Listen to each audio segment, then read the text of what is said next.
intergovernmental body. More than 100 ancient nations are already part members of this UAN. It is to unite and support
Let us all settle down.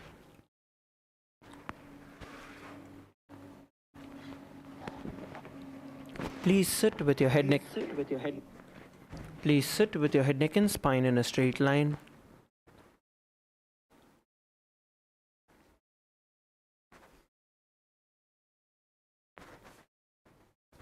Inhale and exhale deeply.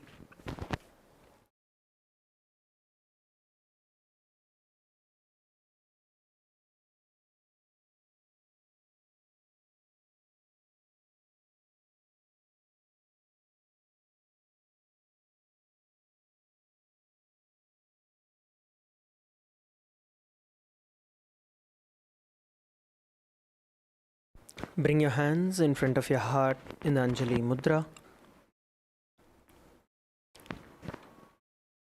Let us now begin with the Sadguru Vandanam.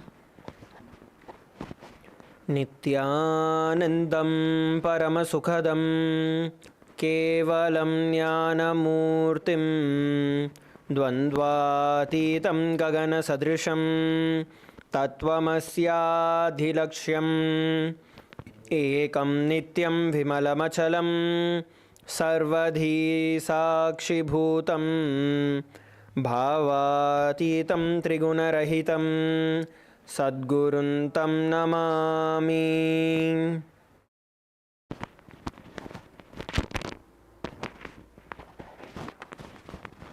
Let us set the intention for the day.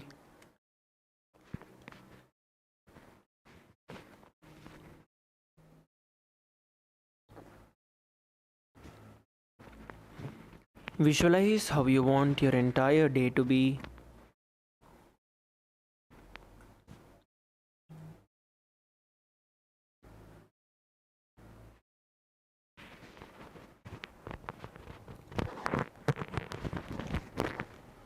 Visualize yourself strong, powerful, without any boredom, without any tiredness.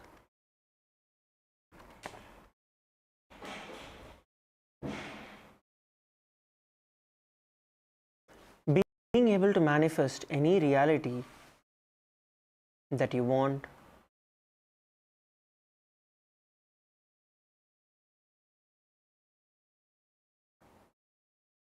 Ultimately, being able to continuously establish yourself in the space of oneness with Swamiji.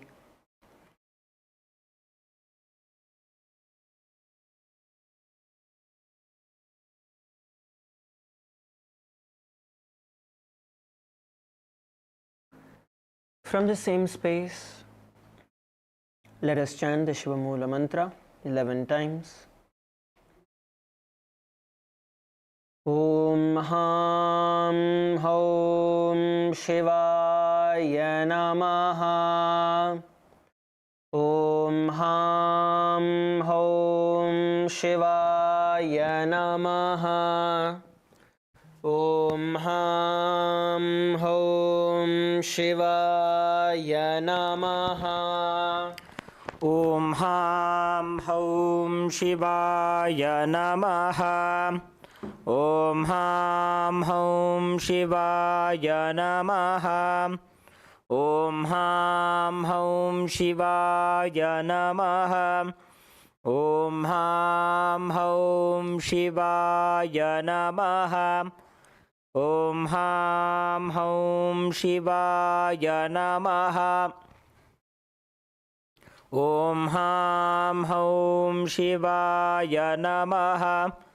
Om Ham Hom Shivaya Namaha. Om Ham Hom Shivaya Namaha. Om Ham Hom Shivaya Namaha. Let us now begin with the Tattvachamanam. Please bring your Panchapatram and the Uddharni, the cup of water and the spoon. Keeping your right hand in the Gokarna Mudra as the Acharya is demonstrating. Take an udharni of water into your right palm. Sip the water from the base of the right palm along with the mantra. Om Atmatattvam Shodhayami Swadha. Please take another udharni of water. Om Vidyatattvam Shodhayami Swadha. Please take another udharni of water. Om Shivatattvam Shodhayami Swadha. Please wash your hand with an udharni of water. With the base of the right thumb, wipe the lips twice from the right to the left. Om Ham Hridayaya Namaha. Again wash your hand. With the tip of the index, middle and ring fingers joined together, touch above the upper lip and below the lower lip. Again wash your hand. With the index finger and thumb joined together, touch the right nostril, the left nostril. With the ring finger and thumb joined together, touch the right eye, the left eye, the right ear and then the left ear. Again wash your hand. With the little finger and thumb joined together, touch the navel center, the right chest, the left chest. With all 5 fingers joined together, touch the top of the head, the right shoulder, left shoulder and then the heart center. Again wash your hand. Let us now enter into the Sankalpa. Please clasp your hands and place them on the right thigh. In the Sankalpa Mudra.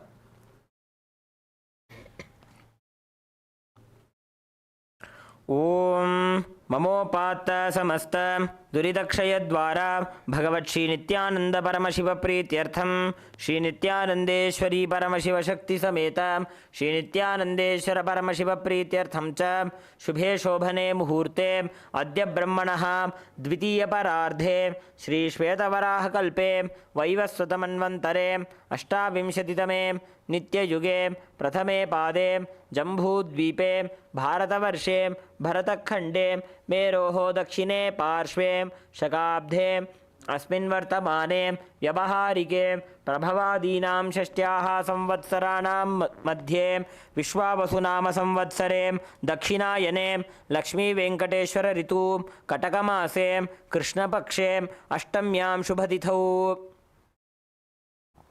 शुक्रवासरयुक्तायाम् Ashwini नक्षत्र धृतियोग तैतिलकरण एवं गुणविशेषण विशिष्टायाम् अस्यां शुभतिथौ श्री कैलासोन्नतद्वादशान्तश्यामलापीठारूढ श्री मीनाक्षी सुन्दरेश्वराभिन्नस्वरूप परशिवपुत्र रत्नकुमार गुरुमन्यतुल्यावतार श्री पार्वती स्तन्यपानलब्ध दिव्यज्ञानविश्रुत सकल निगमागमसारभूत द्राविड वेद प्रवक्त्रे श्रीमत्परमशिवकरुणासमधिगत मुक्तामय चतुरश्रयान् गीयमान छत्रचामर श्रीचिह्नकाहलादि समस्त विरदावल्यलङ्कृत ज्ञानविज्ञान चक्रवर्ती सर्वजन संग सद्यो निर्वाण दीक्षा व्यापवर्गवर्ष विश्रानजीमूत परमतकलभकेसरी शैव सिद्धांत स्थापनाचार्य श्रीराजाधिराज पांड्य महाराज गुरु शपनशाक्यादि महांधकार निवारण ज्ञान भानु वीक्षणानर्हार्ह ध्वजोच्छेदन पूर्वक श्रीमत् ऋषभध्वज स्थापक शैव समय कर्त्रे सर्वज्ञ पीठारूढ़ श्री जगद्गुरु श्री ज्ञान संबंध देशिक स्वामी वागीश सुंदर माणिक्यवाचक स्वामिना अवतारभूत श्री ज्ञान संबंध स्वामी पुनरुद्धृत श्यामलापीठ सर्वज्ञपीठ तृणवद्युत्तर द्विशततम गुरु महासन्निधान अरुणगिरि योगीश्वर परंपरागत अरुणाचल सर्वज्ञपीठ गुरु महासन्निधान कैलास परंपरागत कांची कैलास सर्वज्ञपीठ त्रयस्त्रिंशदुत्तर द्विशततम गुरु महासन्निधान नित्योत्सव नित्यमंगल नित्य कल्याण नित्यरचित कैलास परंपरागत आदि कैलास नित्यानंद पीठ महासंस्थान महासिंहासन पीठकर्त्रे साक्षात् श्री परमशिव समुद्भूत कैलास परंपरागत वैवस्वतमनुक्ष्वाकु हरिश्चंद्र भगीरथ श्रीरामचंद्र शूरसेन इत्यादि अनवच्छिन्न सार्वभौम चक्रवर्ती परंपरागत चतुष्षष्टि योगिनी मंडित चतुष्षष्टि संप्रदाय प्रवर्तक मनुधर्म शासन सूर्यवंश प्राप्त सर्वज्ञपीठ सुरांगी साम्राज्य मूर्धाभिषिक्त चूड़ामणि साक्षात् श्री परमशिव समुद्भूत कपिल महागुरु पुनरुद्धृत महानिर्वाणी पीठ अष्टोत्तर सहस्र श्री महामंडलेश्वर साक्षात् श्री परमशिव समुद्भूत श्री महागणपति समारंभ अनवच्छिन्न पीठाधीश्वर गुरु परंपरा प्राप्त अटल पीठ अष्टोत्तर सहस्रतम अष्टोत्तरसहस्रश्री अटलपीठाधीश्वर धर्ममुक्तिस्वर्गपुरस्वर्णपीठत्रयोविंश गुरुमहासन्निधान कैलासपरम्परागत आदिपीठ सर्वज्ञपीठ जगद्गुरु श्रीकैलास पुनरुद्धारक श्रीकैलासपरमाचार्य श्रीमत्परमहंसपरिव्राजकाचार्यवर्य सच्चिदानन्दप्रणवस्वरूप श्रोत्रियब्रह्मनिष्ठ श्रीमज्जगद्गुरु श्रीलश्री भगवच्छ्री नित्यानंद परमशिव श्री ज्ञानसंबंधदेशिक परमाचार्य स्वामिनां प्रीत्यर्थं तेषां पादारविन्दयोः भक्तिसिद्ध्यर्थं गुरुकृपाकटाक्षसिद्ध्यर्थं क्षेमस्थैर्यवीर्यविजय आयुरारोग्य ऐश्वर्याणाम् अभिवृद्ध्यर्थं धर्मार्थकाममोक्षचतुर्विधफलपुरुषार्थसिद्ध्यर्थं समस्तदुरितोपशान्त्यर्थं समस्तमङ्गल अवाप्त्यर्थं भगवच्छ्रीनित्यानन्दपरमशिवप्रसादेन सकुटुम्बस्य ज्ञानवैराग्यजीवन्मुक्तिप्राप्त्यर्थं पूर्ण आरोग्ययुक्त दृढगात्रयौगिकशरीरसिद्ध्यर्थं परमशिवशक्त्याविष्करणार्थं नित्यानन्दयोगाभ्यासं करिष्ये. Please wash your hand with an uddarni of water. Om apa upasprishya.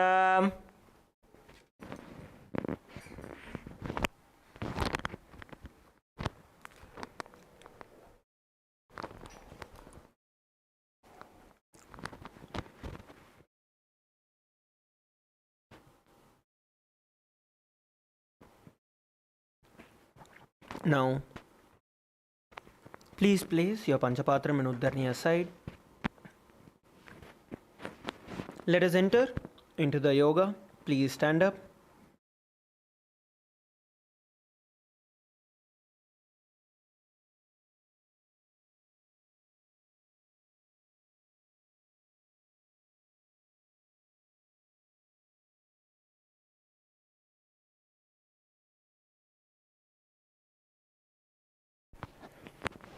Requesting all of you to please stand up.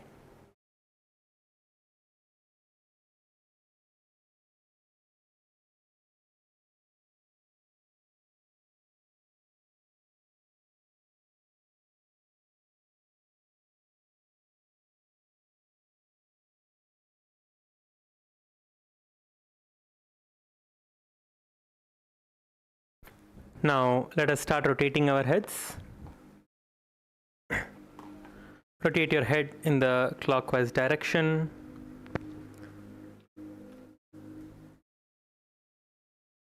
Then in the anti-clockwise direction.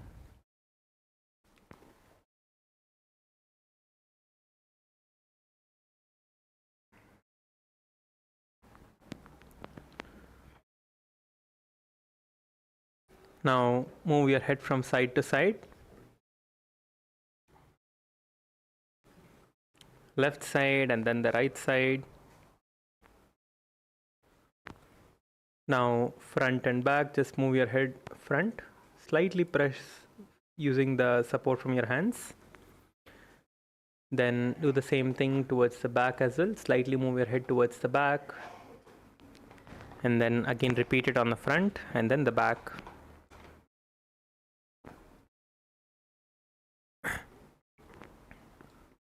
Now let us start rotating our hands. You can start rotating your hands towards the front. Start rotating your hands forward. Come on, all of you rotate your hands. Rotate your hands, rotate your hands. Everyone rotate your hands in the front. Then rotate your hands towards the back.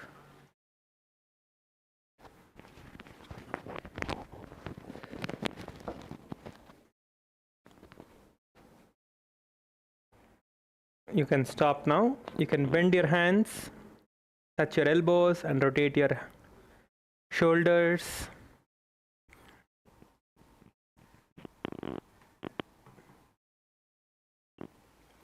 When you're rotating your hands, make sure that your elbows are coming together and you're opening up your chest completely when you're going out.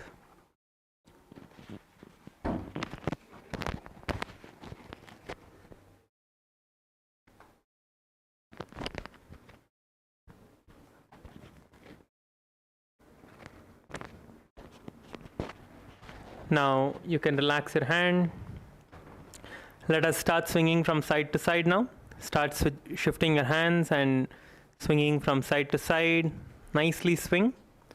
Swing to the right, swing to the left. Nicely feel that stretch. Do not move your legs. Your legs should be stationary. Your legs should be planted on the ground. Just your upper body is moving. Your lower back is twisting. Move your hands from side to side. Nicely twisting your body.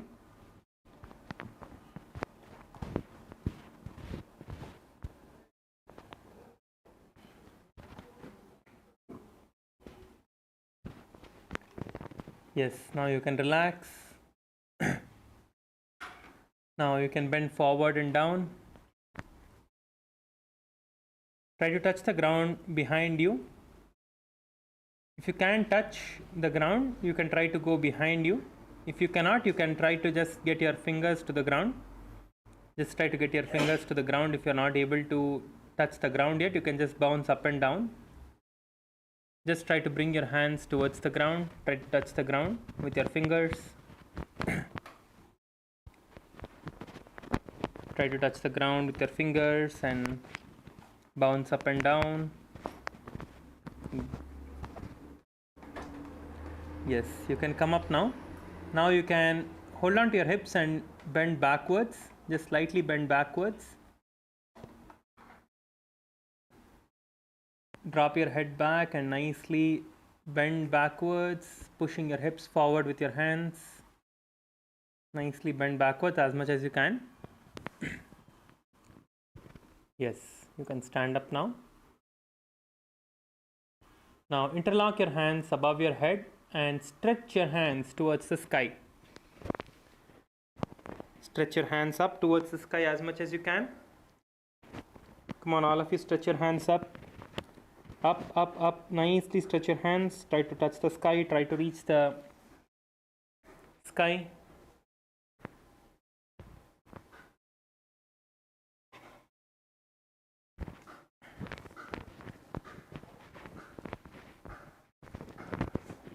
Now bend to the side, then to the other side. Bend a couple of times to the right side and to the left side.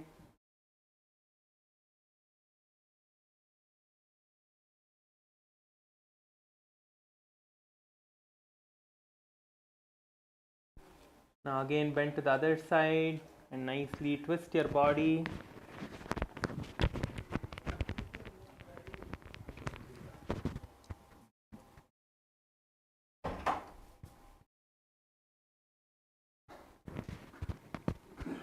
Yes, you can relax now. Now stretch your hands in front of you. We'll rotate our wrists. Rotate it in both the directions. Once you complete in one direction, rotate it on the other direction, inwards and outwards. Rotate your wrist in both the direction.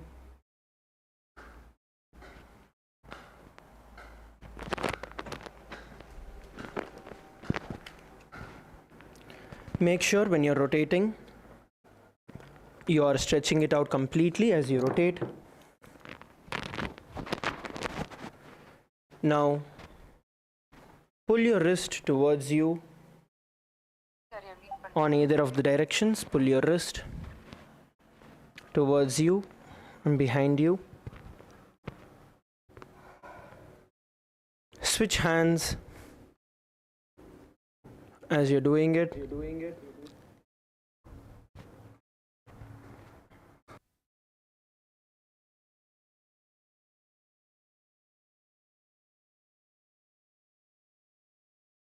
Now interlock your hands above your head and we are going to stretch our hands all the way up towards the sky. And interlock your hands behind your back. Bend forward and down. Exhale as you push yourself towards the ground.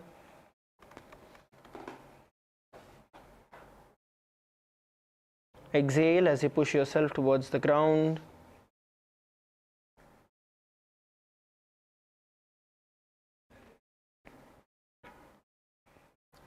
You're going to use the momentum and press towards the ground.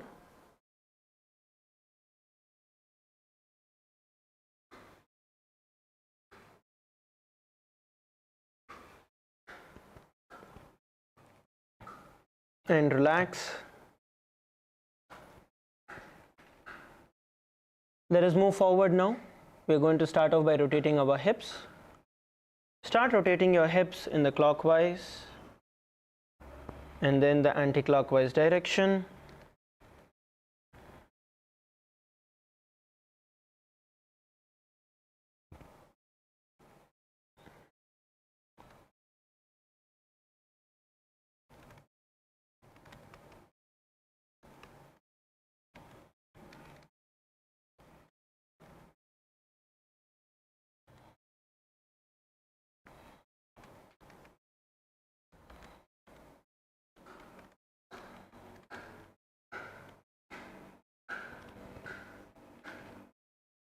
Rotate in the opposite direction.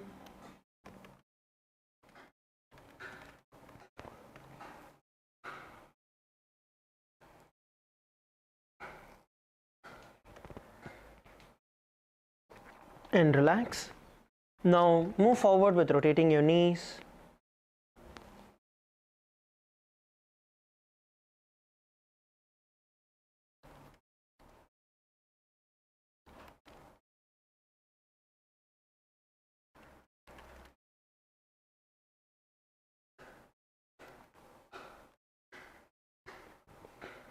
Rotate it on either directions.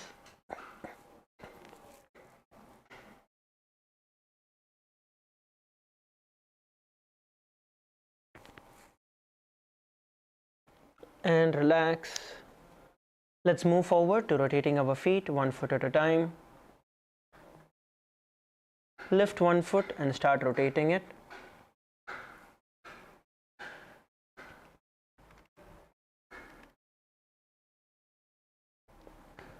Clockwise direction and then the anti-clockwise direction.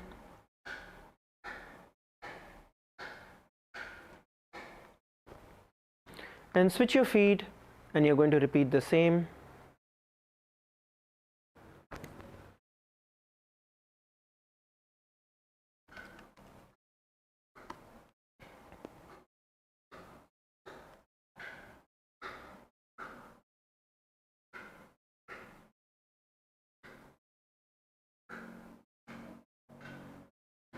Now relax. Let us now get started with jumping. So just walk forward and backward on the mat.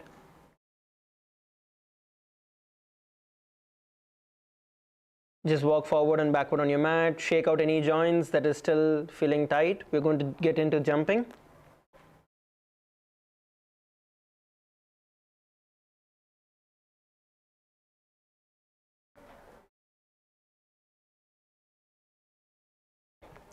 Okay. So now let's get ready and let's enter into the jumping. Please start jumping wherever you are for the next 1 minute. Let us start jumping. Start jumping, spring yourself back into the air.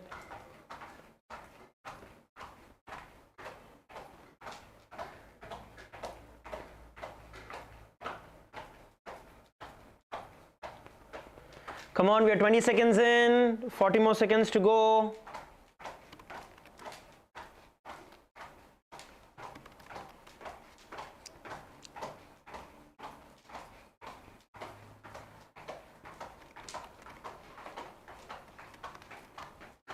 Keep jumping, keep jumping, keep going.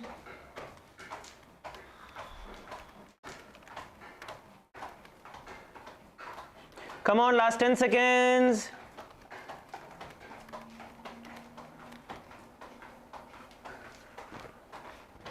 Keep going and relax. Relax. Walk forward and backward.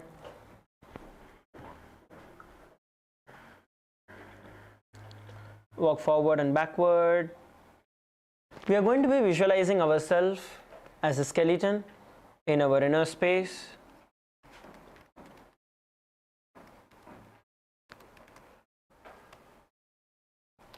And start shaking.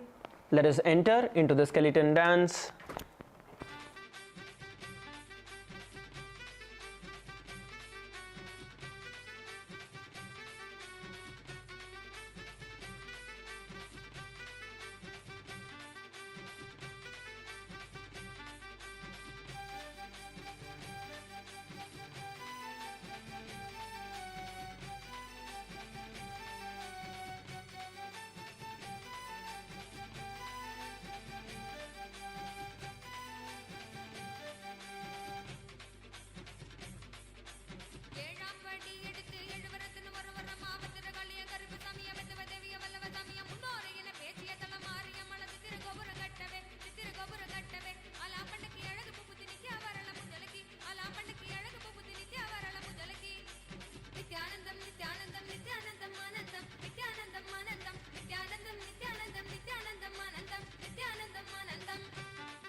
Come on, shake, shake, shake, shake.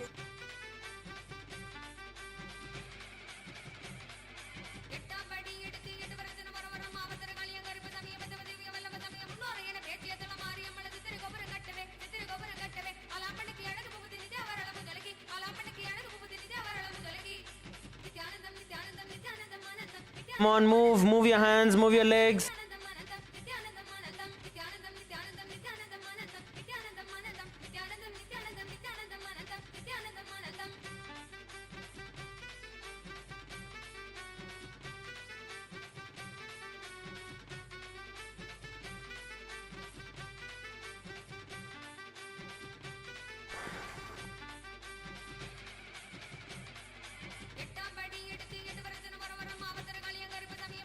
Yes, come on, 30 seconds more.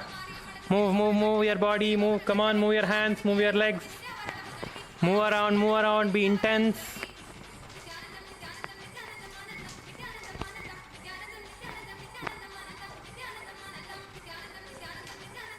Come on, intensely move your hand, move your legs, move all around. Jump, jump, jump, jump. Keep moving, keep moving.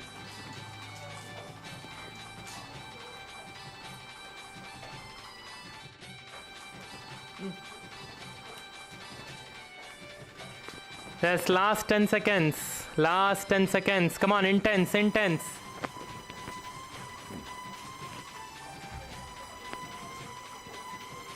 Come on, move. Yes. Yes, you can stop now. You can stop. Please stop. Yes, you can relax. Just stand still. Inhale through your nose and exhale.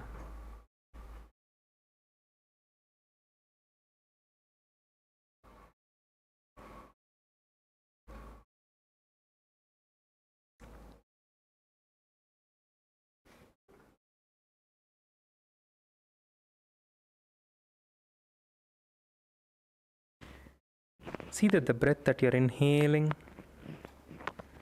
is going in and going down all the way towards your knees. And when you exhale, completely empty yourself. Inhale deeply and exhale deeply.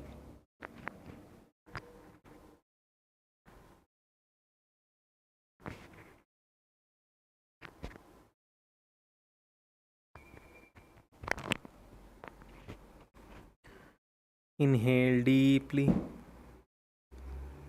and exhale deeply.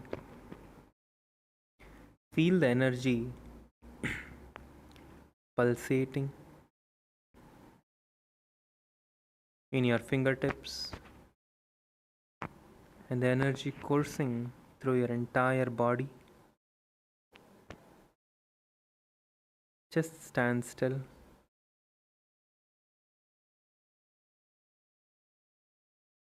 And feel the energy throughout your entire body.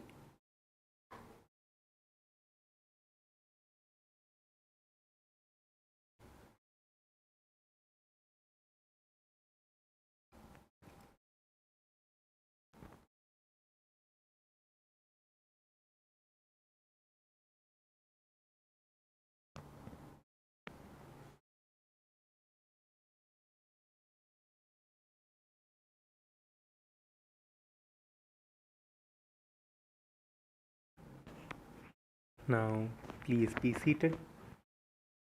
Just settle down. Just settle down on your yoga mats in a comfortable position. You can adjust your dress, you can adjust your mats, and just be seated.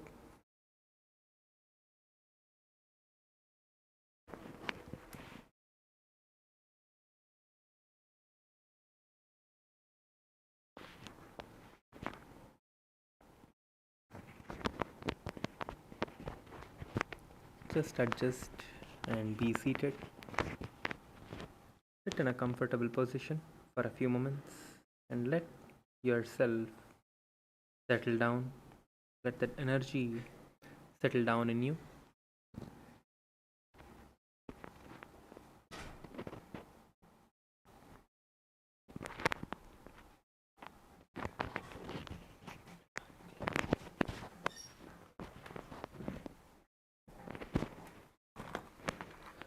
Let us now enter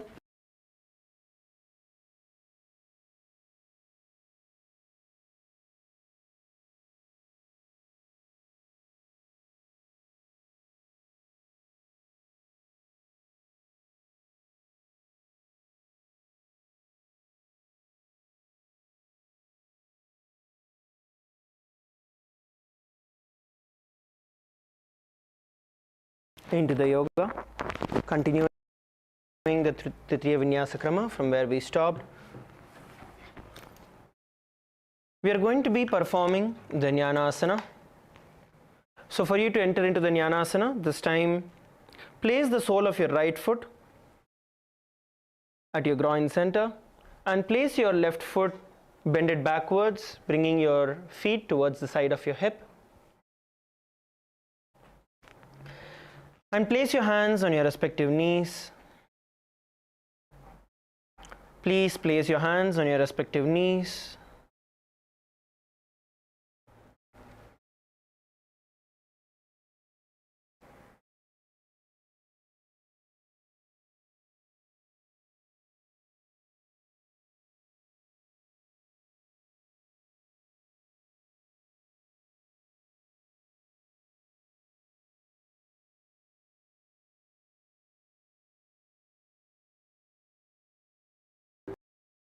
Bring your chin to the chest, locking your breath in the Jalandhara Bandha. Hold as long as you can.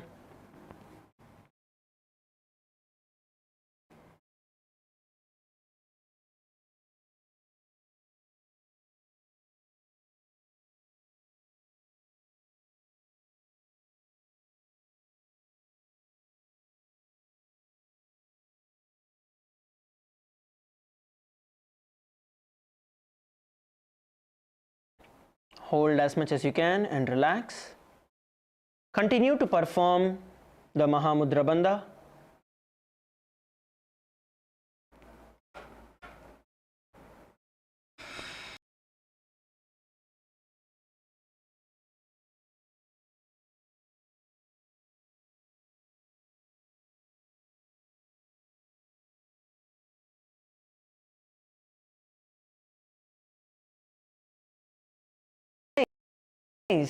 Devi Saraswati in your inner space, and the internal japa Om Nithyananda Paramashivoham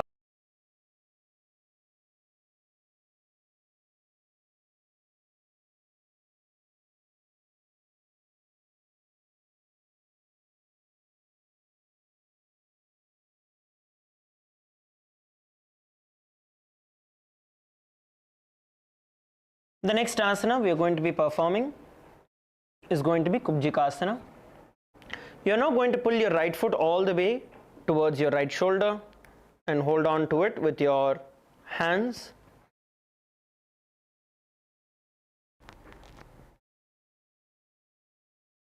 Hold the position there with both your hands. Come on, try, every one of you, try to pull it as much as you can.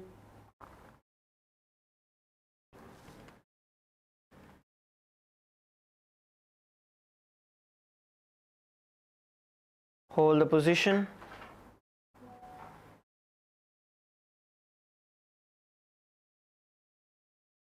Bring your gaze towards your third eye.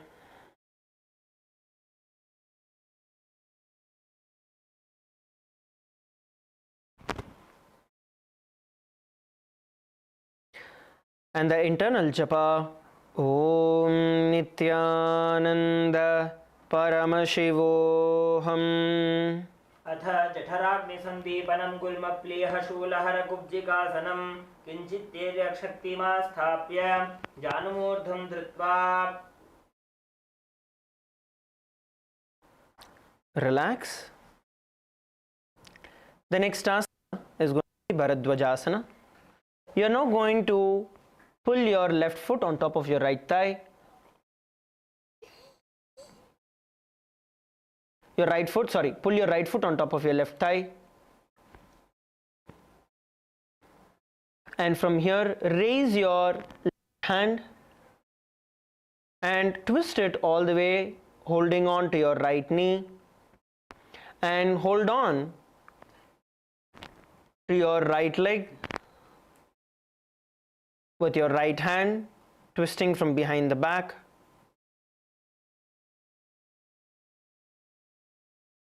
And hold the position. Twist and look backward. Exhale as you twist backward.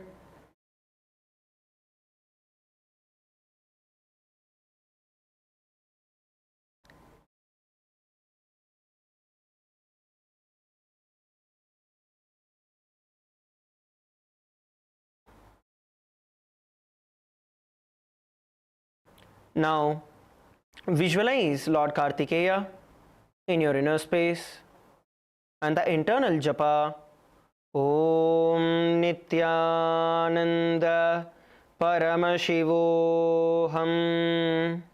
उत्तानकूर्मपीठं च सिंहस्गारुडमेव च वातायनं गोमुखं च भारद्वाजं त्रिविक्रमम्.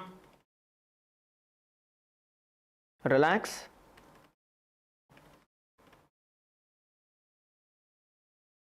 The next asana we are going to be performing is going to be Virasana 5. Now pull your right foot all the way towards your chest and hold on to it with both your hands. Pull it as high as possible towards your chest and hold on to it with both your hands.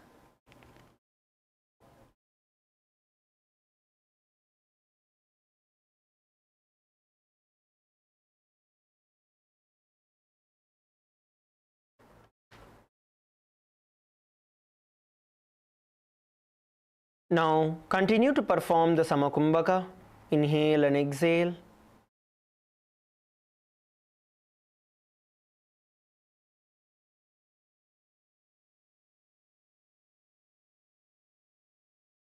Let the breath just flow in and out.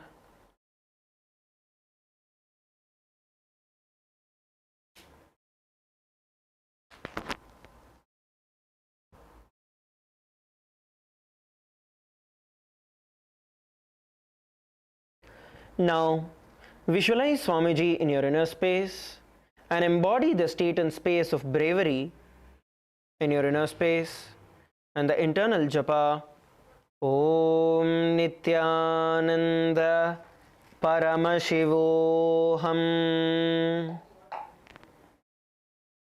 एकं पादमथैकस्मिन् विन्यसे दूरु संस्थितम् इतरस्मिन् तथा पश्चात् वीरासनमितीरितम्. Relax. The next asana we are going to be performing now is going to be Bhairu Asana. For you to enter into the Bhairu Asana, now try to lift your feet as close as possible to your stomach.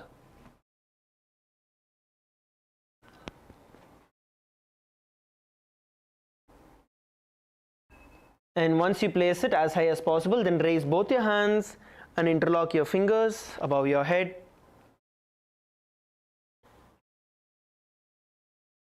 Interlock your fingers above your head and hold the position. You're going to visualize yourself as the head of a wolf pack in your inner space.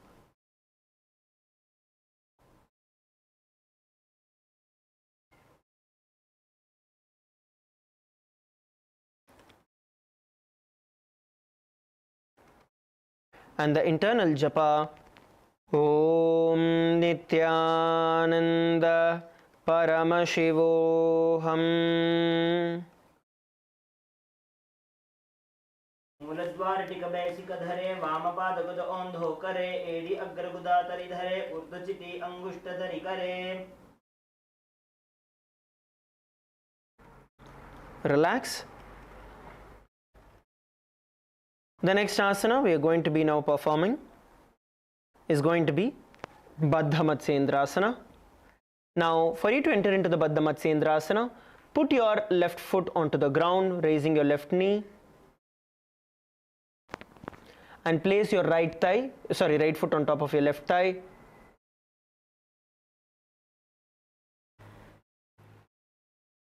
Now, from this position, raise your left hand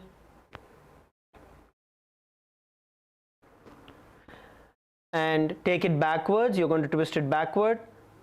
Now raise your right hand and bring it all the way around your left knee and look backward.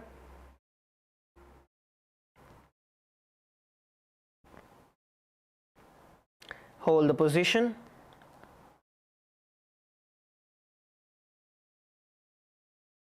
Visualize yourself as the great yogi and the sage Matsyendranatha,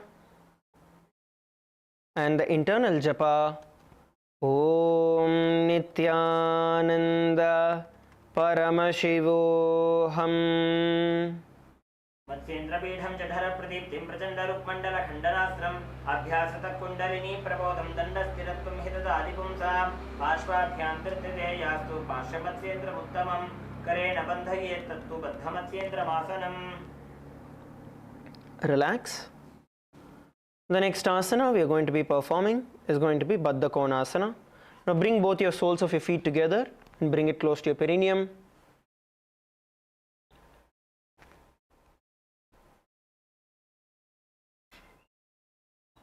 Interlock your hands around your feet and pull it as close as possible towards your perineum. Keep your elbows straight and bring your gaze to the nose.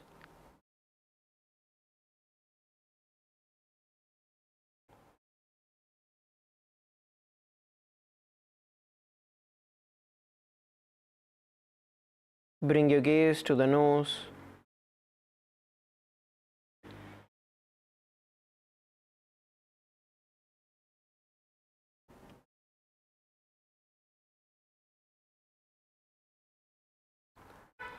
Visualize Swamiji in your inner space and the internal japa, Om Nithyananda Paramashivoham. पाद्मं ब्रह्मं सदा सिद्धं स्वस्तिकं वज्रमासनं बद्धकोणं भद्रपृष्ठं मूलबन्धं तथैव च. The next asana is going to be Bhadrasana 4. As you're seated in the same position, place your hands on top of your heels.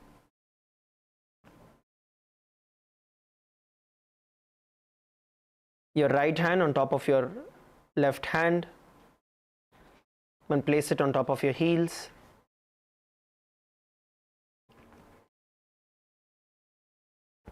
Now you're going to perform the Santa Kumbhaka.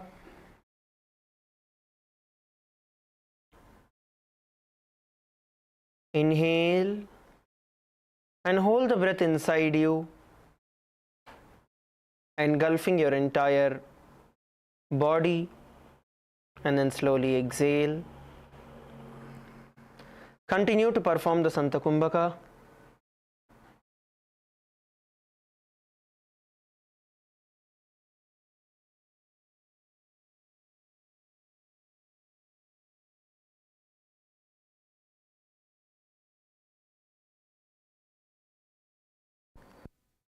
Continue to perform the Santakumbhaka.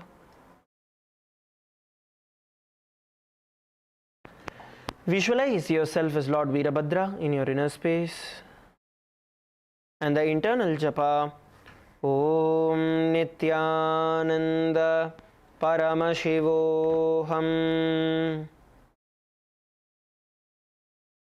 कृष्णनी नीचे सीवनी नाडापा भागमा डापा पगनी AD पगने उल्टा विने राखवी. The next asana we are going to perform is going to be Yonyasana. Now you're going to hold on to the feet and turn it towards your hips. Pull it as close as possible towards your hip, where your heel is on the ground and your toe is pulled as close as possible towards your hip. Hold on to it with your hand.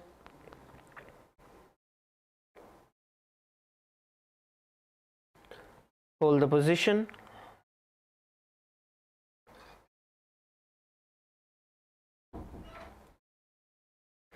Visualize the Yoni Mandala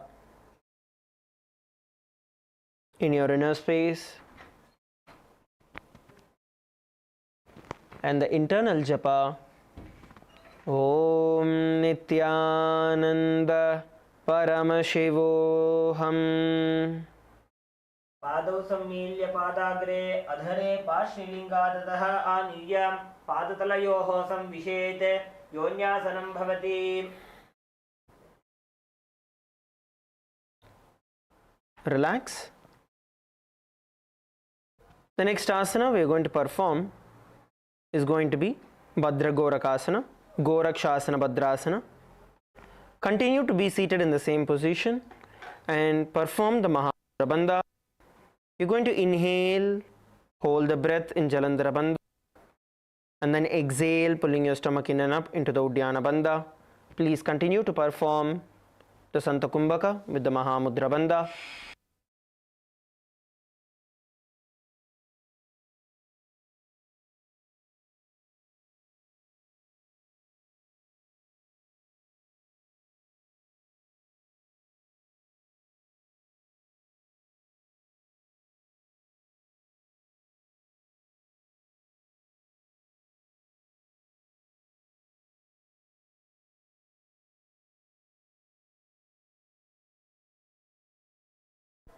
Visualize the great sage Gorakhanatha in your inner space,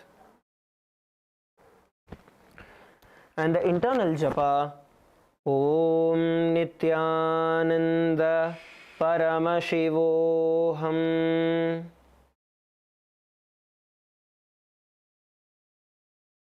भद्रासनं सुखं स्थाप्य विपरीते तु द्वेपदे अनेन यदि कुर्यात् तत्कामदहनं भवेत्. The next asana we are going to perform is going to be Kamadahanasana.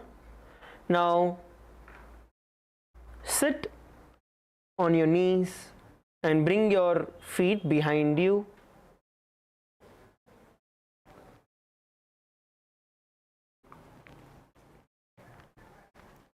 Stretch your knees wide. Now interlock your hands cross your hands behind your back and hold on to the opposite calf muscles.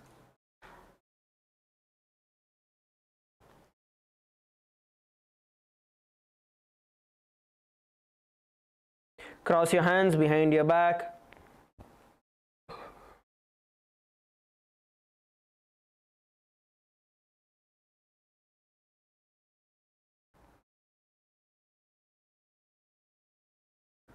Now visualize Swamiji in your inner space, burning away all the karmas, and the internal japa Om Nithyananda Paramashivoham.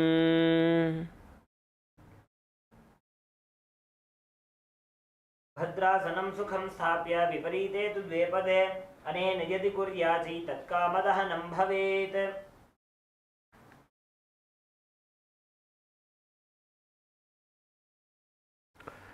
The next asana is going to be Supta Baddha Konasana.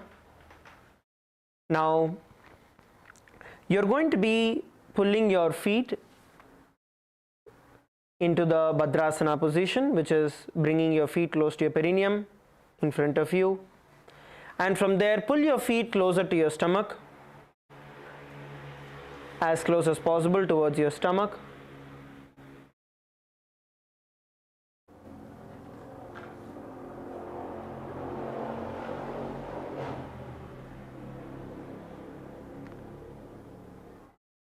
Come on, all of you, try to pull your feet inward.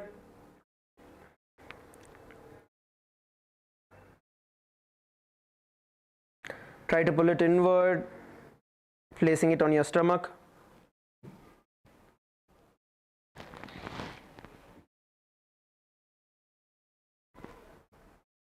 Now, visualize Swamiji in your inner space and the internal japa. Om Nithyananda Paramashivoham. महामुद्राबद्ध कोनो ताड़ासन विभेदकान् विनोतानं सदा कुर्यात् तन्वत्नीपतिप्रिया. The next asana we are going to be performing is going to be Bhagasana 2. Continue to be seated in the same position and visualize yourself as a frog in your inner space as you perform the asana.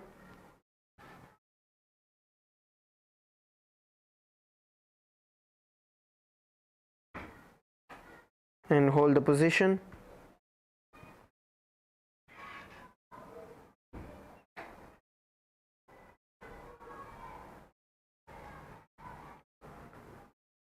Visualize yourself as a frog in your inner space and the internal japa. Om Nithyananda Paramashivoham.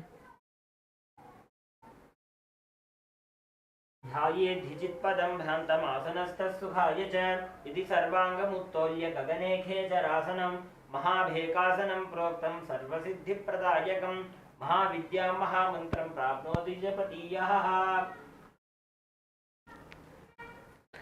The next asana we are going to be performing is going to be Bhagasana 2. Now, bring your feet as close as possible towards your perineum. Try to pull your toes towards your stomach.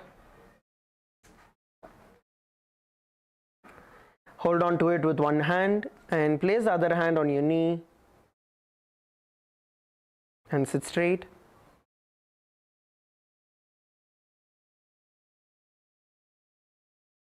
Hold the position.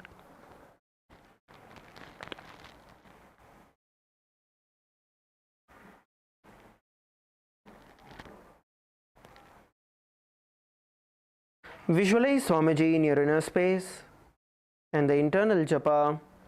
Om Nithyananda Paramashivoham. पग उलटा मोड़ी वैसे पगा का माहिला गुल्फकूला पाशता लगावे.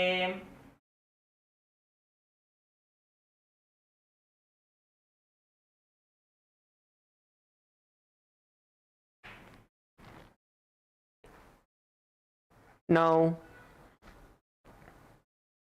visualize Swamiji in your inner space and the internal japa. Om Nithyananda Paramashivoham. पग उलटा मोड़ी वैसे पगा का माहिला गुल्फकूला पाशता लगावे.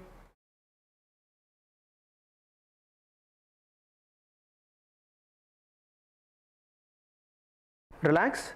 The next asana we are going to be performing is going to be Siddhi Jivi Asana.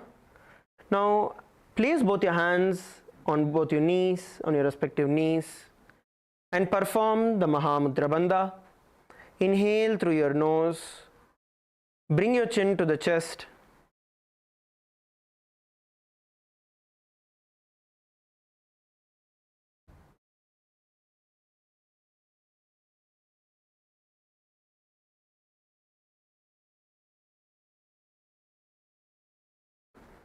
And then exhale forcefully, pulling your stomach in and up.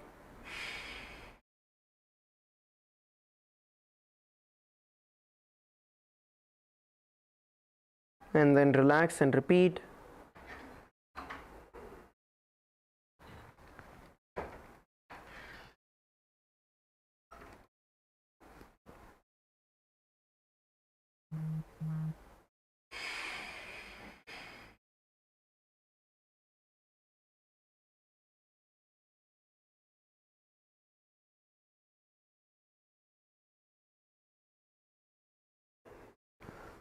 Now, visualize Swamiji in your inner space, making you live as a yogi, and the internal japa Om Nithyananda Paramashivoham. Paga ko sojo jai.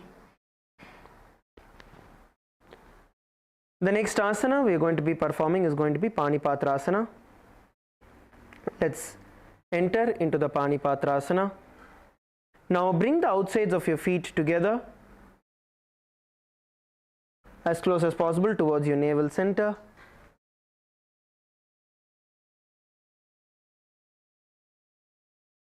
And place your hands in the Anjali Mudra along your feet.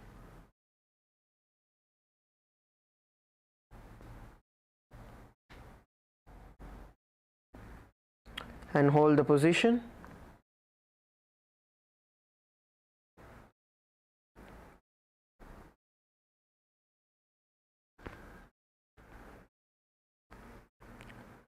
You're going to visualize yourself as a source of water when you perform the Panipatrasana, and the internal japa Om Nithyananda Paramashivoham. नाभो संस्थाप्य गुल्भौ च तन्मध्ये करपात्रतां शनैर्यत्नेन कुर्वीत पाणिपात्रं तदुच्यते. Relax. The next asana we are performing is going to be Saptarishi Asana. We are going to be performing Saptarishi Asana. Now, you are going to be pulling both your feet as close as possible towards your armpits.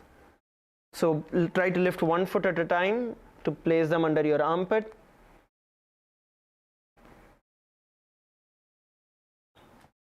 Placing both your hands over your feet, and then you're going to hold on to your head with both your hands, balancing yourself in the Saptarishi Asana. Yes, let's all try. All of you, please try doing it.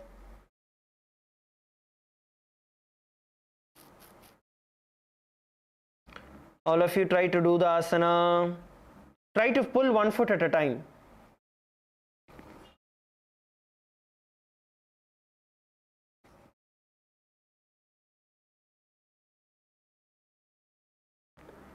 Pull and hold.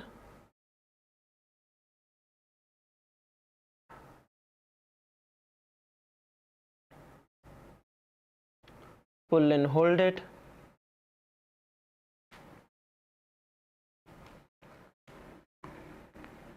Visualize yourself as one of the Saptarishis of Paramashiva in your inner space,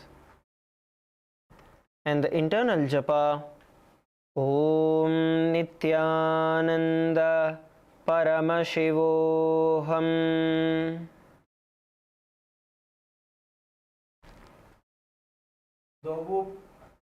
दोबूम पगकी पगधरीम तिनकी लैक सोजा.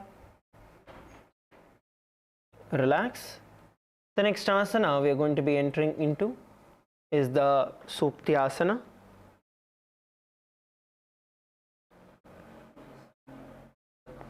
Now let's get ready to enter into the Suptyasana.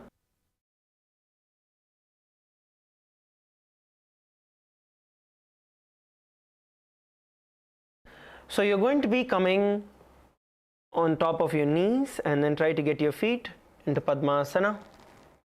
And you're going to try and balance on top of your knees without the support of your hands.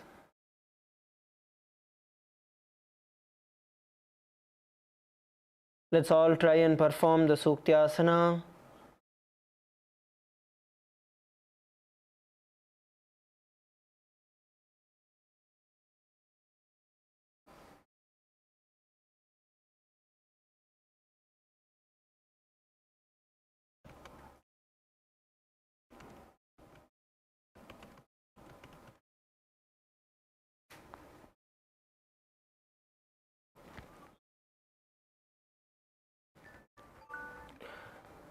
Try to balance. Come on, all of you, lift and try to balance.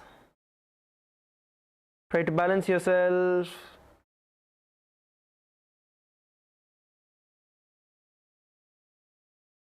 Try to balance yourself. You're going to visualize yourself as a pearl born from the womb of an oyster. And the internal japa, Om Nithyananda Paramashivoham. पाशिनाभौ संस्थाप्य जङ्घाबहिः प्रदेशेन सन्मीलयेत् शुक्यासनं भवति. Relax.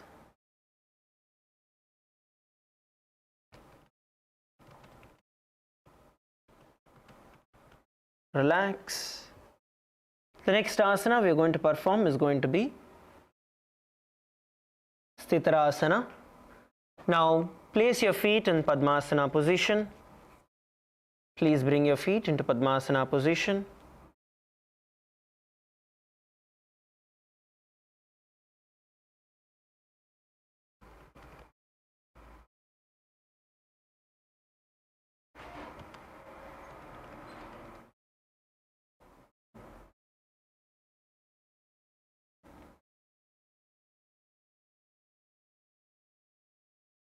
Now place your hands on the mat in front of your body. Lean forward and down, pressing your hips, pressing on your hips.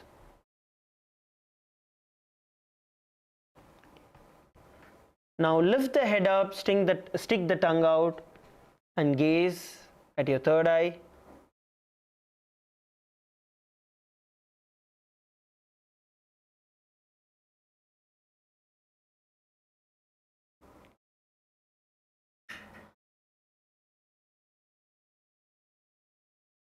And hold the position.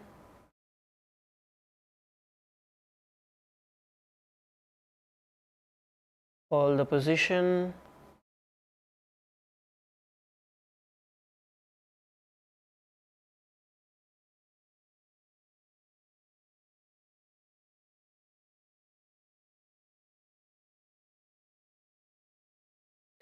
Visualize Swamiji in your inner space.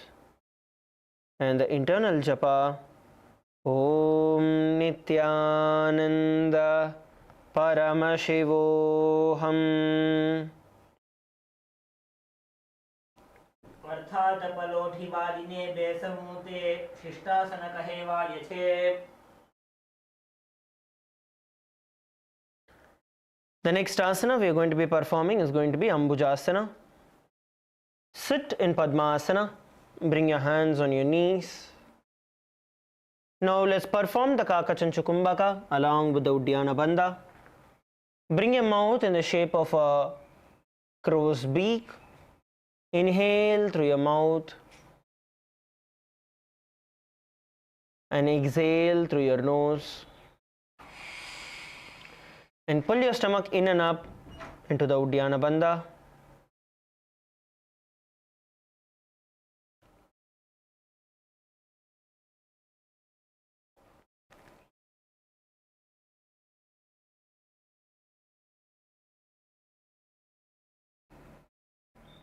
Hold the position.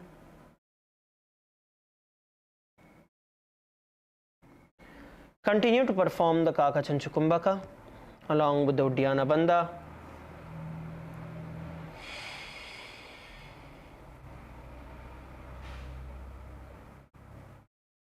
Sincerely perform the Kakachanchukumbhaka.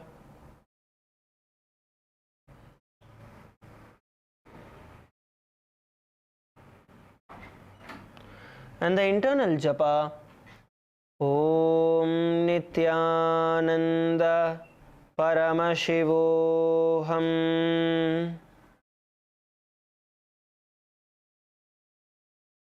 अपानमुत्थाप्य शनैः स्वशक्तितः प्राणं समाकृष्य च कुम्भकं चरेत्. धृत्वा यथाशक्त्यनुचरेच्छनैः वायुं गदघ्नं स्मृतमम्बुजासनम्.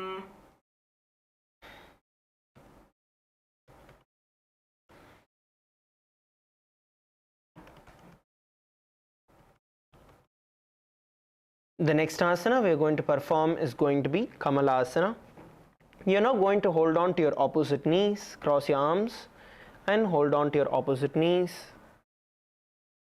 Now continue to perform the Kakachanchu Kumbhaka along with the Uddiyana Bandha.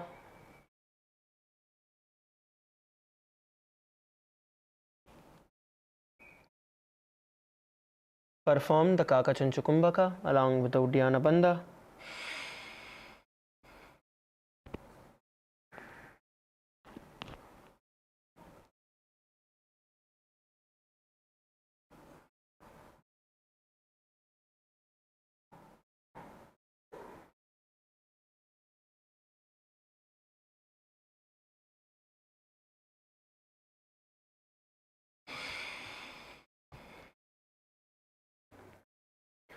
Visualize yourself born out of a lotus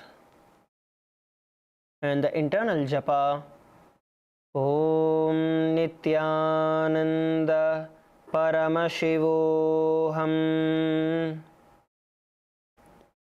तत्र कौलासनं कृत्वा अथवा कमलासनं महाविद्या महामन्त्रं जप्त्वा लिङ्गमवाप्नुयात्. The next asana we are going to perform is going to be Uttamangasana. Now bend forward and down, stretch your hands in front of you as you continue to be seated in Padmasana. Bend forward and down, bring your forehead towards the ground and bring your gaze towards the nose. Stretch your back out completely.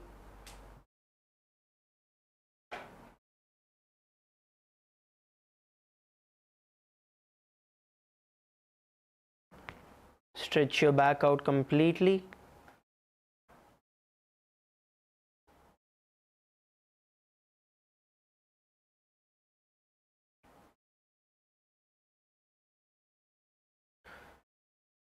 Visualize Swamiji in your inner space as you perform the asana.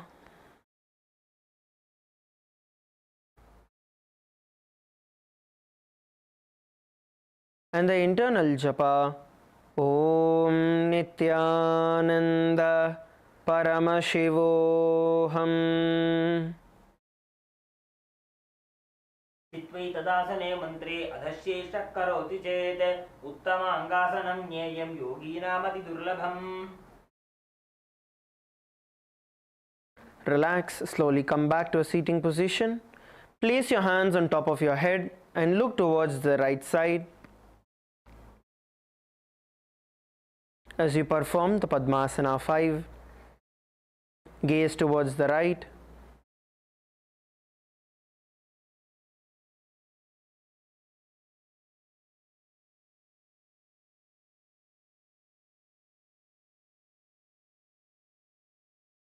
And hold the position.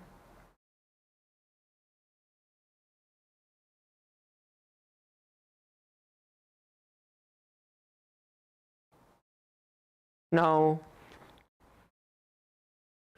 visualize yourself as Paramashiva in your inner space and the internal japa Om Nithyananda Paramashivoham. उपविश्यासने सम्यक् बाहू कृत्वार्धकुञ्चितौ कक्षव्योम्निमनः कुर्वन् सममायाति तल्लयात्. Relax. The next asana we are going to do is Kulyasana. Now as you continue to be seated in Padmasana, place the right hand on your forehead and left hand behind your neck. Right hand on your forehead and left hand behind your neck.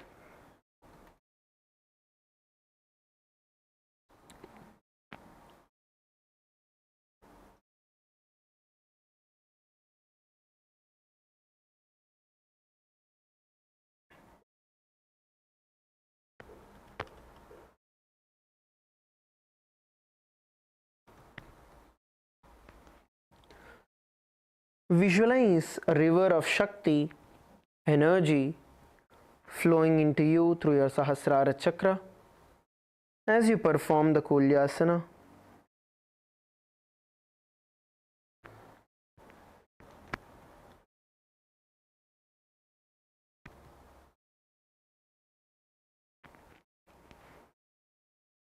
as you perform the Kulyasana.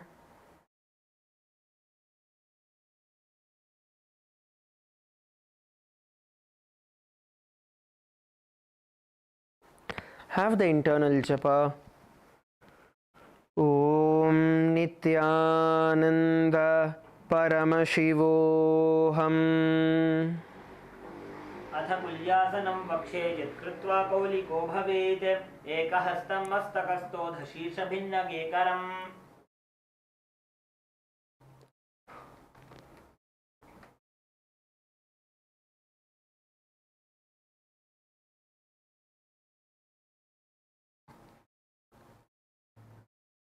The next asana is going to be Divyasana. Now in Divyasana,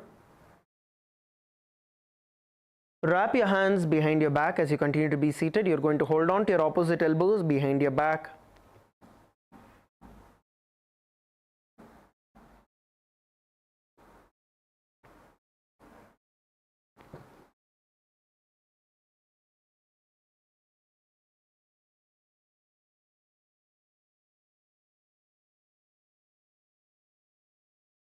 Hold on to your elbows from behind your back.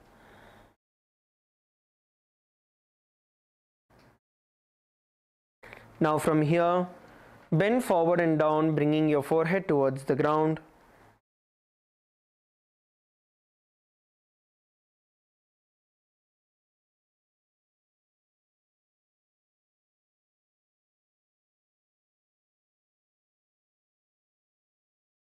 Please bend forward and down.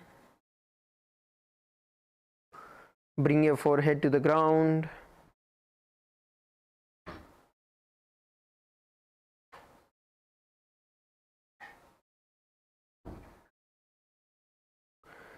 Now visualize all the gods and goddesses of Kailasa blessing you, and have the internal japa. Om Nithyananda Paramashivoham. अथ दिव्यासनं वक्षे पृष्ठं हस्तेन बन्धयेत् एकहस्तमध्यदेशं भूमिहस्तं च नासयाम्.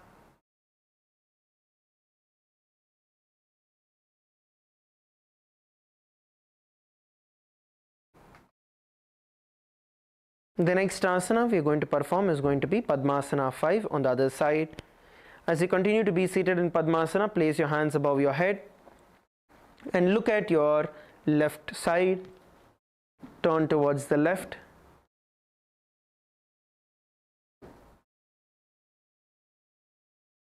Interlock your hands above your head and look towards the left.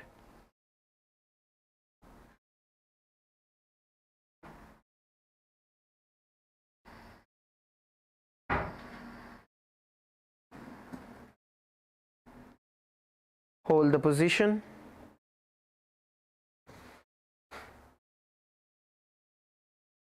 Visualize Paramashiva blessing you, and the internal japa. Om Nithyananda Paramashivoham. उपविश्यासने सम्यक् बाहु कृत्वार्ध कुञ्चितौ कक्षव्योम्निमनः कुर्वन् सममायाति तल्लजात्. Let us now repeat the Kulyasana on the other side. Now place the other hand on top of your forehead, the opposite hand, this time your left on top of your forehead, and your right behind your back, behind your neck. Left hand on top of your forehead, right hand behind your neck. Sit straight.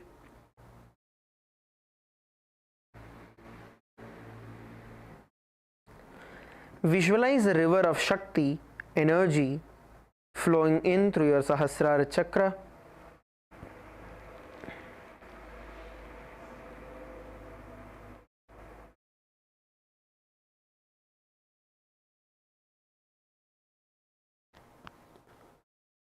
And the internal japa. Om Nithyananda Paramashivoham. कुल्यासनं वक्षे यत्कृत्वा कौलिको भवेत् एकहस्तं मस्तकस्थो धशीर्षभिन्नगेकरम्. The next asana is going to be Divyasana. Once again, now hold on to your elbows behind your back and bend forward and down, bringing your forehead towards the ground.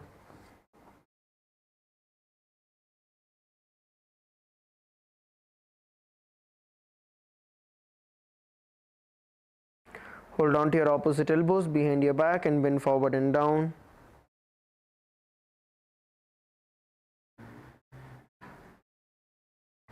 Hold the position.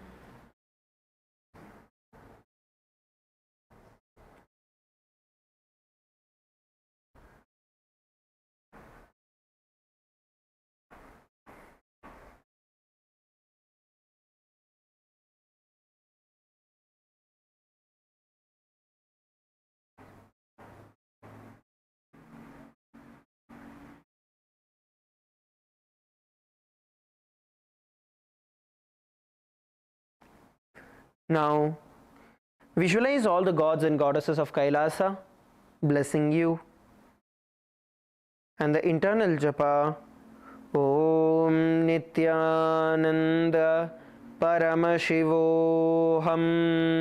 अथ दिव्यासनं वक्षे पृष्ठं हस्तेन बन्धयेत् एकहस्तमध्यदेशं भूमिहस्तं च नासयाम्.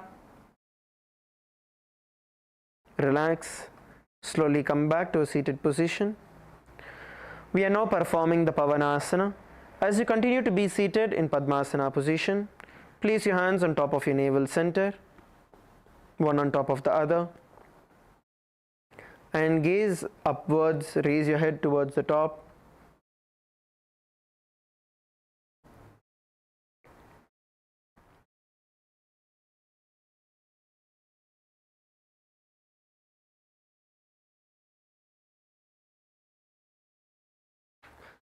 Visualize Swamiji in your inner space, purifying you completely.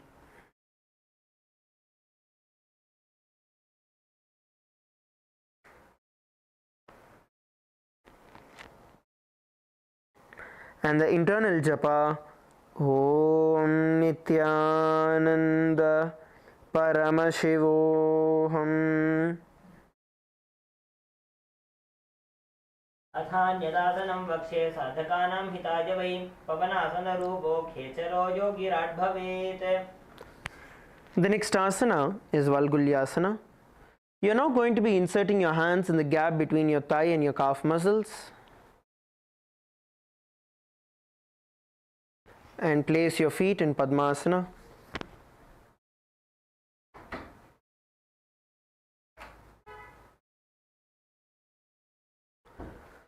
Bring your feet in Padmasana and insert your hands in the gap between your thigh and your feet.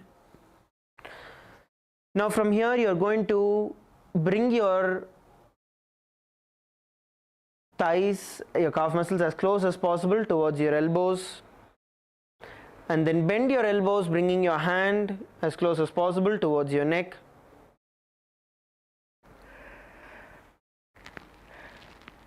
And hold the position.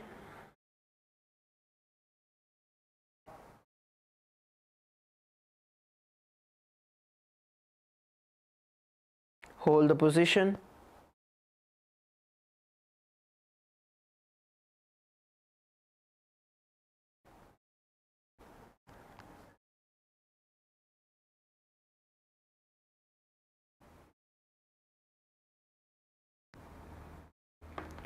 Visualize yourself as a bat in your inner space, and the internal japa Om Nithyananda Paramashivoham.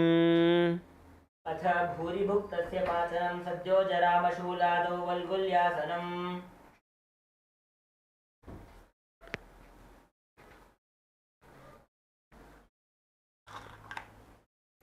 The next asana that we are going to be performing is going to be Parasaramasana. For us to enter into the Parasaramasana, we are going to perform the same as earlier, and we are going to visualize Lord Rama in our inner space.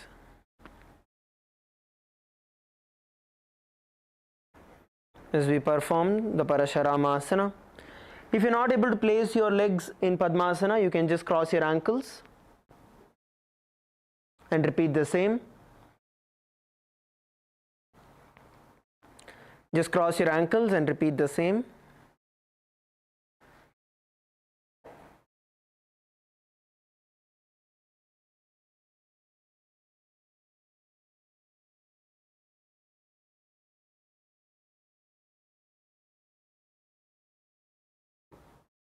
Now visualize Lord Rama in your inner space and the internal japa Om Nithyananda Paramashivoham. प्रथम करे पद्मासन आछे सूधो सोवे भू परिपाछे गोड़ा अर्जंगा ये दो भूसो लगता राशे सोई.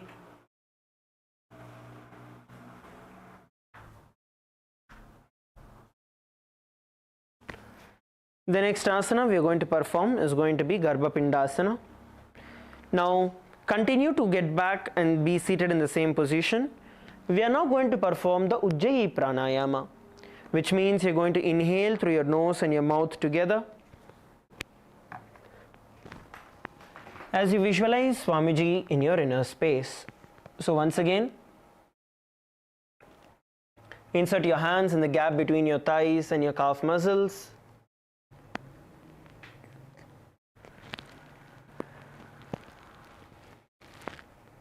And try to bring your hands as close as possible behind your neck. From here, inhale through your nose and your mouth.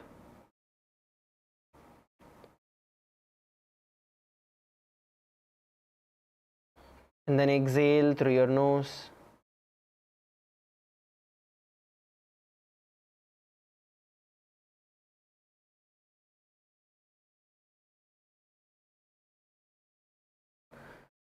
Visualize Swamiji in your inner space and the internal japa Om Nithyananda Paramashivoham.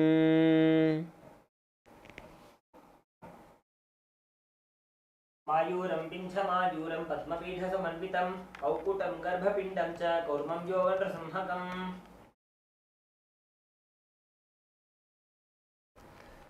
The next asana that we are going to be performing is going to be Simhasana 2. As your feet are crossed in Padmasana position, lean forward, pressing the hips down. Place the hands on the mat in front of you. Lift your head up. Stick your tongue out and gaze towards your third eye.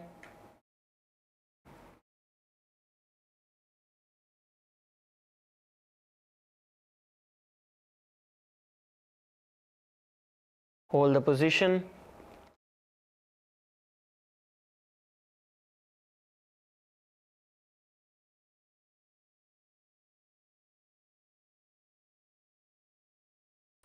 You're going to visualize yourself as a lion in your inner space. And the internal japa Om Nithyananda Paramashivoham. उत्तानकूर्मपीठं च संहर्गारुडमेव च पातायनं गोमुखं च भारद्वाजं त्रिविक्रमम्.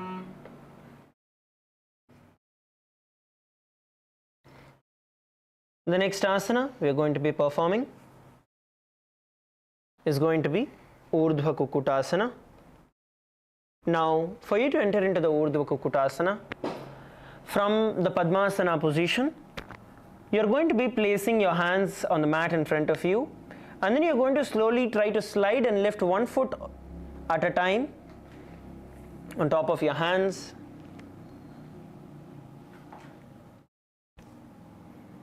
And lift one foot at a time.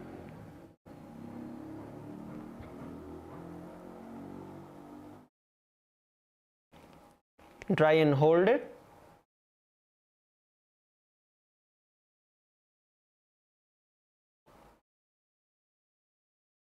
Let's do this together. Okay, first come into Padmasana, come on top of your knees in Padmasana position. And now from there, place your hands in front of your knees and slowly try to slide one foot at a time.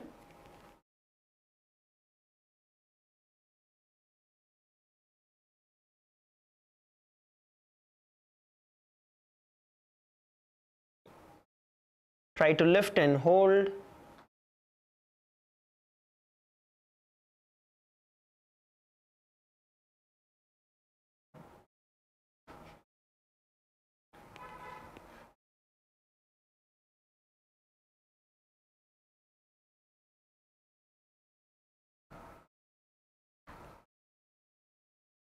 While doing this, you're going to visualize yourself as a rooster in your inner space. And the internal japa, Om Nithyananda Paramashivoham.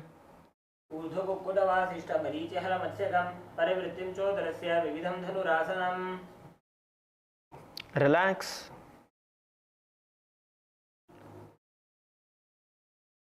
The next asana that we are all going to be entering into is Padmasana 6. Now, you're going to pull your feet as close as possible towards your thigh. You're going to pull it inward as close as possible towards your hip. And from there, you're going to try and hold on to your feet from behind your back.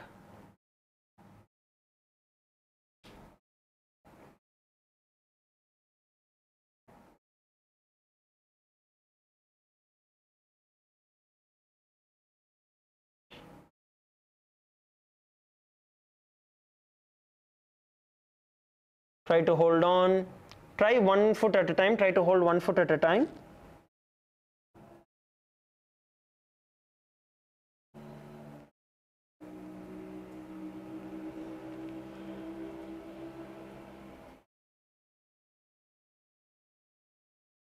And then try to hold the other. Once you hold 1 foot, then try to hold the other.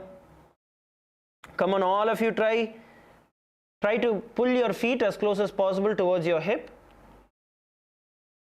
And then do it.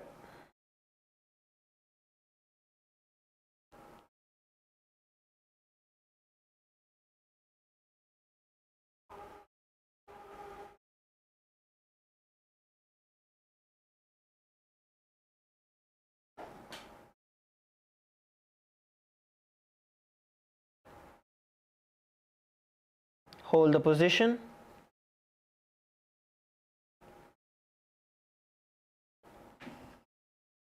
And visualize yourself as a lotus flower in your inner space. And the internal japa, Om Nithyananda Paramashivoham. वामोरुपरि दक्षिणं च चरणं संस्थाप्य वामं तथा दक्षोरुपरि पश्चिमेन विधिना धृत्वा कराभ्यां दृढम्. The next asana we are going to perform is going to be Baddha Padmasana. So we are going to continue to sit in the same position, but we are going to perform the Ujjayi Pranayama along with the Uddiyana Bandha.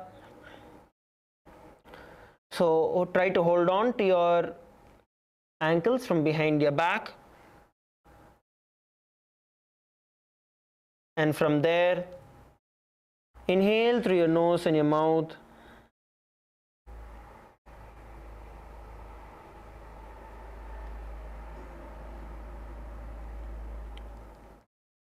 And then exhale forcefully through your nose.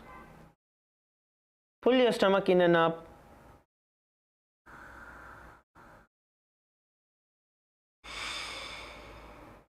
Into the Uddiyana Bandha.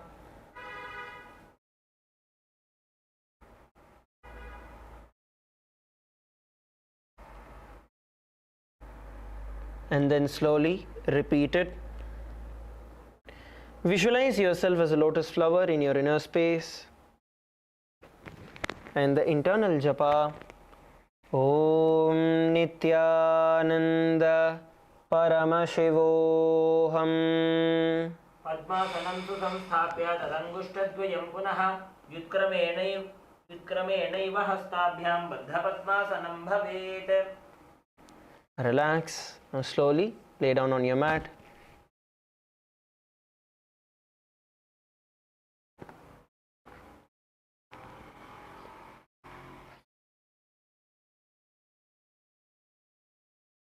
Lay down on your mat.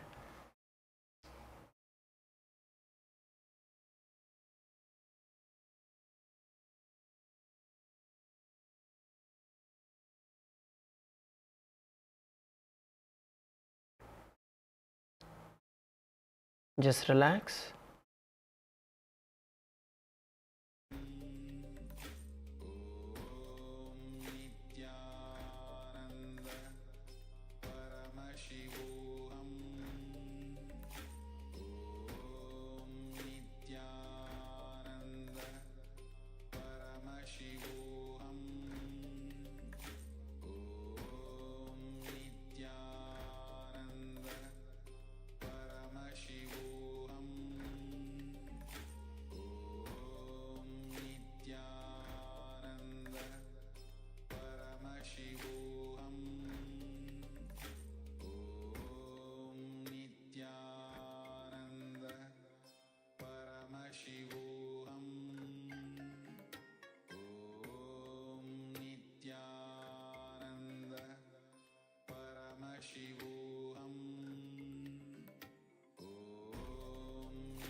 Slowly bring your awareness back to your body.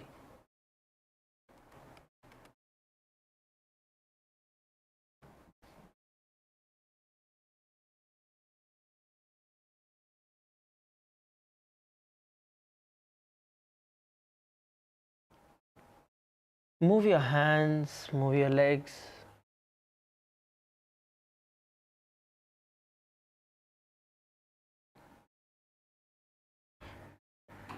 Bring your knees towards your chest.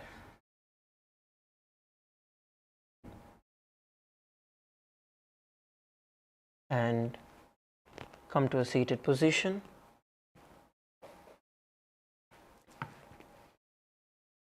Please come to a seated position.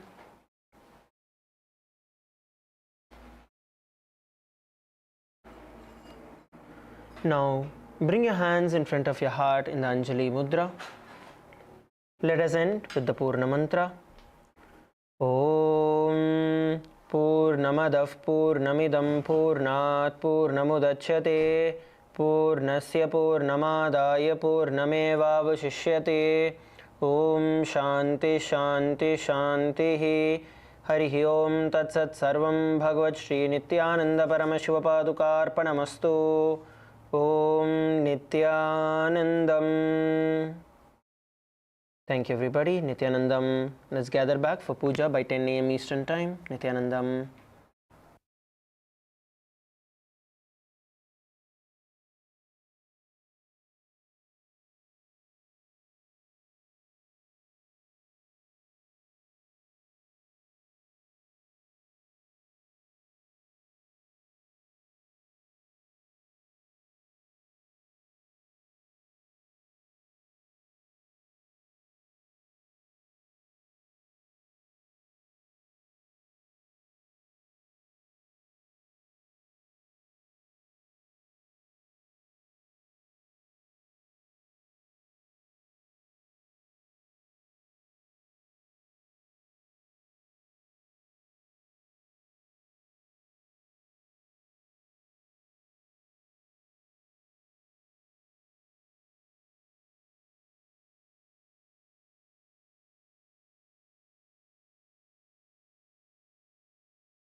All the participants to please settle down with your puja kits.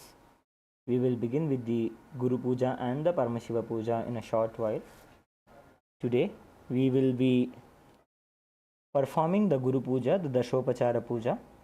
As we have a time constraint, we will be performing the Dashopachara Puja.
We request all the participants to please settle down as soon as possible.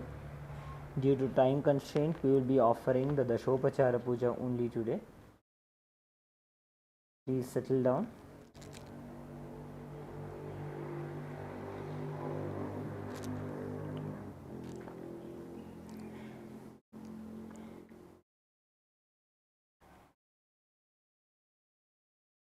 We request all the sannyasis who are on ground to assist the participants with settling down with all the puja items.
Nithyanandam.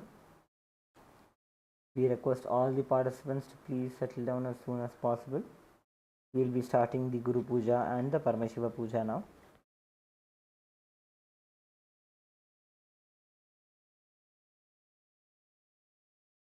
We see that there are participants at the back of the hall. We kindly request everyone to please come and settle down with their puja kits.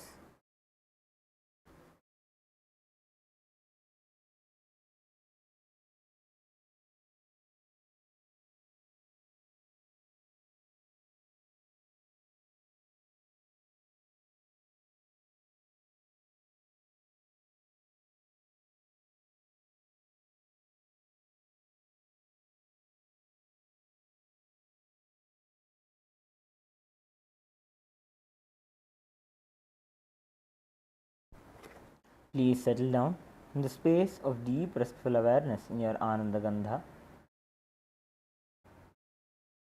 Be seated in a cross-legged position with your head, neck and spine in a straight line. Please avoid any forms of distractions or conversations. We will be entering into the Guru Puja and the Paramashiva Puja today. This is their personal time to connect with Swamiji, with Paramashiva.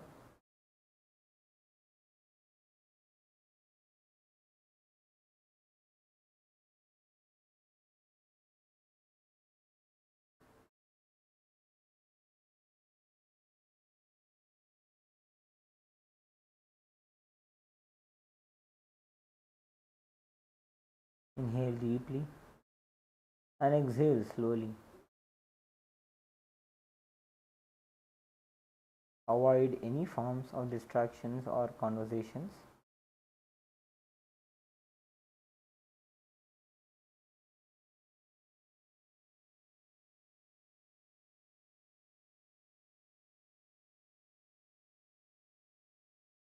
Let us now enter into the Guru Puja.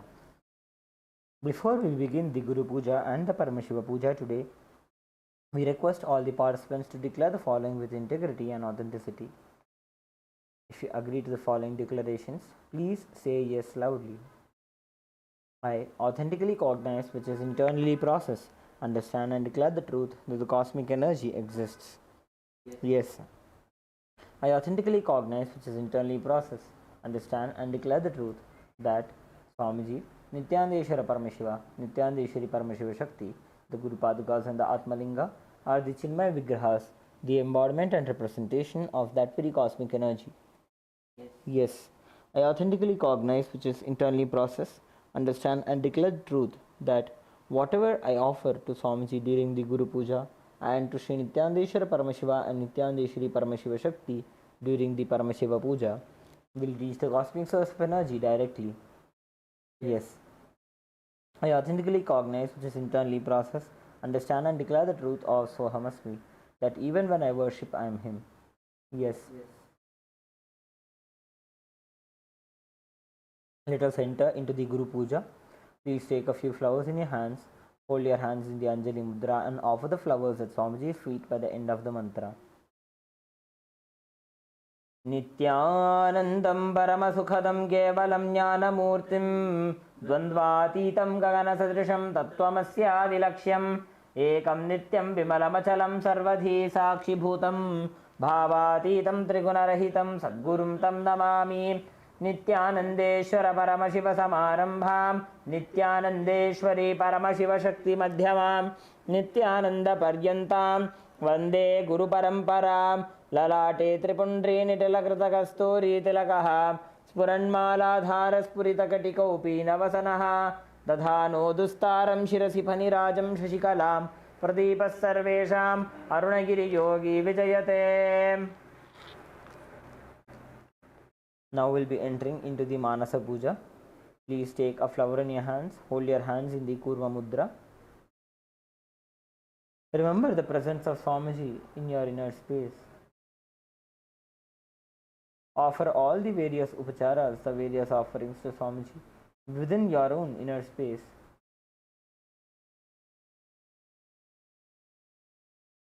Let us enter into the Manasa Puja now.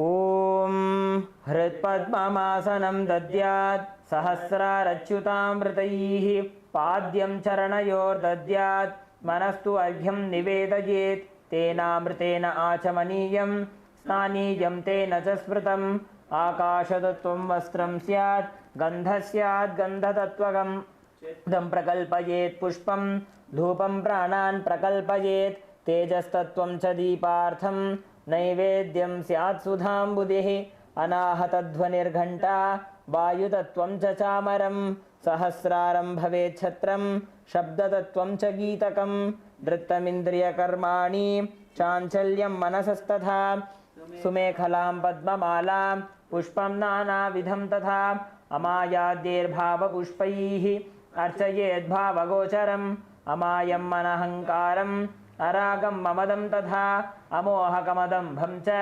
अद्वेषाक्षोभकौ तथा अमात्सर्यं मलोभं च दशपुष्पं विदुर्बुधाः अहिंसा परमं पुष्पं पुष्पमिन्द्रियनिग्रहः दयापुष्पं क्षमापुष्पं ज्ञानपुष्पं च पञ्चमम् इति पञ्चदशैर्भावपुष्पैः सम्पूजयेत् भगवन्तं श्रीनित्यानन्दपरमशिवम्. Offer the flowers onto Swamiji's feet. First is the offering of Padyam, the offering of water for washing Swamiji's feet. Please take an uddani of water and offer it at Swamiji's feet along with the mantra. Om Hrim Etat Padyam Sarvadevadevi Swarupaya Bhagavate Shri Nityananda Paramashivaya Namaha. Next is the offering of Arghya, the traditional bouquet. Please take another uddani of water and offer it at Swamiji's feet along with the mantra. Om Hrim Esho Arghyaha Sarvadeva Devi Swarupaya Bhagavate Shri Nityananda Paramashivaya Namaha. Next is the offering of Achamaniyam, the offering of water for the mouthwash. Please take an uddani of water and offer it at Swamiji's feet along with the mantra. Om Hrim Idam Achamaniyam Sarvadeva Devi Swarupaya Bhagavate Shri Nityananda Paramashivaya Namaha. Next is the offering of Snaniyam, the offering of water for the sacred bath. Please take an uddani of water and offer it onto Swamiji's feet along with the mantra, and please ring the bell as you do so. Om Hrim Idam Snaniyam Sarvadeva Devi Swarupaya Bhagavate Shri Nityananda Paramashivaya Namaha. Next is the offering of Vastram. Please take the Vastram and the Abharanam in your hands and offer it at Swamiji's feet along with the mantra. Om Hrim Idam Vastrottariyam Sarvadeva Devi Swarupaya Bhagavate Shri Nityananda Paramashivaya Namaha. Next is the offering of Gandha, the sandalwood paste. Please take the sandalwood paste and offer it at Swamiji's feet along with the mantra. Om Hrim Esha Gandha Sarvadeva Devi Swarupaya Bhagavate Shri Nityananda Paramashivaya Namaha. Next is the offering of Pushpam. Please take a few flowers smeared with sandalwood paste in your hands and offer it at Swamiji's feet along with the mantra. Om Hrim Idam Sachandana Pushpam Sarvadeva Devi Swarupaya Bhagavate Shri Nityananda Paramashivaya Namaha. Next is the offering of Bilva Patram, the offering of the Bilva leaves. Please take a few Bilva leaves smeared with sandalwood paste in your hands and offer it at Swamiji's feet along with the mantra.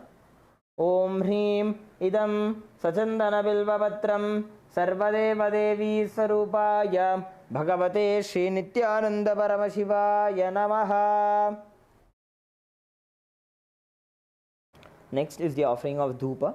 We request all the participants to please light your lamps and the incense sticks.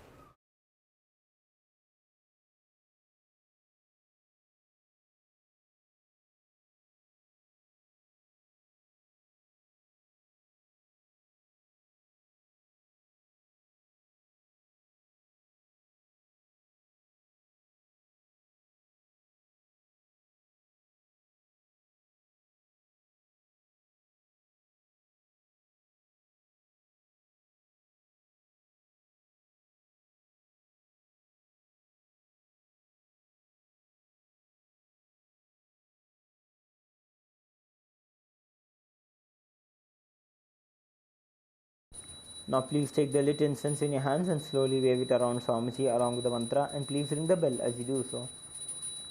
Om Hrim Esha Dhupah Sarvadevadevi Swarupaya Bhagavate Shri Nithyananda Paramashivaya Namaha. Now please take the lit lamp and slowly wave it around Swamiji along with the mantra, and please ring the bell as you do so. Om Hrim Esha Deepah Sarvadevadevi Swarupaya Bhagavate Shri Nithyananda Paramashivaya Namaha. Next is offering of Naivedyam. Please take an udani of water, hover it clockwise over the Naivedyam and offer it at Swamiji's feet along with the mantra. Om Hrim Idam Shopakarna Naivedyam Sarvadeva Devi Swarupaya Bhagavate Shri Nithyananda Paramashivaya Namaha. Next is the offering of Paniyam, the offering of water for drinking. Please take an udani of water and offer it at Swamiji's feet along with the mantra. Om Hrim Idam Paniyam Sarvadeva Devi Swarupaya Bhagavate Shri Nithyananda Paramashivaya Namaha. Next is the offering of Punarachmaniyam. Please take an udani of water and offer it at Swamiji's feet along with the mantra. Punaracha Om Hrim Idam Punarachamaniyam Sarvadeva Devi Swarupaya Bhagavate Shri Nithyananda Paramashivaya Namaha. Next is the offering of Aratrikam. Please take the lit arati in your hands and slowly wave it towards Swamiji along with the mantra, and please ring the bell as you do so. Arartrekam Om Hrim Esha Deepamala Sarvadeva Devi Swarupaya Bhagavate Shri Nithyananda Paramashivaya Namaha.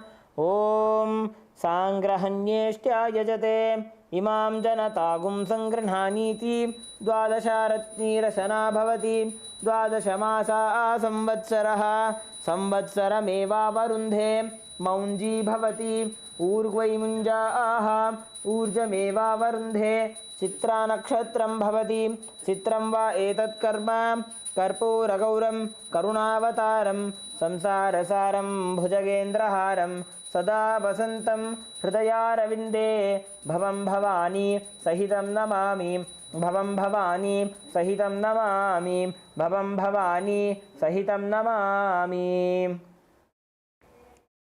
Arartrikam Samarpayami Bhagavat Shri Nithyananda Paramashiva Charnakamalebhyo Namaha.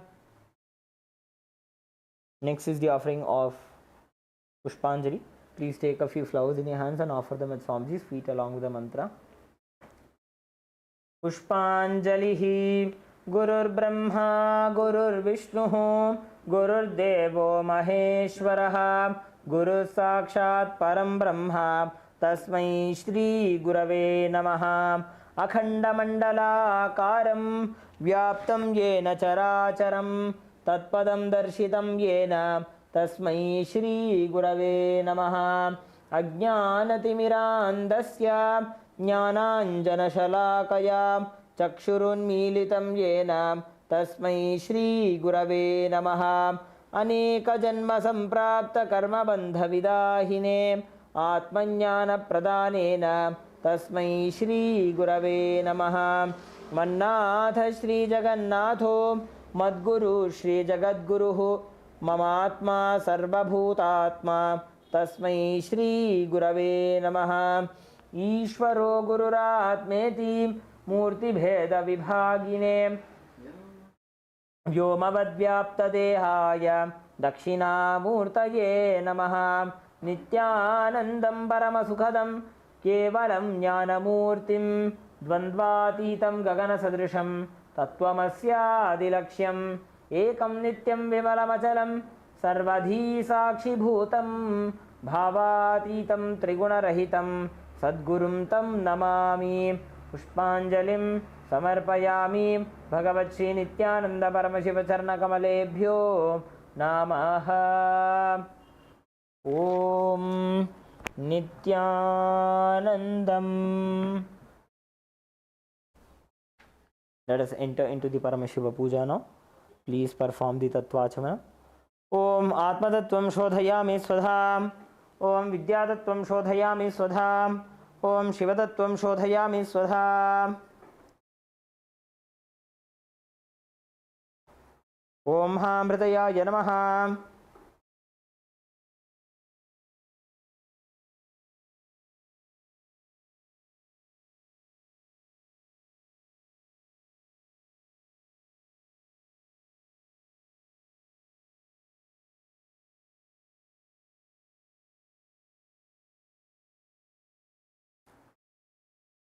Let us now begin with the Sakalikaranam. Using the left hand, wipe the front and back of the right hand once, and using the right hand, wipe the front and back of the left hand twice. Om Hahastraya Namaha. Bring your hands into the Namaskara Mudra. Shaktaye Vaushate. Now touch the thumb to the respective palms.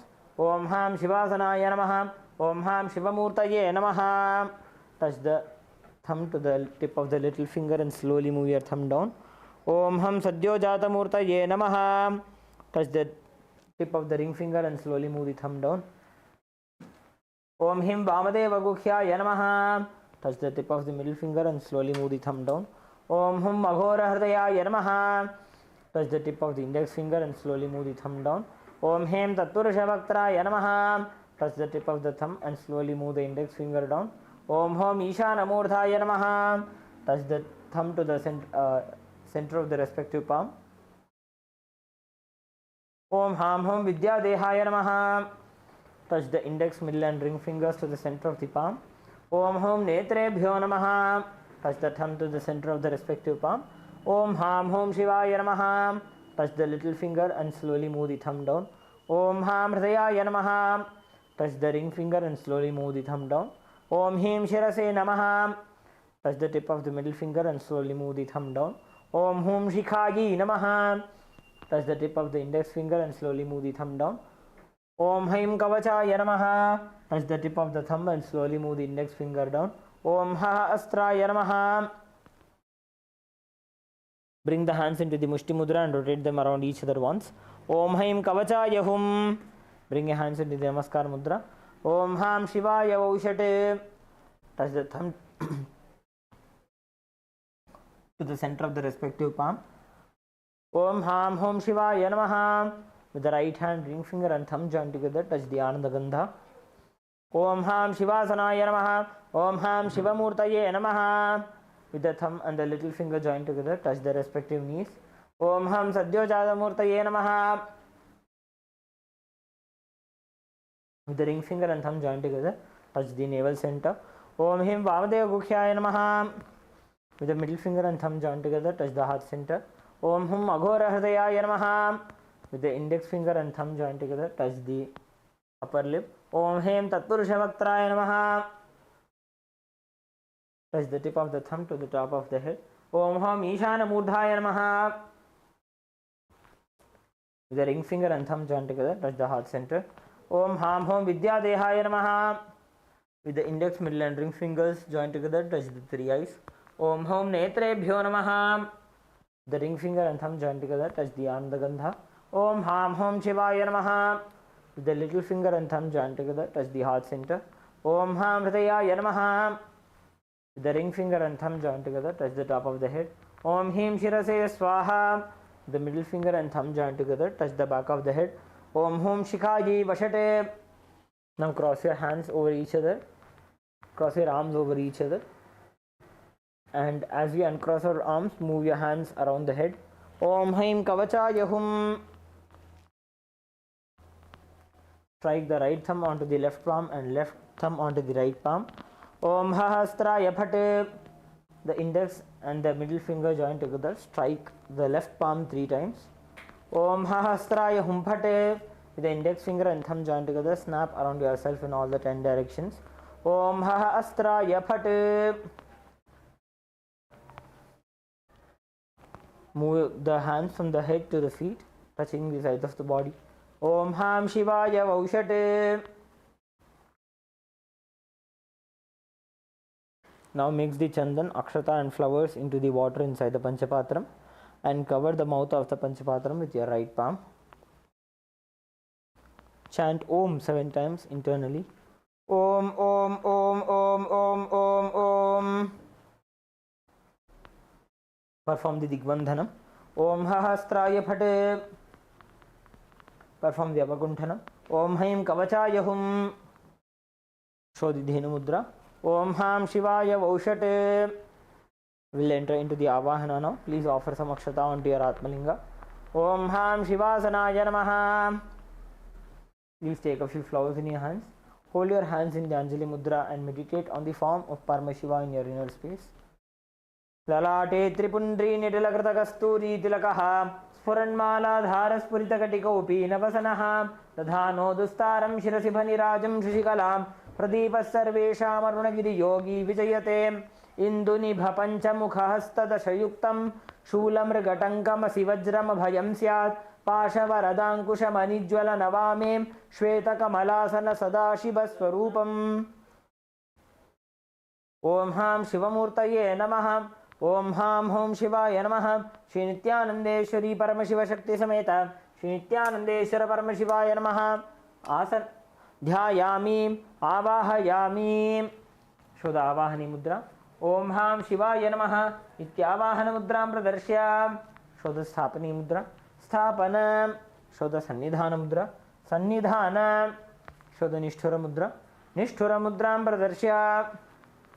Show the Kalakanthi Mudra. Astraya Humphat iti Kalakanthi Mudram Pradarshya. Show the Linga Mudra. Om Ham Shivaya Namaha iti Linga Mudram. Show the Namaskara Mudra. Namaskara Mudram. Show the Avagunthana Mudra.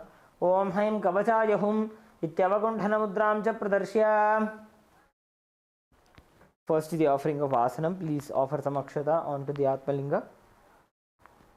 Om Ham Hom Shivaya Namaha. Shri Nithyanandeshwari Paramashiva Shakti Sameta Shri Nithyanandeshwara Paramashivaya Namaha. Asanam Samarpayami. Next is the Padya, Achamana and Aragya. Please take an Udanya of water. Show it to Paramashiva's feet and offer it into the Padya Patram. Om Ham Shivaya Namaha. Take another Udanya of water. Show it to Paramashiva's mouth and offer it into the Achamana Patram. Om Ham Shivaya Svadha. Please take another Udanya of water. Show it to Paramashiva's crown and offer it into the Arghya Patram. Om Ham Shivaya Swaha. Shri Nithyanandeshwari Paramashiva Shakti Sameta Shri Nithyanandeshwara Paramashivaya Namaha. Padya Achamanarghyam Dattva. Next is the Snaniyam. Please take an Udanya of water.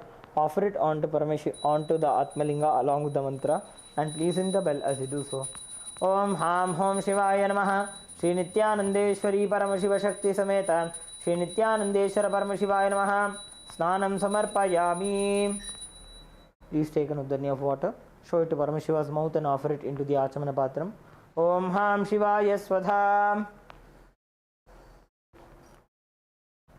Next is the offering of Vastram. Please take some Akshata and offer it onto your Atmalinga along with the mantra. Om Ham Hom Shivaya Namaha. Shri Nithyanandeshwari Paramashiva Shakti Sameta Shri Nithyanandeshwara Paramashivaya Namaha. Vastra Yajñopavita Uttariya Bharnartam Akshatan Samarpayami. Next is the offering of Gandha. Please take some sandalwood paste and offer it onto the Atmalinga along with the mantra. Om Ham Hom Shivaya Namaha. Shri Nithyanandeshwari Paramashiva Shakti Sameta Shri Nithyanandeshwara Paramashivaya Namaha. Gandhan Dharayami. Offer some kumkum onto the Gandha. Gandha Siyopari Haridra Kumkumam Samarpayami. Next is the offering of Pushpam. Please take a few flowers in your hands. Offer the flower each time the word Namaha is chanted. Om Bhavaya Devaya Namaha. Bhavasya Devasya Patne Namaha. Om Sharvaya Devaya Namaha. Sharvasya Devasya Patne Namaha. Om Ishanaya Devaya Namaha. Ishanasya Devasya Patne Namaha. Om Pashvader Devaya Namaha. Pashvader Devasya Patne Namaha. Om Ugraya Devaya Namaha. Ugrasya Devasya Patne Namaha. Om Rudraya Devaya Namaha. Rudrasya Devasya Patne Namaha. Om Bhimaya Devaya Namaha. Bhimasya Devasya Patne Namaha. Om Mahate Devaya Namaha. Mahato Devasya Patne Namaha. Om Ham Hom Shivaya Namaha. Shri Nithyanandeshwari Paramashiva Shakti Sameta Shri Nithyanandeshwara Paramashivaya Namaha. Ashtapushpa samarpayami. Please take some bilva leaves smeared with sandalwood paste and offer it onto your Atmalinga along with the mantra. Om Ham Hom Shivaya Namaha. Shri Nithyanandeshwari Paramashiva Shakti Sameta Shri Nithyanandeshwara Paramashivaya Namaha. Bilvavatram samarpayami. Next is the offering of dhupa. Please sprinkle some samanya arghya. Offer a flower onto the bell. Om Hahastraya Namaha. Take the bell in your left hand and start ringing the bell. Sprinkle some water onto the dhupa. Om Hahastraya Bhate. Offer a flower onto the dhupa. Om Hamritaya Namaha. Please take the dhupa in your hands and slowly wave it around your Atmalinga along with the mantra. Om Ham Hom Shivaya Namaha. Shri Nithyanandeshwari Paramashiva Shakti Sameta Shri Nithyanandeshwara Paramashivaya Namaha. Dhupamagrapayami. Please take a nudanya of water, show it to Paramashiva's mouth and offer it into the Achamana Patram. Om Ham Shivaya Svadha. Sprinkle some water over the Deepa.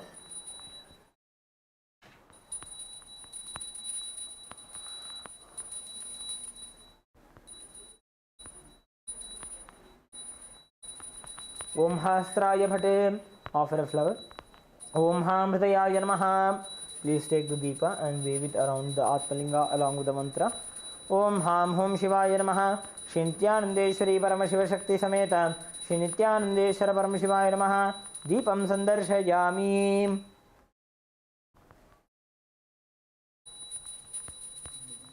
Please take an udanya of water, show it to Paramashiva's mouth and offer it into the Achamana Patram. Om Ham Shivaya Svadha. Now, next is the Naivedyam. Please sprinkle some water over the Naivedyam. Om Hahastraya Bhate. Offer a flower. Om Hamritaya Namaha. Please take an udanya of water, hover it clockwise over the Naivedyam and offer it to Paramashiva along with the mantra. Om Ham Hom Shivaya Namaha. Shri Nithyanandeshwari Paramashiva Shakti Sameta Shri Nithyanandeshwara Paramashivaya Namaha. Naivedyam Nivedayami. Please take an udanya of water, show it to Paramashiva's mouth and offer it into the Achamana Patram. Om Ham Shivaya Svadha. Next is the Tambulam. Please take some akshata in your hands and offer it onto your Atmalinga along with the mantra. Om Ham Hom Shivaya Namaha. Shri Nithyanandeshwari Paramashiva Shakti Sameta Shri Nithyanandeshwara Paramashivaya Namaha. Tambulam Samarpayami.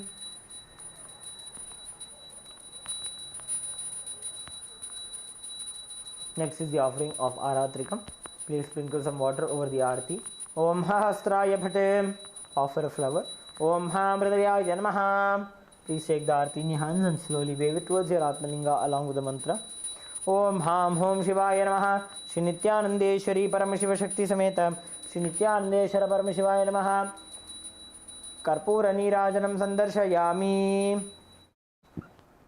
Please stop ringing the bell and place it onto your left hand side. Place the Arati onto your right hand side.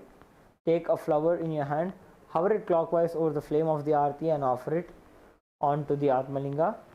Rakshantharayami.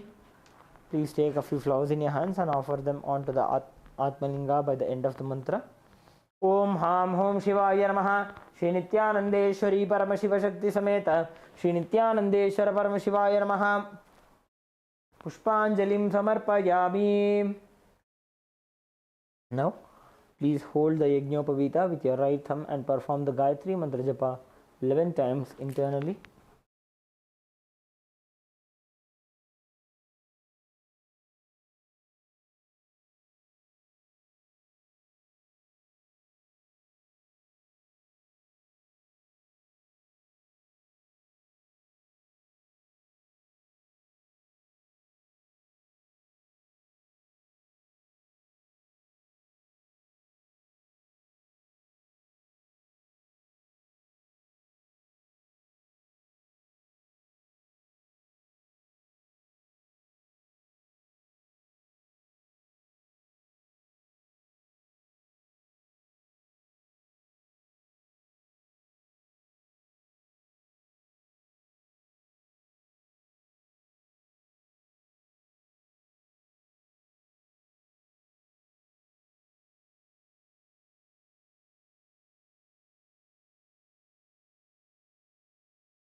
Now, please begin with the Shiva Mula Mantra Japa 11 times internally.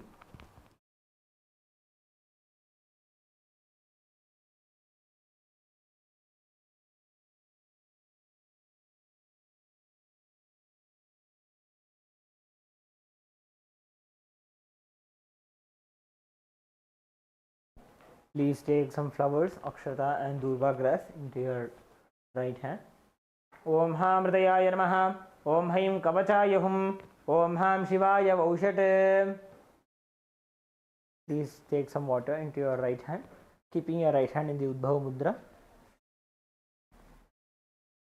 Offer the flowers and water onto the Atmalinga by the end of the mantra.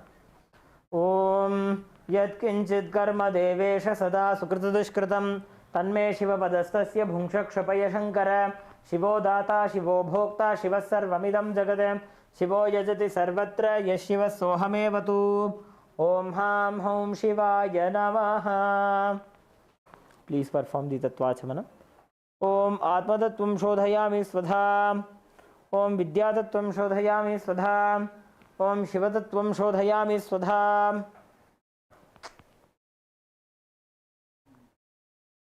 Om Ham Hridayaya Namaha.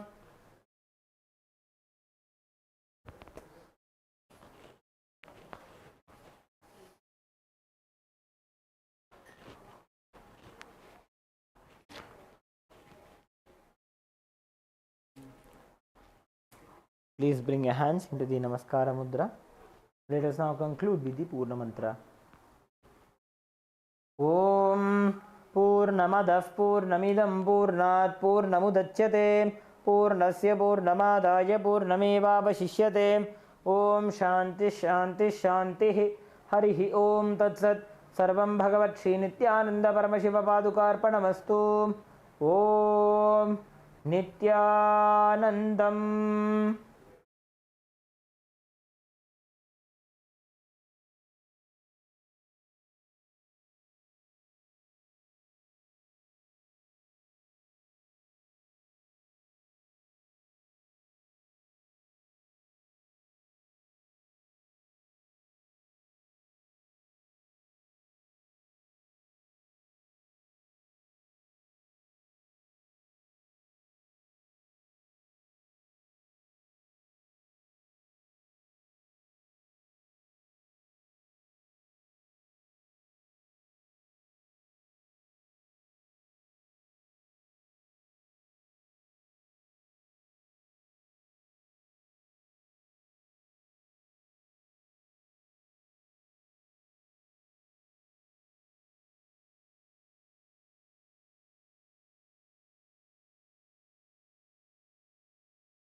Around 5,000 years ago, at the end of Mahabharat War, the ancient enlightened Hindu civilization consisted of 10,000 Hindu traditions, or sampradayas, that existed in 56 Hindu nations, 200 Hindu kingdoms, 1,700 Hindu provinces that covered more than 6 million kilometers square of Asia.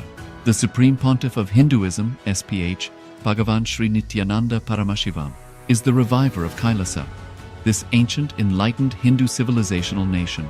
KAILASA is an unbroken cultural, religious, historical, civilizational, and sovereign continuation and revival of multiple of these historical Hindu sovereign states and Hindu ecclesiastical entities. The unbroken continuity of these ancient Hindu nations through KAILASA results in the legal recognition of KAILASA as per the international customary law, particularly the doctrine of continuity. The international law, The doctrine of continuity implies that upheavals and revolutions within a country, changes in government, territorial adjustments, measures taken during military occupation, or other internal transformations do not negate the existence of the country, do not affect the legal personality and international obligations of the country or state. The Vienna Convention on Succession of States in respect of treaties, 1978, addresses these principles of the doctrine of continuity as it outlines international law during situation of state succession or continuation. International law recognizes a state's legal personality by recognizing its identity. This perspective extends even during the period when the given state or country is annexed or occupied by a foreign power.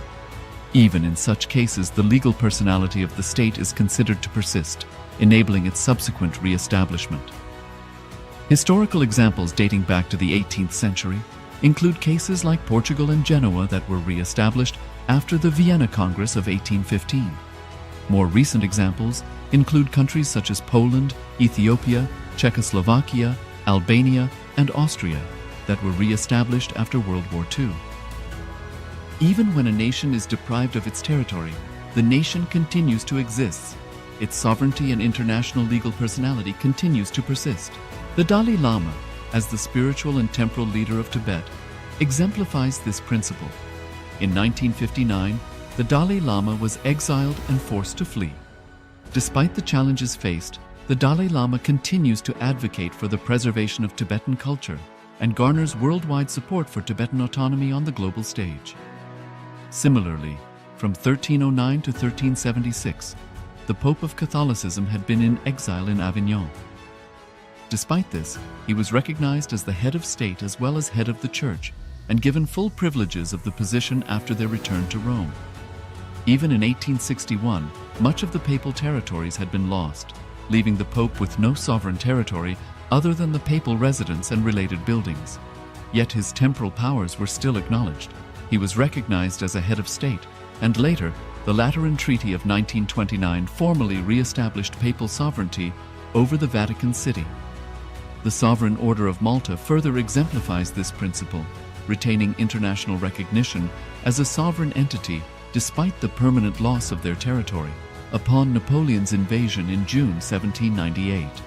Despite such permanent loss of territory, the sovereignty and the international legal personality of the Sovereign Order of Malta continue to persist.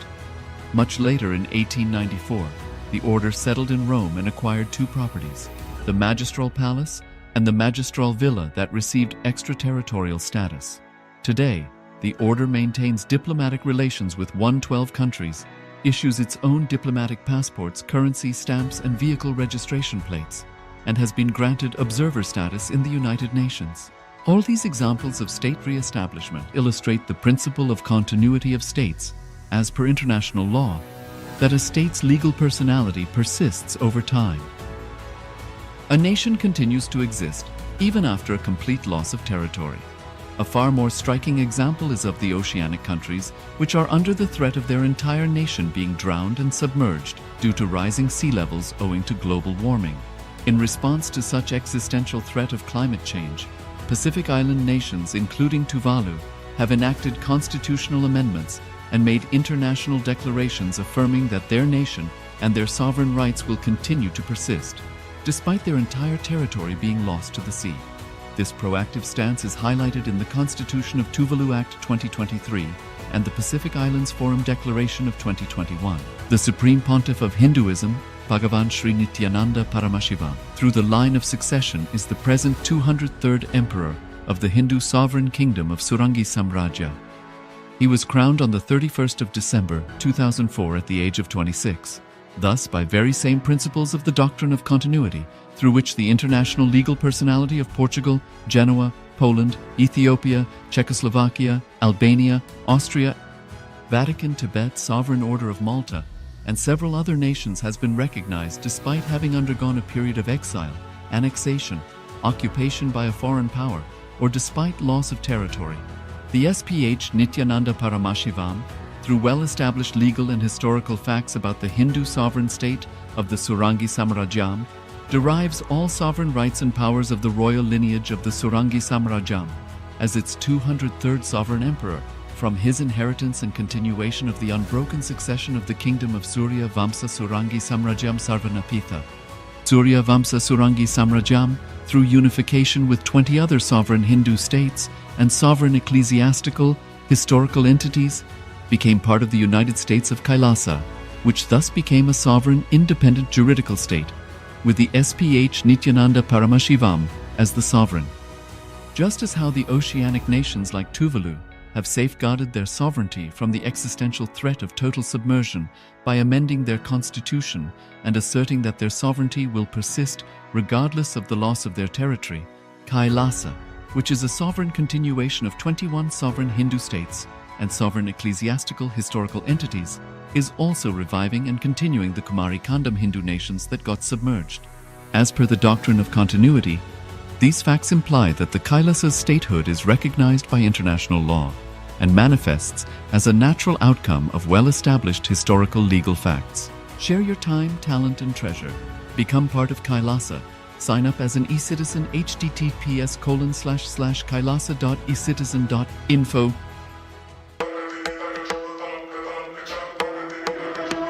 With Paramashiva's grace, we have evolved UAN, United Nations for Ancient Nations. Paramashiva successfully manifested, and now he is introducing this to all of you, to the world formally, United Ancient Nations. It is United Nations for Ancient Indigenous Nations. This is a profound intergovernmental body. More than 100 ancient nations are already part members of this UAN. It is to unite and support all the indigenous nations, indigenous kingdoms all over the world.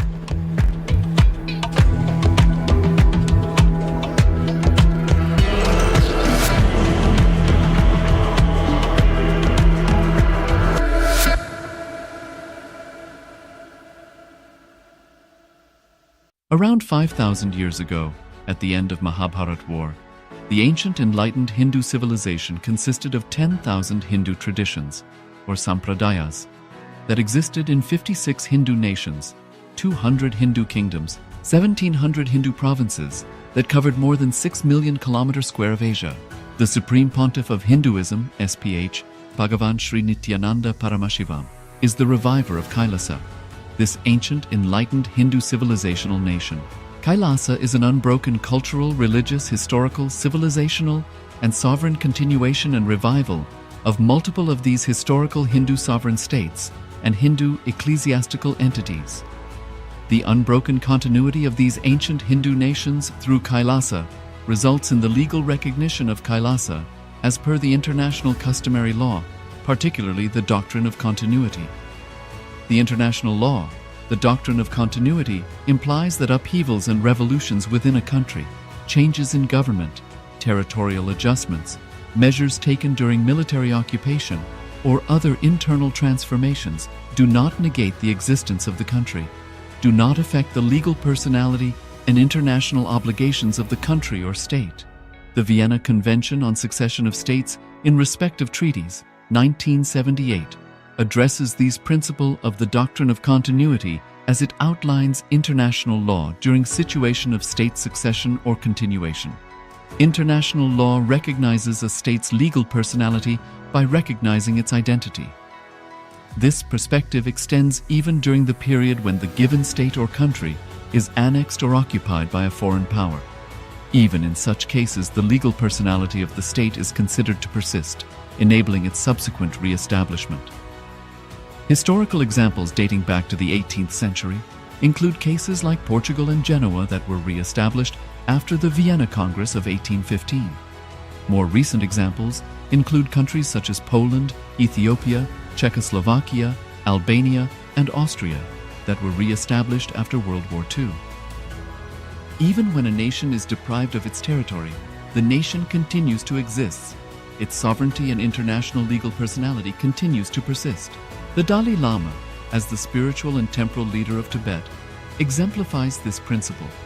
In 1959, the Dalai Lama was exiled and forced to flee.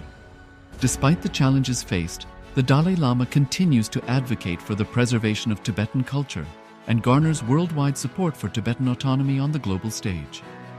Similarly, from 1309 to 1376, the Pope of Catholicism had been in exile in Avignon. Despite this, he was recognized as the head of state as well as head of the church and given full privileges of the position after their return to Rome. Even in 1861, much of the papal territories had been lost, leaving the Pope with no sovereign territory other than the papal residence and related buildings.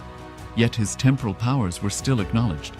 He was recognized as a head of state, and later, the Lateran Treaty of 1929 formally re-established papal sovereignty over the Vatican City. The Sovereign Order of Malta further exemplifies this principle, retaining international recognition as a sovereign entity despite the permanent loss of their territory upon Napoleon's invasion in June 1798. Despite such permanent loss of territory, the sovereignty and the international legal personality of the Sovereign Order of Malta continue to persist. Much later in 1894, the order settled in Rome and acquired two properties, the Magistral Palace and the Magistral Villa that received extraterritorial status. Today, the order maintains diplomatic relations with 112 countries, issues its own diplomatic passports, currency, stamps, and vehicle registration plates, and has been granted observer status in the United Nations. All these examples of state re-establishment illustrate the principle of continuity of states, as per international law, that a state's legal personality persists over time. A nation continues to exist even after a complete loss of territory. A far more striking example is of the oceanic countries, which are under the threat of their entire nation being drowned and submerged due to rising sea levels owing to global warming. In response to such existential threat of climate change, Pacific Island nations, including Tuvalu, have enacted constitutional amendments and made international declarations affirming that their nation and their sovereign rights will continue to persist, despite their entire territory being lost to the sea. This proactive stance is highlighted in the Constitution of Tuvalu Act 2023 and the Pacific Islands Forum Declaration of 2021. The Supreme Pontiff of Hinduism, BHAGAVAN SRI NITHYANANDA PARAMASHIVAM, through the line of succession is the present 203rd Emperor of the Hindu Sovereign Kingdom of Surangi Samrajya. He was crowned on the 31st of December 2004 at the age of 26.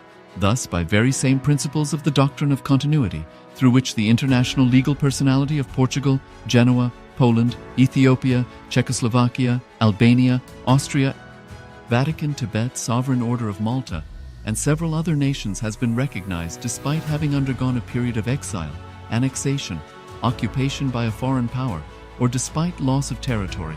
The SPH Nithyananda Paramashivam, through well-established legal and historical facts about the Hindu sovereign state of the Surangi Samrajyam, derives all sovereign rights and powers of the royal lineage of the Surangi Samrajyam as its 203rd sovereign emperor from his inheritance and continuation of the unbroken succession of the kingdom of Surya Vamsa Surangi Samrajyam Sarvanapitha. Surya Vamsa Surangi Samrajyam, through unification with 20 other sovereign Hindu states and sovereign ecclesiastical, historical entities, became part of the United States of KAILASA, which thus became a sovereign, independent juridical state, with the SPH Nithyananda Paramashivam as the sovereign. Just as how the oceanic nations like Tuvalu have safeguarded their sovereignty from the existential threat of total submersion by amending their constitution and asserting that their sovereignty will persist regardless of the loss of their territory, KAILASA, which is a sovereign continuation of 21 sovereign Hindu states and sovereign ecclesiastical historical entities, is also reviving and continuing the Kumari Kandam Hindu nations that got submerged. As per the doctrine of continuity, these facts imply that the Kailasa's statehood is recognized by international law and manifests as a natural outcome of well-established historical legal facts. Share your time, talent, and treasure. Become part of Kailasa. Sign up as an eCitizen https://kailasa.ecitizen.info.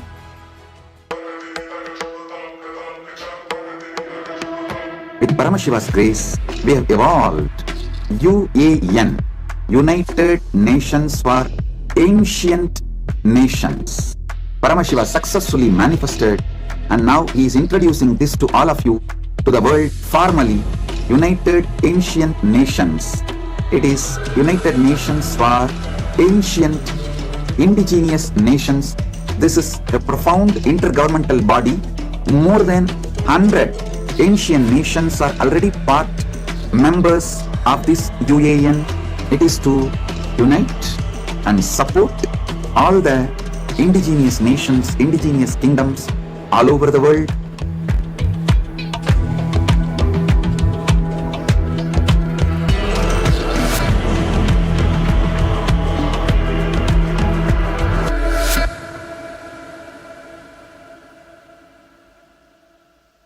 Around 5,000 years ago, at the end of Mahabharat War, the ancient enlightened Hindu civilization consisted of 10,000 Hindu traditions, or sampradayas, that existed in 56 Hindu nations, 200 Hindu kingdoms, 1,700 Hindu provinces that covered more than 6 million kilometers square of Asia. The Supreme Pontiff of Hinduism, SPH, Bhagavan Sri Nithyanaanda Paramashivham, is the reviver of KAILASA, this ancient, enlightened Hindu civilizational nation. KAILASA is an unbroken cultural, religious, historical, civilizational, and sovereign continuation and revival of multiple of these historical Hindu sovereign states and Hindu ecclesiastical entities. The unbroken continuity of these ancient Hindu nations through KAILASA results in the legal recognition of KAILASA as per the international customary law, particularly the doctrine of continuity. The international law Nithyanandam Paramasukadam Kevalam Jnanamurtim Dvandvatitam Gaganasadrisham Tattvamasyadilaksham Ekam Nityam Vimalamachalam Sarvati Sakshibhutam Bhavatitam Trigunarahitam Satgurum Tam Namami. Nithyanandam, everyone. Mr. Chandam, welcome. Good to have you all with us. So welcome on this day 18 of the Paramashivoham program. Requesting everyone, please come on camera. Today we are going to dive deep into the Nithya Dhyaan to experience bliss. But before that, we would like to welcome everyone back after the yoga and the puja. So congratulations for taking part, and of course the powerful yoga, 2-hour yoga, and the puja sets your body in the right frame, sets your body, your space into the right space to get started with this beautiful day that we have ahead of us. Yes, and today we'll be diving deeper into the Nithya Dhyaan, one of the profound and great revelations from the Supreme Pontiff of Hinduism, Bhagavan Sri Nithyanaanda Paramashivham. This has been a meditation practice that can take you deeper and deeper into the higher experiences. So it's a very powerful meditation process, and we'll be entering deeper into this process today. And today we'll also be receiving the initiations from the Bhagavan Sri Nithyanaanda Paramashivham, manifesting as the Lingamurti. So it'll be a powerful initiation session towards the end of today's sessions. So let us first begin with the power of third eye, manifesting the power of the third eye. Now, as we were just finishing up the puja, the Paramashiva puja, only if you are in the space of oneness with Paramashiva, in the space I am Paramashiva, you will actually be able to offer the Paramashiva puja. When you're offering the puja, you are in that space of oneness, in that space of I am Paramashiva. And that is the key for manifesting all the powers. When you sit in oneness and when you invite Paramashiva, he manifests all the powers. So let us sit back. I request all the participants to sit back and relax and enter into that space of manifestation. We are going to manifest the power of the third eye. So we'll first read the Shastra Pramana, the scriptural reference for the power of third eye. Requesting all the participants to come back to that space of oneness that we just experienced during the puja offering. The Shastra Pramana, the scriptural reference to manifest powers of the third eye, goes Kapalantarmanonyasya Tishtanmilitalochanaha Kramena manaso dardyat Lakshayet lakshamuttamam. The translation says, by fixing the mind on the inner space within the crown center and sitting stably without any movement, having the eyes closed, in succession by that stability of the mind and inner space, one directly sees the ultimate goal by having the vision beyond the sight that reveals any object or place attaining the space of oneness with the source, Paramashiva. Now, to have the vision beyond the sight is the power that Paramashiva will be manifesting. So let us sit back.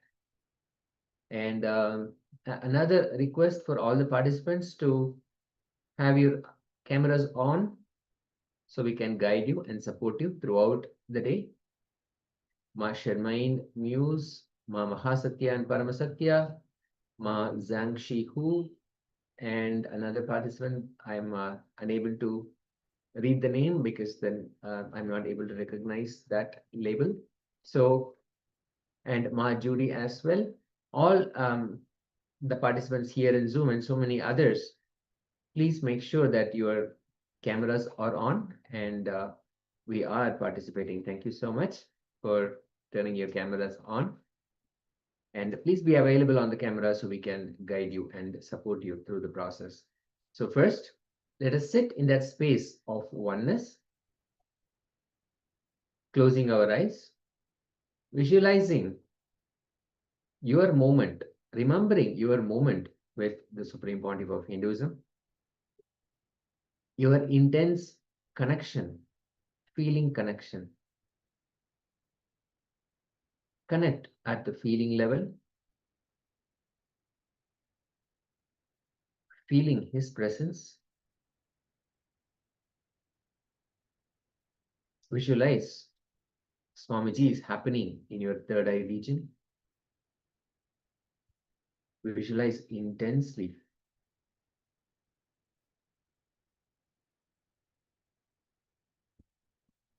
Invoking, inviting his presence in your third eye region.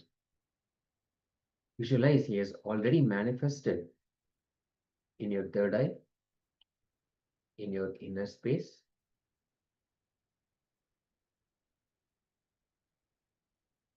Now ask Paramashiva to manifest the power of vision beyond the sight, seeing beyond your two eyes, sight by the two eyes.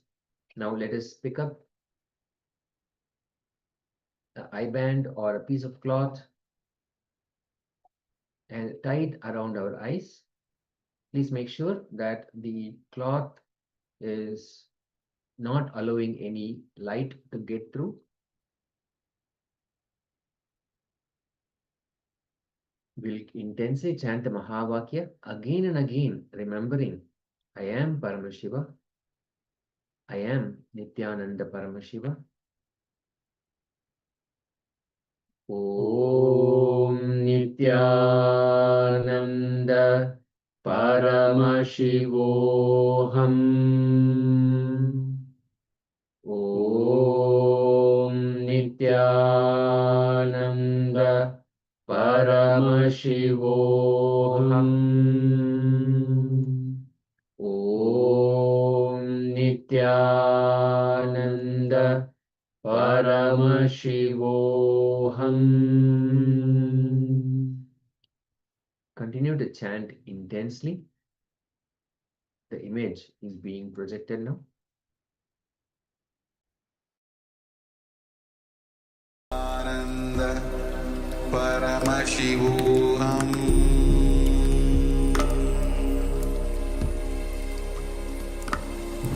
Om Nithyananda Paramashivoham.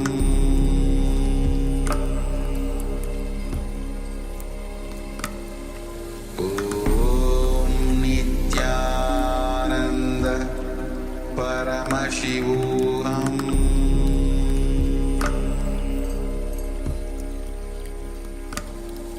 Om Nithyananda Paramashivoham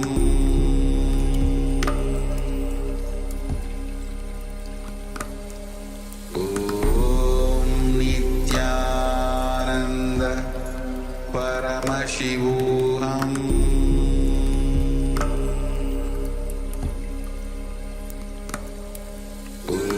Om Nithyananda Paramashivoham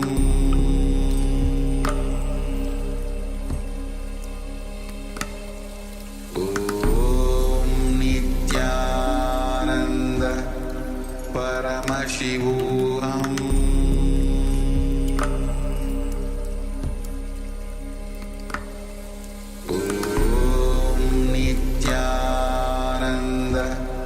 Paramashivoham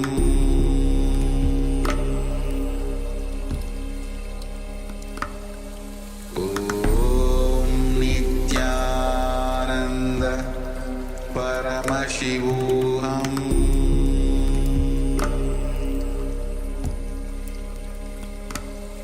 Om Nithyananda Paramashivoham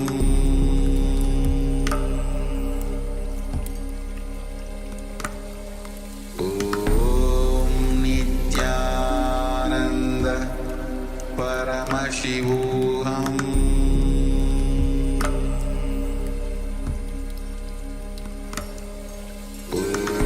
Om Nithyananda Paramashivoham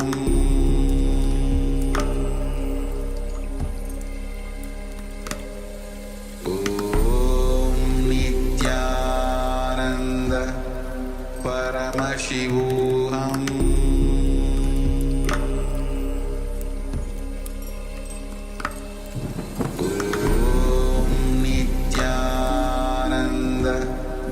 Paramashivoham Om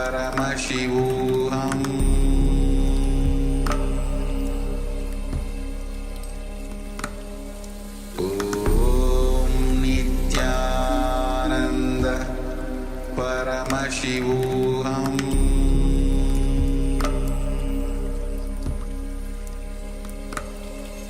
Om Nithyananda Paramashivoham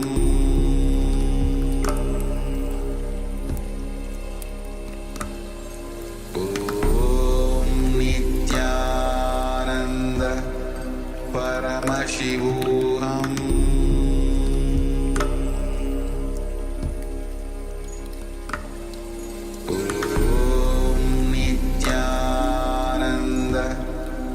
Paramashivoham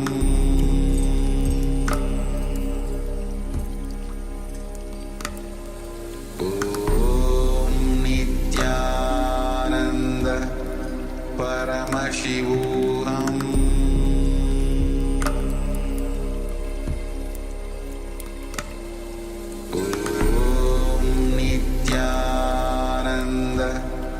Paramashivoham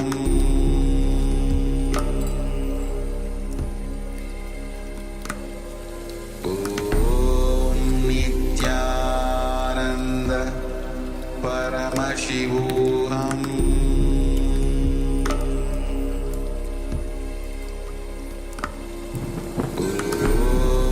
Nithyananda Paramashivoham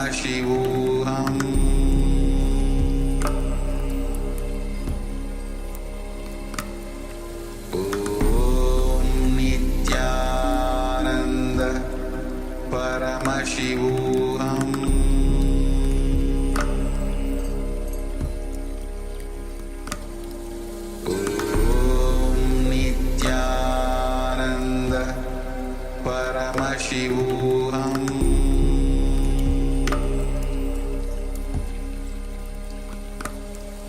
Om Nithyananda Paramashivoham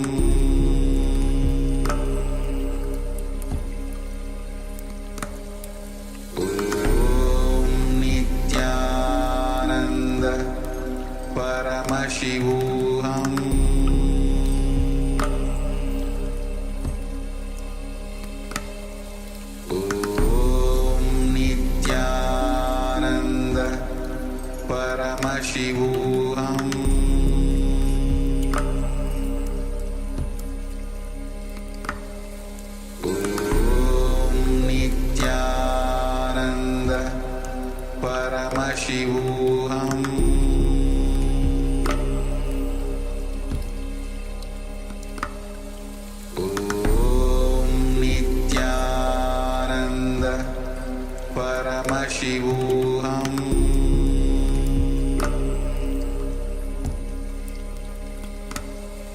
Om Nithyananda Paramashivoham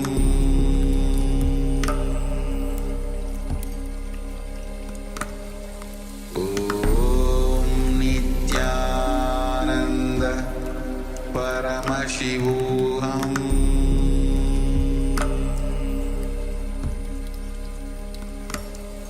Om Nithyananda Paramashivoham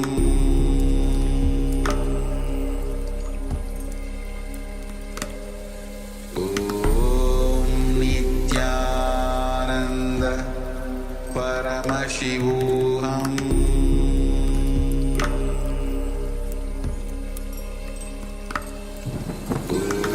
Om Nithyananda Paramashivoham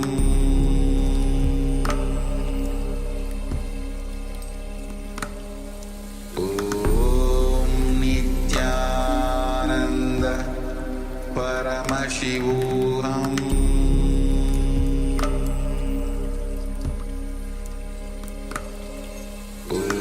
Om Nithyananda Paramashivoham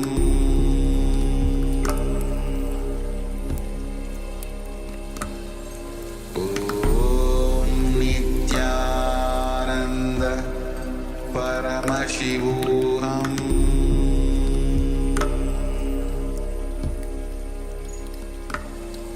Om Nithyananda Paramashivoham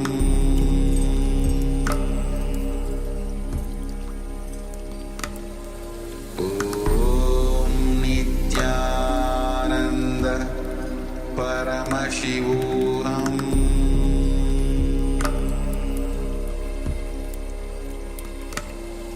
Om Nithyananda Paramashivoham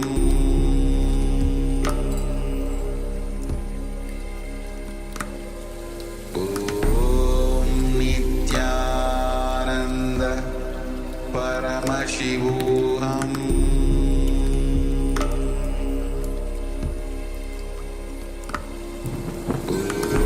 Om Nithyananda Paramashivoham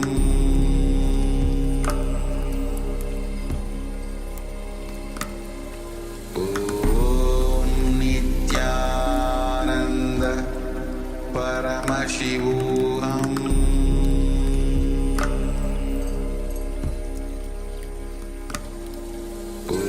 Om Nithyananda Paramashivoham Om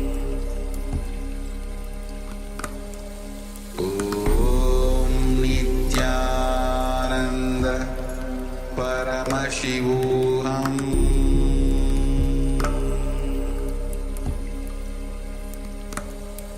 Om Nithyananda Paramashivoham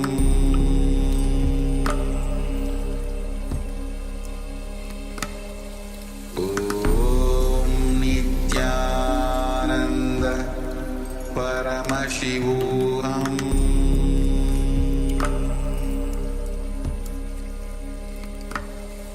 Om Nithyananda Paramashivoham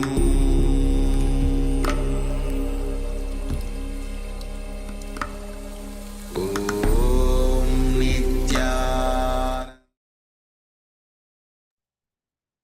Slowly, let us relax from the manifestation.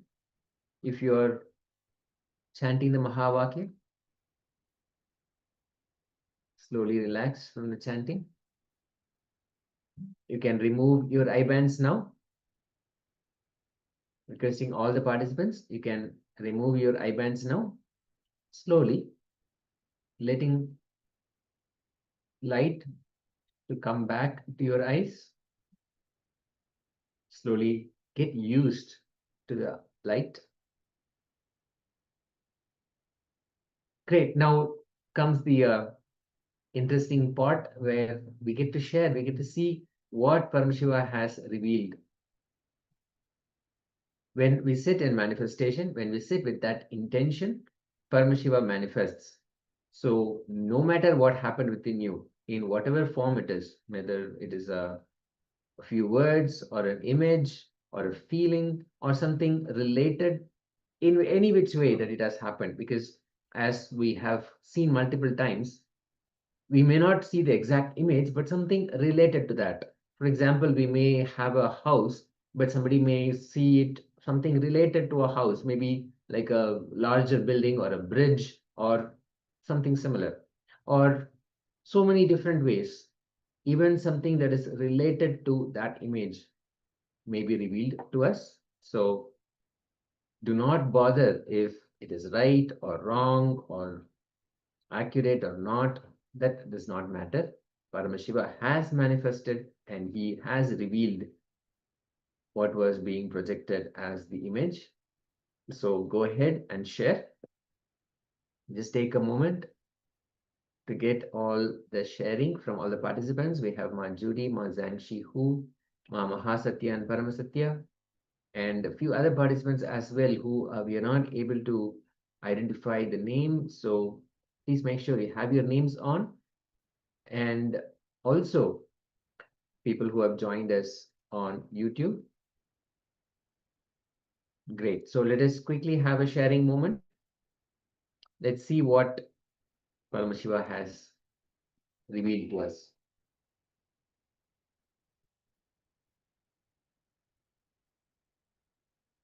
If you are joining us on YouTube, you could use the comments section and let us know how or what Paramashiva revealed to you. As we are preparing for the next session, or actually we are preparing to get that image back on the screen. Just a moment. So we'll just give a moment for the sharing to happen. Yes.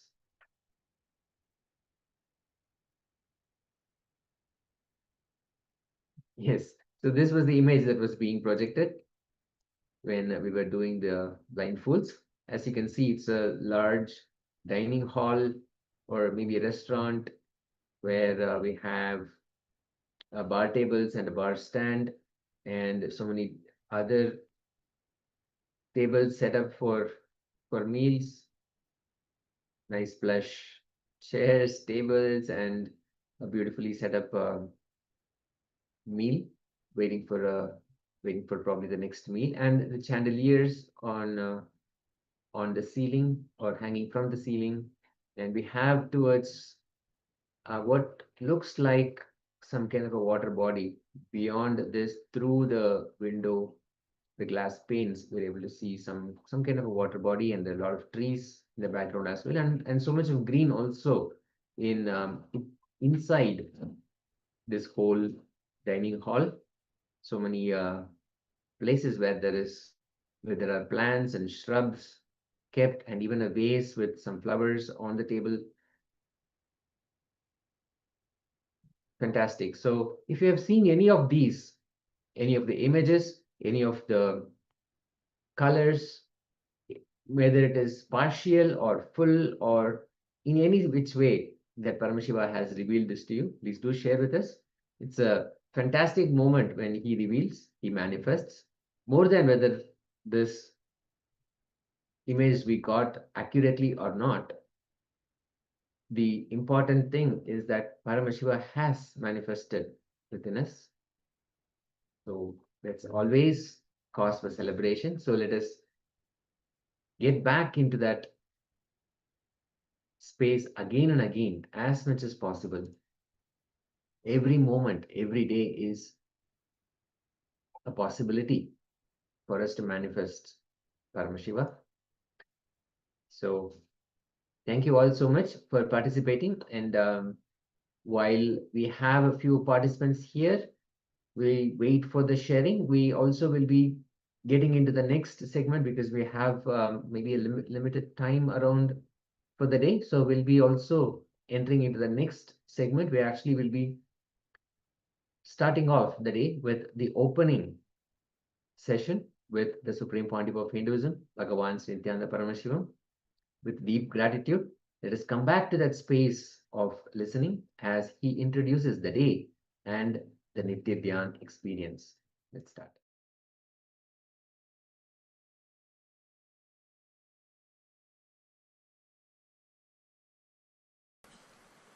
Let me define the word initiation.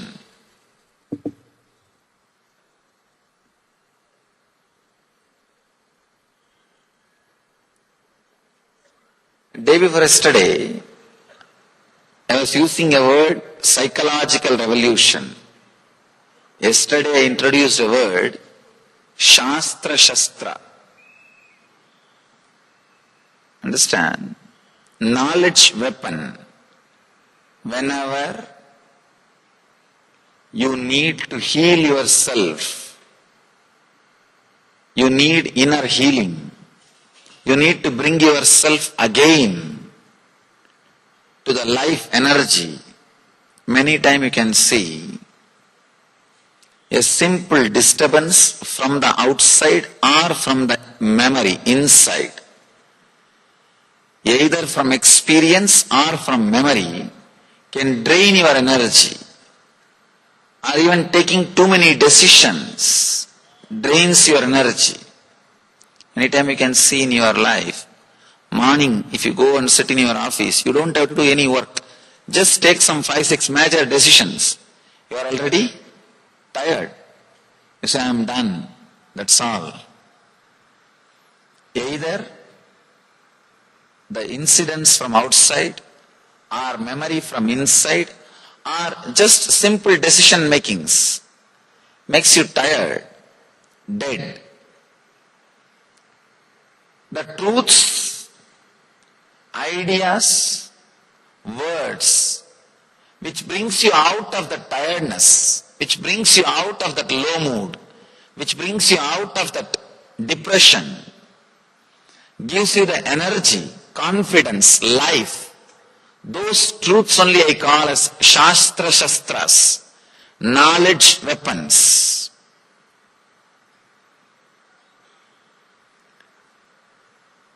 Truths which brings you out of depression, a low mood, and adds self-healing energy and confidence, life into you is called Shastra Shastras.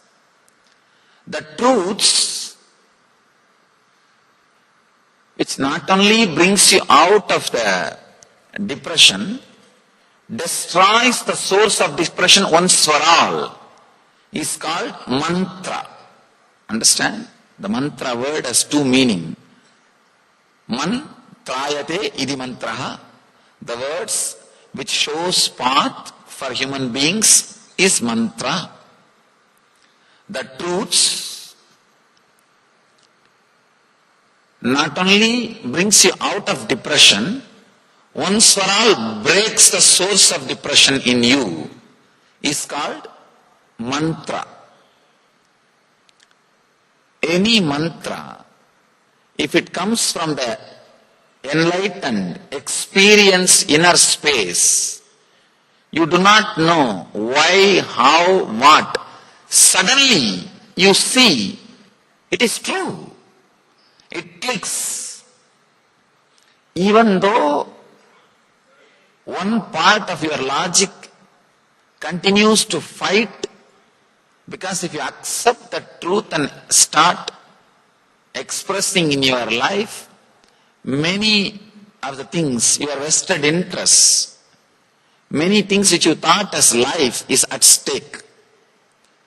That part may continue to fight, but the main, your being, your core will have that click. I know what he is talking is truth. Maybe too strong for me. Maybe if I start living it, too many things are at stake. These all can be a confusion or disturbance, doubt in the corner of your mind, corner of your heart, corner of your being, but the very core feels connected. If that happens to you, it is called initiation. Truth, when it comes out of an enlightened inner space and clicks, that's the right word I have to use. It won't be any. If you analyze, how could he convince me about such great thing and such a wonderful thing? You yourself will feel, how did I get convinced? You don't know. But suddenly your heart feels connected to the words which he is uttering, the truth which he is expressing. That connection, that click is what I call initiation. I'm trying to express some truths. Understand? Yesterday whatever I added is Shastra, knowledge weapons. It can bring you out of depression. It can bring you out of low mood. It can bring you out of that dull feeling to an inspiring, healing mood, energetic feeling. But today, what I'm trying to share can break the very core of depression, what we call root of your mind.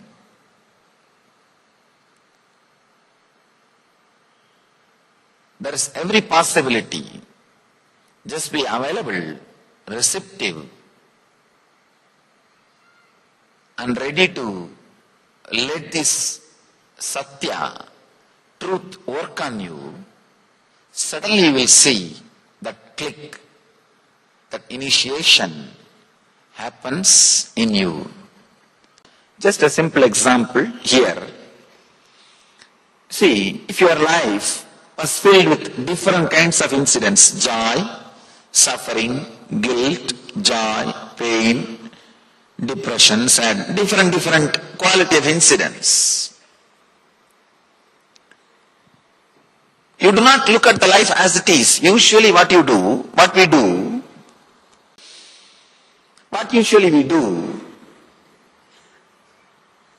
some joy, some suffering, some guilt, some joy, some pain, this is our life, different thoughts, different experiences. Usually, you collect only all the suffering related incidents and create a shaft, create a connecting idea and think your life is nothing but suffering. Understand? You collect suffering, guilt, pain, depression, suffering, all these kinds of thoughts, connect them, and you think your life is a long chain of suffering. Your life is a pain shaft. I've seen people, the moment I ask, how are you? You are from where? First thing everybody invariably starts, you don't know Swamiji, nobody has suffered like me in the life. This is a common introduction for their biography. Even my enemies should not suffer the amount of suffering I went through, Swamiji. Even in that, they want to be in the top. Even in suffering, they want to be in the top. Not second. Nobody has suffered like me, Swamiji. You don't know. Even in that, we have to be in the top. And not only that, see, not just they tell this to me, they believe strongly this. They forget the joyful incidents which happened in between. The joyful incidents, joyful memories which happens in between.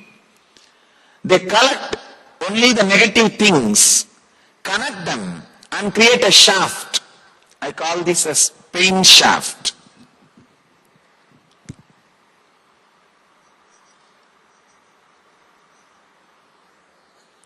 Pain shaft. Very rarely, sometime you create a joy shaft, but very rare.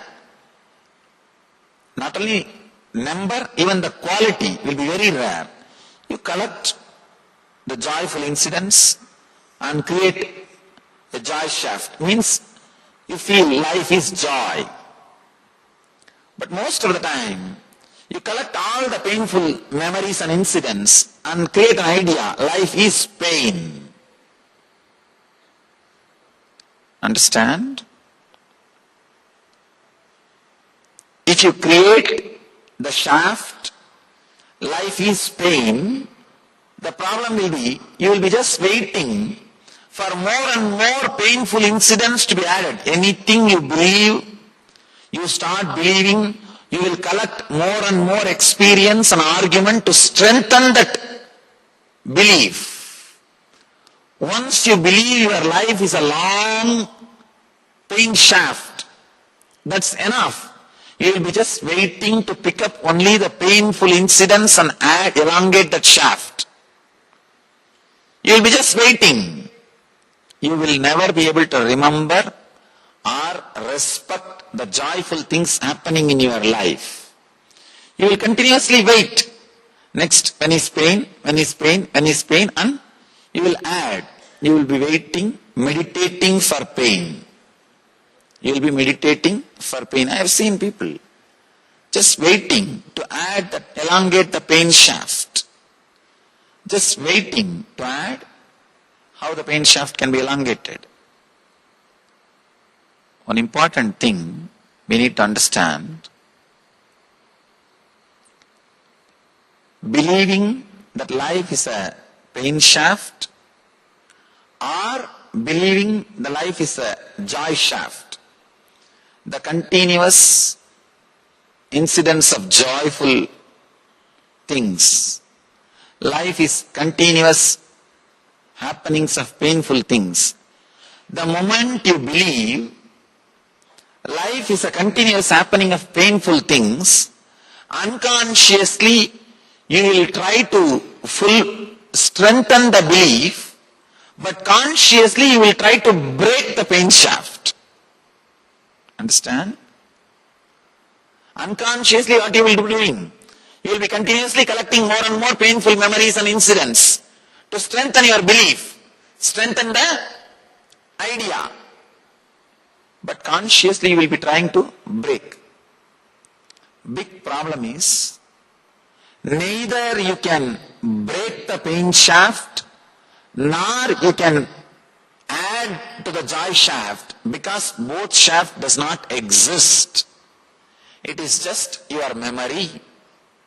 Please understand. The reality happening is this main line.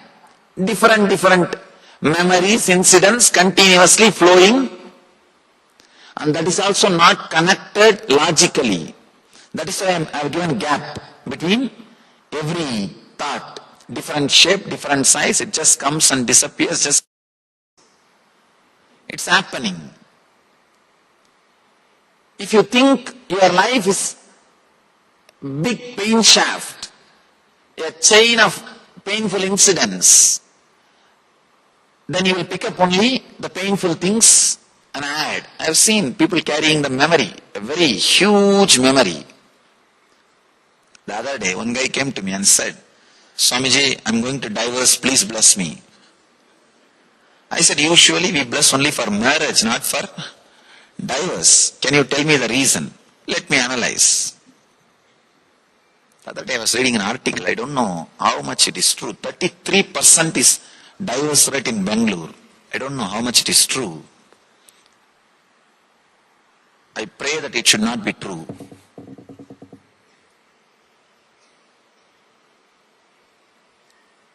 The West, 59% single homes. Understand? And 47% of the people die without having a close friend or a relative to receive the body. Body is taken by some professional organizations, undertakers, professional undertakers. It is just too much. This guy came and asked me, I'm going to divorce, please bless me. I said, First let us analyze why you are going to do. Then we'll try to sort out. He said, that and all you don't know, Swamiji, you just bless me. I said, I cannot bless as you want. Only if I am convinced I can bless. And it's not like something I have and you can take it without my will. You can't steal blessings, fortunately. He said,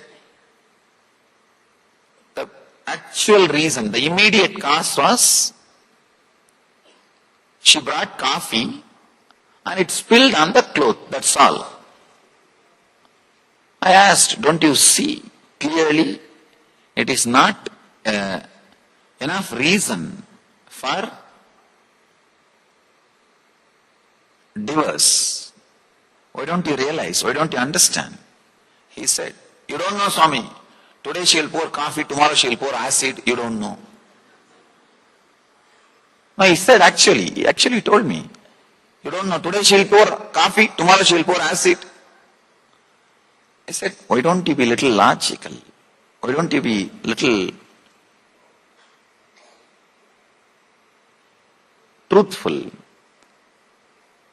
How can you connect coffee and acid? Sometimes it feels same. How can you connect coffee and acid? Don't you see the gap is too much? You are creating too much of ideas in your head. You are creating too many things. He said, no, Swamiji, you don't know. Last 10 years, how much I suffered with her, you don't know. I told him, do not just create a pain shaft. Just come out with incidents. Then we can analyze, look into it. Don't create a pain shaft. Pain shaft will stay only if you are unconscious. Please understand. Your opinion about life as pain shaft or joy shaft will stay only as long as you are unconscious, not when you are aware. I told him, just come out. Incident by incident, let us analyze.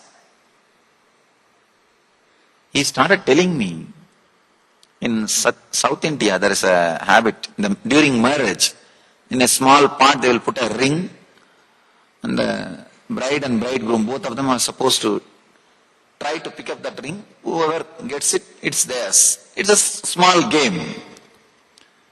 These are all done. In those days, only during marriage, the bride and bridegroom will see each other. So it's like a technique for zeroing down the distance. Just to zero down the distance, this kind of simple plays are done. This guy is saying, Swamiji, even during that play, she scratched my hand with a nail. Now see the file he is carrying in his head. I was really surprised. From there he started telling me, after 2-3 minutes I told, stop. Much worse than police record. Much worse than police record. I said, I think you should not ask divorce, she should ask. Living with you, she should ask. Now this is what we are doing continuously. Sometime about others, sometime about ourselves. But constantly we create a pain shaft or joy shaft. One important thing we forget. Neither we elongate the pain shaft neither we can break the pain shaft nor we can elongate the joy shaft, because it does not exist. It does not exist. Understand? This is an important truth. The depression or low mood which you experienced 10 years ago, the depression or low mood which you experienced 9 years ago, the depression which you experienced 8 years ago, the depression which you experienced 1 year ago, they are all independent experiences happened in your life because of independent incidents. 10 years ago you would have been in depression because you don't have son. 4 years ago you may be in depression because you have a son. It is independent incidents causing independent experiences. But in the inner space, for the sake of convenience, you archive all the sufferings in one file for easy remembrance and easy reference. When you archive them all in one file, by and by, you start thinking, you connect all these depression experiences and come to an idea, my last 10-year life was depression. No. All 10 different depression experiences happened in you, happened due to different reason, different time, different experience. But when you connect all of them and see, you come to an idea, last 9 years I was in depression. The moment you come to an idea, I was in depression last 9 years, now you created an enemy who does not exist. Now you start fighting with him. I have to come out of depression. What to do? The moment you create a shaft, last 9 years you were in depression, now you know for sure, next 9 years you are going to be in depression. You will say, yes, last 9 years I was in depression. Then naturally tomorrow morning I am going to be in depression. How can I suddenly come out? How is it going to happen? I am going to be in depression. Passive agreement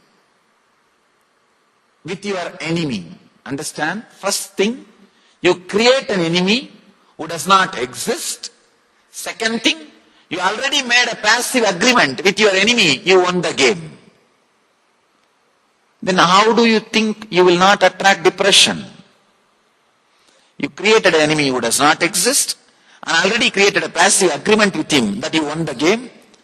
Whether you believe it or not, medical science proves your body constantly updates itself and replaces itself once in every 365 days. Even your brain cells are replaced once in 365 days. The intestine is replaced once in 47 days. Every organ is replaced within particular number of days.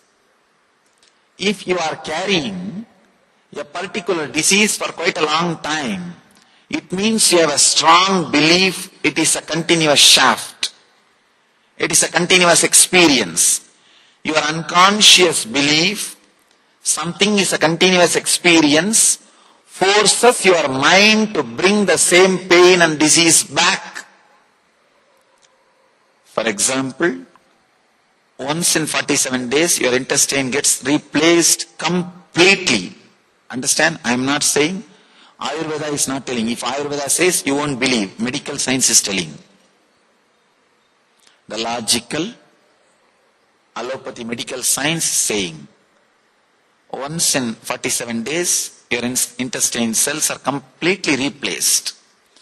If you are carrying any disease related to more than 47 days, even the new system which you created with a mental setup, I have this problem, so I have to have this problem.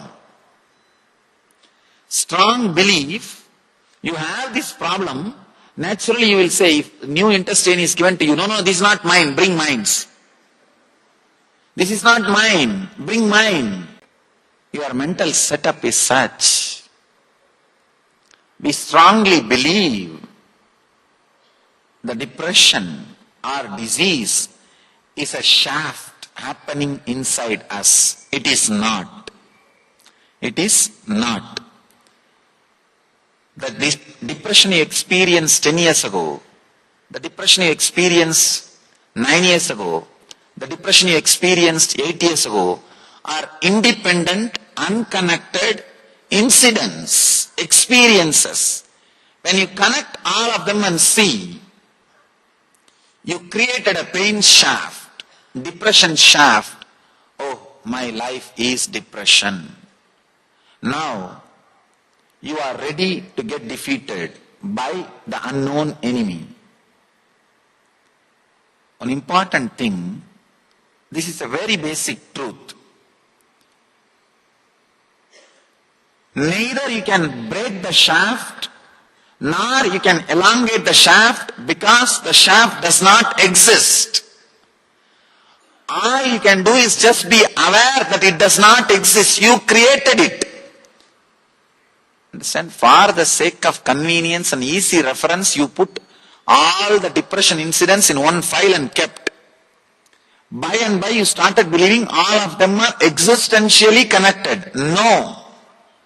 They are not existentially connected. All your different experiences. One more thing. The moment you believe all your depression is connected and you are a depressed being, the small joyful things happened in between will be forgotten by you.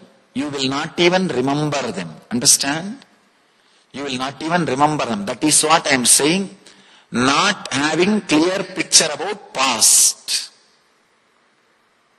If you have a clear picture about your past, it will become a solid experience. It will not be a load. It will become a strength. Undigested past is a load. Digested past is a strength. We don't digest our past. It stays on us like a load, like a headache. The shaft does not exist. Basically, you are an independent, illogical, irresponsible. No two thoughts are responsible for others' existence or disappearance. Understand? No two thoughts are responsible for other thoughts' existence or disappearance. Illogical, independent, irresponsible, unconnected, unclutched thoughts. But you are afraid to live with such an undefined frame of mind. You are afraid to live with undefined mind. So you try to define.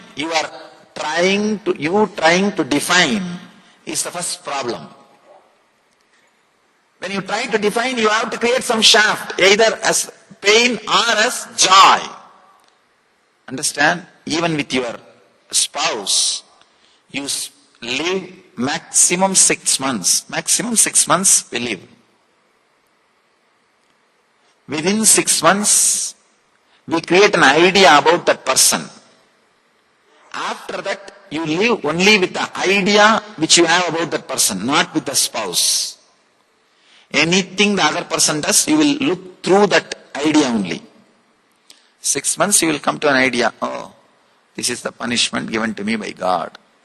Or I don't have to go to hell after death. Some idea. You will see continuously whatever she or he does through that scale, through that idea, through that mirror, through that glass. You don't live with the person. You live with the concept. Same way, about your mind, you have an idea, either pain shaft or joy shaft. You live with that shaft, not with the experience. In experience, joy, pain, everything, so many things are coming up. So many things are happening. One more thing, between every thought there is a gap. Understand? It's like a fish tank. Water bubbles are coming in the fish tank. Between every bubble, there is a gap. Because the gap is too small, you think it's a stream. It is not stream. Between every thought, there is a gap. There is a gap. It is just independent, illogical thoughts moving. The problem is, when you can't live with that, when you don't want to live with that independent, illogical movements, you create an idea, pain shaft or joy shaft, and struggle with it. You create an enemy who does not exist and fight with it. Fight with that person. Now all you need to do is stop creating this pain shaft or joy shaft. Stop clutching all these painful incidents and creating a shaft. Stop clutching all the joyful things and creating a shaft. The essence of whatever I was talking is stop clutching and creating a shaft. That's enough. You will see suddenly the shaft disappears. Shaft does not exist. All of us have a very clear idea. We are in the worst ignorance. No, it is not. Just the simple one truth. If a simple thought of having a cup of coffee can come inside, means any serious thought, it may be pain or suffering or anything it can be, it has left me. That is why the new thought is able to come. That is why I have inner space to entertain a new thought. So as long as you have freedom to entertain a new thought, you have an inner space to entertain a new thought, be very clear. You cannot be possessed or tortured by any suffering, any depression and any pain. Because you can just bring one thought, new thought. The moment you bring a new thought, what happened? The old thought has left you. Unless it leaves, you cannot bring a new thought. So be very clear. Your power to bring new thought itself proves you have power to drop the old thought. Instead of looking at the ability to replace, you are looking at the ability to bring it back. You have both. If you are constantly looking at the ability to bring it back, you will create suffering. Oh, it comes back, it comes back, it comes back. If you are constantly looking at the ability to remove, you will feel liberation. Understand? What you mother, that you hate. The hen mothers the egg and gets the chicken out, hatches the chicken. Chicken comes out. If you are mothering the thought you can replace any suffering, you will bring that into reality. If you are mothering the thought, no, whatever I replace will come back, you will bring that in your experience. If you are mothering the thought that it is going to come back, it will come back. If you are mothering the thought, it is going to go out, it will go out. Where you put your awareness, where you put your attention is the important thing. Understand? Your very ability to get a new thought shows you have ability to discard a old thought. Any thought can be discarded by any simple thought. This simple understanding is more than enough. Understand? Your suffering can rule you just because you are afraid of it. Have you seen in this underworld dadas, when they get created, they too will have fear, deep fear.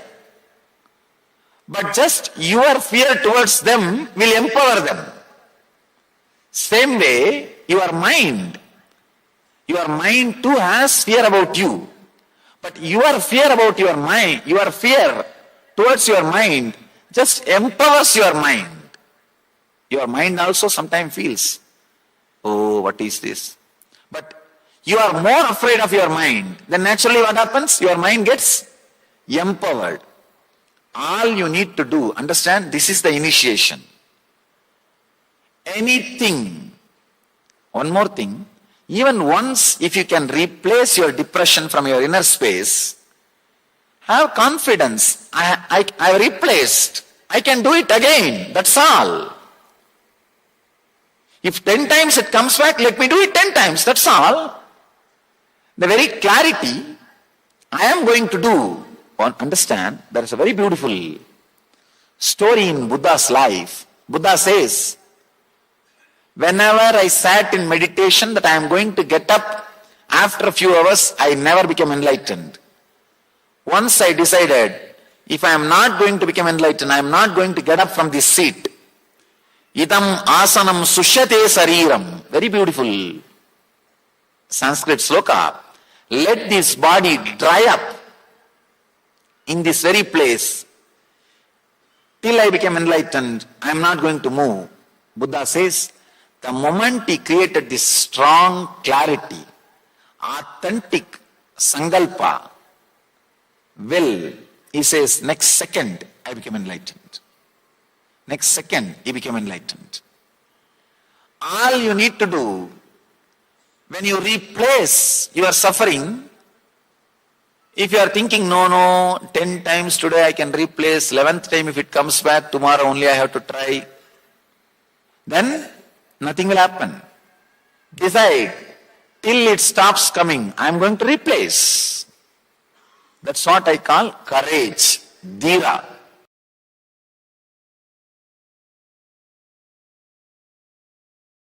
Around 5,000 years ago, at the end of Mahabharat War, the ancient enlightened Hindu civilization consisted of 10,000 Hindu traditions, or sampradayas, that existed in 56 Hindu nations, 200 Hindu kingdoms, 1,700 Hindu provinces that covered more than 6 million kilometers square of Asia.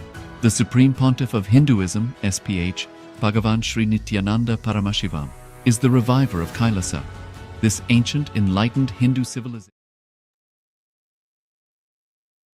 After the profound introduction to the Nithya Dhyaan process, and also some of the questions that we may have had, how the Supreme Pontiff of Hinduism has given exactly how the meditation works, how the process works. Now, let us enter into the next revelation, because we may be thinking, is really meditation for me? Why should I meditate? Or what really is meditation? So now let us come back again to the space of listening as we tune in to the Supreme Pontiff of Hinduism, where we listen into what and why meditation. It's going to be a powerful revelation. So let us yet again come back to that space of listening, sitting straight, with your head, neck, and spine in a straight line as much as possible. Sitting comfortably as we tune in to the Supreme Pontiff of Hinduism. Let's start.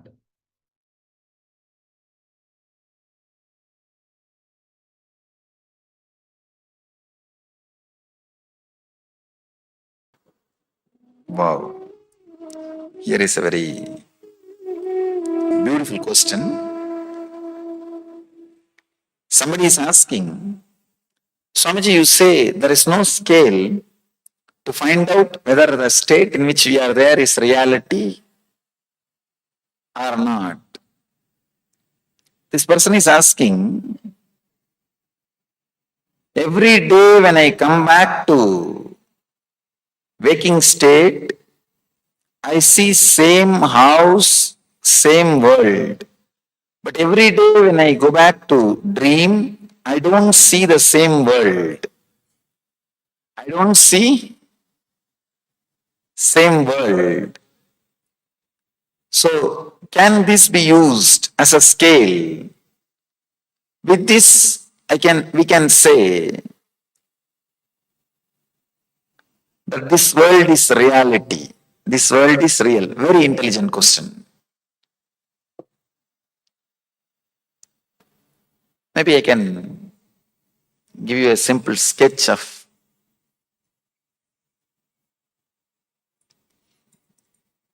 then we'll be able to understand.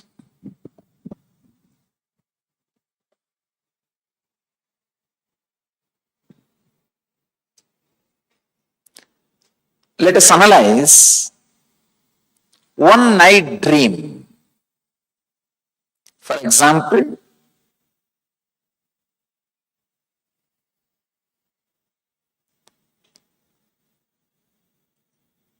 "14th night you are sleeping, 15th morning you are waking up, around 10 hours. 10 hours you are sleeping, Have you ever realized in one night dream, you would have lived some 10 or 20 years of life? From your college, you will start from your college period and slowly move step by step and go up to your marriage, having a child, and your son's marriage. Sometime you live even 10 or 20 years of life in one night dream. How many of you experienced even at least once this? Living 10 years or 20 years of life in one dream. How many of you experienced at least once in your life? Raise your hand. Of course, means you can recollect now. What I am exactly trying to present or tell you, 10 years of life you are able to live in 10 hours of dream. Am I right? 10 years of life you are able to live in 10 hours of dream. One more thing, scientists are saying now, you don't continuously sleep. Maximum you spend only 30 minutes in the deep sleep state. Then you come out and spend little time in the dream and again fall asleep, spend some time in the deep sleep and come out and spend some time in the in the dream state. In the East, the maximum time is 30 minutes. In the West, it is only 16 minutes. We are fortunate. Anyhow, let me give you the small diagram, how our consciousness works.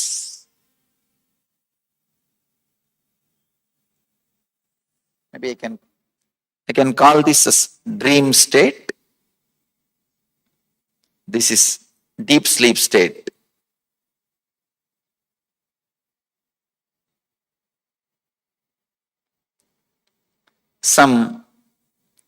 You fall into the deep sleep, maybe half an hour you spend there, then come back to the dream and go through some dreams, again fall asleep,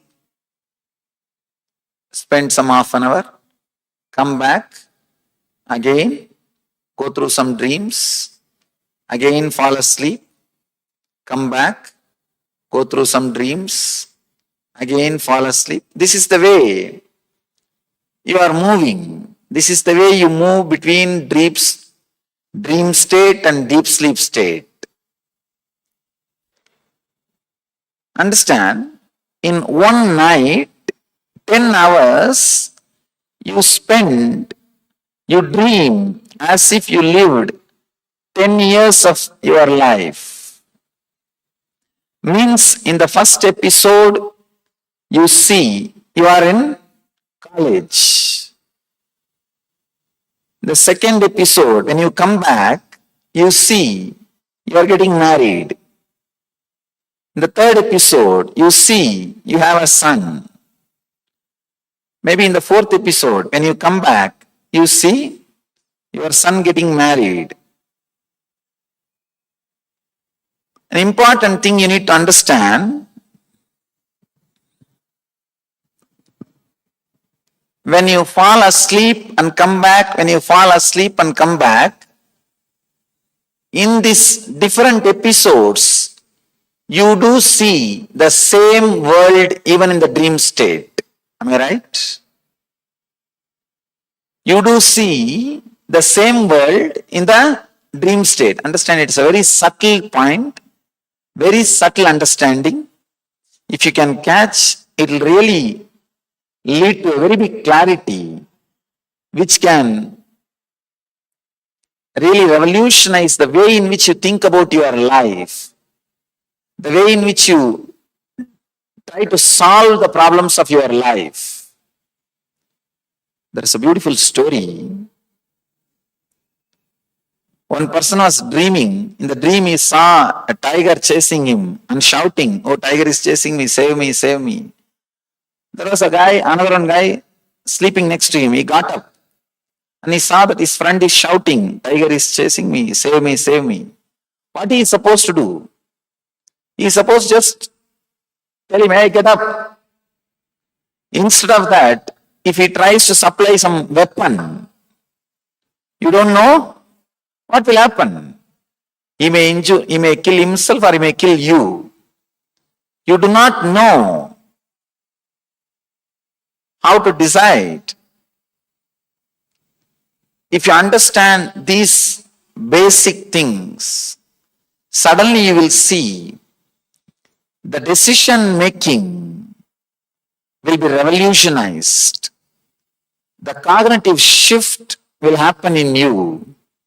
The way in which you think and the way in which you make decisions, the way in which you try to find out solutions for your problems will be different. Means you will start working towards the right solutions.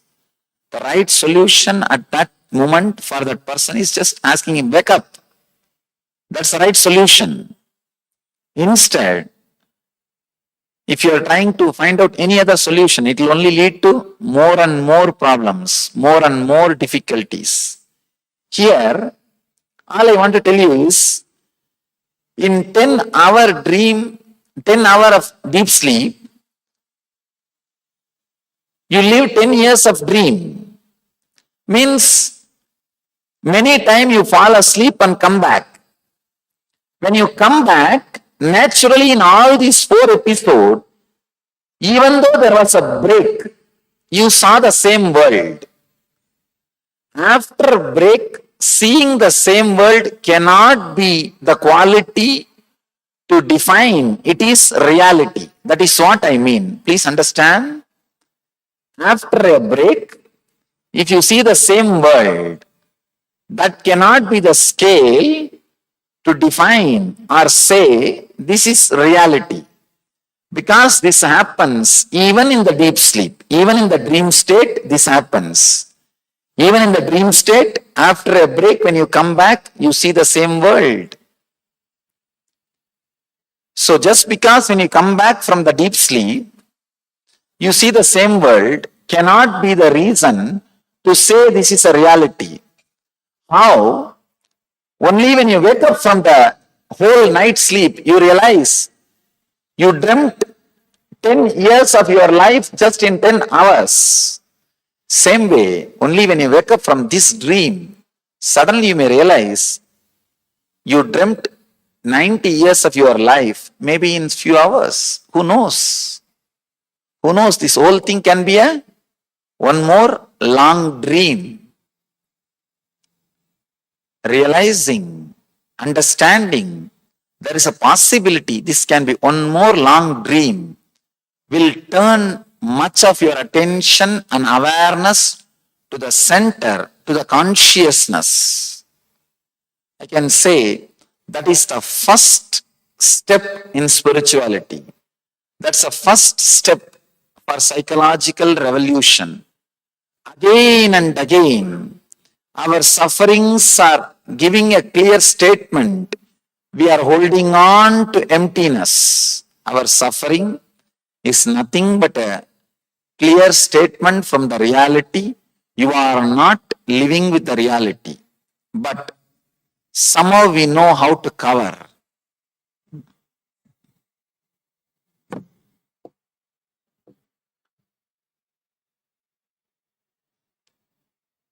The first chapter of the Gita is called Arjuna Vishada Yoga. Means depression, confusion. We also face that depression and confusion in our life. I call this depression of success. After achieving what we want to achieve, but realizing what far we want to achieve has not happened, a kind of a depression will happen in us. Very few rare intelligent people only understand that I am facing this suffering or depression because I am not living with the reality. Here, all I am trying to tell is just because you are seeing, do not think you are living with the reality. Usually I face another one question on the same line. Swamiji, not only I am seeing this world, even the people who are living around me are seeing this world same way. How can you say it is a dream? Understand? In the dream, if you are seeing a particular city, if you are dreaming that you are going to that city with your whole family, not only you, the family which is with you inside your dream also will see the same city. Because they are also projections of your own mind. So just because the people who are around you seeing the same scene does not mean the scene is reality. Even the people who are around you, whom you are seeing, can be the projection of the same scene. Can be the projection of the same scene. Sometimes it frightens. If you go a little deeper, it frightens. It feels like everything in front of you is melting like wax. The ultimate truth is the stuff out of which your dream world is made, the same stuff, out of that same stuff with this waking state is also made. If your attention is centered on the stuff, naturally the inner healing cannot happen. If your attention is equally distributed on the consciousness and the stuff, that is what I call healthy life, balanced life. You will have the physical, mental health and the life. If your attention is totally centered on the consciousness, not on the stuff with which these worlds are made, that is what I call living enlightenment or Jivan Mukti. Whether you want Jivan Mukti or not, or whether you want enlightenment or not is secondary. But if you can turn a little bit of attention towards the I consciousness, towards the truth, towards the center, suddenly you will see the tremendous inner healing happens. I always tell people, realizing this whole world is one more dream brings tremendous healing effect in you. Understand, for example, if you are facing some very big difficulty or depression, very clearly, consciously, if you realize this whole thing is a dream, you will see such big relaxed feeling or the inner healing happening on you. I can say that inner healing is what I call meditation. That restful awareness which happens in you is what I call Satori, the first glimpse of Samadhi. A basic cognitive shift, a basic psychological revolution with the simple understanding of what you are seeing may not be the reality as you are thinking, can bring so much of inner healing inside you, so much of restful awareness inside you.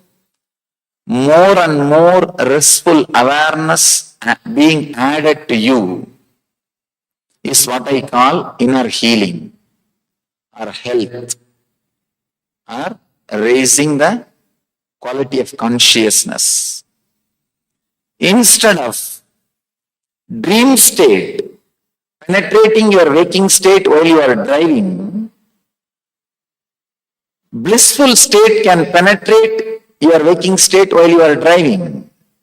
Because so much of your time, even though you are out of your bed, is occupied by your dream state because of your low awareness. People come and ask me, if I start meditating, What will happen? I will not have time to do my business. No. It has nothing to do with a separate time. It is something to do with inner understanding. As on now, so much of your time and energy is being spent by dream state possessing you. Instead of that, you can allow the Turiya state, blissful state possessing you. You can just change the attitude. You can just shift the energy. You can just go through a big transformation. That is what I call psychological revolution. Why meditate? A single line answer will be to raise the frequency of your consciousness. How it heals, we can understand with this small diagram. I'll try to present a simple diagram, how our mind works, how the meditation influences our system, how meditation directly affects our hardware and software. Our hardware is physical body, our software is our mind. Let me try to give you a simple diagram. You can understand what meditation can do, why meditation needs to be practiced. I think I can explain from here.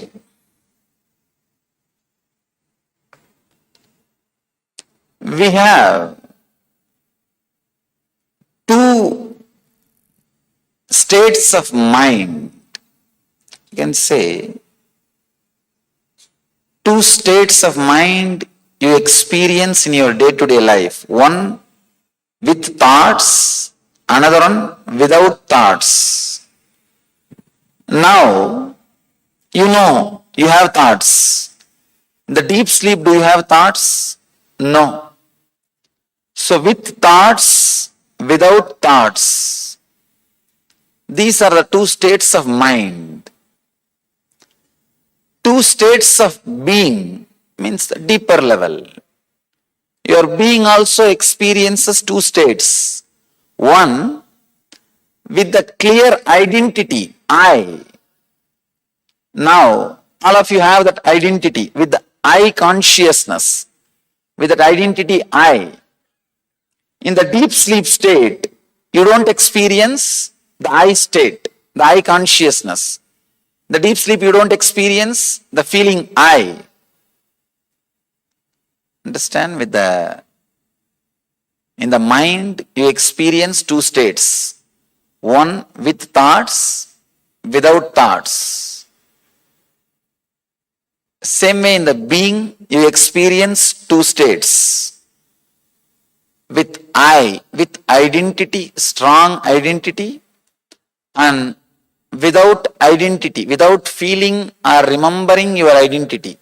In the deep sleep state, you don't remember your identity. In the waking state, you remember your identity. I am this, I am that. Usually, constantly, you will be remembering or you will be reminded about your identity. With I consciousness, without I consciousness. Now, if we just understand how this state of mind and the state of consciousness connect with each other and create different states in your being, different states in your consciousness. First, with thoughts and with I consciousness, that's what we call Jagrat state, wakeful state. Of course, most of us are now in that state. I can't say all, at least most. With I and with thoughts, you have the identity I and the thoughts are moving. The frequency of I is more than the frequency of thoughts. That is why you are able to control the thoughts. If you want, you can control a thought. If you don't want, you can remove a thought. If you want, you can create a thought. With eye consciousness and with thoughts, this is called Jagrat state, waking state. Next, dream state.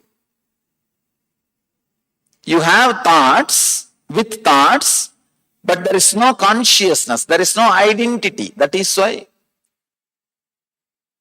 you will see sometime in your dreams, you will feel as if you are in college, but you will be sitting with your son. Means there is no clear identity. The identity is not logical. It is not clear. Not only that, the depth, frequency of the identity, frequency of the I is lower than the frequency of thoughts. That is why you are not able to control the thoughts. In the waking state, frequency of I is more. That is why you are able to control your thoughts.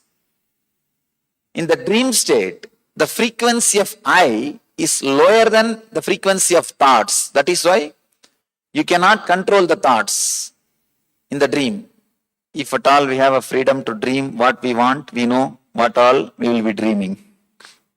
What kind of dreams we will be choosing. The dream state, the I state, the consciousness is lower than the thoughts. That is why we say there is no I, but there are thoughts. And the third stage, third thing, neither the I consciousness nor the thoughts, it is called sushupti. It's called deep sleep state. These are the three states constantly we experience in our life. We experience waking state, dream state, deep sleep state. These three states. There is fourth state which we have not experienced. That is what we call turiya. There are no thoughts, but the identity I exist is there. It's a very strange experience. Very rarely you might have experienced. Very rarely one or two people experience in their life. If some sudden shock, or if you are sitting with a nature completely deeply relaxed, deep silence, maybe at those few moments you experience no thought, but you are not sleeping. The identity is alive. The I, the consciousness is alive. You know you are alive, you are awake, but there is no thought.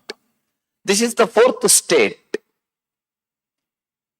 As on now, most of us have not experienced this state. This is what we call turiya. We experience only these three. Now, the problem is the reason for all our physical and mental illness, diseases is the dreaming state. The dream state starts penetrating, overlapping the deep sleep and thinking. If your waking state is penetrated by the dream state, it's called daydreaming. If your night deep sleep is penetrated by dreaming, it is called disturbed sleep. Continuously, in the night time or in the daytime, your dreaming state, your swapna is disturbing your life. The more your deep sleep state is, your sushupti is disturbed by swapna, you will have chronic fatigue and insomnia problems. More your waking state is disturbed by the swapna, you will have daydreaming, less awareness. Sometimes you can see, you will get into your car, drive for 10 kilometers, you will reach your office. Only when you stop in your parking lot and get down, take out the key, suddenly you will realize, oh, you drove for so many miles. You would have taken hundreds of decisions to press the clutch, to press the brake, to stop or to run. You would have taken so many decisions without your awareness. Suddenly you realize, oh, I finished my driving. Means the dream state is overlapping, penetrating the waking state. More and more the dream state is penetrating the waking state, the frequency of your consciousness will come down. You may live in the human body, but you will not be living the human life. The frequency comes down. You do not know what decisions you are making. You do not know what kind of words you are thinking. You do not know what is happening inside you. It's like living inside a house, but you do not know what is happening inside that house. Living in the waking state, which is continuously disturbed by the dream state, is what I call living in hell. Now, all the physical and mental disorders are directly from this dream state penetrating either deep sleep or waking state. Waking state or deep sleep state, both if it is penetrated by the dream state, you will have physical and mental disorders. If the dream state penetrates the waking state too much, that is what we call depression, because you will not have the clarity to think further.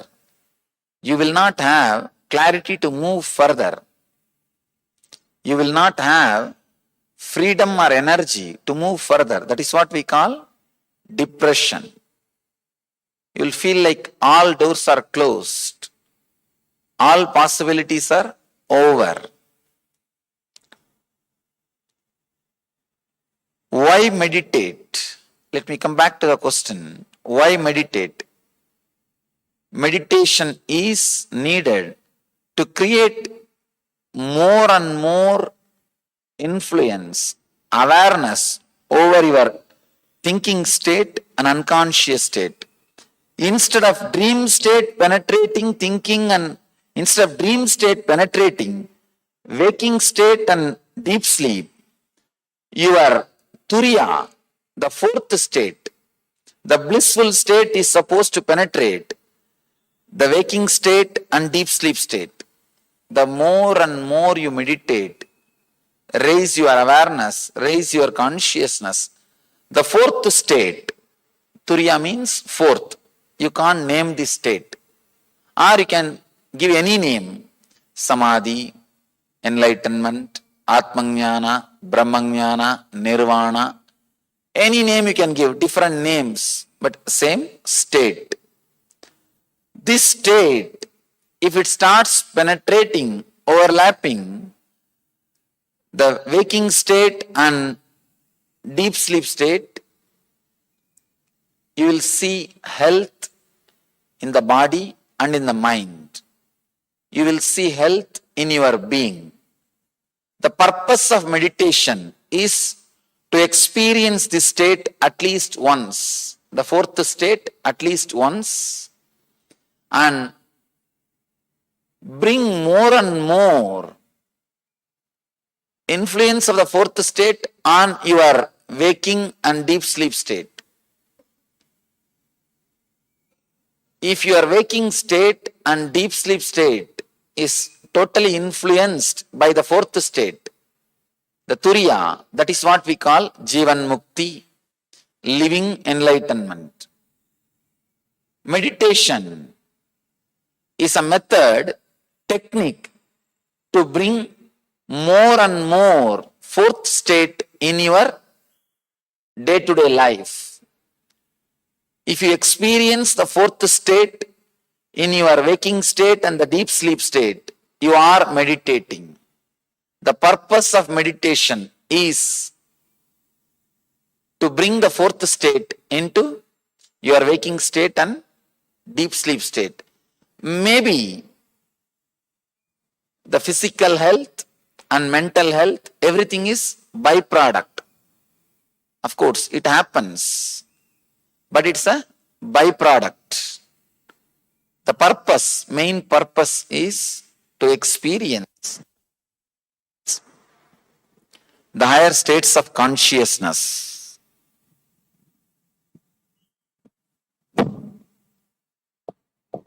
When? The next question is when? It's a very controversial question. All the youngsters think, I can do this in my old age. All the elderly people think, I should have done in the young age. All the old people think, oh, I have enough time. I can do when I don't have anything else to do. All the youngsters are thinking, no, I should. All the elderly people are thinking, no, I should have done in the young age. When? The when question, I am not looking at that question only about the timing of the meditation. The decision to do meditation or decision to enter into meditation, when that should happen in the life.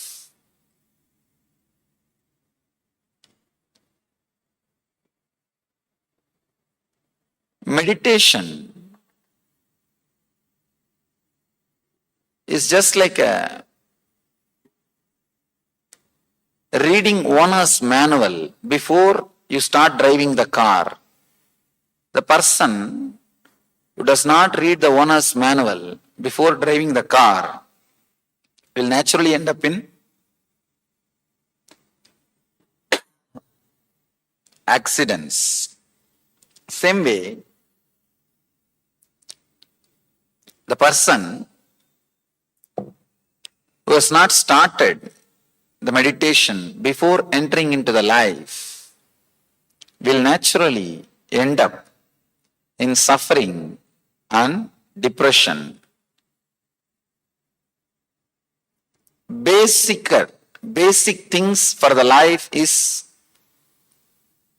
the psychological revolution. Understand one more thing I wanted you to understand. This question, when meditation, needs to be understood and analyzed very deeply. Meditation is the basic thing for the life. It's a very basic need. As I was telling, like owner's manual, reading the owner's manual. Meditation is like a owner's manual for your body, for your life. The moment you start living, you need to go through. You need to enter into it. Before the meditation, one basic important thing needs to happen in you. Psychological revolution means understanding about self, world and God. As on now, the understandings we are carrying are insufficient. They are not able to give a rest in your system. Understand? When I say the word psychological revolution, I mean having a clear understanding about the self, world and God, the source of the self and the world, God. The understanding which gives you a complete rest through which you are able to solve all your life problems, through which you are able to find your own life solutions. That is what I call psychological revolution. If you are able to find solution for all your day-to-day problems by the understanding about you, world and God, you had psychological revolution. If you are not able to find solution for your day-to-day problems through these three understandings, then you need to learn. Only a person who went through psychological revolution can meditate. Till then, any technique you try, people come and tell me, Swamiji, the moment I close my eyes, I get more number of thoughts than before meditation. If I am doing something, I have less number of thoughts. The moment I close my eyes and try to meditate, I have more number of thoughts. I have more problem. Means the psychological revolution has not happened. Psychological revolution is a basic need for meditation. When we address the question, when meditation, we should say after psychological revolution, means the clear understanding about you, the clear understanding about the world, and clear understanding about the God, which is the source for you and the world. You may think, if I have that clear understanding about all these three, then I don't need meditation. I can say it's like a vicious circle. If you don't have that clarity, you can't meditate. If you can't meditate, you will not have clarity. It's like a vicious circle. If you add clarity, the clarity will lead to meditation. Meditation will lead to more clarity. It will become virtuous circle. Instead of going through the vicious circle, moving towards the virtuous circle. If I have to give one more simple example, this dream state, constantly penetrating into the waking state and unconscious state, is what leads to more and more misunderstanding, more and more dullness, more and more lethargic feeling, more and more tamas. That's what we call pravritti. Traveling towards suffering. If the turiya, the blissful state, penetrates the waking state and deep sleep state, that is what we call nivritti, moving towards the fulfillment. This is virtuous circle. The clarity leads to meditation, meditation leads to clarity, leading one to another. The psychological revolution is a basic need, basic understanding. I always tell people, you straight away close your eyes and start meditating, you may have more number of thoughts. So in the initial level, I always give a technique which will not be directly meditation, which will be more like a contemplation. Means you will have an idea, you will have a technique. When you work with it, it won't lead to directly thoughtless state. It will lead to more and more clarity. It will lead to psychological revolution. You will have an intense space where you can analyze your understandings, where you can consider your decisions, where you can rethink again and again your desires, your fears, your worries, what you think as the base in your life. You can again and again look into these details. You can again and again look into these things. Otherwise, many times, we do not know what is our desires. People brag just in the outside world, but they do not know what they are talking. Small story. 3 old ladies were sitting and bragging about their sons. One was saying, you don't know about my son, how much he loves me. He personally took me to a travel agent and arranged for my vacation and did the best possible arrangements and gave me 20 days vacation. The other one said, you don't know what my son did. He got a separate, not only the travel agent, vehicle, a separate flight. He arranged everything for 1 month. Third one said, you don't know what my son does. He goes to the costliest psychiatrist. All he talks is about me. Many times, what you think as life, about what you brag, may not be exactly what you need, may not be exactly contributing to you, may not be exactly adding to you. So in the initial level, taking up a technique which can awaken, which can help the psychological revolution in you is the best way to start. When meditation, here and now, neither the age can be the reason to postpone the meditation, nor the time. Sometimes people tell, should I meditate in morning? Should I meditate in the evening? I always tell people, meditation should become quality of your life. There are 3 kinds of meditation. One, it's a kind of a truth or bringing your awareness to the life. That is supposed to be done 24 hours. Techniques like Vipassana are bringing your awareness to the present moment. 24 hours. It is not a part of your routine. It should become quality of your routine. There are other kinds of techniques for which you need to spend particular time, like a morning 1 hour or evening 1 hour or some specific time. There are some meditation techniques which needs to be done whole day. There are some particular time.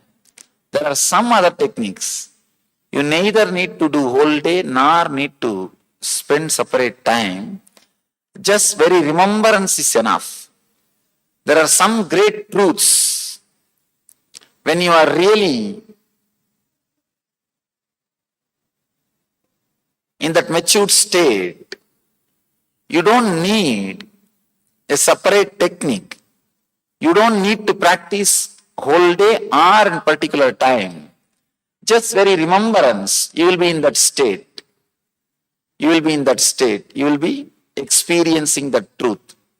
In Zen, there are some beautiful koans. Just very remembrance, you will be transported to that zone. There's a very beautiful story in Upanishad.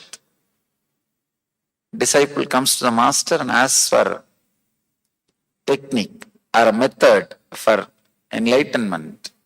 Master says, Tattvamasi, Tattvamasi, Tattvamasi. That art thou, you are the truth. And the story says, disciple became enlightened. Very strange story. Just master repeats few words and disciple is enlightened. How can it happen? How is it possible? Looks too much. If we have done the 2 different techniques, means the techniques which needs to be done whole day and the techniques which needs to be done in a particular time, that very maturity will lead you to the level, the moment you listen, you will start experiencing it. You will start experiencing it. When, why, what, now how.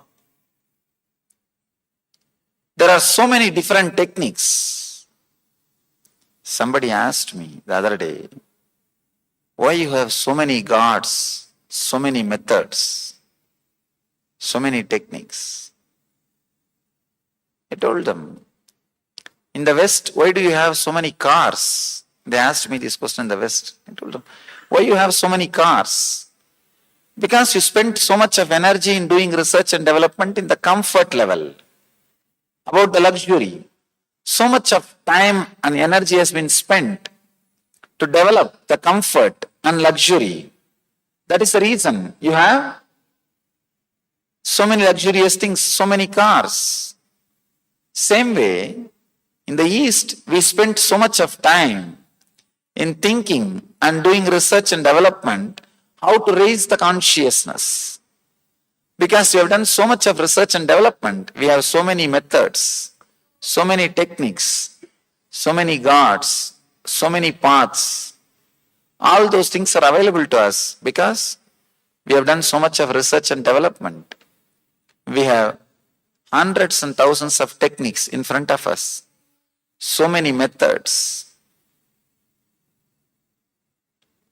We will see 3 techniques.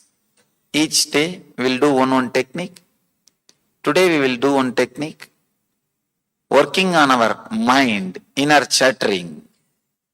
Tomorrow we will do a technique to release the engraved memories. Day after tomorrow we will do a technique to go to the deepest silence or the core of our being. When, why, how, what? All these basic questions about meditation.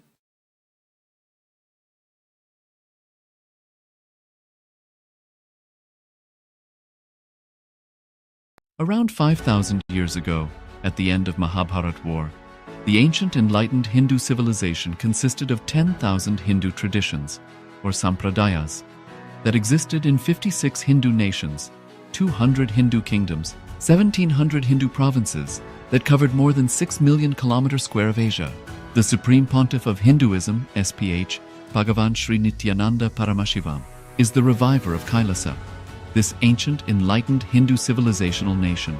KAILASA is an unbroken cultural, religious, historical, civilizational, and sovereign continuation and revival of multiple of these historical Hindu sovereign states and Hindu ecclesiastical entities. The unbroken continuity of these ancient Hindu nations through KAILASA results in the legal recognition of KAILASA as per the international customary law, particularly the doctrine of continuity. The international law, the doctrine of continuity, implies that upheavals and revolutions within a country, changes in government, territorial adjustments, measures taken during military occupation, or other internal transformations do not negate the existence of the country, do not affect the legal personality and international obligations of the country or state. The Vienna Convention on Succession of States in respect of treaties, 19... Yes, welcome back. So wonderful revelations there by the Supreme Pontiff of Hinduism on what and why meditate. So what is meditation and why should we meditate? Some powerful techniques, some powerful revelations, and powerful cognitions for everyone to take away. Now, before we go any further, we'd like to ask the participants to please switch on your cameras and be available in the camera frame.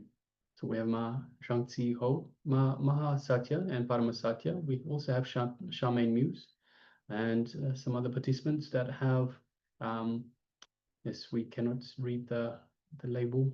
Apologies for that. So requesting everyone, please come on camera and be available in the camera frame and of course available for yourselves. So as Swamiji beautifully tells us, whatever you put into the program is what you get out of it. So if you put 10%, you get back 10%. If you put in 50%, you get back 50%.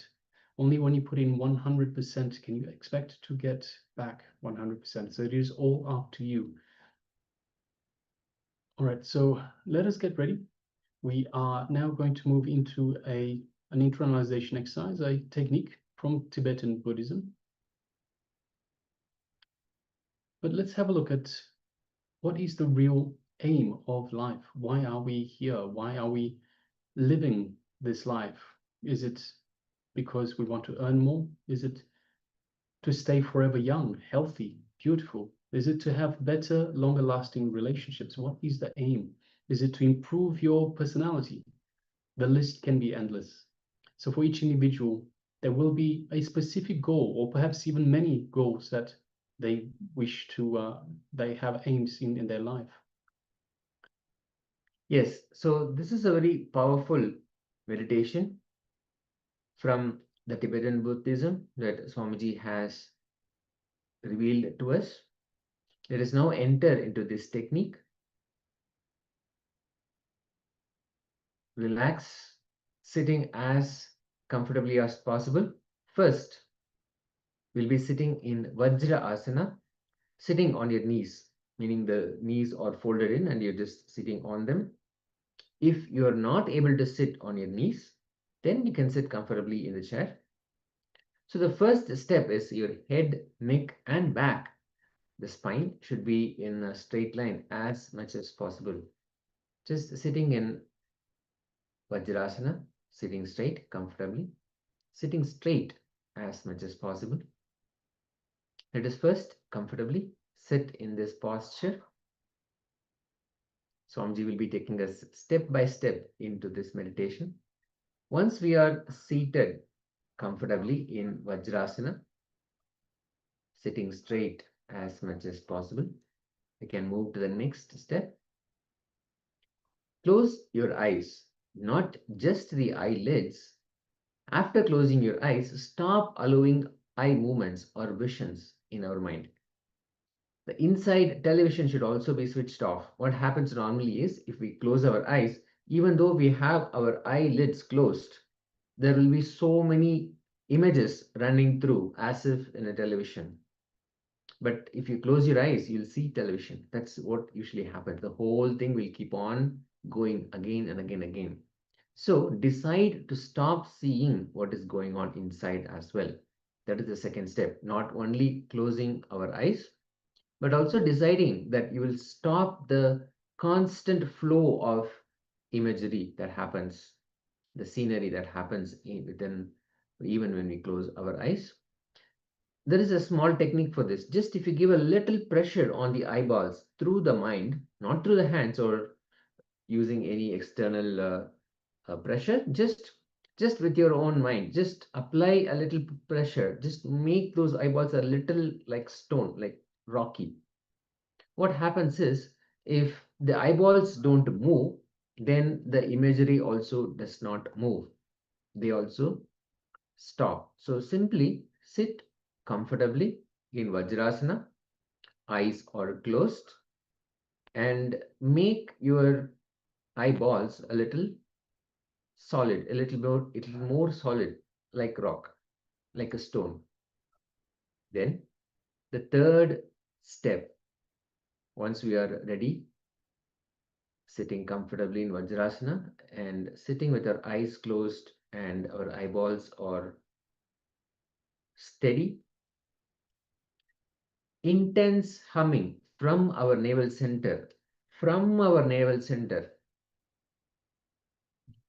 intensely hum.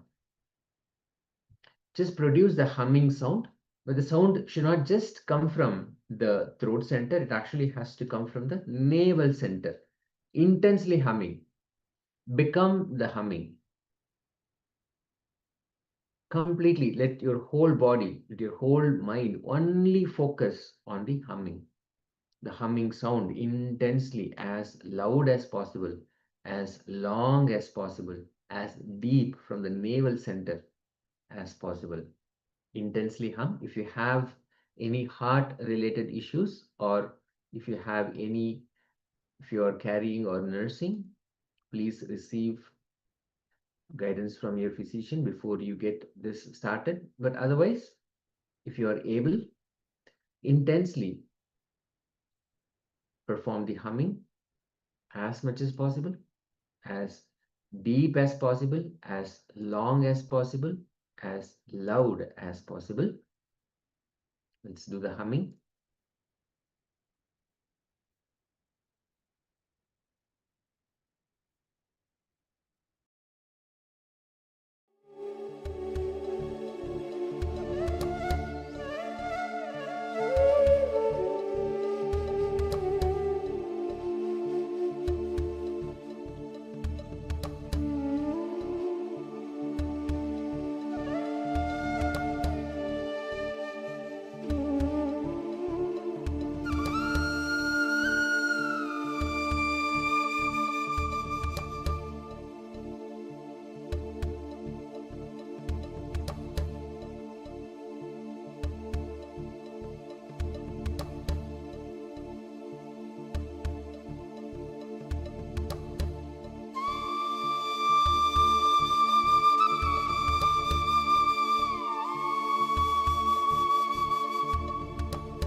Yes, you can relax now. So it was an intense humming technique, humming from your navel center. And understand that this humming technique will stop the thinking flow. It will stop.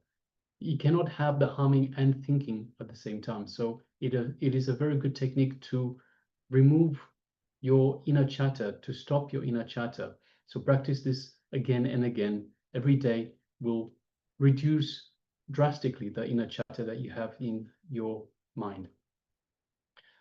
All right, so next, let us move on to the next segment. So it is, it's going to be a short questions and answers segment where Swamiji will be answering some of the questions of past participants. So requesting everyone to please, once again, come to the space of listening.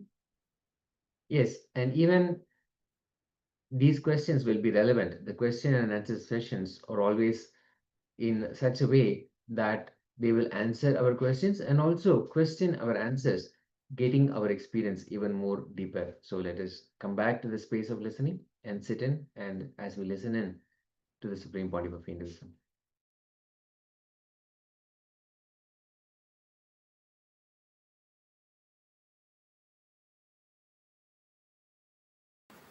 I'll try to say a few words about these FAQs, frequently asked questions.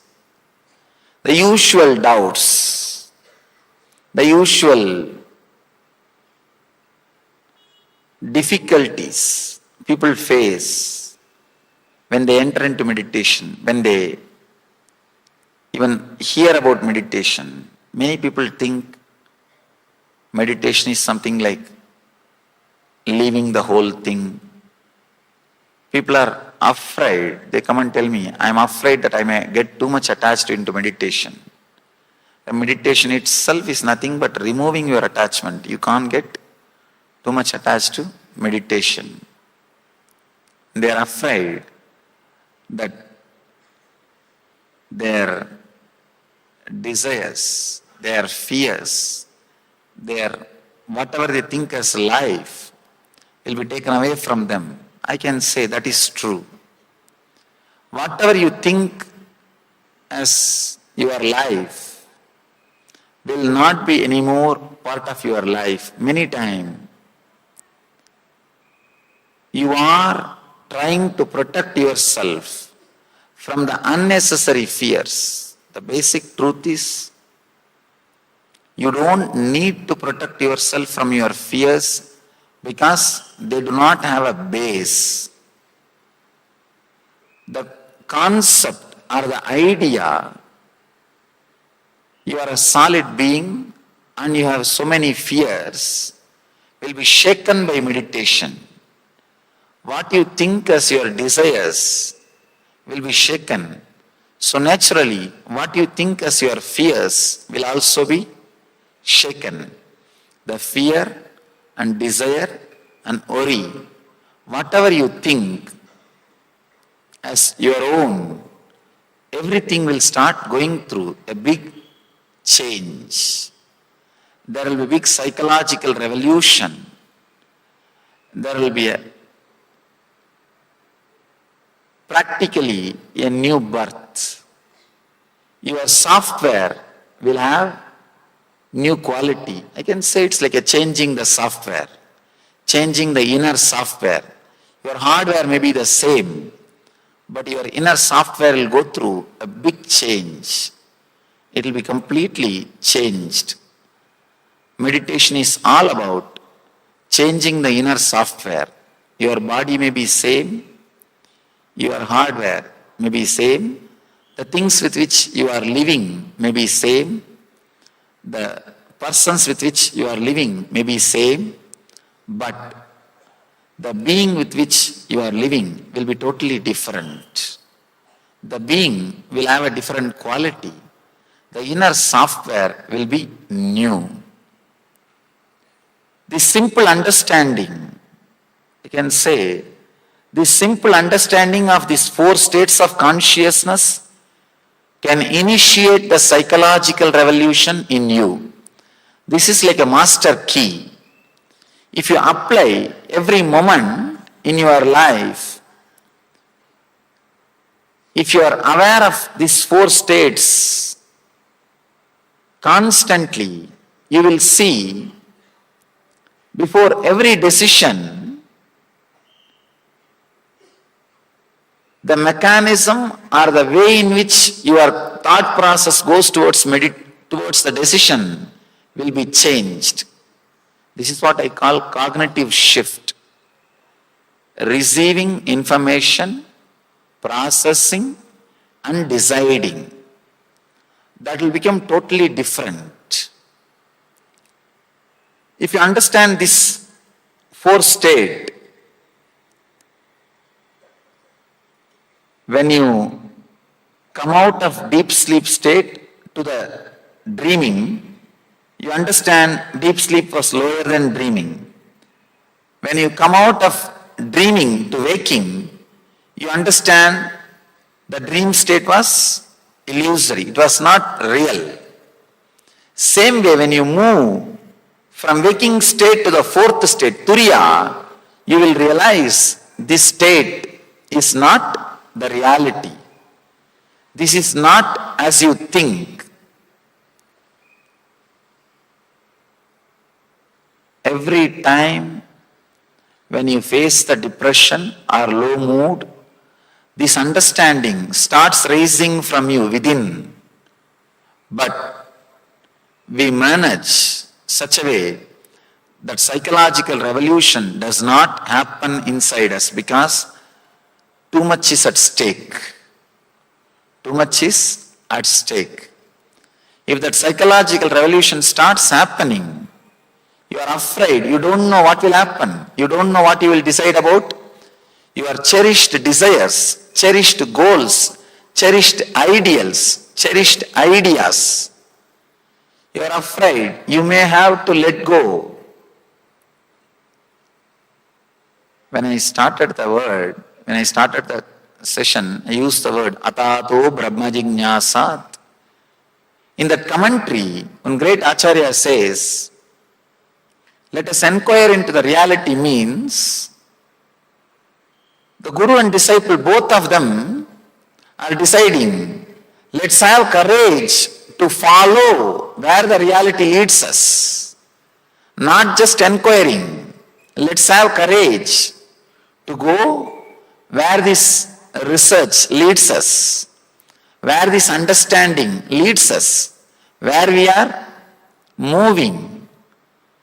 Just this simple understanding of these four states can transform the way in which we make decisions. The cognitive shift can happen. The psychological revolution can happen. Whether we directly want to understand or not, the truth is there is no scale. The state in which you are living is reality or authentic reality. Because when you come out of dream, you say that is illusory. When you go into the dream, this seems like illusion. When you reach the fourth state, only then you will realize this, not only the dream state, even the waking state, so-called waking state is also an illusion. Again, the moment we hear the word illusion, we are afraid, we get frightened, we feel. If that idea, illusion gets into our system, we may renounce, we may leave everything. Our lives may change. I tell you, you will renounce only one thing, that is your suffering, nothing else. Person who understands what is in front of him is not complete reality, he will renounce only one thing, is suffering.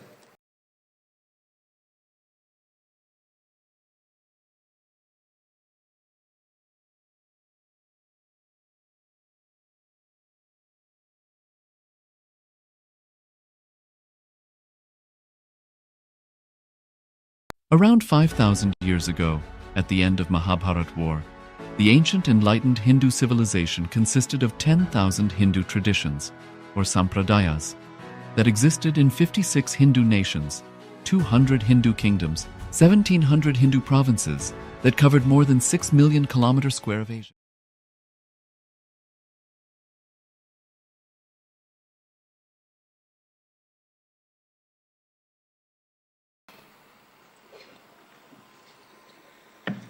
Here is one more question. How can we select our God and Goddess? We are confused because more deities in our tradition. I always tell people,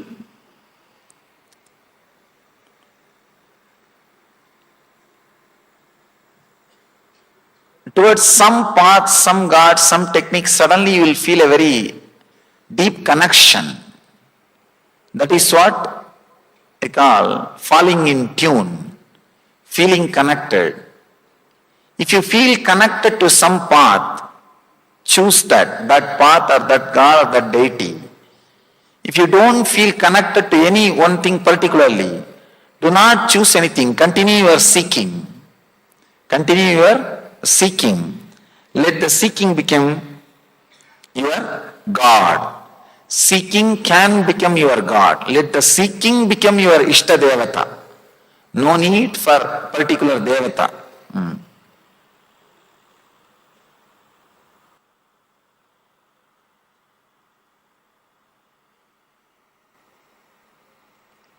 She's asking, I have longing for chanting Sahasranamas, but my concentration is scattered. How can I concentrate on all the slokas? This is another big problem. Sometime you will enjoy some stotras and chanting. Then you start deciding, oh, such a ecstasy and bliss and joy. I should have this always. Let me start chanting every day. No. You missed the whole thing. The moment you decide, let me chant every day, you created a routine. Understand? Bliss happens to you when you are in choicelessness. The moment you choose the bliss, you have chosen suffering. Because all choice, including choosing bliss, is choosing suffering. Because choice is suffering, choicelessness is bliss. The moment you choose, now I am going to do every day this, you made that as a routine. I have seen people chanting Sahasranama. They will start with full speed. Vishram Vishnur Vashatkaro Bhuta Bhavya Bhavat Prabhu. After 2 pages, no, speed will increase. After 3 pages, I have seen, they will be just seeing the number continuously. Oh, still 700 is there, still 300 is there, still 400 is there, still 100 is there. I always tell people, do not bother about completing this 1,000 names and all. Take up a book. God is not sitting there and counting like a bank balance. Have you done all 1,000 names? Forget about it. No. Just sit with a real beautiful mood, with a very loving way. If you can chant even 5-6 names, perfectly all right, okay. That's enough. The moment you feel bored, close the book and stop it and say namaskar and move. Do not do chanting or puja when you don't feel connected, when you don't feel the joy. If you are doing it without feeling the joy, you are abusing it. Chanting some mantra, chanting some sloka without feeling joyful, without being in ecstasy, is naturally abusing. Here you are saying your concentration is scattered. It means what? You are not enjoying. The moment you feel you don't enjoy, relax, stop. No need. No need.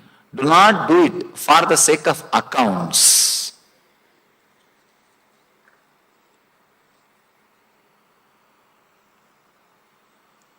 Could you please explain what exactly intensity, the meaning? Intensity of what? Intensity how? When people ask me about intensity, I tell them, feel intensely that you are not having intensity. That's all. Just feel. See, usually we feel that terrible restlessness towards the outer world. I have not done this, I have not done that. That same restlessness, if it is directed towards the inner world, it is called intensity. You do not know what is happening, you do not know what should be done, but a deep dissatisfaction about what is there in your inner space, that is what I call intensity. You may be thinking, I am supposed to teach satisfaction. Why am I teaching dissatisfaction? I tell you, first thing, your dissatisfaction functioning towards the outer world has to turn towards the inner world, then it will lead to satisfaction. First thing which needs to happen is not satisfaction, the direction turning, the psychological revolution. Restlessness should become intensity. If it is towards the outer world, your consciousness, if it is constantly moving towards outer world, it's called restlessness. If it is moving towards the inner world, it's called intensity. The meaning of the intensity is feeling that something needs to be done immediately to break free from the clutches, or to break free in the inner world. Intensity of what? Do not bother about what. It should become quality. Anything you do, if you touch something or somebody or some object, let the intensity be there even in the touch. If you are talking, let the intensity be there. In everything, in your relationships, in your decisions, in your memory, in your thinking, in your desires, even in your fears, let you be intense without escaping from this moment. That is what I call intensity. You are saying how. If I give that method how, the whole intensity will be lost. Intensity will increase when you have the desire but not technique. That's the right way to develop intensity. The moment a technique is given, your mind will start working around the technique. Technique sometimes gives an escape, gives a method to escape for your mind. Your mind will start saying, oh, I have done the technique, that's all, that much only maximum can be done.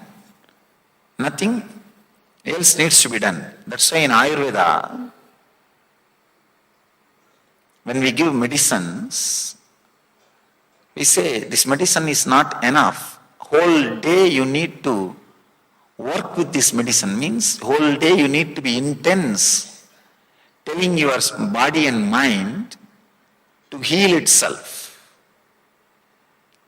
Technique is not like allopathy medicine. You will swallow and forget about everything. You will say this much only can be done, what else to do? That's all, I have done what I can do. No. Sometimes the desire should be awakened. The desire or seeking should be awakened towards the inner world. And the person should not use any technique. Only then that seeking will start radiating in every action. The technique should not curtail or stop your seeking, reduce your seeking. It should deepen your seeking.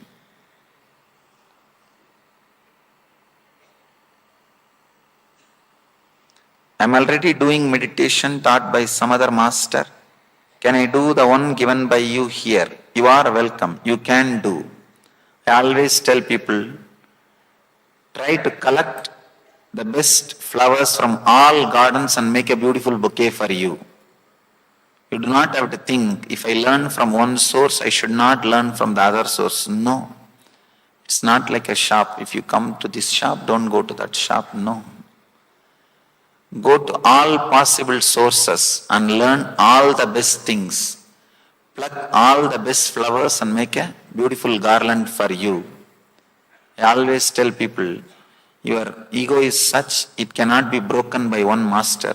Now you need so many blows from so many different directions and so many methods from so many different sources. So do not think, if I learn from one source, I shouldn't learn from other source. No, learn from all possible sources and raise yourself. Should we focus on ourselves while doing action or merge completely in action?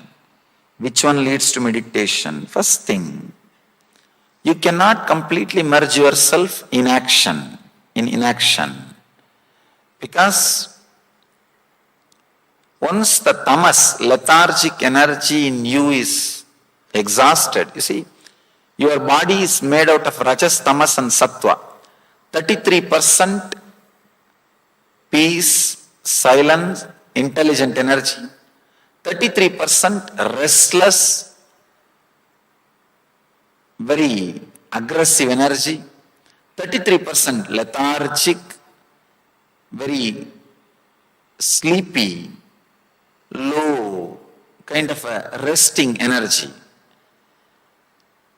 After the 33% of lethargy is exhausted, you will not be able to be in inaction. People come and ask me, if I start meditating, will I just leave my job and just rest? No, you cannot.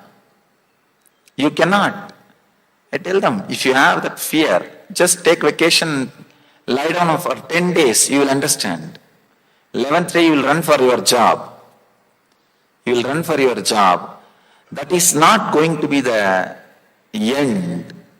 That is not going to be the solution. No need to completely merge in inaction. I can tell you, neither you need to bother about action nor you need to bother about inaction. All you need to bother about psychological revolution. What goes on inside you whole day, that is what you need to attend. You need to put your awareness only on that. When you can drive your car in the dream state, that is what you do usually. Why can't you drive your car from the Turiya state? Even though you think you are doing your actions in the waking state, 80% of your actions are done by the dream state overtaking the waking state. Instead of that, let the 80% of your actions be done by the Turiya state overtaking the waking state. That's all you need. There is nothing else.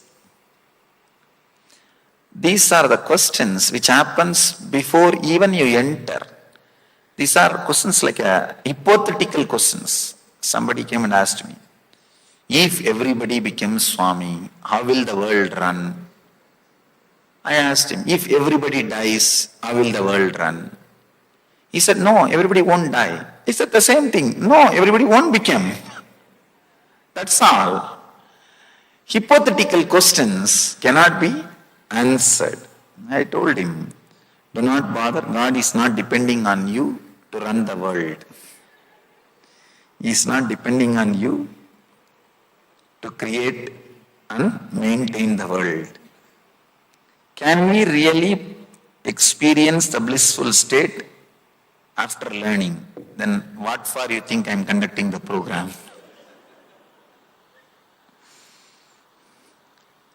He is asking, can we really experience the blissful state after learning these meditation techniques? Then what do you think I am sitting and doing here? Understand?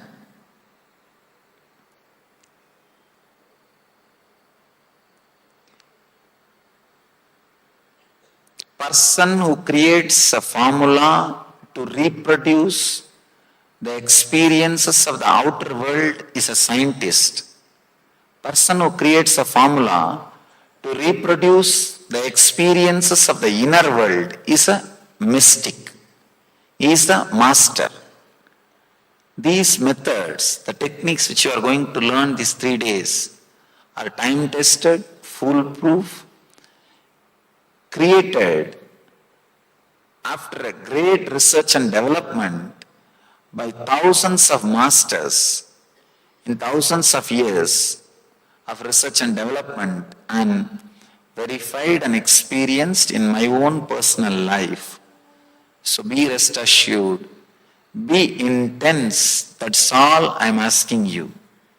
That's all you need to do. Nothing else. Just be intense. You will see, you will experience what has happened in my very inner space, in your inner space. Is the psychological revolution you refer to is Sankhya Yoga, Sankhya knowledge of self, Yoga renunciation of the fruits of actions.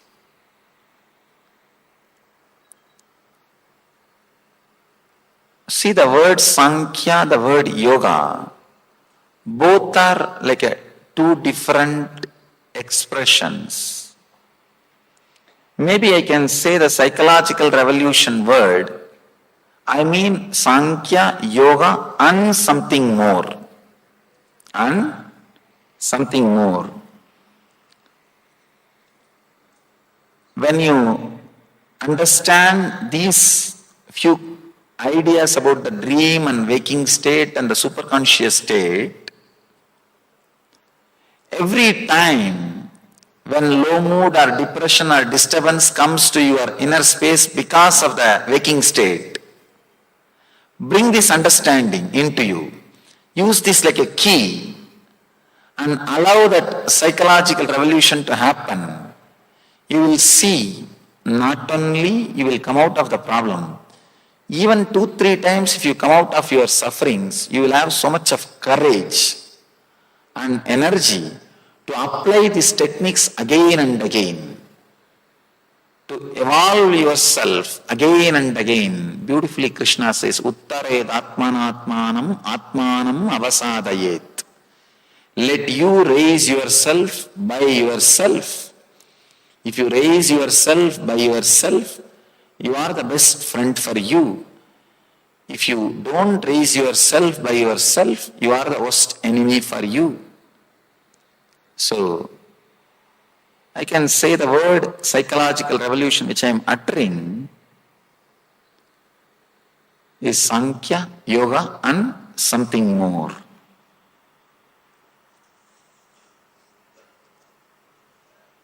I have learnt Vipassana, but I am unable to practice it effectively. Not sure why. Is it that I am doing it wrong? Is it a wrong technique for me? Neither you are doing it wrong, nor it is wrong technique for you. The when means the time you learned is wrong. First, you should have learned the psychological revolution, clarity about you, world and God. Then technique should have been added to you. Without the clarity, if the technique is directly added, it leads to boredom, dullness, and naturally you drop the technique. I always tell people, any study, any journey you undertake, any book you start reading, even if you don't understand single word, do not skip. If you don't understand single word and skip, slowly you will see that words which you did not understand will become more and more like a load, and your very interest in further reading will disappear. Same way, in the inner journey, without going through the psychological revolution means without going through the understanding, if you just jump, skip the understandings and enter into the meditation technique, this is the problem. Even when I speak and explain the concepts, I have seen many people thinking and sitting, it's okay, what all you are telling, it's okay, Swamiji, let's go to the technique, Swamiji. I have seen people telling me, I understand, Swamiji, let's go to the technique. They think they are very intelligent. They think straight away technique can help. Technique is not allopathy pill. You need an understanding before, because the understanding starts the churning. Understanding starts the churning. Then technique is like addition for the alchemy process. When meditating, lots of negative thought arose. Whether it will come to reality, don't bother about it's coming to the reality. You are not that powerful, fortunately. Fortunately, we are not that powerful to project our thoughts into reality. Then we would have created long before worst hell than what we are having now. Fortunately, God did not give so much of energy to us to project our thoughts into reality. If sometime your thoughts have become reality, if you are seeing your dream or thoughts becoming reality, do not use that power. Try to divert that energy into your consciousness, means thoughtless state. Can we practice different types of yogas? According to me, surely authentic yoga methods do not contradict each other. They only complement each other. So you can practice different yoga methods. Only thing, do not mix and make masala and create your own technique. Practice it independently. 20 minutes means finish that. Then go to the next. Then go to the next. If you mix everything and you start thinking, I know all these things, now I know the core thread. I think I can make my own. That is where you will miss.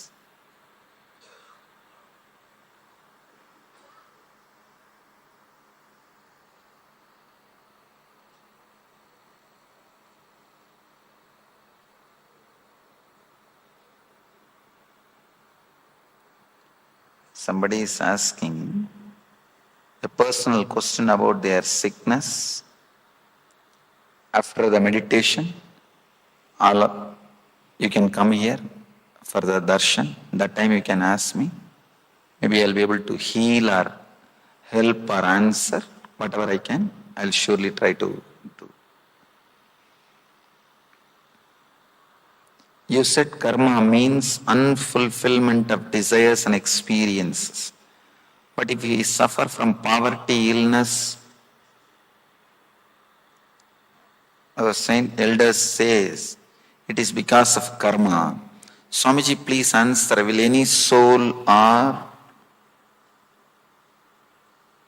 being willing to experience poverty or illness, is this become an unfulfilled desire? Please clarify. First thing, I wanted you to be very clear.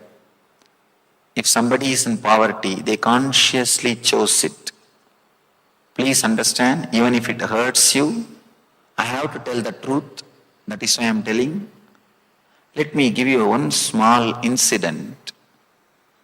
It really happened in my life. It's a little mystical, but exactly as it happened, I am narrating.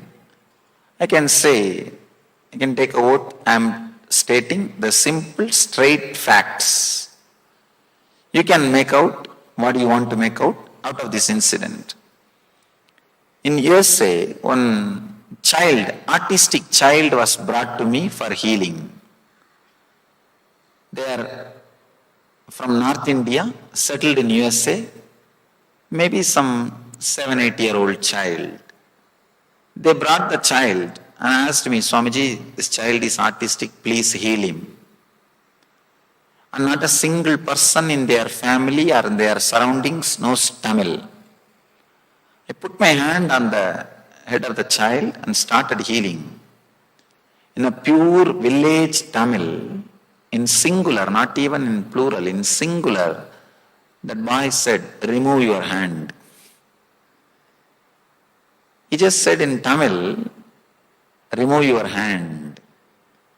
I was shocked. Because the whole family, they are North Indian family, not a single person knows Tamil. And they said, no way this child can even hear a Tamil word. Because none of us speak and none of us know Tamil. He is growing with us. I thought maybe some spirit or ghost has possessed him. I asked him, who is speaking? He said, I am the owner of this body speaking. Don't you understand? In Tamil he started speaking. I asked him, why are you asking me to remove my hand? I am healing you. He said, I don't want to be healed. It's not your business. Just get out. I was shocked. He said, I do not want to take the responsibility of my life, going through the regular routine. I just wanted a life, comfortable life, somebody taking care of me. That's why I took this kind of a body and mind. I was shocked. I told, that is okay. You have freedom. But your parents are such nice people. Why are you torturing them? Why did you took birth? They are such nice people. He said, I took birth because they are nice people. They will take care of me.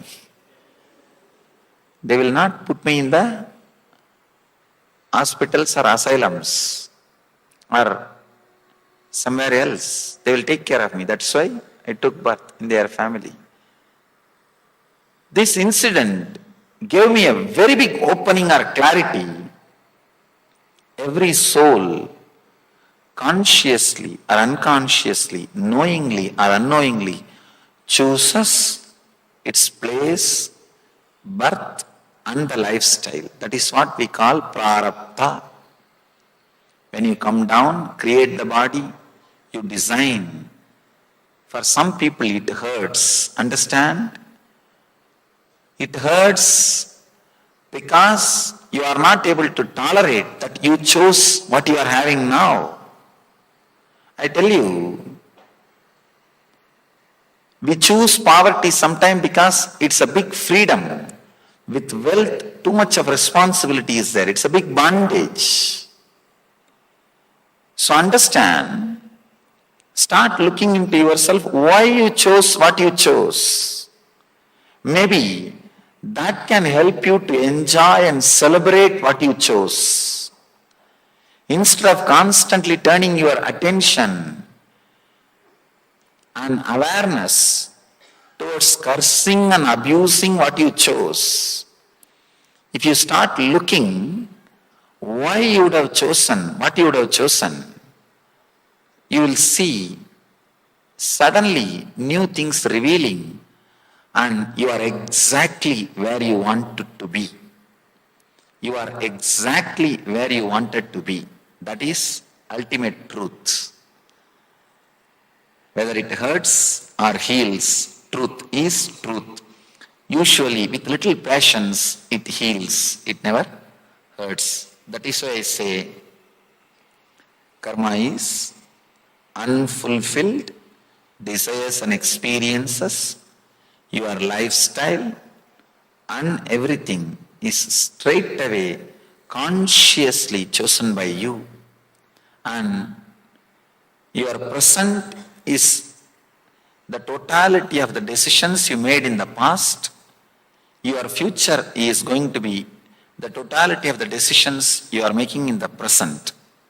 So if you want, consciously you can alter, rearrange, edit, reduce, delete or recreate. You have freedom.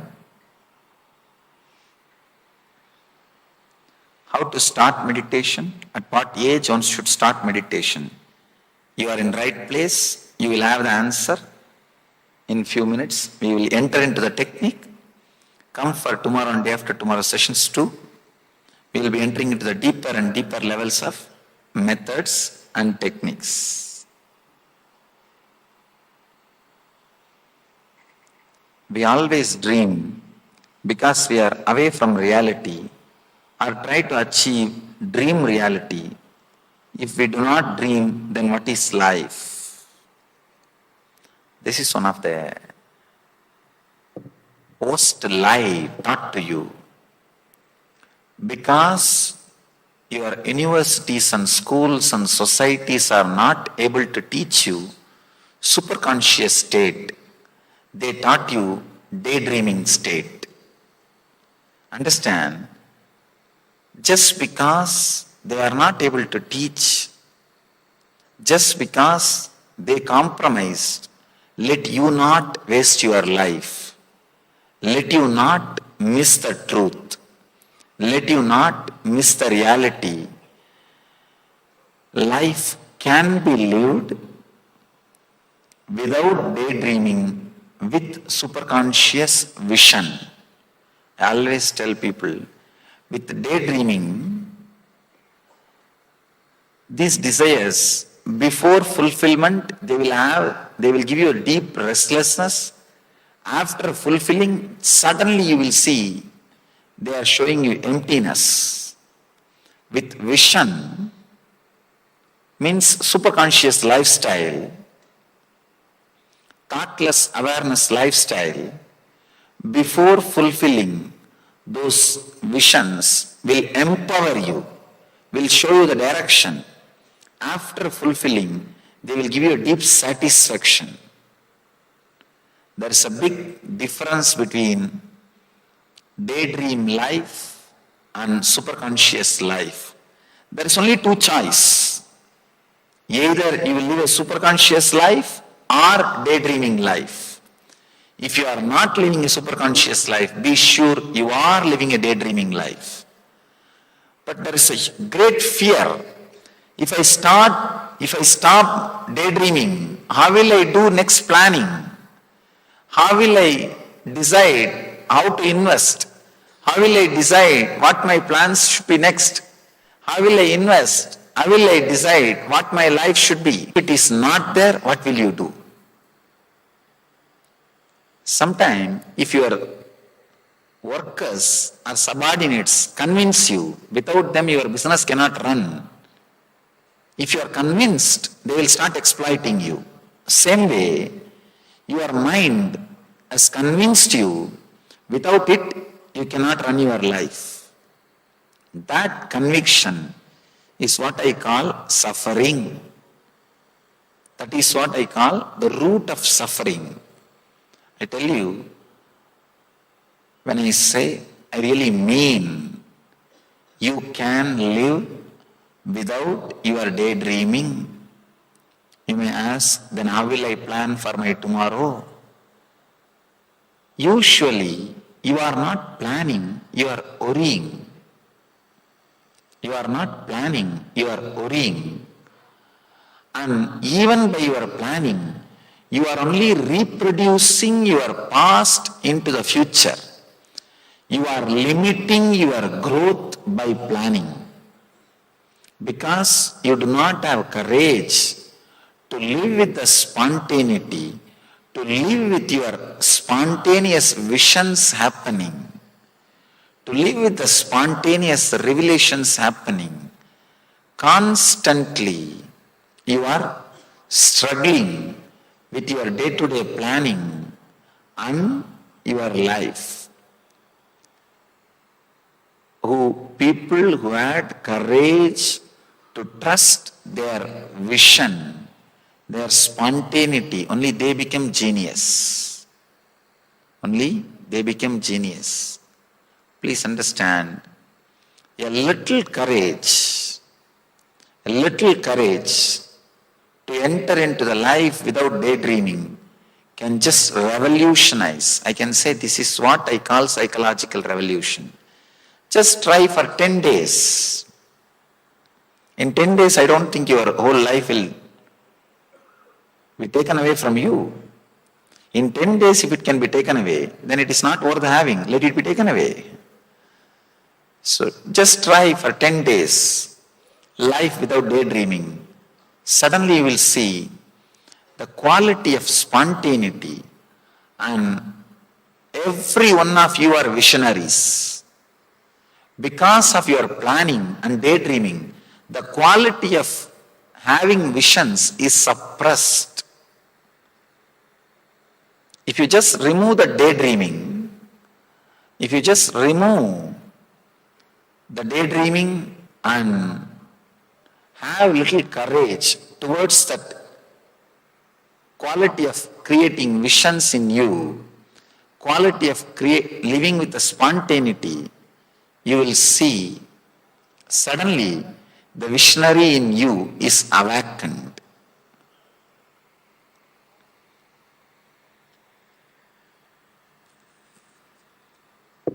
People who live with super consciousness never fail and miss in their decisions, because the depth of dilemma or the oscillation, mood swings will be very less. It will be very limited. When the mood swing and the depth of dilemma is limited, suddenly you will see so much of energy is saved and decision making becomes so sharp and straight. I always tell people,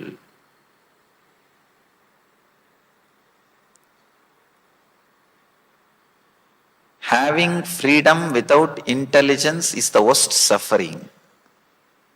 Whenever this thousands of people are living in our ashrams around the world, when they don't listen to what I say, I tell them, all right, give him freedom. That is the worst suffering. That is the worst punishment. Just by the dilemma, he will die. Just by the dilemma, he will die. Nothing else needs to be done. Without intelligence, when the freedom is given, it will lead only to suffering. Our daydreaming is also nothing but dilemma. The intelligence is not there, but the freedom is there. That is what I call daydreaming.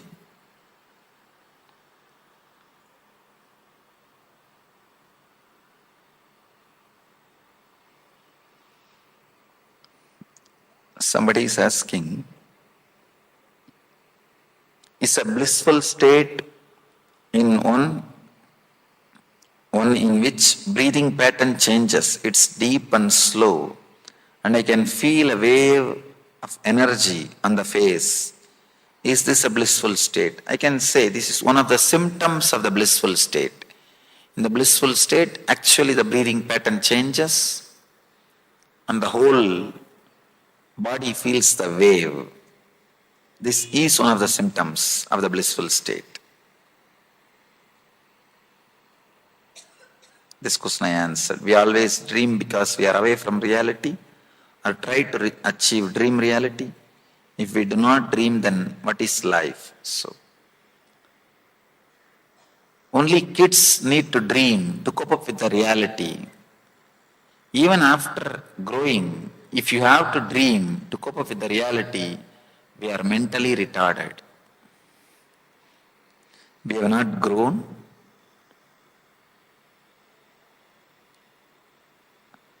After the childhood or beyond the childhood. Can the experience of enlightenment be transferred through touch? Can I enter the Turiya state under the influence of the Master? It is possible. From time immemorial, the first gift was always given by the push from the Master. But to stay in that same state, you yourself should have gone through the psychological revolution. Ramakrishna was able to give only one glimpse to Vivekananda. But Vivekananda has to go through the psychological revolution to retain it. So, The experience can be given, a glimpse can be given by the touch of the master. But if you need to retain it, surely you yourself need to go through that psychological revolution. Means living these great truths in reality.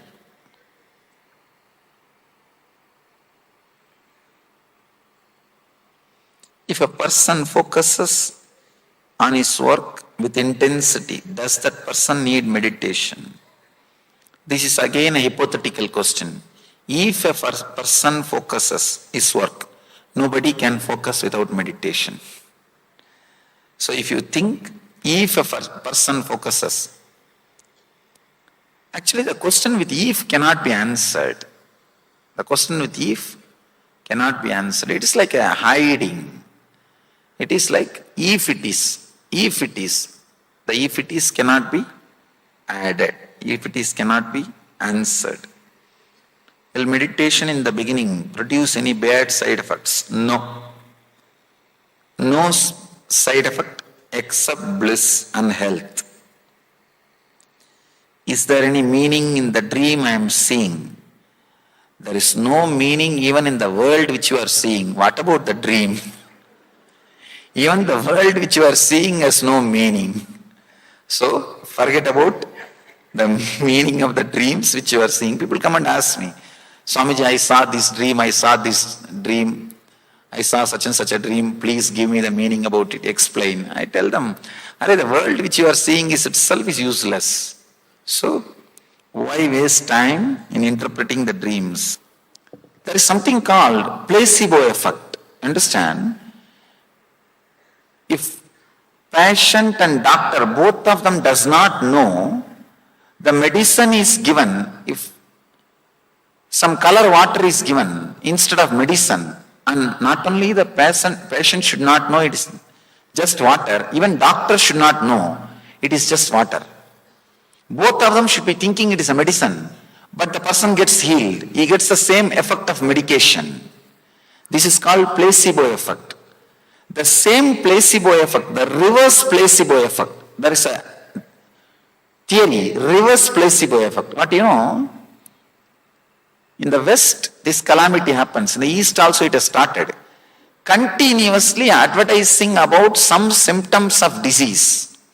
If you have a slight knee pain, it may be arthritis.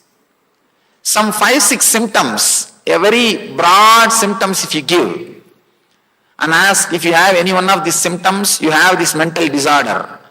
You will see 95% of the people will start feeling that they have that mental disorder. No, it's true. Morning, slow lethargy, or irritation in your relationships, feeling like disconnected, or loneliness. If you have any one or all the symptoms, you have this mental disorder. Who will say I don't have? And these idiots go on preaching this nonsense. When these ideas are constantly told to the public, told to the people, they start believing that they do have the disease. Understand one problem? If there are 10 symptoms, and if you start connecting with the disease by saying you have one symptom, you will create all other 9 symptoms within few days. Because you are clearly, strongly believing you have that disease now. You have to express other symptoms, otherwise something is wrong. You will start thinking, oh God, other symptoms are not there, then something is wrong with me.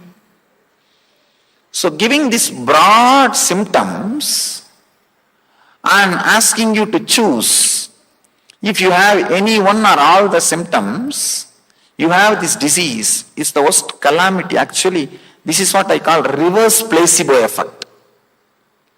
In the first placebo effect which I explained, the healing happens. In this placebo effect, disease happens.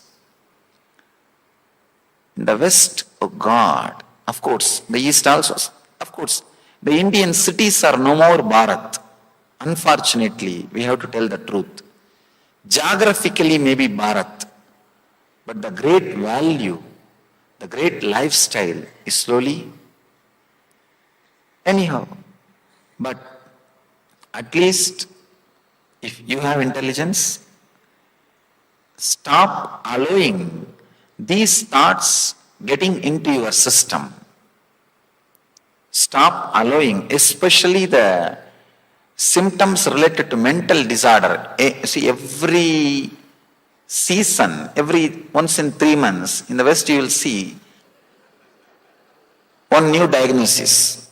And you will see 30% of the country is suffering with the disease. And 27% of the country is suffering with the disease. I am surprised. The moment you come out with some symptom, naturally what people will think? I think I have a little irritation. 2-3 times I shouted. I do have that symptom. You just connect with your activity and attitude and see if one symptom clicks, then what happens? You start visualizing from next day all other symptoms are there in your life. And you connect every incident in your life and see. And you are very clear, now you have the disease. So I feel the very idea from which we look has to be shifted, has to be changed. All they missed is health, that's all. They missed an important idea, important truth. The healthy part of the human being they missed. Consciousness is the healthiest part of the human being. They are not interested in accepting that. Because the moment they accept that, they give the hope to the human being, they can heal themselves. They don't need the help of somebody else. Then problem starts. People come and ask me many times, why should we go to the gurus? We have become dependent on masters. At least master will liberate you at some point. Master basically trusts there is a part in you which cannot be occupied or possessed by disease. What is the fastest way to spiritual progress? Shortcut.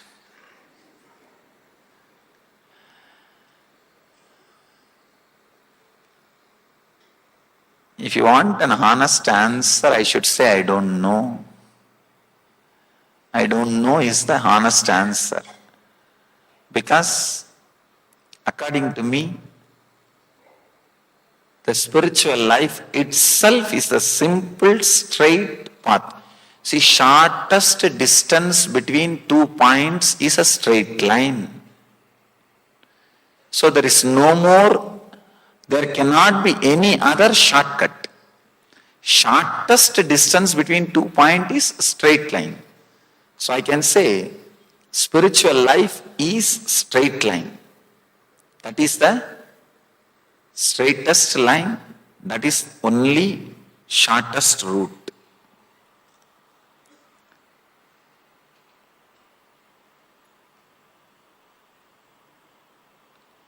Please put some light on what is it that tells me that I had a good sleep in the night. Maybe the time you spent in the deep sleep was more than time you spent in dream state. That is what you feel morning, that you had good sleep or rest.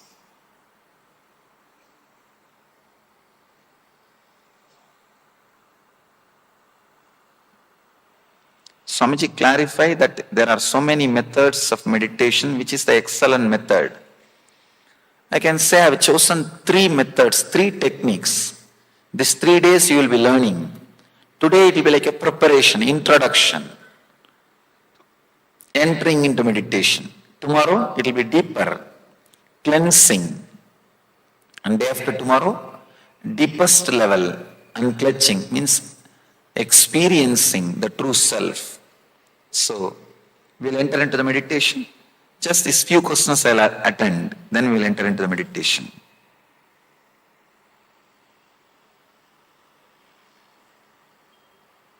These are the questions. How long we can meditate at a stretch?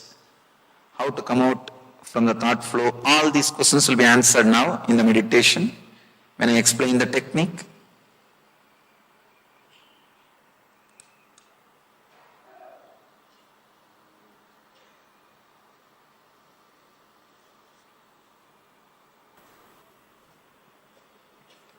Many times dreams are considered to be the symbolizers of future happenings than what the dream is. I don't think your dream should be symbolizing your future. Your future is not that bad or that low that it can be predicted and planned in your dream. It should be predicted and planned in your waking state. Understand? If your future is planned and predicted in the waking state, you know where you are going. If it is predicted and planned in the dream state, understand where are you going? Where are you heading? You don't even know where you are heading. I think it is very dangerous. Better not to be planning and predicting your future in the dream state.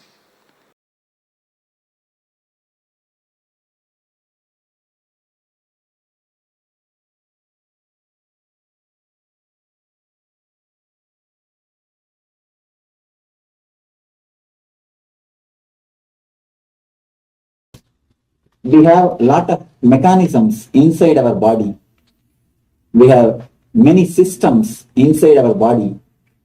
If it is Around not 5,000 years ago, at the end of Mahabharat War, the ancient enlightened Hindu civilization consisted of 10,000 Hindu traditions, or sampradayas, that existed in 56 Hindu nations, 200 Hindu kingdoms, 1,700 Hindu provinces that covered more than 6 million kilometers square of Asia. The Supreme Pontiff of Hinduism, SPH, BHAGAVAN SRI NITHYANANDA PARAMASHIVAM, is the reviver of KAILASA, this ancient enlightened Hindu civilizational nation. KAILASA is an unbroken cultural, religious, Inner factory means whether you are driving or washing or cleaning or eating or cooking or sitting or watching TV, whatever you may be doing, there's a 24-hour FM going on inside. 24-hour FM going on inside. Talking. You don't know what is going on. Understand? Understand an important danger. You are nothing but the totality of your thoughts. Am I right? Unfortunately, you don't even know what you are thinking continuously 24 hours. Then how will you know about your life? People come and ask me, Swamiji, can you predict my future? I tell them, I only change futures, not predict.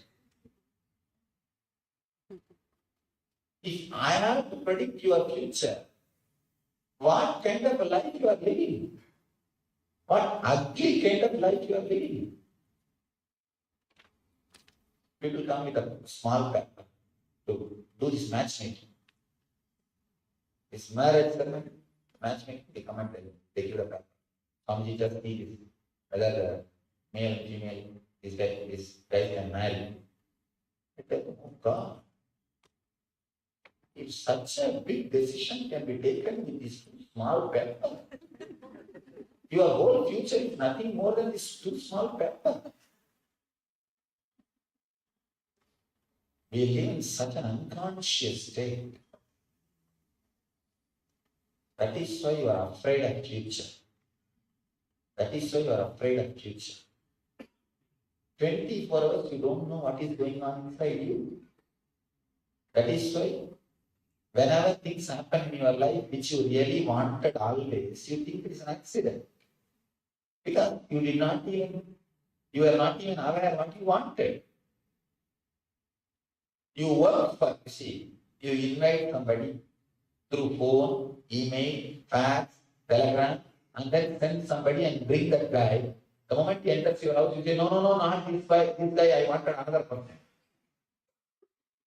Because you don't know whom you invited. Diseases are very good people. They don't go unless you force them to come in. Because they are too much of limitation. They are too busy guys. Busy people and good people. They don't go. You invite an email, text message, SMS. Finally, you send somebody and bring him. And you say, no, I did not invite him. I did not think he will be coming. I thought somebody else will be coming. No. All your accidents are expected, invited. Understand? In the whole life, there is no such thing as accident or miracle. Your inner chattering, you are not aware of your inner chattering, you are not aware of what you are igniting. If you enjoy what you invited unconsciously, you call that as miracle. If you resist what you invited unconsciously, you call that as accident. That's all. There is no miracle, there is no accident in the life. Everything is clearly invited by you. The third layer, mental layer, inner chattering, is only inviting continuously. You store engrams, there are also samskaras there too. And fourth layer is emotional layer. We call it Sukshma Sarira, intense emotions. That's the fourth layer. Fifth layer is the layer you experience during deep sleep. The peace you experience during deep sleep. Sixth layer is excitement and joy you experience for no reason. Sometimes rarely you will experience. This is what we call Anna Sharira, cosmic body. Rarely, when you are in love, when you are really sharing for no reason, not for the reason, not for the sake of some pleasure which you will gain from the other person, no. Just for no reason, that time you experience that. Sixth layer, very rare. Seventh layer is enlightenment, which at least none of you experience. But unfortunately, I have to listen and see what they are teaching. Today we will enter into few sutras.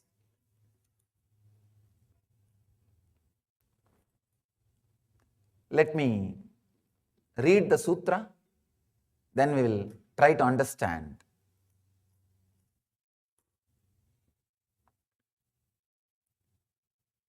I am giving you only the English translation.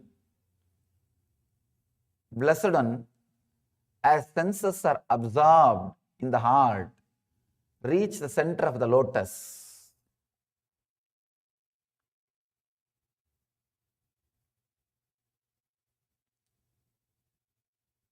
Such a simple one-liner, but can straight away lead you to the enlightenment experience.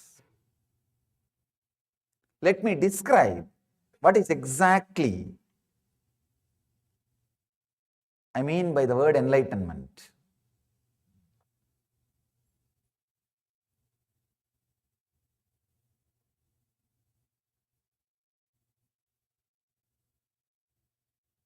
Ramakrishna says beautifully, whenever I try to explain exactly what is enlightenment, I am blocked. Of course, that is the truth. Maybe I can try to give one point of understanding. There will not be any movement of letter or word or a thought between your navel and the throat. The words will come only from the throat. I can say this is one of the precise description of enlightenment. There will not be any word or thought or syllable or sound movement between the navel and the throat. Means only when you are talking the words will be coming. When you are not talking, there will not be any words inside. Only the energy movements. Only the energy movements. Means there is no thought. There is no verbalization. There will not be any continuous inner chattering. Your inner chattering is the only thing which disturbs your whole life. Very difficult for a normal person to understand. They will always think, no, unless I have inner chattering, how will I plan my everyday life? How will I be able to run my business? How will I be able to live? Understand, when you don't have inner chattering, I don't say it is a dead silence. It is an intense energy. Whatever needs to be done comes out as a full, complete visualization. For example, what you need to do tomorrow, if you have the inner chattering, it will come line by line. Morning I will have to get up. Then I will have to go to my office. Then I will be doing this work. Then evening I will come back. Then I may have this program, that program. Like a linear way, one by one it comes out. When you don't have inner chattering, just you are with yourself, the whole visualization comes out as a one statement or one information. That is what we call intuition.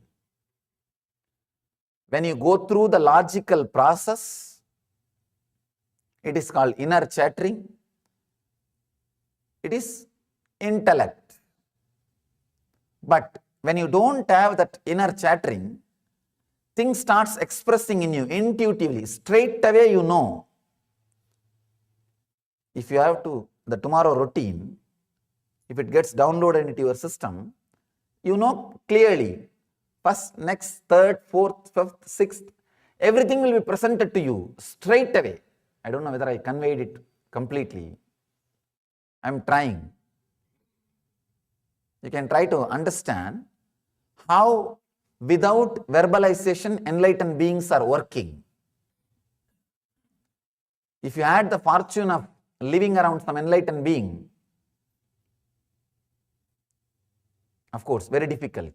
It is very difficult because one visualization which comes to me has to be translated into action, means at least 200 verbalization, verbal instruction has to be delivered. It is very difficult for the disciples to grasp. That is why there is constant fight between me and my disciples. From morning I come out of my room till I go back to my room. No, sorry, till I sleep, because I'll be in the chat also. It is a constant struggle between me and my disciples. Impossible, because constantly it comes out as a full visualization. But person who stays in the verbalization, very difficult to grasp. All you need is, even a few moments, if you decide consciously and relax from the verbalization, to tell you honestly, you need nothing else except the clear decision. It is time. Surely there is something more than whatever verbalization gave it to my life.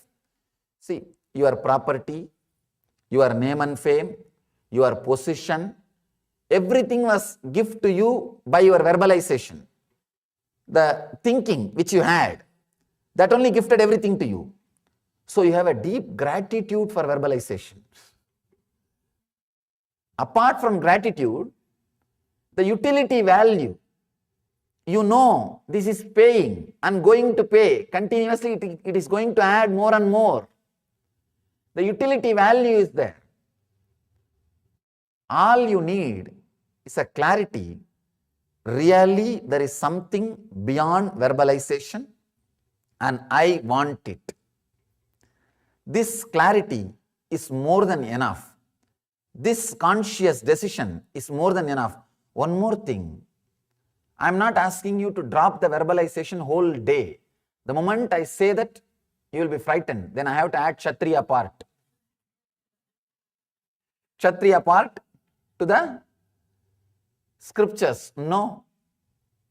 All I am asking, even if you can drop for few minutes before starting to the office, I'll sit and few minutes I'll decide no inner chattering. Understand, you do not know the power of your intention. Somebody asked me, Swamiji, I also decide no inner chattering, but that word itself is one more inner chattering. How can I remove the inner chatterings? Understand, mind can kill the mind. Mind can kill the mind. You can commit suicide. Not physically, I'm saying mentally. If somebody asks, no, I am having life, any idea, thought which I am having in the life, how can it lead to death? It can. Your mind may be having life now. Don't think it can't lead you to the mindlessness. It can lead you to mindlessness. The conscious decision not to have inner chattering, at least for a few moments, will add so much energy into your being. It's as of now, your mind is like a hall filled with furnitures. Can you say, oh, whole hall is filled with furnitures? How can this hall become empty? No. It can become empty if you start removing one by one. The conscious decision to have the mindless state is like removing the furniture one by one. Just a few moments per day, if you can decide consciously and sit, maybe for 1 month, decide it as a routine. After that, you don't need to do it as a routine. After that, you will see the very taste calls you back. The very taste calls you back. After 1 month drinking, you don't need to decide you need to drink.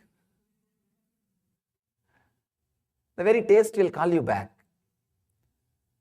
Just few moments, decide very consciously, no words between navel and throat. That is the area the words will be moving when you are not talking.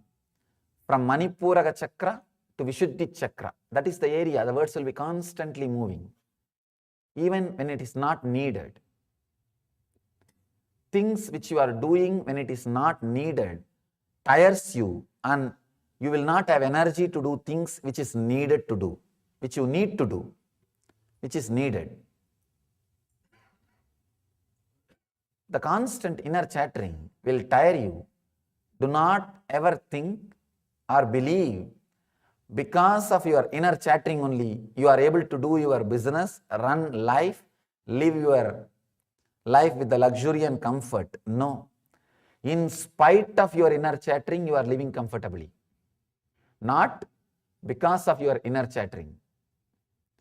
Sometime rarely, those inner chattering would have given you little way out of compassion. You would have had 1 or 2 strong visualizations, intuition.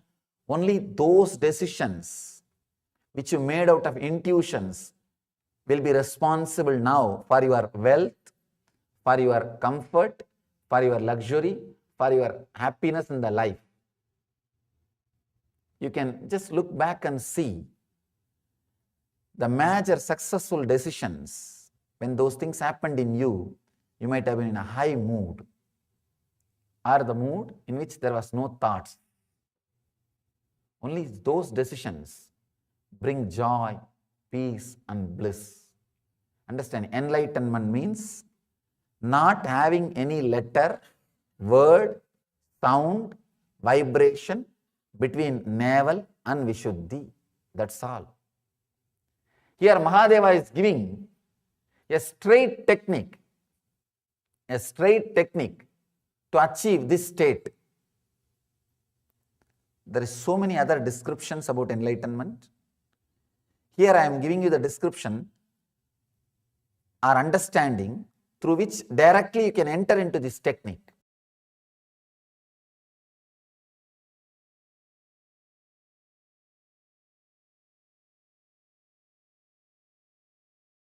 your inner space. The whole world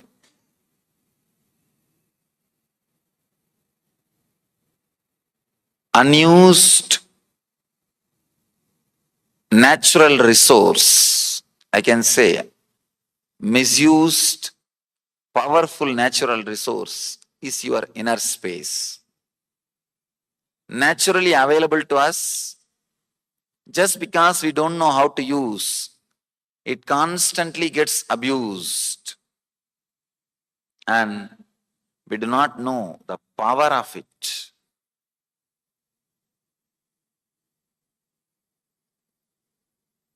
Just a simple one understanding. Again and again, from time immemorial, the enlightened masters are landing on the planet Earth and saying that life is joy and ecstasy and bliss. Again and again. Another one problem is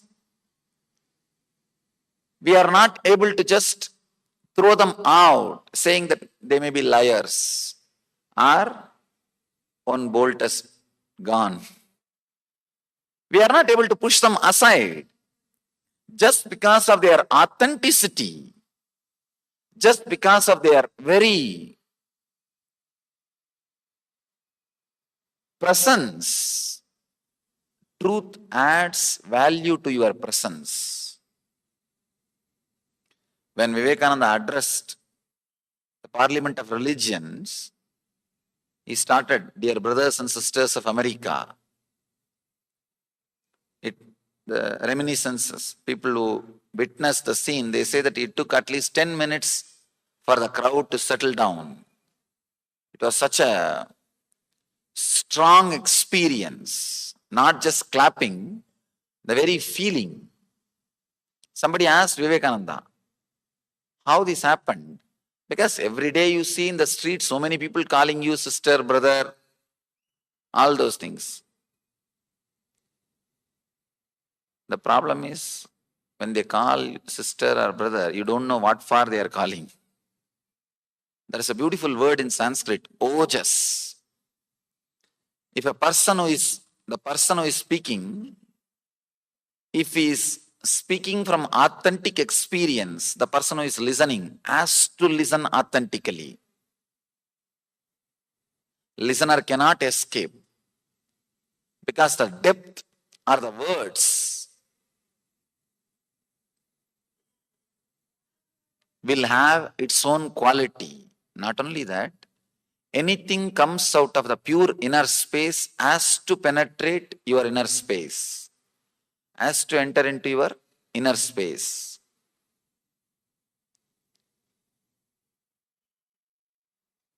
When Vivekananda says, "Dear brothers and sisters," you cannot just brush him aside saying, "Oh, he's lying," or he's using sentimental words, or he is just socially polite, or he is politically correct. You can't brush him aside, because it will be such a strong experience. It will be such a strong word. You cannot push the master's words aside. I always tell people, either you agree completely with me or you disagree completely with me. That's a big problem.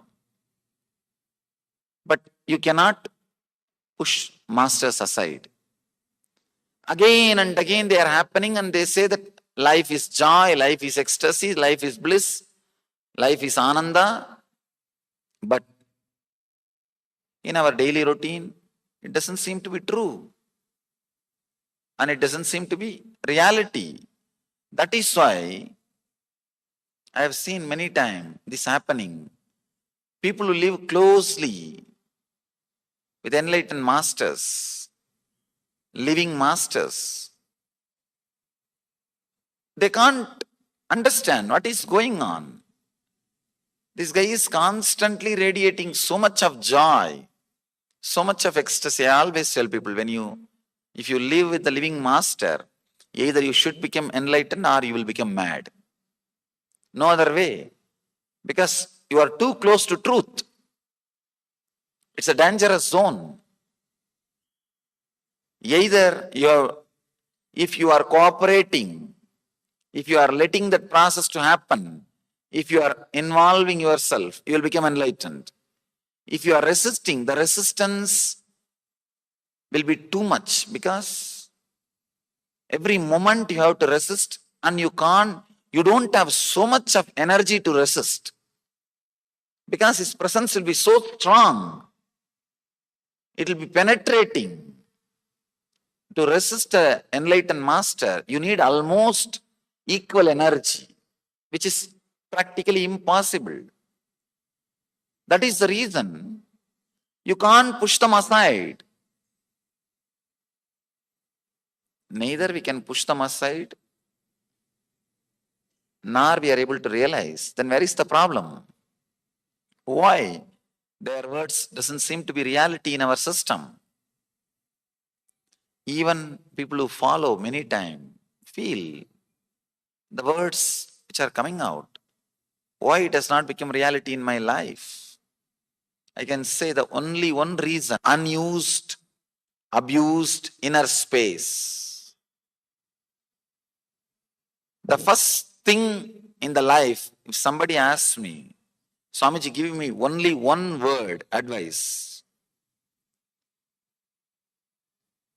Actually, that is a big problem. Many people come and ask me, give me only one word. I tell them, if I have to give you one word advice, I need 2-3 hours. If I have to give whatever I want, then I can give it immediately. One word means it has to be essence. Once Bernard Shaw wrote a 100-page book. Somebody goes and asks, how could you write such a small book, 100-page? He says, I don't have time. If I had time, I would have written only 40-page.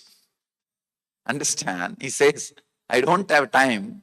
That is why I wrote 100-page. If I had little more time, I would have written much smaller. Means to be precise. You need more time.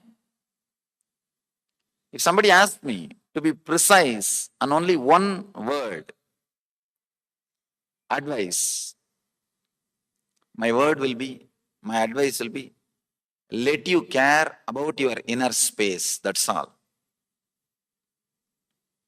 Understand, without knowing, without respecting, without even having little sensitivity, constantly we are abusing our inner space. From morning till night, you do not know what you are sowing, you do not know what you are growing, you do not know what you are encouraging. Suddenly when you see the result, you say, this is not what I asked, this is not what I wanted, I don't know how this happened in my life, I don't know how come God is punishing me? Poor guy. Anything goes right, credit goes to you. Anything goes wrong, he has to take. And we all of us know he is sitting somewhere and he doesn't interfere much. So naturally we go on complaining. It is he, it is he, it is he. The concept of God has become method to you escape from our responsibility. Escape from our responsibility. The abused inner space or misused inner space is the worst thing can happen to an individual. Very beautifully, Shankara says, Agara Shuddhayo Smriti Suddhihi.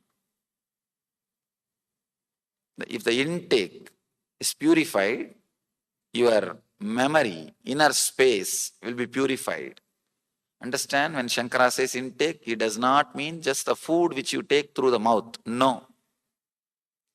All the things which you take through all 5 senses, through eyes, through Ears through smell, through mouth, and through touch.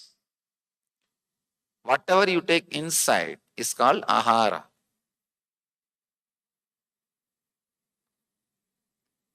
Our inner space is constantly abused by wrong diet, wrong food, poison. So much of violence we are swallowing, visually, or through movies, or through media, whatever may be reason. So much of violence you are swallowing. I don't say you should not read newspaper. To know the news, to keep in touch with the world, newspaper is perfectly all right.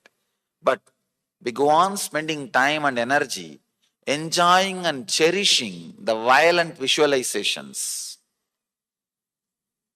So much we are throwing inside without knowing that our inner space is getting corrupted. The corruption which happens to your inner space is what I call samskara, engraved memories. The memories which goes and sits inside your inner space and makes you go through same experience, makes you do same kind of actions. Even if you don't want, those memories is what I call samskaras.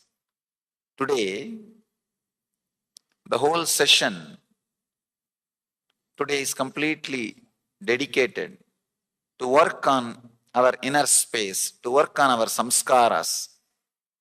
We will do a deeper process, some methods to cleanse the unnecessarily accumulated samskaras. Of course, all samskaras are unnecessary. You can be alive without any samskara because your very body is made out of the samskaras which is needed. Your mind does not need to carry any samskara to run your life or to protect the infrastructure which you are having as your own, or to expand your infrastructure to add comforts and to do what you want. Please understand, your body has an innate intelligence which we call biomemory, or in Sanskrit prarabdha. When you design your body, you have clearly decided about the life, about the enjoyments, experiences you want to have. Based on that, you decide your body. You design your body. So the energy or the ideas with which you designed your body, that is called prarabdha. Your prarabdha is intelligent enough, powerful enough, efficient enough to run your life and expand your infrastructures.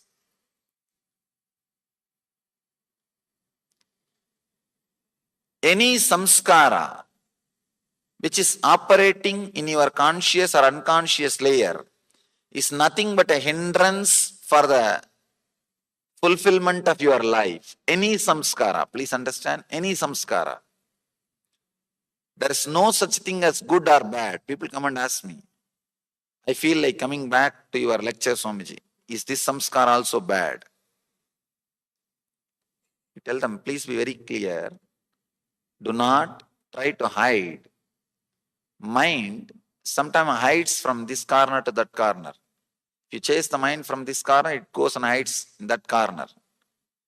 I tell them, be very clear. Anything, even coming back or listening to the discourse, if it is based on samskara, you have not understood what I said. First time, if you listen and drop samskaras, you don't need to come second time. You don't need to do anything. Sometime you will see, without samskara, just out of a deep gratitude or ecstasy, you may come back. That is perfectly all right. but not as a habit. People who come and sit as a habit, be very clear, I can be 100% sure they will not be listening what I am talking. Because they will have one more habit. They have mastered the art of sitting with open eyes and sleeping. They may not be moving their head. Sometime I have seen they will be, especially in the modern day, our schools and colleges teach kids how to sit with open eyes and sleep. Eyes will be wide open, sitting very straight, but you will see their mind will not be here. The mind will be somewhere else. As I was telling yesterday, daydreaming. If you are here out of habit, I don't think that is going to help. Because again, the next habit, even if the body is there, mind will be somewhere. That habit will be there. I always tell people, early morning when you get up and put the brush in the mouth, mind is already in the office. When you are sitting in the office and operating your computer, mind is already in the beach or the temple evening. When you are in the temple, your mind is already in the house. By the time you reach the house and settle down, mind is already thinking about what to do tomorrow, next day routine. One thing is sure, if you are here, your mind is not here. Because constantly it is running here, there, here, there, here, there. Filled samskaras. Inner space filled with samskaras is hell. Inner space without samskaras is heaven.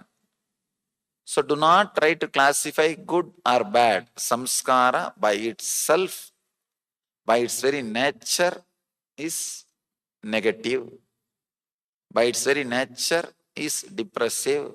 I always tell people, if you come and sit just out of samskara, after 2 days the same thing will be boring. Anything done out of samskara, suddenly you will see it becomes empty. It becomes boring. It becomes simply unrelated to your life. Any moment happens with a deep understanding. Any moment happens out of your pure inner space, adds value to you. From the young age, we collect so many different samskaras through so many ways, accumulate, add, and reproduce. Samskaras do reproduce even without any further action. Just by thinking, you can strengthen samskaras. There are some samskaras which can be strengthened only by action. There are some which will be strengthened by information. There are some neither needs action nor needs information. Just remembrance is enough. They will get strengthened. We collect various level samskaras, engraved memories, and store in our system and expand, multiply, create more and more hindrance. Now, I'll take few minutes to analyze whatever I expressed. Please understand. Now, whatever I expressed is more like atato brahma jignasat. Let us inquire into the reality. So I proposed whatever I want to propose. Now you can analyze it through your questions. It's like a churning. The master's experience and the disciple's logic is used to churn. When the disciple's logic is used to work and the churn with the master's experience, suddenly you will see the amrita, the master's experience, comes out. If the disciple's logic is not intelligent enough to stay with the master patiently, then that logic emits something. It is called poison. That logic will escape, run away out of its tiredness. When it thinks it is not going to survive, it will emit poison. Just like that Vasugis. If you know the churning, the Milky Ocean, the story, the Vasugi, the snake can be called as disciple's logic. When the Vasugi thought it won't survive, it started vomiting poison. When the logic feels it can't survive these great truths, it is going to disappear. The life is going to take different direction. It vomits poison, which I call doubt, and creates problems. If you have patience to work with the master's experience, which is the Meru Hill, you will see Amrita, enlightenment comes out of your system. Let us churn the master's experience with the questions so that you can internalize all these great truths, all these great revelations. Then we will enter into the process and meditation technique. First, let me answer. See, here he's asking, animals don't get married and live a free life. Why should we get married and suffer? Is there anything that is in a marriage that is not provided for animals? Yes. Yes. Animals take birth as polygamous and die as polygamous. Human being, in seed, in potential form, when he is taking birth, he is polygamous, but he should not die as polygamous. He should become monogamous. Understand, that is what is maturity.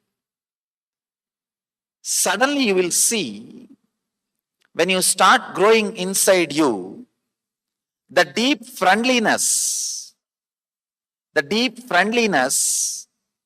liberates you from lust. Please understand. Just yesterday, in our ashram, I was discussing about this. In our ashramites meeting, I was telling, I was taking classes for my brahmacharis about the celibacy and sannyas. There were some very intimate questions and answers. Sessions was going on. There I made a statement, very important truth. It is not just for swamis, even for everyone. We need to understand.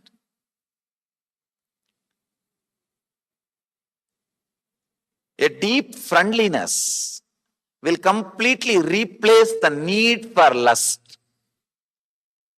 It's a very important sutra. It's a very important sutra. Usually in marriage, a deep hatred replaces the lust. Small story. 30-year-old guy goes to the doctor. After thorough checkup, medical checkup, doctor says, your health is not for married life. You have to completely drop physical relationship. You have to be celibate, alone. This guy says, no, I'm just 30. I cannot suddenly quit. I cannot suddenly stop. Give me some other alternative. He says, all right, then marry. Slowly it will automatically taper down. Understand, a deep hatred starts replacing the need for lust.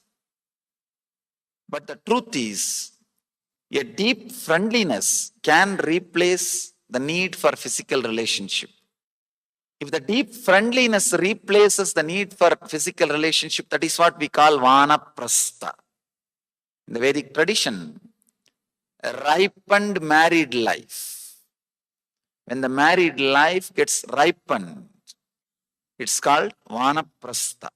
In the Vedic marriage, there is a beautiful Asirvachana, means the blessing statement. During the marriage, the blessing is given to the woman. Let you become your, to the man, the blessing is given. let you become the 11th son of your wife. For her, the blessing is given, let you become the 11th daughter of your husband. Means, after 10 years of living together, the deep friendliness, if it grows, suddenly you will see the need for the physical relationship comes down, tapers down. So I really feel the marriage system as something to contribute. At least our masters had something in their heart when they created this system of family. So surely marriage system has something to add to you than the animal life.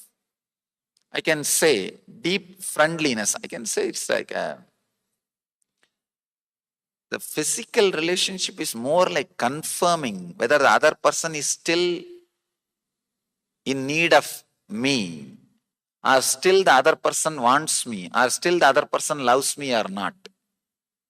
If that guarantee, the confirmation, the other person is in love with you, the other person really needs you, the other person will miss you, the other person loves you. If that confirmation, that security settles down in both hearts, suddenly you will see the need for physical relationship comes down. I can say that is what is the gift of that is what is the fruit which you are supposed to have from the proper marriage system. I can say that is the thing which animals cannot experience. A polygamous man can never experience this. Polygamous man can never experience what I am saying, that guarantee, insurance, the other person loves you, will never be experienced by a polygamous person. If you experience that, you lived a pure, fulfilling life. The life of the real Grihastha, the Vedic traditional Grihastha. Unless you have the courage to go near the truth, the real healing will never happen. You may have medically fit body, that does not mean you are healthy. Of course, whoever I have seen, I can say 99%, the people who do not have the self-healing clarity, thoughts in the system will never be able to maintain even the physical health. In last 5 years of my public life, around 1.2 million, 12 lakh disciples I have initiated. With that experience I am sharing with you, not just to boast or be proud about nothing, just to tell you, with this authority, with this experience, with this understanding, I tell you, person who does not have the self-healing clarity and understanding. When I say self-healing understanding, when you fall in depression, the thoughts which brings you out of the depression, the clarity which brings you out of depression. Just a year ago, I did a small research. I chose some of the people who went through meditation programs and who went through some spiritual studying, asked them to write whatever comes in their mind without editing for 20 minutes. And a person who is not exposed to spirituality, asked them also to write. When I read those papers, it was a very shocking revelation. A person who is not exposed to the spirituality, his thoughts, if he has written 100 thoughts, more than 80 are directing him towards more and more depression. Only 20 thoughts were self-healing, means bringing him out of depression. But the people who are exposed to the spirituality and study and meditation, I saw more than 60% of their thoughts are self-healing. Only 40 are towards depression. The self-healing thoughts, the self-healing clarity, the touch of the truth. Only a person who had a touch of the truth in his life can maintain health. Understand? When I say health, I mean even physical health. Otherwise, it is impossible even to maintain physical health, especially in this so-called modern society. The stress and the pressure and all those things. The person who put the question yesterday, this is too much truth for me, Swamiji. I'm afraid. Understand? You are afraid of your health. You are afraid of your health. Sometime truth will be strong. No other way. But I tell you, it can create so much of ecstasy and energy. Ecstasy in the inner space, energy to expand yourself in the outer space. Energy in the inner space, ecstasy in the inner space, energy to expand in the outer space. Yesterday, the one concept which I was explaining again and again, it is nothing but another one kind of a dream. That truth, if you can just collect it and keep it inside, that is what I call knowledge weapon, Shastra Sastra. Whenever depression attacks you, suffering attacks you, life brings different scenes in front of you, the Shastra Sastra, knowledge weapon, can be so powerful, can be used so much, you can just come out of the depression. So naturally, these great truths, sometime, even if it is too much, don't bother. Try to digest, assimilate, and keep it in the corner of your heart. Let the Shastras be stored inside you. The more and more Shastras you have, knowledge weapons you have, naturally the depression will have the fear about you. It's just like if you have a huge army, naturally the other country will be afraid of attacking you. You don't even have to attack. The moment you display your power, the other country will think twice before attacking you. Same way, the knowledge weapon, Shastras, the self-healing thoughts, the more and more you accumulate, the self-healing thoughts, Shastras, inside your system, you will see depression will have fear to come near you. Depression will have fear to even look at you. The life, or what you call as so-called life, will be afraid to come near you. Even now, the truths which I am sharing, it may be a little strong, but I tell you, if you want the truth to do the process of healing in you, it has to be digested, internalized. Many times people ask me, just by giving few hours of discourse, how could you heal, Swamiji? But it is happening. How it happened in me? Many people come and ask me. Just 2-3 days I sat with you and listened to whatever you said. Suddenly I feel my system is healed. My system is helped. My health is better. I tell them it is not simply listening. It is not ordinary words. You will see when these truths are added into you, you will completely rethink. You will redesign your whole life. What you think as desires, what you think as fear, what you think as worry, what you think as depression, all these things will suddenly have new clarity. All these things will suddenly disappear. When the load is taken out of your inner space, there is nothing else but healing. Healing is the only thing can happen to you. Here is a beautiful question. Sir, how to know master is enlightened or not among so many masters in the world?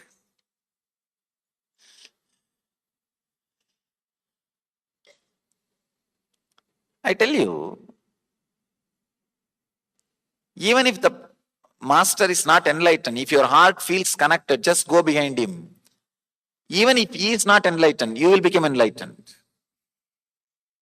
Understand?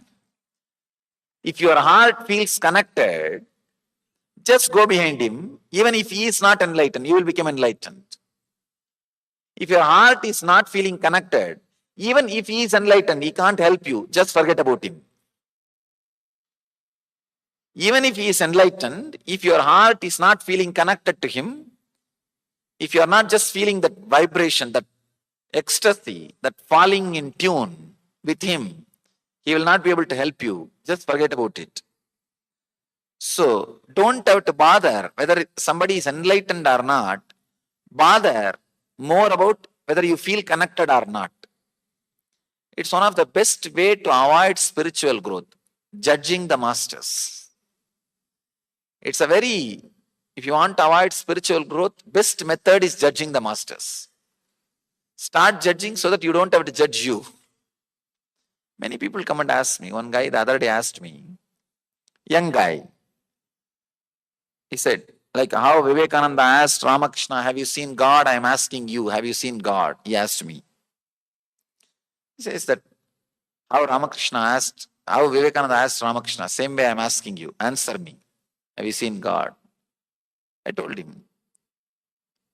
When Vivekananda asked Ramakrishna, Ramakrishna said yes, and Vivekananda was courageous enough to follow Ramakrishna.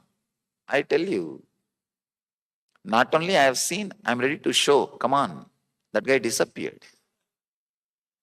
We go on judging the masters, but do not bother about our qualification. I tell you, if your heart feels connected, if you feel some goodness being around him or about him, just go behind. Even if he is not enlightened, you will become enlightened. I have seen many disciples becoming enlightened and masters unenlightened.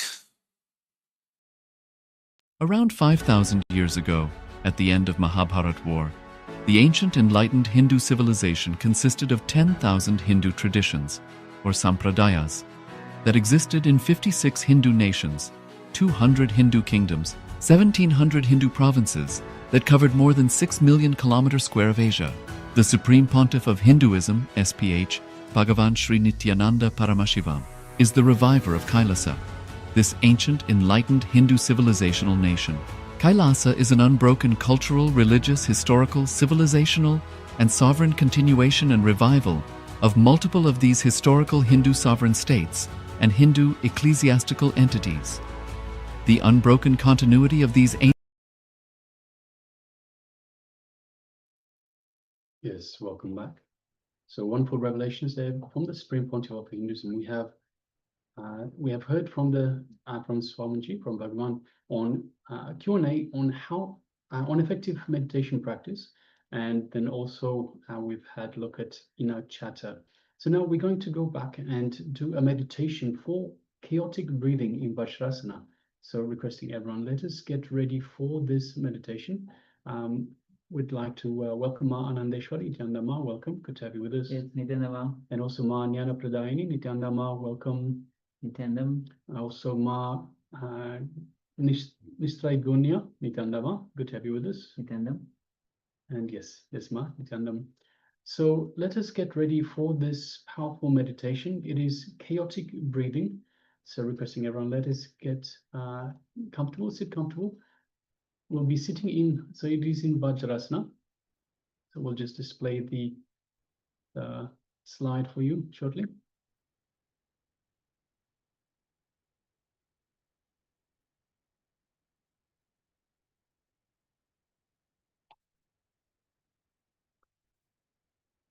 So the chaotic breathing is for awakening and raising the prana to its peak possibility. So awakening and raising the prana to its peak possibility. So we'll be practicing for 7 minutes. We will be sitting in Vajrasana. So Vajrasana is sitting on your knees. So sitting comfortably on your knees with the buttocks on the feet, at the back of the feet. Sitting for 7 minutes in Vajrasana with eyes closed and hands on the hips. And we'll just be breathing chaotically. So we'll be inhaling and exhaling deeply and chaotically. So what does chaotically mean? It means that it is without any rhythm. So just chaotically, just arrhythmic. So we will just be focusing on the breathing itself, such that your entire being should become the breathing.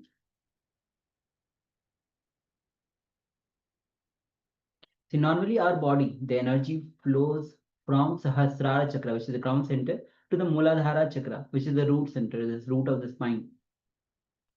So when you sit in the Vajrasana posture, it helps the upward movement of the energy. So the energy flows from Sahasrara. Normally the energy flows from Sahasrara, from top to bottom, from Sahasrara to the Muladhara. But when you sit in Vajrasana, it helps in upward movement of the energy. That is the basis of the Kundalini energy awakening. So that's why, as mentioned, this chaotic breathing is required to sit in Vajrasana. Yes, and understand, once again, we need to inhale and exhale deeply and chaotically, and keeping the hands on the hips. So we sit in Vajrasana, keep the hands on the hips, and just breathe chaotically. Inhale and exhale deeply and chaotically. So we'll be doing this for the next 7 minutes. So let us begin.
It's now slowly you can relax from the chaotic breathing.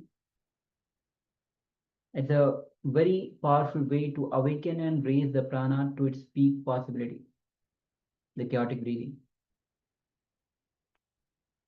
And understand, the more and more chaotic breathing will gives the prana.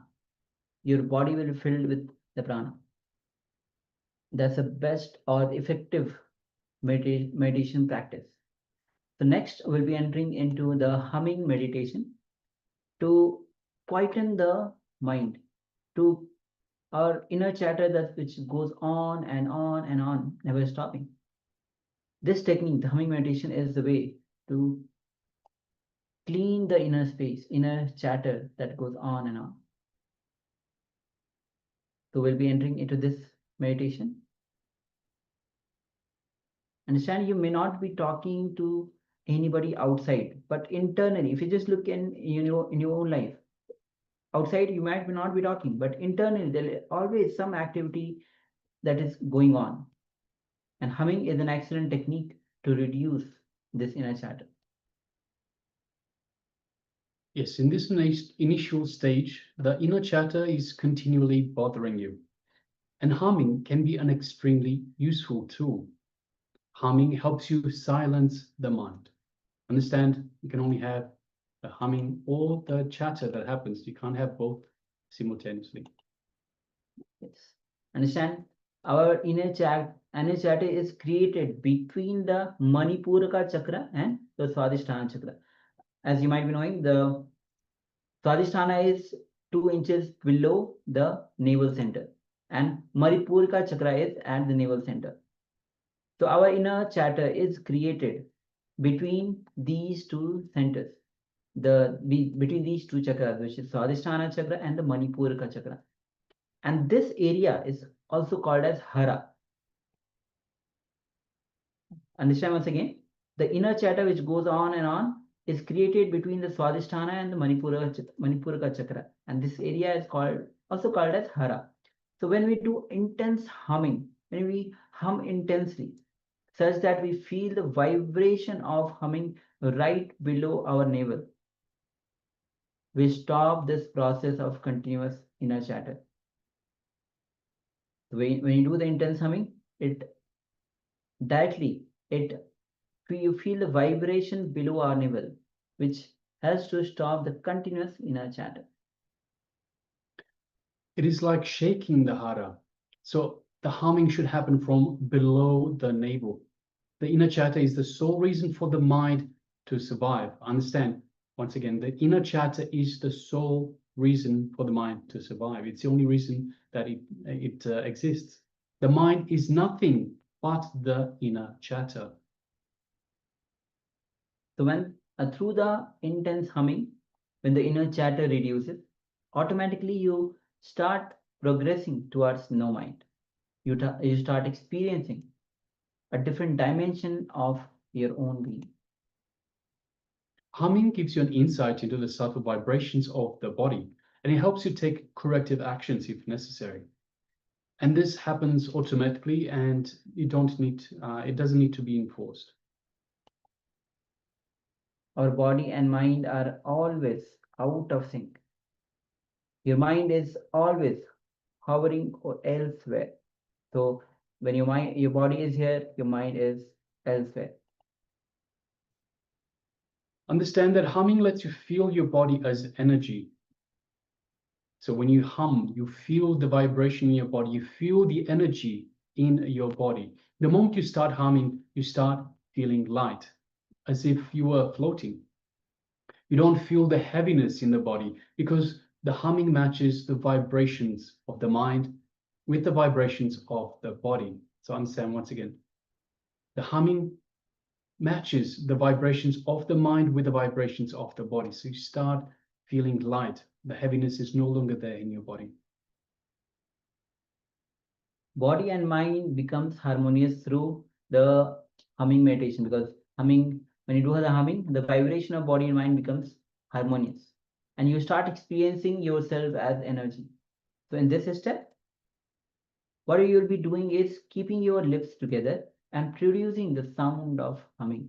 It's not hum or om, it's just the word, if the alphabet ma, that is from inside. So you will be producing this sound from inside.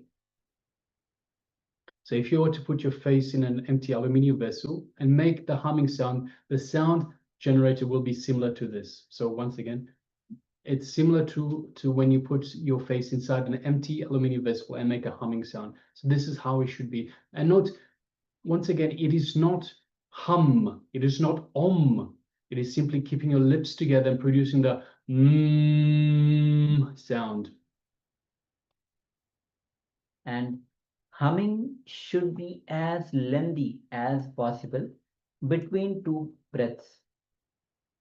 It should be as deep as possible from the navel center and as loud as possible.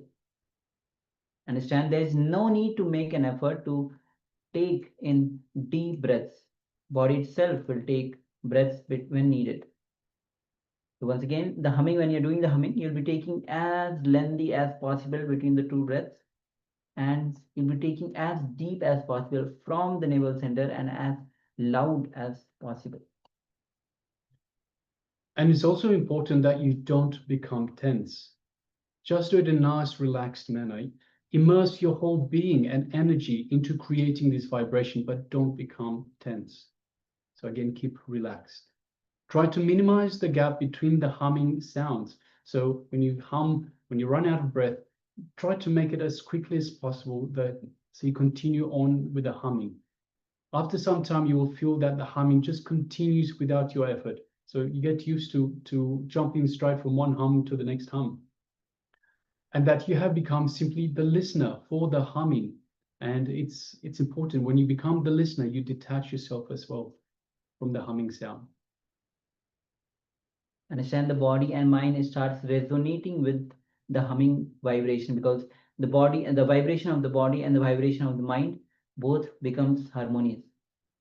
So continue to do this in the Vajrasana posture. As in the chaotic breathing, we sat in the Vajrasana posture. Once again, Vajrasana posture is nothing but with when you sit on your knees with the Chin Mudra. So this is the Chin Mudra. You'll be keeping this Chin Mudra on your knees, on both of your respective knees. The Chin Mudra is a hand gesture with your index finger. It's kept at the tip of the thumb, and the other three fingers are unfolded. So as you can see, Other three fingers are unfolded.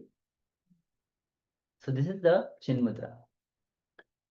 And understand the Chin Mudra helps to maintain a balance in the energy flow in the body, and it keeps the energy with the body by creating a circuit. It prevents the energy from being dissipated out of the body. So it's an important mudra to keep. And after going through the first two steps of chaotic breathing, and we move on to the next step where we start entering to the subtler zone of our own being. Yes, so once again, let us sit in Vajrasana, form a Chin Mudra, and place the hands on the knees.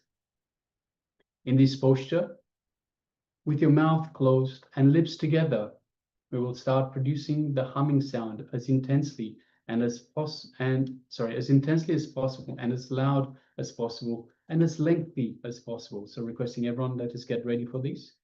Also requesting everyone to please come on camera. So we have just been joined by Ma Fatima KAILASA Florence. Nithyananda Ma, welcome. Nithyananda Ma. Good to have you with us.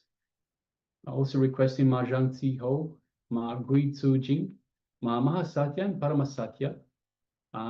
Also Ma Charmaine Muse and Ma Judy requesting please come on camera. Ma Nyana Pradini, if you could also join us into this powerful humming meditation, Ma.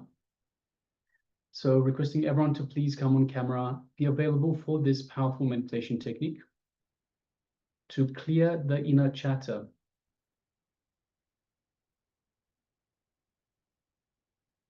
So please, requesting everyone, let's sit in Vajrasana. Let's create the Chin Mudra. So the Chin Mudra, once again, place the hands on the knees as such. And in this posture with the mouth closed and lips tightly together, we'll produce the humming sound as intensely as possible, as loudly as possible, and as lengthy as possible. So I'll just give a quick example.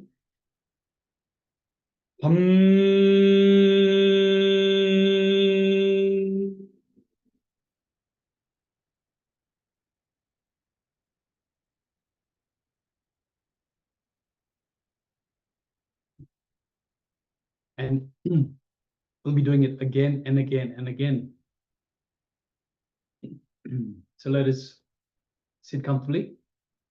When you're doing this humming, put your whole awareness, complete awareness on the humming. Just become the humming. You should not be distracted by anything else. Just as you are humming, just become the humming. Continuously, there's talking going on within your mind. So humming reduces your inner chatter. So let's sit in Vajrasana, hands in Chin Mudra, and close your mouth, close your lips together, and start to produce the intense humming sound as deeply as possible, as loudly as possible. Let's begin.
Yes, now relax. So again, humming is a very powerful technique to remove the inner chatter. Understand you can only have the inner chatter or humming that occurs at the same time, at any one time rather. So you cannot have both humming and the inner chatter. So it's a very powerful technique to clear, to stop this inner chatter, to bring down the number of thoughts per minute as well, or thoughts per second, TPS. We recommend that everyone practice this humming meditation daily to reduce the number of thoughts that we have per second. It is by reducing the number of thoughts per second that we get closer and closer to our divinity, to the divine. Because understand, Swamiji, the divine exists in that space of 0 thoughts per second. So we are getting closer to touching the divine. We're getting closer to realize our true divinity, our true self, by reducing the thoughts per second. All right, so now we'll be moving on to the next segment in our program for today. And the next revelation is going to be on the introduction to chakra. Swamiji will be giving about the introduction to chakra itself and the 7 layers and the samskara. So let's come to the space of listening and let's.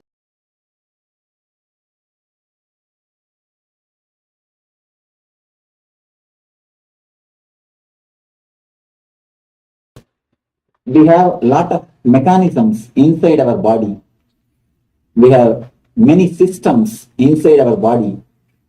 If it is not put to use, not only it is not useful, it is occupying unnecessary space in our system, in our being. If you know just how to switch it on, only nothing else, only one on. Just one switch on. It's enough. The whole thing is useful. Just like that, our whole system, you know just how to switch on the mechanisms which is in our being, the whole thing will be useful.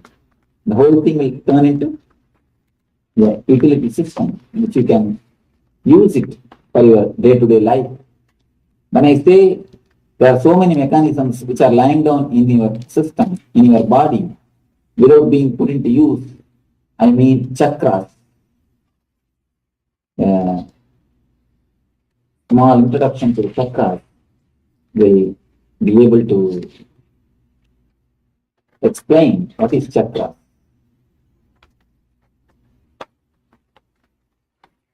The energy center, see, almost all the ancient masters of all the religions, almost all the great masters of all the ancient masters of all the religion which worked on the inner sciences, they speak of these chakras, the energy center. I just brought this to show you where the chakras are situated. I'll just give an introduction to the chakra, then we'll see where the chakras are situated.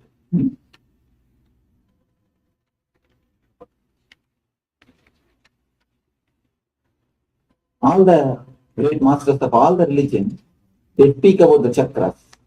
Even though with a slight change in the numbers and the placements, the idea there are energy centers in our body is accepted by all the great masters. There are, you see, there is each and everyone gland has got a chakra nearby. Those energy centers take care of the activity of that area. What they say as a gland physically, metaphysically, chakras. Of course, chakras are not limited to the glands. It's not only the gland, it manages the whole area. Mainly that glands is managed by the concerned chakra. When we say the Agnya chakra, this is the energy center which controls, which activates, which manages the pituitary glands. Just like that, each and every chakra manages one of the glances or one major part of our body, our activities. Not only physical, mental, psychological, emotional, and spiritual. All the layers, all the activities of your body and mind are managed by these chakras. The beautiful book on these chakras are done by a great yogi called Patanjali. Patanjali is the great master. Patanjali is the father of this yoga science. He is the first master who put the whole thing in a logical way, in a clear way. He describes about the chakras, how to meditate on the chakras, how to cleanse the chakras. The whole yoga science, the whole chakra science, the whole healing science originates from Patanjali. From Patanjali, the roots, the seeds are come out from Patanjali. Patanjali is the root, Patanjali is the seed for the whole science.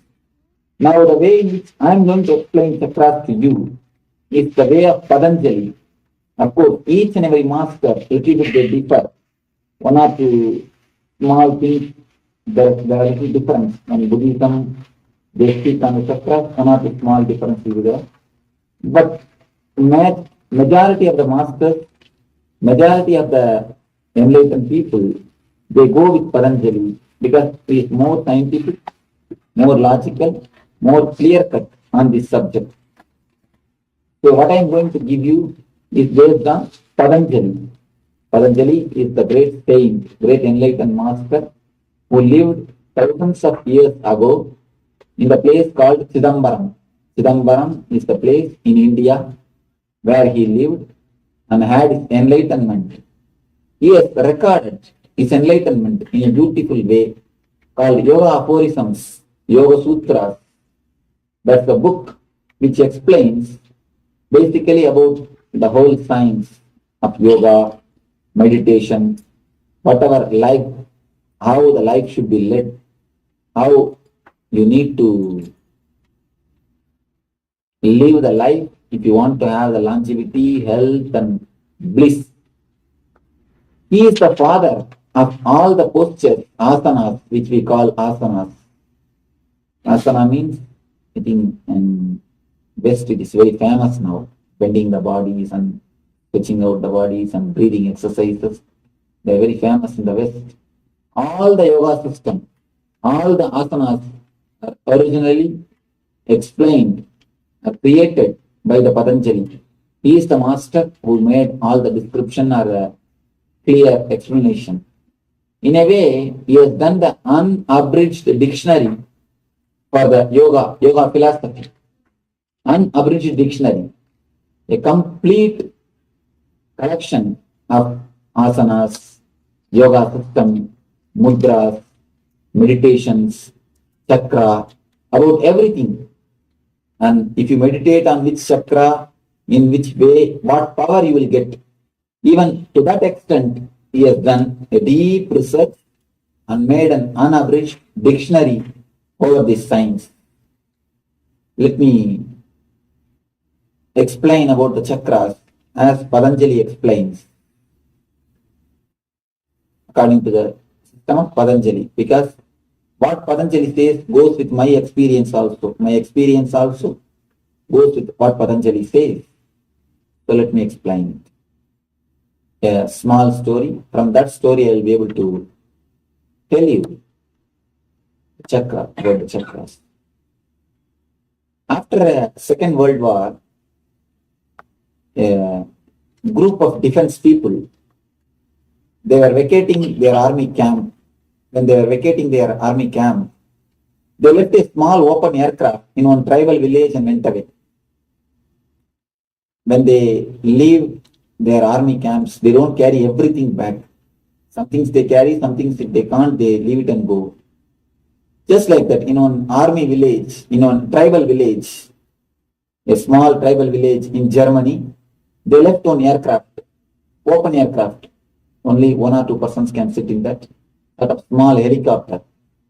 They left that open aircraft and went away. After 1 or 2 days, the tribal people, they have neither heard about aircraft or they have not seen. They don't even have any idea about the helicopter. They have not even heard about tractor, or to speak of aircraft. So the whole village gathered and saw, what is this? What is something new has come to our village? They were not able to understand what it is. And they were just going around and around that vehicle. They don't even understand it is something called vehicle. It is something like a vehicle. So they were not able to assess what it is. Suddenly one man told, it may be God who has come to visit our village. And all the other people told, no. If God means he should speak, he should give boons. It is not doing anything. It is stagnant as it is. They refused. The argument was refuted. Somebody else told, it may be some devil or the ghost that has come to our village. Again, it was refused. No, it is not doing any harm. It is lying down there as it is. Nobody was able to recognize, nobody was able to understand what it is. Finally, one boy came and told, you see, bullock cart also they have a wheel. They know only one thing, bullock cart. They use bullock cart. Bullock cart is also having a wheel. And this vehicle is also having a wheel. So it must be a bullock cart. Maybe a little developed bullock cart. It must be bullock cart. When it is told with a logical way, the whole village agreed, yes, it must be a bullock cart. So they all thought that they have discovered what it is and they started celebrating, enjoying, running around the vehicle, pulling this way and that way, pushing this way and that way. The whole village was celebrating and enjoying the new bullock cart. After 1 month, it went on. They were playing with the vehicle. They put a big bullock in front of the helicopter and they started using that as a bullock cart. Throughout the village, they count whatever they want to transport, they started using this vehicle. It is going on. After some 3-4 months, one boy who has gone to a nearby village, nearby city to study, to do his school, he came back. He was a tribal boy. He went to a nearby city to do his studies. He came back and he saw the whole thing. He thought it cannot be bullock cart. It is done with so many mechanisms. He also don't know about a helicopter. He also don't know about aircraft. He has seen only the tractor. So he thought it must be one way of tractor. It must be one kind of tractor. So he got into the vehicle and did something this way, that way. Somehow he started it. He started using that as a tractor. So morning till evening, he started using that as a tractor. When the people saw it can go even without bullock, they were wondering, they were surprised. How can it go without even bullock? It goes simply and comes back. There is no need for any bullock. So they decided it is a bullock cart without bullock. It can simply go and come by itself. So they were enjoying the vehicle as a bullock cart for 6 more months. After 6 months, one retired pilot, for some reason, for some research, somehow he came to that village. He saw the whole thing, what is happened. He started laughing. Then he explained to the villagers, see, it is neither a bullock cart nor a tractor. It's an aircraft. It can be used to fly. First, the villagers were not ready to agree. What are you talking? How can it fly? It is such big mechanism, so heavy. Our body is much lighter than the mechanism. Even our body cannot fly. We cannot fly. It is more heavier than our body. How can it fly? They asked all logical questions. But the pilot told, you see, I cannot answer your logical questions. There are a lot of things which logic cannot explain. The one thing I can do, I can fly and show. He got into the aircraft, he just took the one round event, he came back, he landed, and then he showed. You see, this much only I can do. Now you understand that it can fly, it's an aircraft. Then the whole village surrendered and asked the pilot, yes, now we understand, it's an aircraft. You see, a very small story, if you understand deeply, you will be able to understand your whole life. The vehicle, the aircraft is what is the thing, our body. God has given this body to us. The tribal villages have used the same aircraft as a bullock cart. The next step, man used the same body, same vehicle as a tractor. Third level, pilot used the same thing as a aircraft. Same vehicle or the same instrument. One man is using it as a bullock cart, another person is using it as a tractor, the third person is using it as a aircraft. The same way, God has given a same system for all of us. The body is the system. This is the system given to us by God, given to us by the divine. We, the people who live with a normal life, very ordinary way of life, just taking birth, having their food, reproducing some more children, and dying. Nothing more in their life. Just if you weigh their life, few Benz, few bungalows, little bit of money, that's all. Nothing more. They take birth, do something, and then they die. Somebody came and asked me, Swamiji, why in all the cemeteries it is written born on such and such a date, died in such and such a date? I told them, nothing worth mentioning has happened in between.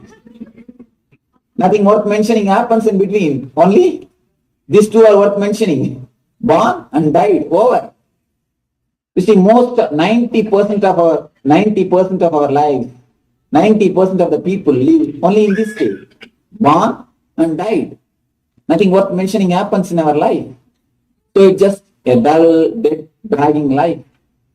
When you live the life of only eating and reproducing and dying, if you have not done anything else except this, you have lived your life as a bullock cart, as the tribals have used. We have lived our life only as a bullock cart. We take birth in Muladhara. Muladhara means the lowest chakra. That is the sex center. We die in Swadhisthana, the next center. Next center is death. First center is birth. Birth and death, over. Nothing more. Nothing else. Born and died. Nothing worth mentioning has happened. Even though if you have place, nothing worth mentioning has happened. That is the one kind of life in which 90% of us will live. 90% of us live only a dull, dead, dragging life. So there are next level people, as like a young boy who used that as a tractor. There are next level of people who enter into the field of art, culture, dance, poetry. When you enter into the layer of the art, when you enter into the level of heart, when you add some juicy things in your life, by dancing, by singing, by painting, by this type of artistic things, you use your system as a tractor. You expose yourself to the second layer. You come to the second level of understanding. You understand money is not the only thing to be achieved in the life. Money is necessity. It is a basic thing, okay, but it is only basic thing. Basic things are only basic things. It is not ultimate. There is a next step to be more joyful, to be more, to make the life more juicy. The artistic things. When you add art in your life, you use your system as a tractor. The third level, when you add spirituality, when you add meditation, when you add the joy, the spiritual bliss in your life, you use your system as an aircraft. The same system, the same body, the same vehicle. Tribals are using as a bullock cart.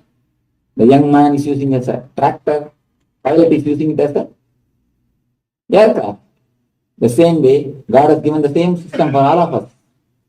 If you just live in a normal life, an ordinary life, taking birth, eating, drinking, giving birth to children, little bit of money, I want an easy chair, then finished. Nothing else. If you live that normal life, we are also using our life as a bullock cart.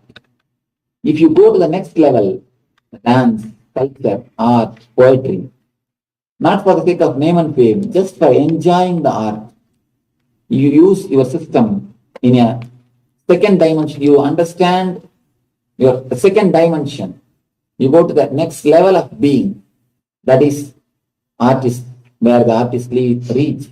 Rabindranath Tagore, the great poet like Rabindranath Tagore, the great Tapatis, great people,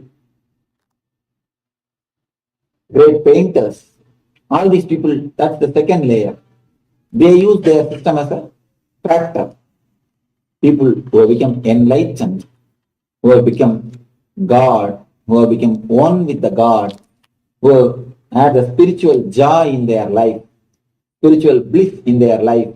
Buddha, Jesus, Muhammad, Ramakrishna, Raman Maharshi, these great masters, Ramanuja, all these great spiritual people, they are using the same system as a aircraft. They are the pilots. They are the people who show life to us, how beautifully life can be lived, what best you can have from the system, how maximum can be extracted out of this system, how optimum the system can be put to use is expressed, explained by the great masters like Jesus, Buddha, Saint Francis of Assisi, Saint Thomas. All these great masters have lived their life as an aircraft. What is the difference between the tribal villages and the pilot? Tell me. What is the difference? Only one difference. Villages don't know how to operate the mechanisms and gears. The pilot knows how to operate the mechanisms. That's all. Villages, they don't know how to operate the mechanisms. So they are using that as a bullock cart. Pilot, he knows how to operate the mechanism. He is using the same thing as the aircraft. Piston. Where the spinal cord ends, no, it can be. Where the spinal cord ends, the end of the spinal cord, the Mooladhara chakra, the first center, just 2 inches above, we are going to do the meditation. So for that you need to understand where the chakras are situated. Just 2 inches above Swadhisthana. Then navel, where the navel center is there, on that the third chakra, Manipuraga it is called. Then just near the chest, the center of the chest, we have, yes, thank you. We have the Anahata, the fourth center. It is called heart center, Anahata, the fourth center. In near the throat, this area, we have fifth center, Vishuddhi. This is called. Near the eyebrows, you have the sixth center. It is called Amnya. On the top of the crown, on the top of the head, there is a chakra which is called Sahasrara. These are the 7 major centers, 7 major mechanisms which exist in your being, in your body. If you know how to breathe life into them in an ordinary way, normal way, they are completely closed. They don't work completely. Only very minimum portion of their the chakras are active, are there. The energy which is supplied to the chakras are not. Very little portion of your energy is supplied to the chakras. If you know how to breathe life into them, if you know how to activate them, if you know how to concentrate on them, if you know how to energize them, you will see the same body with the same mind, with the same spirit. You will be able to live more joyful, more ecstatic, more collective life. The below chakra, lowest chakra, Mooladhara, this chakra is managing all the sexual activities of your mind. The imagination, too much of imagination locks this chakra. And if you know how to live the life with little bit of less imagination, as I told you yesterday, if the dreams can be little reduced, this chakra opens. The next level, Swadhisthana, the chakra which is below your navel, above the Mooladhara, below the navel. If this chakra is getting locked by the unnecessary fear. You see, a small example can tell you about this chakra. If you just climb the 10-story building, and if you stand near a parapet wall and just peep in, peep out, you know that the building is safe, and the man who built the building, he only built the parapet wall. Even then, if you just put your head outside the window, you will have a slight feeling, just from the deep stomach, a feeling of fear that you may fall. The feeling which comes from the deep stomach, it comes from only Swadhisthana. And you are driving in a highway, the full speed, with some vehicle, without any traffic, without any rules, if it comes just near your vehicle, as if about to hit your vehicle, you will feel something is suddenly come up from your deep stomach. Any of you have felt a sudden fear? If you are in danger, you will feel that something suddenly happening in your deep stomach. That happens only from Swadhisthana. The fear, the unnecessary fear, and the deep feeling of insecurity locks the Swadhisthana chakra. If you understand the inevitability of life and inevitability of death, death is the only thing which can never die. Anything else can die. Death is the only thing which never dies. Uncertainty is the only certainty in the life. Insecurity is the only security in the life. If we understand the life uncertainty and relax with the fear of death, this chakra opens. The third thing, Manipuraga is something to do with Ori.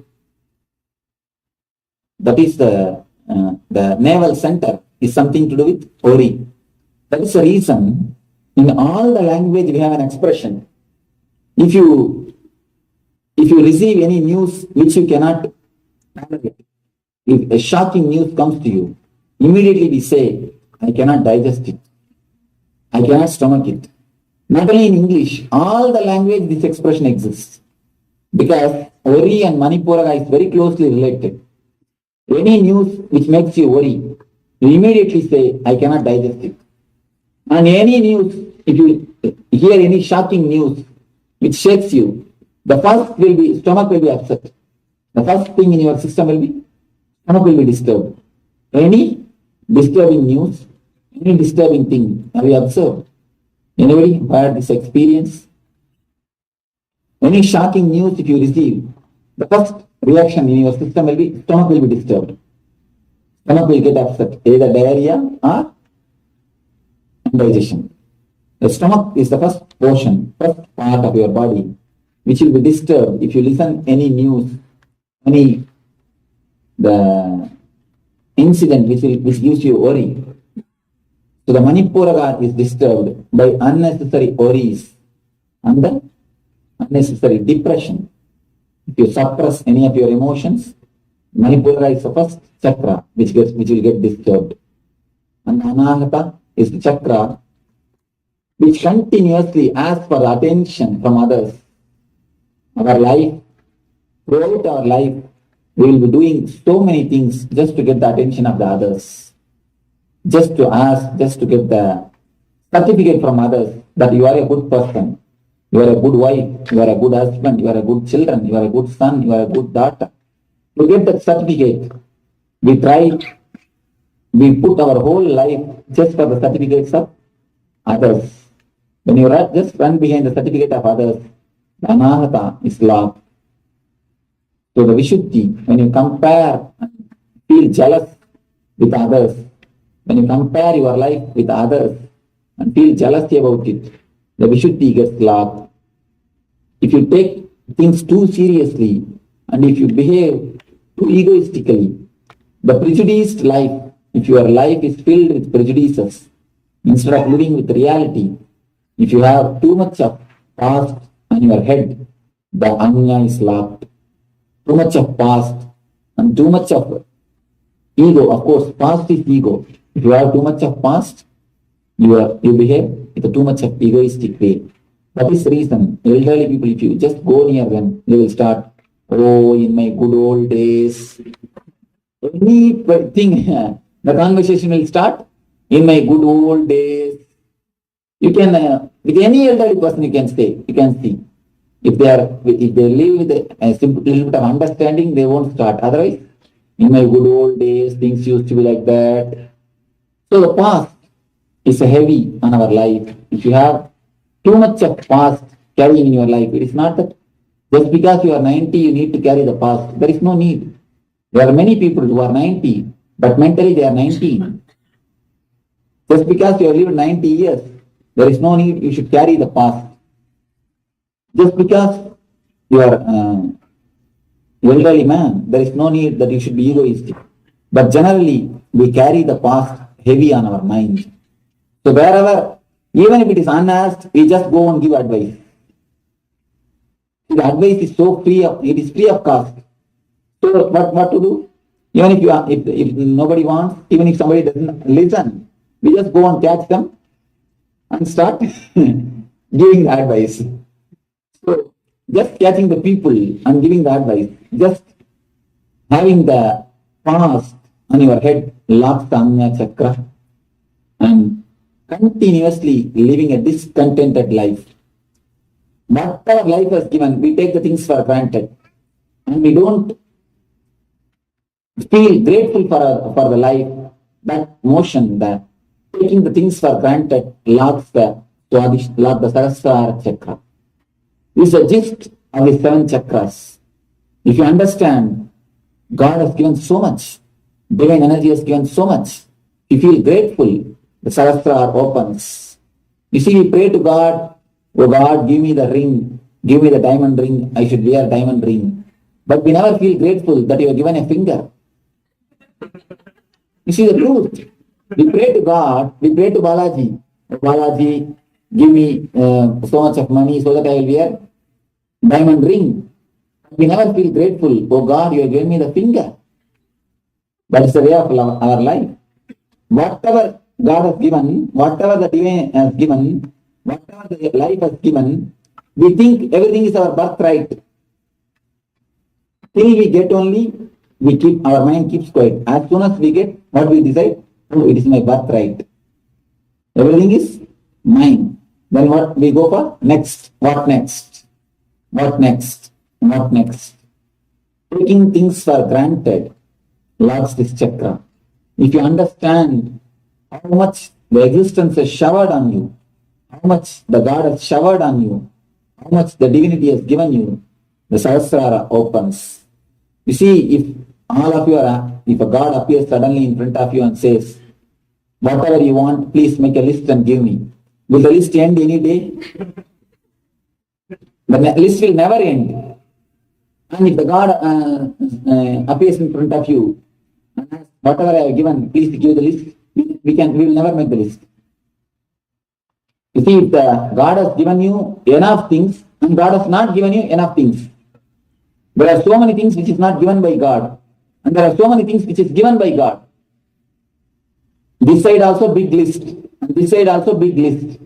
But we never look at this list. We never look at the list which God has given. We all our eyes, throughout our life, our whole concentration is what God has not given. That is the reason from early morning to till midnight, we continuously blame God. Oh, He has not given me this, He has not given me that. And finally, we go to bargain also. Oh, God, give me 1 lakh in the lottery. I'll give you 10,000 in the hundi. If you don't believe me, deduct the 10,000 by yourself and give only 90,000 in the lottery. These are our prayers. Yeah. Small story can explain how we bargain with God. Once a doctor, engineer, and lawyer. All these three people, this is a story I always use. All these three, they got together and they wanted to start a business. So when you start a business, you always naturally feel insecure. How to start, how to go about, whether I will be successful. So when you are feeling insecure, only then you call God. Otherwise, we don't call God. We want God only when we feel insecure. So the insecurity, naturally they pray to God. You see, whatever profit comes, we will make it as the 4 shares. Each one for 3 of us. And the 4th share goes to God. 4th share will be put into undi, temple undi. So they decided that they will do this. Somehow the businesses became so successful, more than $1 crore has come as a God share. You see, if it is a $500 or $600 or $1,000 also, we wouldn't mind putting in undi. If it is a 10,000 also, we would have put. But 1 crore, we always feel, why God needs 1 crore? After all, he has no issues. You see, we have issues. We have to educate our son, daughter. We need so many things. So we need money. God needs $1 crore. So doctors gave suggestion. First person, he gave suggestion. We will convert everything into gold. And we will make a small round in the floor. We will throw all the gold upside.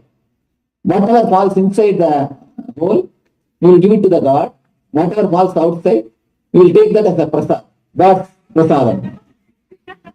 Next man told, no, we will make it a big hole. Whatever falls inside, we will take it. Whatever falls outside, we will give it to God. You see, the third man is a wise man. He told, you see, we will throw everything up. After all, God is there. Let him take whatever he wants. Whatever falls down, we will have it. You see, after all, why should we give what has fallen on the ground? This is the way our logic works. See, till we get the things done from God, we oblige. When the things are done, we have our own logic to fulfill. Almost all our prayers are like this only. When the things have happened, you see, when the profit has come, when things are in the hand, we don't bother about God.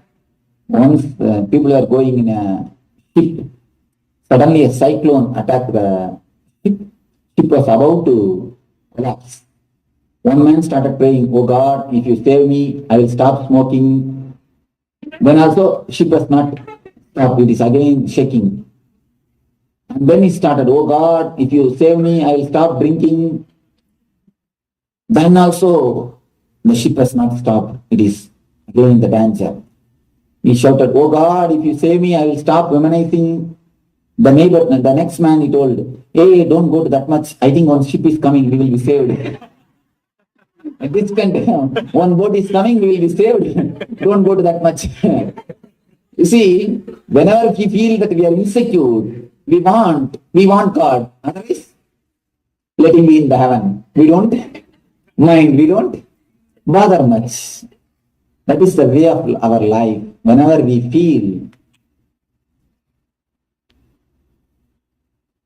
the necessity, the utility, God is nothing but an utility for us. We take the things for granted. Whatever he has given, we take the things for granted. We never feel grateful. How intensely you pray, you don't feel gratitude so intensely. Sometimes, very rarely, when you get something suddenly, you say, all right, oh God, thank you. Bye. But never with the intensity of your prayer. We pray so intensely. Oh God, give me this, give me that, from morning till night, only application writing. But when he has given something, we don't feel such a gratitude. We don't feel the gratefulness towards the existence. This is the energy which locks the Sahasrara. God has given so much, he has showered so much on our life. We take the life for granted, Sahasrara is locked.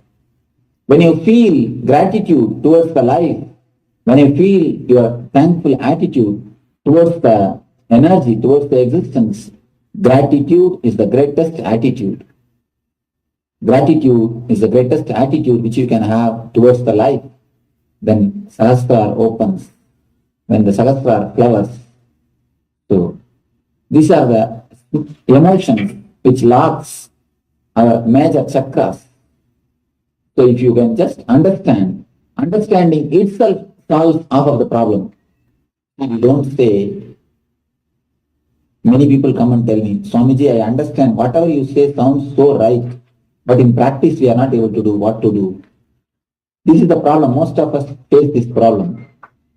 Do you say, I understand if I put my fingers in the fire, I will get burnt. But every day I want to put my fingers in the fire. Do you say that? No. When you understand, if you put your fingers in the fire, you will be burnt. Clearly, thoroughly, you never go and put. If you don't understand, then only you go and try. Same way, if you understand, these are the emotions which blocks your chakras. These are the ways which disturbs your chakras. You can really drop it. You can understand. But our understanding is not so deep. Once, when you put your hands in the cigarette, you get burnt. You think, I think only cigarette fire burns, not the lamp fire. Let me put my finger once more in the lamp fire. You put your hand in the lamp fire. And again you get burnt. Oh, lamp fire also burns. Let me put my hand in chimney fire and see whether that burns or not. So every day you try with new fires.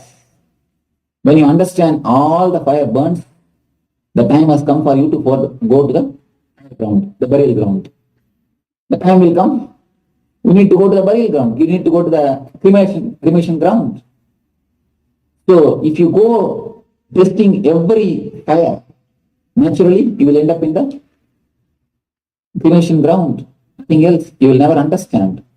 But understand, only once when you touch from one fire, not only this fire, all fire will burn. All fire will hurt. When you understand that, your life, you can come out of the sufferings. Your life will become a joyful flowering. Same way, understand not only this one problem, anything, not only one incident, anything related to that emotion. When I say that worry disturbs your Manipura chakra, unnecessary worry and too much of overbrooding disturbs your Manipura chakra. Not only it is related to one incident, it is related to all the incidents of your life. Anything, any incident, don't brood over too much. Don't worry too much. Just some 4 months ago, middle-aged lady, around 40 years she came to our ashram. As soon as she entered my cabin, she started crying. This happened really. She started weeping and wailing. I told her, why are you crying, ma? Can you just tell me the reason? Let me see what can be done. She started telling, oh, my son is not listening my words. He is disobedient. If the same thing happens, I don't know, he may marry on his own. He may not marry the girl whom I wanted. In India, the son is a very good, you can earn a lot through a son. If you have one son, that is enough. You can earn enough money to run your life. If you sell that one son in the market, you will get enough money to run your whole life. So if he marries on his if I gets married, if he decides his own life, his own partner, what will happen to me? I don't know what will happen. So she started crying.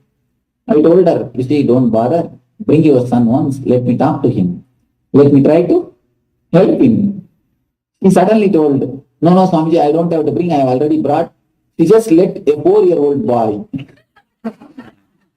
The son is only 4-year-old boy.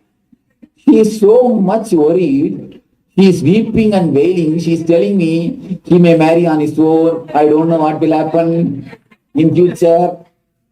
He is complaining so much. But when I asked about her son, she just let a small kid. He is only 4 years old. You see, we are such a great masters of worrying. Even if you don't find any reason, we find some reason to worry. If you don't find any reason today, oh, today everything is going well. I think tomorrow something big bad is going to happen. And that is what we think. Something very bad thing is going to happen. That is the reason today things are going smooth. If everything goes well, if you can't find any reason, you just start thinking, tomorrow there may be something very bad. I don't know what will happen. You start worrying about the next thing. You see, in the initial times, you need some reason for worrying. After some time, that becomes such a beautiful habit for you. You don't need outside reason. Even if you make some reason, even if you don't get any outside reason, you just make your own inside reason. Oh, things are going so smooth today.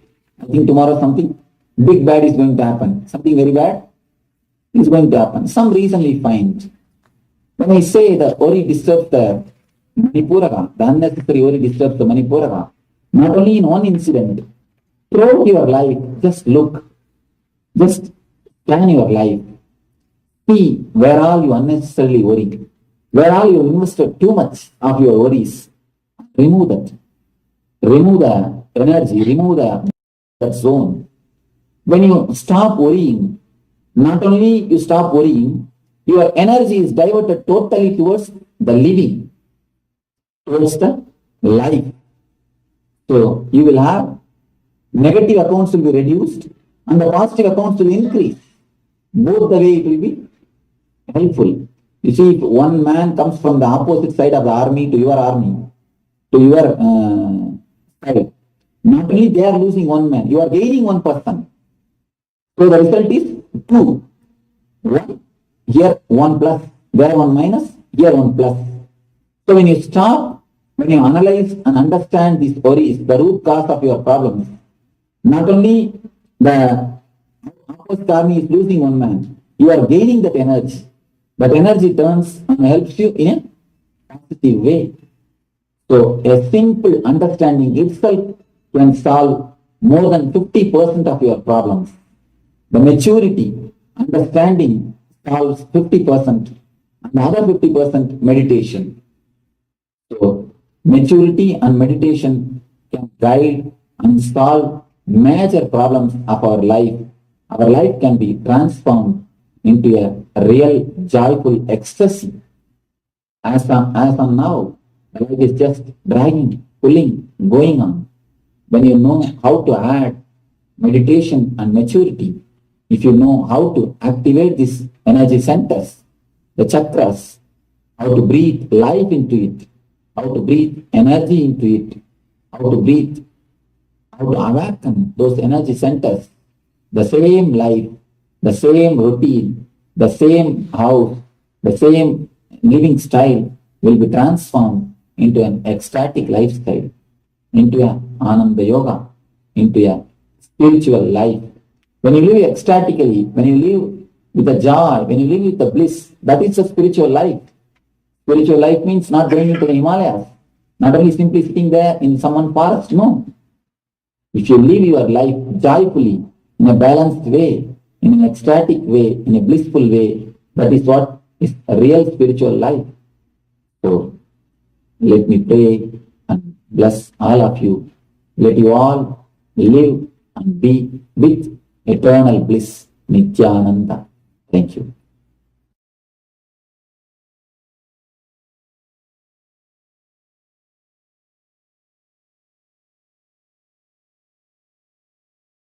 Seven layers in our being. Maybe I'll give you just simple diagram.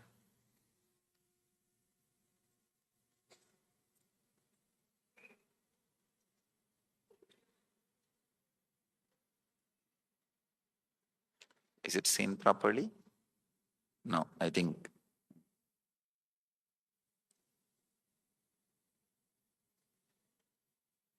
Now I think okay.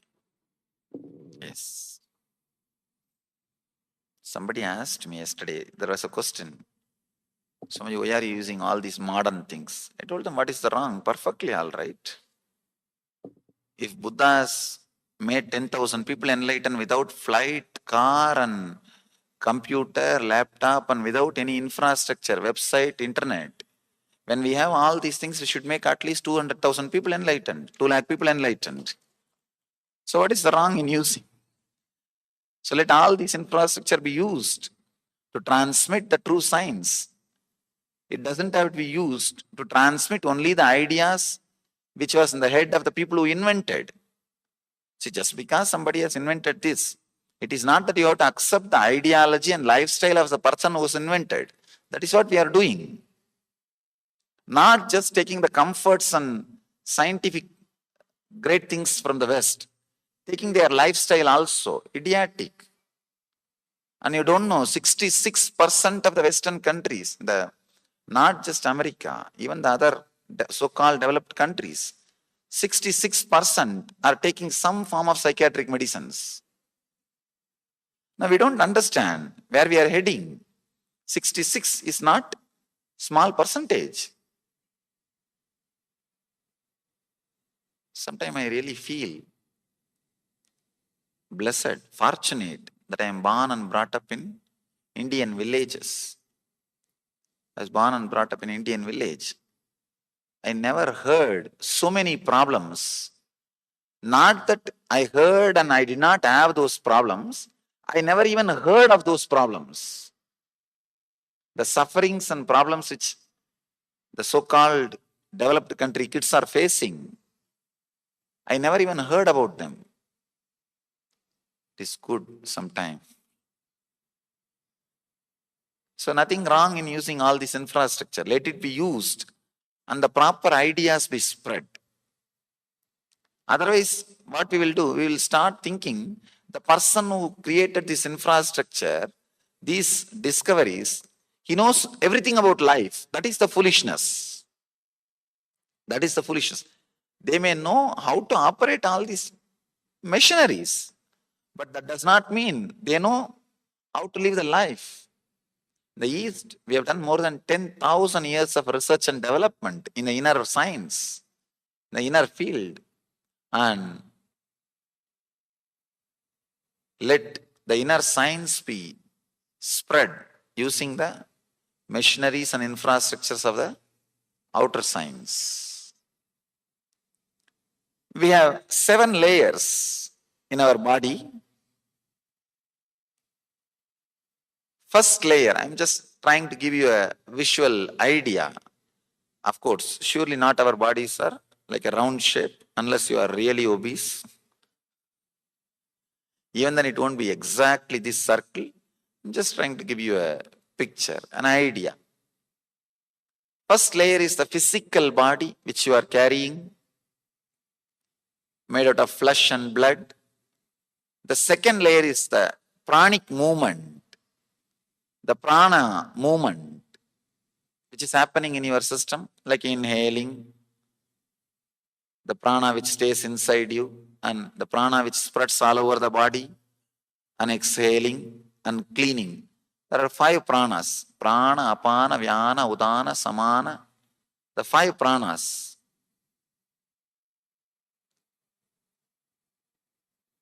The Pancha pranas, pran, udan, vyan, saman, apan. The Pancha pranas, all these movements are called prana sarira. And the next, the inner chattering which is going on in you, it's called mana, manas sarira, the mind. The 4th layer is the emotion. I can say intense inner chattering which does not respond to your logical analysis. That is what we call emotions. That is the 4th layer. And the 5th layer is which you experience in the deep sleep. And the 6th layer you will experience in a strong meditation technique, means thoughtless awareness. The 7th layer is enlightenment. You have 7 different layers in your system. If all 7 different layers fall in tune with each other, suddenly you will see all the samskaras will leave your system. If the samskaras are taken out of your system, Suddenly you will see all these 7 layers fall in tune with each other. Balancing, reconnecting, reuniting starts happening. That uniting is what is called yoga. Beautifully, Patanjali describes. Yogaha chitta vritti nirodhaha means living without samskaras. Only then the thoughtless state will be there. When the samskaras are taken out, the uniting happens. If uniting happens, samskaras leave your system. Physical, second prana, third mind, fourth emotions, fifth deep sleep, the karana sharira, the silence which you enjoy in the deep sleep. Sixth, the joy, bliss you enjoy in the thoughtless awareness, what J. Krishnamurti calls as choiceless awareness. And ultimate, the 7th layer, pure enlightened consciousness. Understand, uniting all these 7 layers, removing the samskaras which you collected and stored. You store the samskaras in different layers. Yesterday somebody wrote me a question.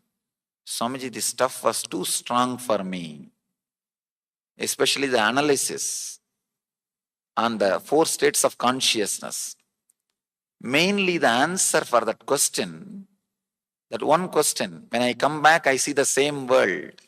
Actually, that person wrote a question in a very funny way. When I come back, I see the same house, same car, same wife. He underlined that word. That word was underlined. I didn't. Same wife and same life. But when I go back to the dream, I don't see the same thing. Answer for that question was very shocking to him. I think the same person again wrote one more slip. During the darshan, I got the slip. He says it was too strong. I didn't expect I will have such a clarity. I'm afraid of the clarity now. Understand, many times people are afraid of getting near the truth. Getting near the truth. The physical layer, the body out, which the physical body is the first layer. The prana movements is second layer. The inner chattering is third layer. Emotions are fourth layer. The deep sleep, what you experience during deep sleep, that silence is fifth layer. In the deep meditation, what you experience, that joy, that intense, vibrant silence is sixth layer. Enlightenment is seventh layer. In the deep sleep, it will be graveyard silence, negative silence. In meditation, it will be intense silence. There is a big difference. When you fall asleep and come back, you will not become more intelligent. But when you fall into meditation and come back, you will be more intelligent. And you will be more blissful. When you fall asleep and come back, you may be fresh, a little relaxed, but you will not be more blissful. But when you fall into meditation and come back, that silence is called intense silence. Live, vibrant silence. So,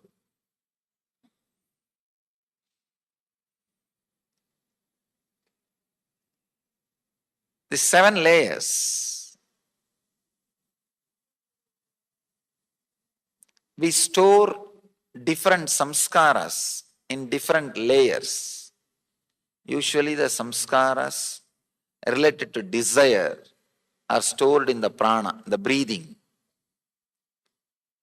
And the samskaras related to chronic fatigue or tiredness is stored in the body, in the physical body. That is why 2-3 times you try to do some exercise, workout, or even walking. First thing body will bring out is tiredness. But without bothering about that first level samskaras which are raising, if you enter into it, suddenly you will see that same action brings energy out of you. If you start walking, in 2 minutes your mind will suggest 10 times, I am tired. No, it is too much. Enough. We did. Today it is okay. Tomorrow we can do. It will try its best. But if you don't bother about that samskaras and just go ahead, in few minutes the same action will bring energy. Chronic fatigue means a deep feeling to be in an action, to be in rest, or non-moving or not moving is stored in the physical body. I always tell people, karma palatyaga, not karma tyaga.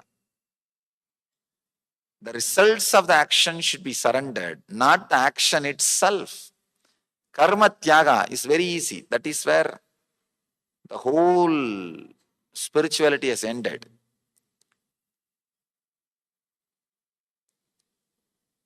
The worst thing happened to India is not our tradition, not following our tradition, not following what Krishna said, not following what our traditions have presented. But constantly, I'm seeing the superficial analytical reports. These fellows go on abusing. The other day, I was reading an article. There was a technical term they started using, Hindu rate of growth. I was surprised. It's just, he means the suffering of India is because of our tradition. It is not. Suffering of India is because we did not follow our tradition. We did not imbibe our tradition. Instead of doing karma palatyaga, we started doing karma tyaga, stuck in the first layer, stuck in the physical layer itself. I've seen in the villages, many places. There are some great things in the villages. There are some things like, instead of karma balatyaga, karma tyaga, like till morning 10 o'clock you will see tea shops will be filled. People will be sitting and talking. If you want to listen to the great Vedantic truths, go to the village tea shops morning 10 o'clock. You will see there people will be sitting and just sipping the tea. Oh, without God's grace, nothing can be done. Only by God's grace, anything can happen. All great truths, but just to justify what they are doing, not to internalize. Karma palatyaga is supposed to be the truth, but the karma tyaga starts happening if you are stuck in the physical layer. The chronic fatigue or intense craving for the rest. I have seen people understand this intense craving for the rest brings diseases which will put you in the bed. Intense craving for disease, craving for the rest. Actually,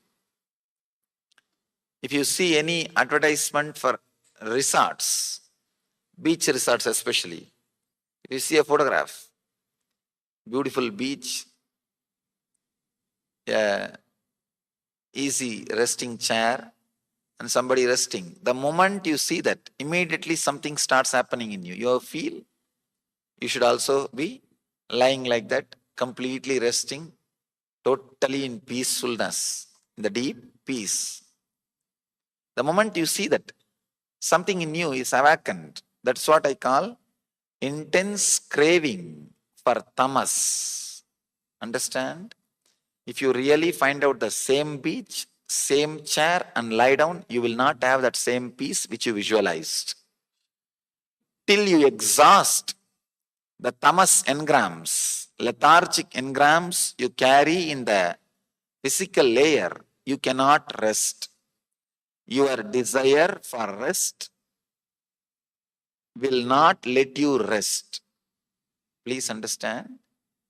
How can you say, Swamiji, my desire for rest will as naturally as to let me rest? No, it won't. Because it is from engrams. It is from samskara.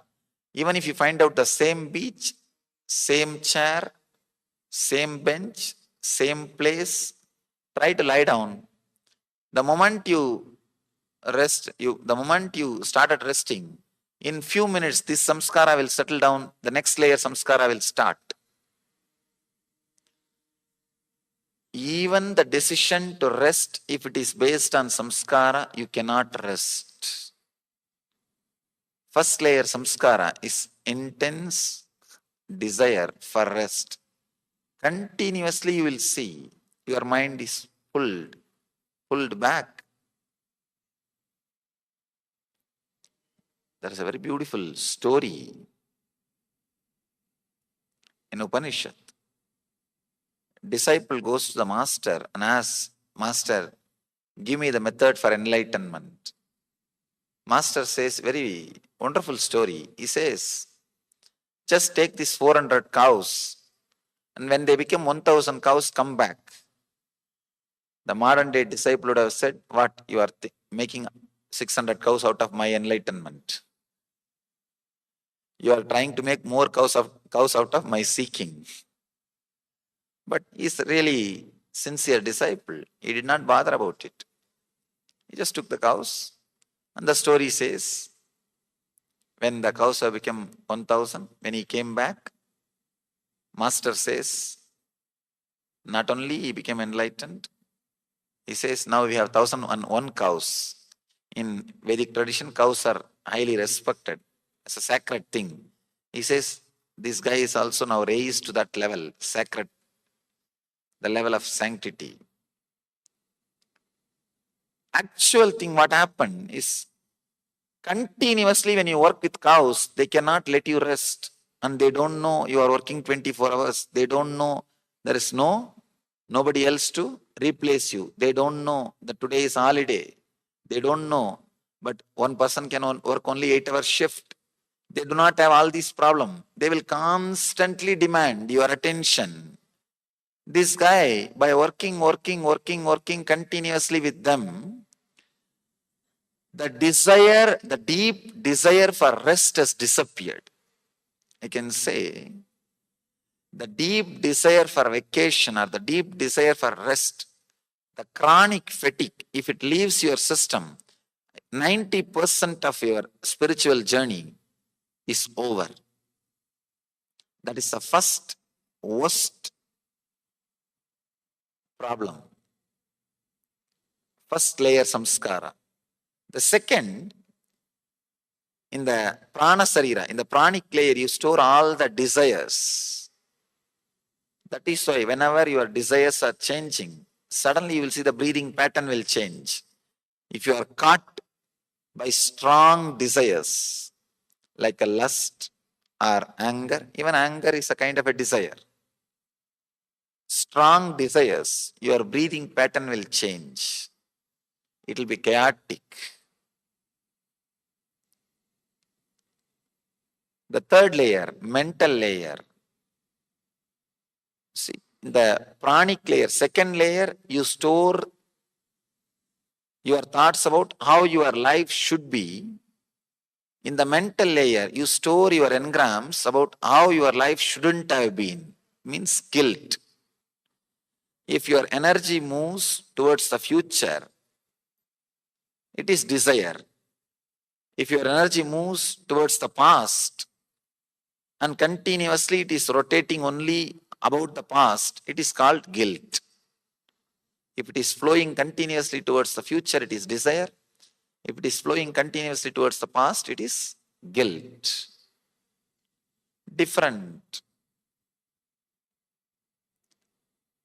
ways of moving. The mental layer, the third layer, you store the engrams related to guilt. The fourth layer, in emotions, you store all the visualizations related to pain. Understand, the fourth layer is very powerful layer. In the fourth layer, you don't need any action or information to strengthen the engrams. In the first two layers, you need action. to strengthen your engrams, means the tiredness or the desire for vacation. The more you give the vacation, the more the desire will be strengthened. Same way, other desires, the more you enter into action based on those desires, the more the engrams will become strong. The third layer, guilt related engrams. You don't need to do the same action, but just the information about that action. Means if you have seen the same place, or if you are seeing the same person, if you are seeing the same situations, immediately that engrams will become strong and it will be awakened. But in the fourth layer, pain engrams. First layer, chronic fatigue, lethargy engrams. Second, desires. Third, guilt. Fourth, pain. The pain layer, neither you need action, means you don't have to have the same pain again and again, nor you need information related to pain. You don't even need to receive information related to pain. Just the engrams are enough, they can multiply, they can expand, they can multiply. The deeper layers, the fifth layer, the layer you experience in the deep sleep, there, even though engrams are there, you cannot do anything about it, because in the deep sleep, your mind cannot do anything. It's an unconscious layer. In the first four layer, if you can reduce the depth of the engrams, samskaras, naturally the fifth layer and sixth layer will be cleansed. Fifth layer will be cleansed if you clean all the first four layers. If the fifth layer is cleansed, you will start experiencing sixth layer more and more. Sixth layer, meditation layer. Fifth layer is deep sleep layer. Sixth layer is meditation layer. If you are getting into the deep sleep layer more easily, it means the first four layers are clean. If the first four layers are not clean, then you will suffer more in the fifth layer. That is why the more stress and load, so much of suffering related to sleep starts happening in the life. Sleep has become a big problem. Now, especially in the developed countries, I am seeing they are able to get beds but not sleep. Their infrastructure has created the facility to have beds and different temperature, different comfort, so many things, but not sleep because too much stress. Not only that, if these four layer engrams are too much, in the fifth layer, the relationship between you and your body gets disconnected. I always tell people, reducing the engrams in the first four layer is making friends with your body. Making friends with your body, because you don't know how we are abusing the body. Understand? If you are having overweight, it is directly connected to some of these engrams. When you feel emptiness inside, lonely, you start feeling it. Sometimes you start feeling it by food or by drinking. Any one thing. Every single thing happening in your life is directly connected to some engram. Removing these engrams, you can say, is making friends with your body. Making friendship with your body. I can say this is the best way to heal. The other day, I received a big letter and a report from one of our devotee in USA.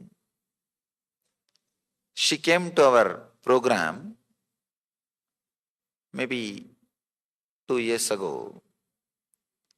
Of course, the same meditation which we are going to do now, she did that meditation. She had a tumor in the Mooladhara, root center. She had 3 times surgery. She herself is a doctor. But again and again the tumor was growing in the same place. She came and she was doing this meditation, which we are going to do today. And she was weeping uncontrollably during the meditation. I tried to tell her, please relax, but it was uncontrollable. Anyhow, after the meditation, I asked her, what is the problem? She said that I suddenly again relived the guilt. The young age, she has been abused by some of the close relative, some physical abusing, maybe sexual abuse. She said that suddenly that samskara opened up, that guilt opened up. I relived. That's the reason I am not able to control. I was uncontrollable. Please forgive me, Swamiji. I said, that's okay. Let it leave. Reliving is relieving. Understand? Consciously, reliving is relieving. And you will be surprised. Even of course, I am surprised. It was, of course, I know that relieving heals, but this is very miraculous. It really happened. And she says, after that relieving, after that meditation, within a month the tumor disappeared and never came back. Now at least 1.5 years over. Did not come back. I was shocked. I said, of course I know relieving heals, relieving the guilt, releasing all the samskaras heals. But this is really miraculous. The guilt which she created in the young age, not only about that, the hatred about it has not only evolved as a hatred towards that person, it has evolved as hatred towards the self, towards herself, and the part of that body part. So that hatred has become tumor and sickness.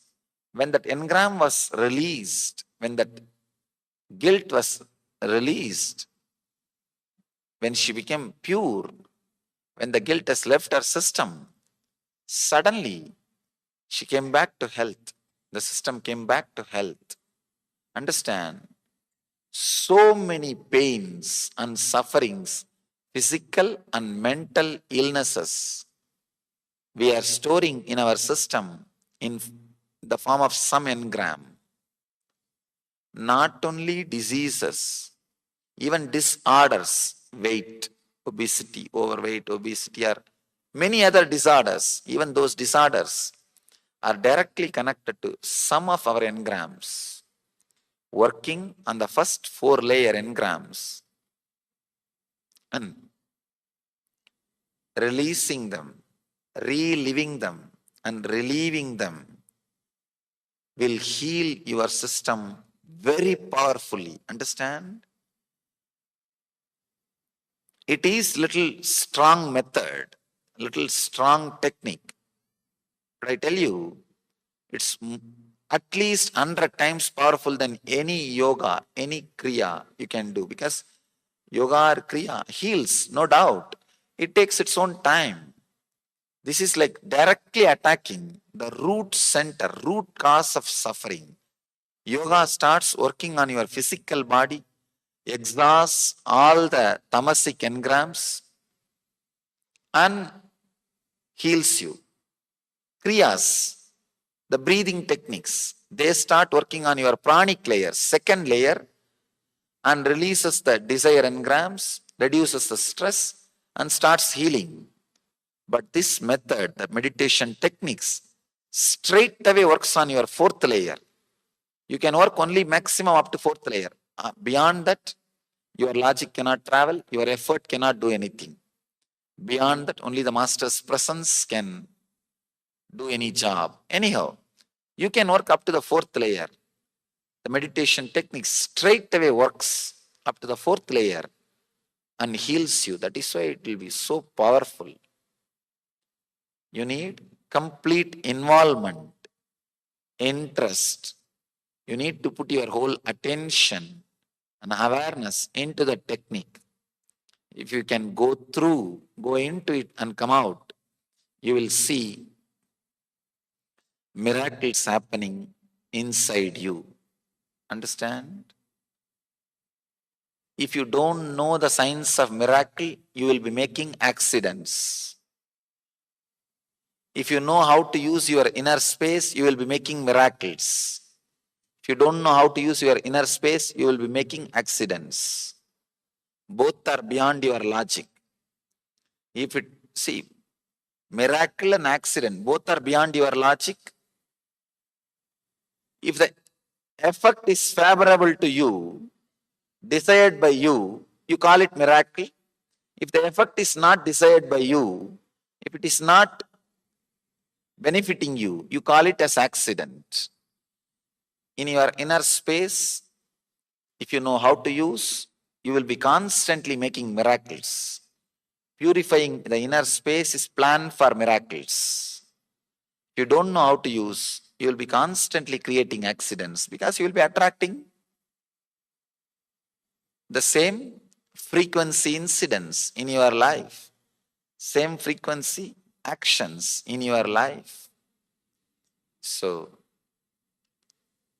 this is a wonderful truth which you need to internalize. Not only internalize, experience by entering into the process.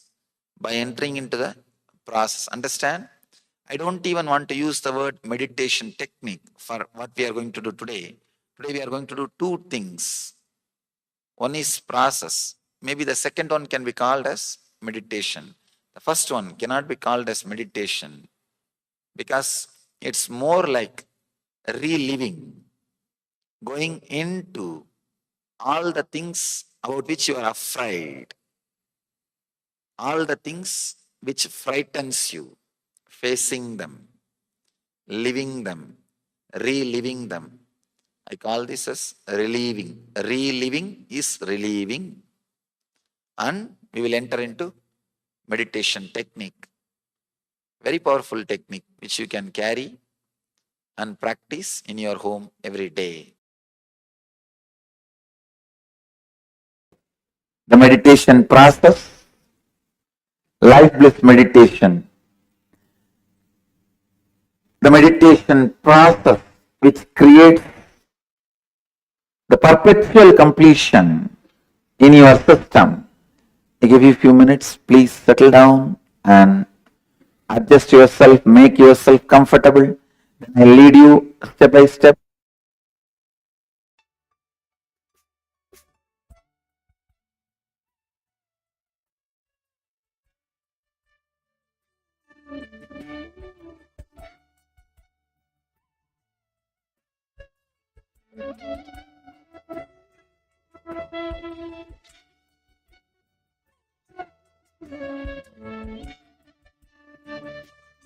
Yes. The first step, please understand, first step of the process is chaotic breathing, means awakening and arising the prana, life energy level in your body to its peak possibility. It is the most dynamic aspect. You can put your hands on the hip and start breathing as deep as possible and as powerfully as possible. It's like hyperventilating you. That's all, nothing else. Hyperventilating. I can show you.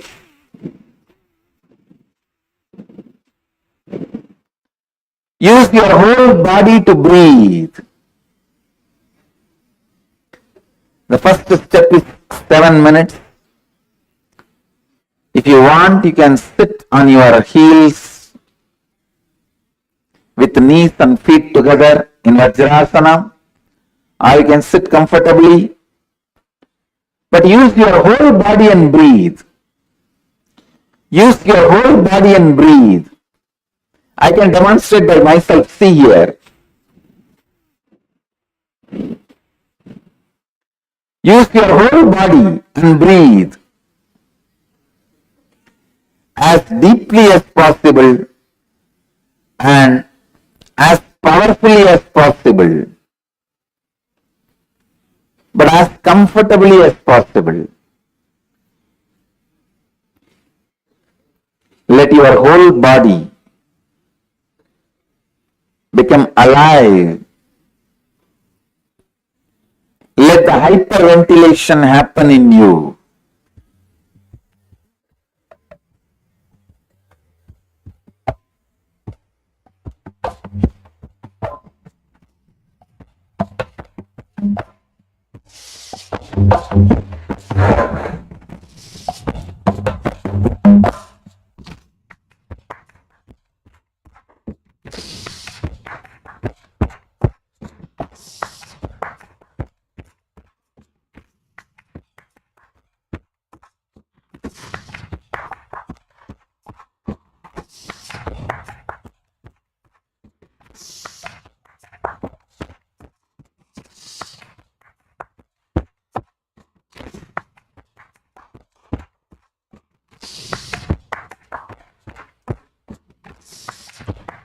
Please be sincere as much as you can. Do it as long as you are comfortable.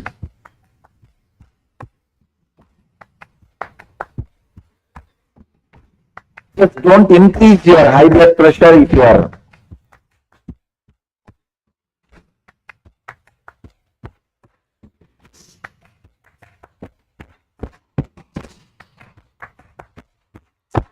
high blood pressure, do it mildly, comfortably. Others do it sincerely, authentically.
Now, move to the next step. Intense humming. Sit in the same way, either sitting on your knees or sit comfortably, but hum as intensely as possible. Let your whole awareness be with humming sound. It's almost like you put your mouth into empty vessel and create a vibration. Or it will be same way. Hum as intensely as possible. Let your whole body vibrate with that humming sound.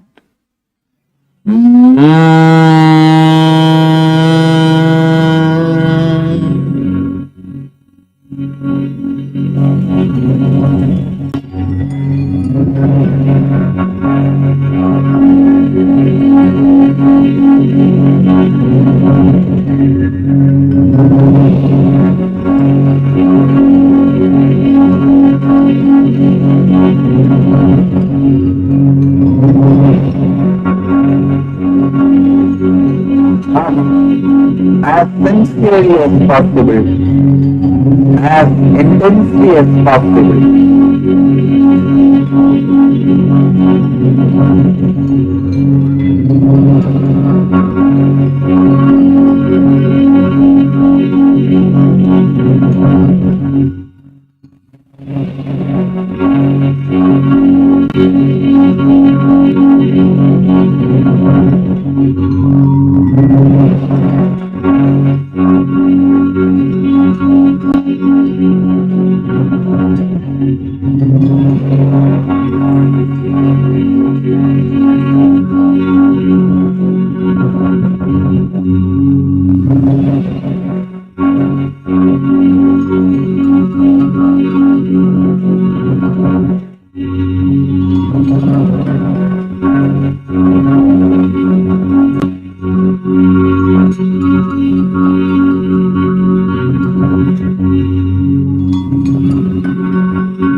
As intensely as possible.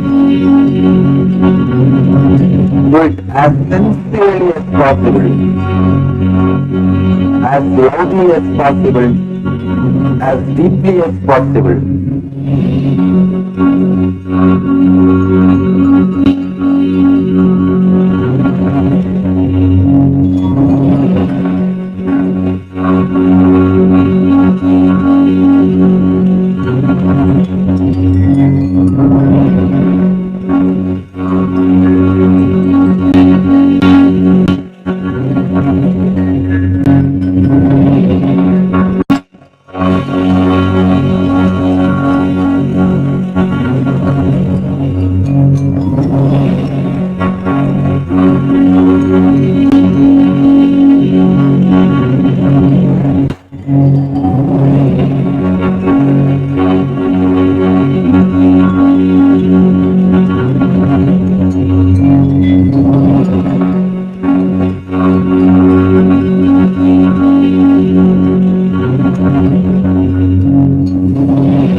move to the next step.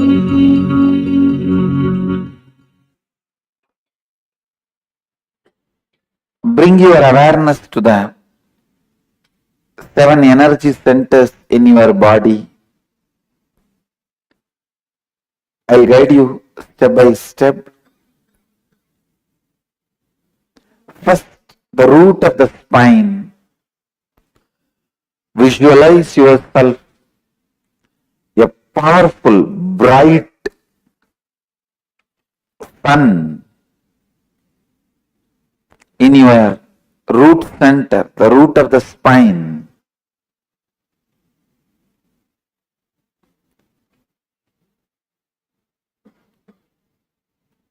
Be in the space of restful awareness.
Now,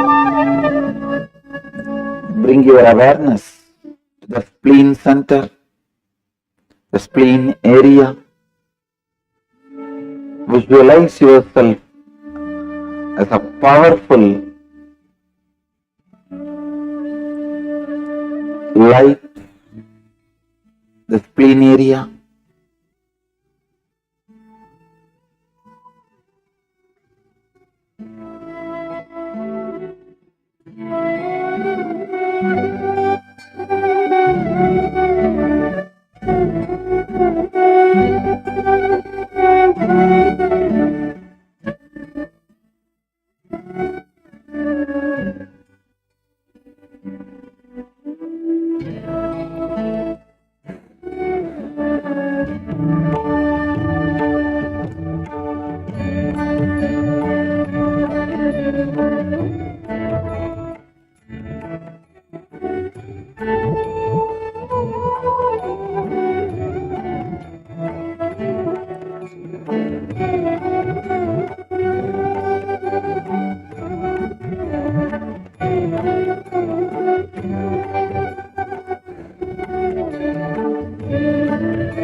Bring yourself to the navel center. See yourself in your navel center, a powerful light.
Now, bring your awareness to the heart center,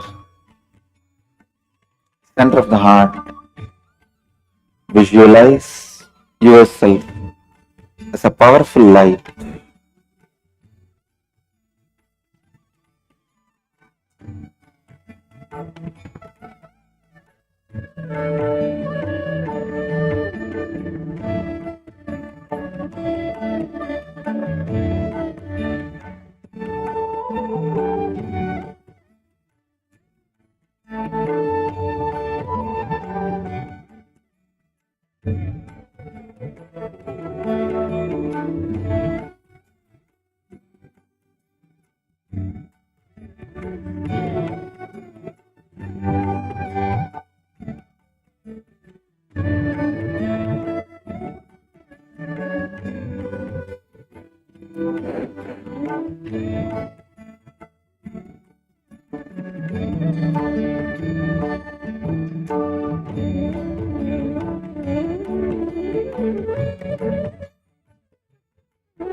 Now, bring your awareness to the throat center, Vishuddhi Chakra.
Now, bring your awareness to the third eye,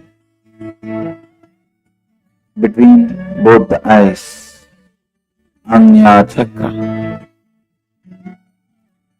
See yourself as a powerful light on the third eye.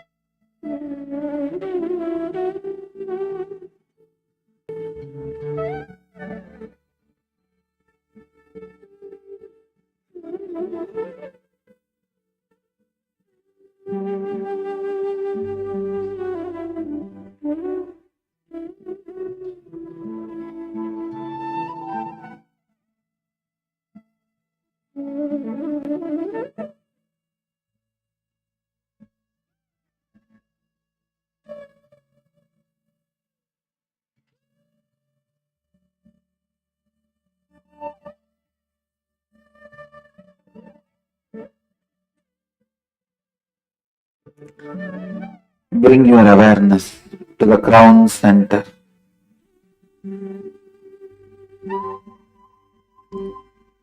The top of your head, Sahasrara Chakra. See yourself as a light on the crown center. With my integrity and authenticity, I bless you all.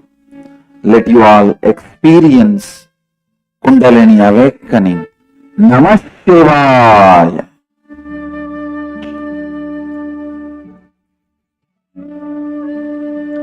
Namah Shivaya.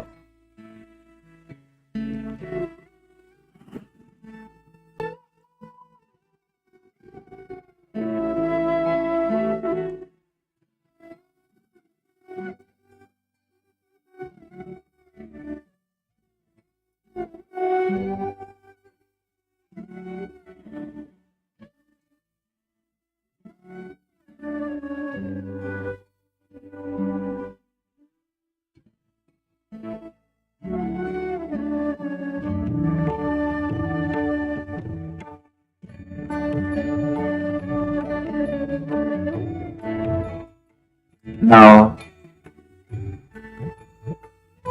just relax, sit in the space of unclutched. Decide to yourself, you will sit in the space of perpetual completion. Any incompletion comes up, complete and drop them. Be in the space of perpetual completion.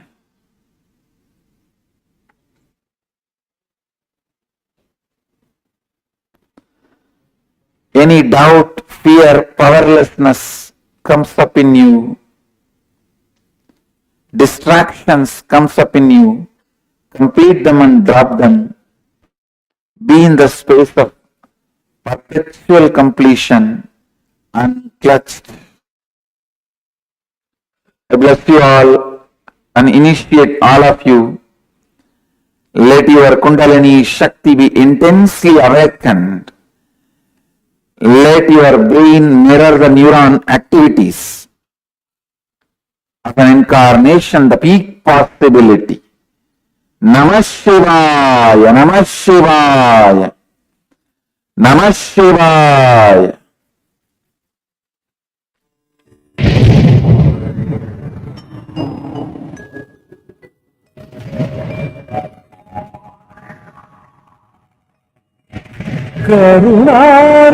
கருணார்ணவமாய் கருதக்கதி நல்கும்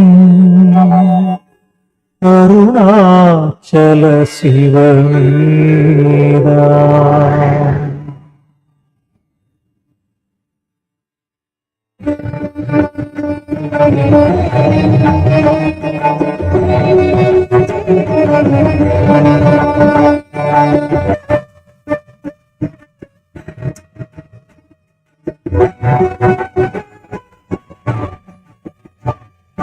அதுவே தலம் அருணாச்சலம் தலம் யாவிலும் அதிகம் அது பூமியின் இதயம் அதுவே சிவன் இதய பதியாமொரு அருணாச்சலம் பதியாமவன் அதிலே பதிவாரொளி மலையாய் நிதம் அருணாச்சலமே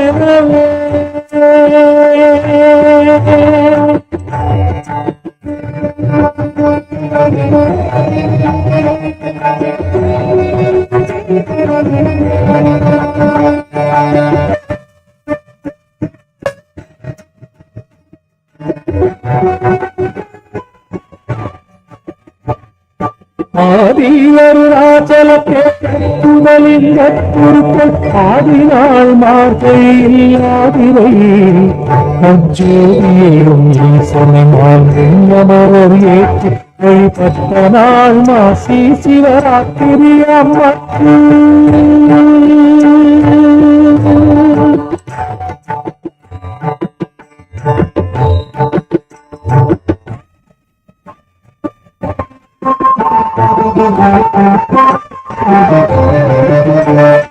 அன்பை உருவாயும் ஒழுங்கு எரியாத தங்களருளால் உலகம் தங்குவதன் நம்புரைவன் சித்தமென என்றும் எனதுள்ளே தங்கி ஒளிருந்து வைப்பல் போதமோடு என்றுள்ளே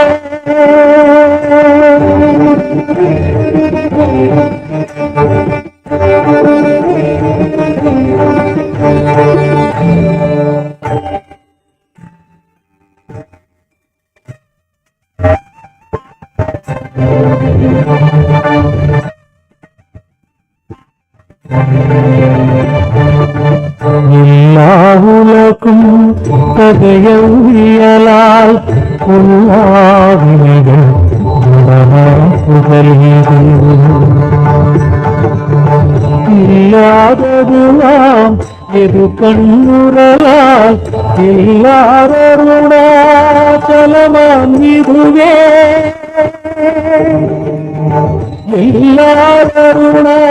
எல்லாருணாச்சலமாம் இதுவே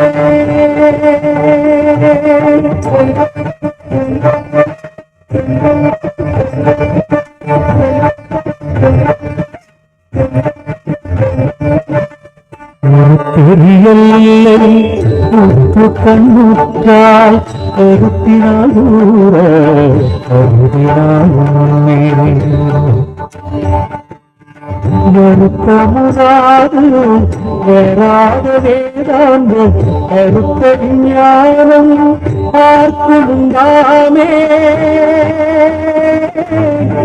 அடுத்த விஞ்ஞானம் பார்க்குண்டாமே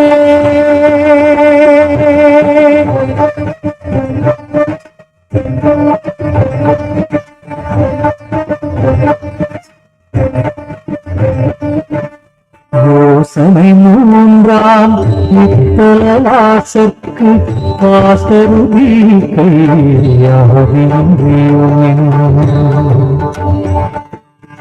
பாசமி சாயுச்சியம் பயக்கும் ஈசரம் என்றன் ஆடையிறானே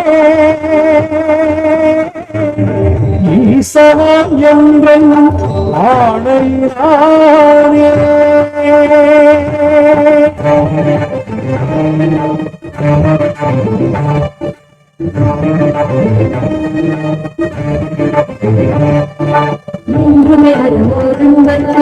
இருப்பிடமித்தனும் ஒன்று வாக்கிற பின்னாலும் வந்தோம் சொன்னேன் ஒரு கடத்தில்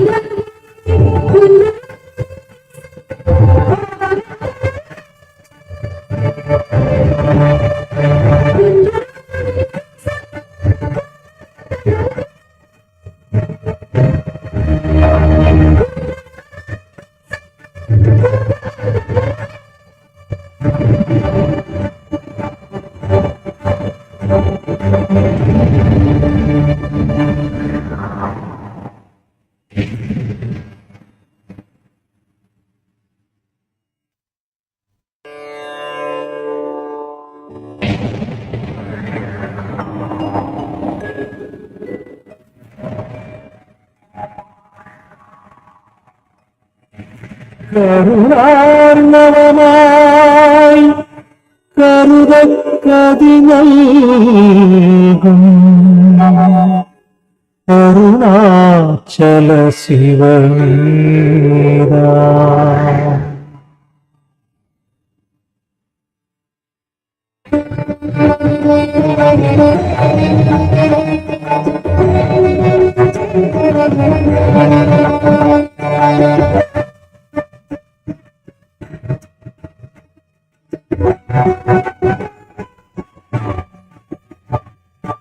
அதுவே தலம் அருணாச்சலம் தலம் யாவிலும் அதிகம் அது பூமியின் இதயம் அறி அதுவே சிவன் இதய பதியாம் ஒரு மருணாச்சலம் பதியாம் அவன் அதிலே ஆரொளி மலையாய் நிதம் அருணாச்சலமேனவே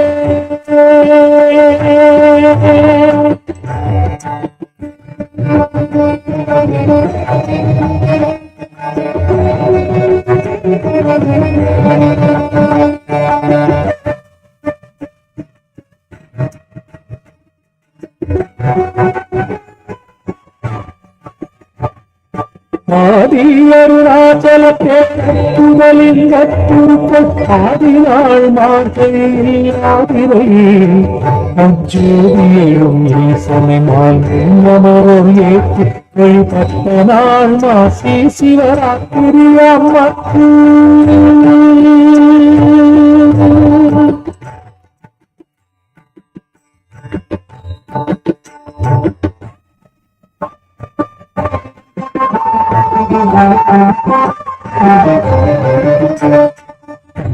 உருவாயும் ஒழுங்கு கிரியாக தங்களருளால் உலகம் தோன்றுவதற்கன்று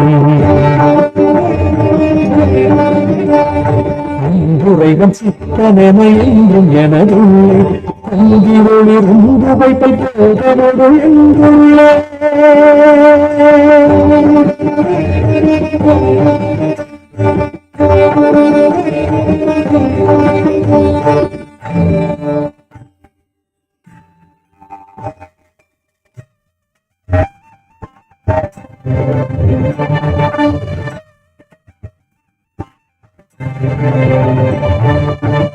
எல்லா உலக பழகும் பகையவியலால் பொல்லாவினைகள் குணமாய் புகழியது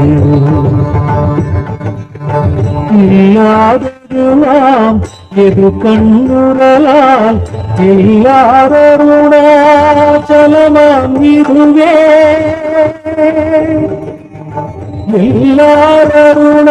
இல்லாதருணாச்சலமாம் இதுவே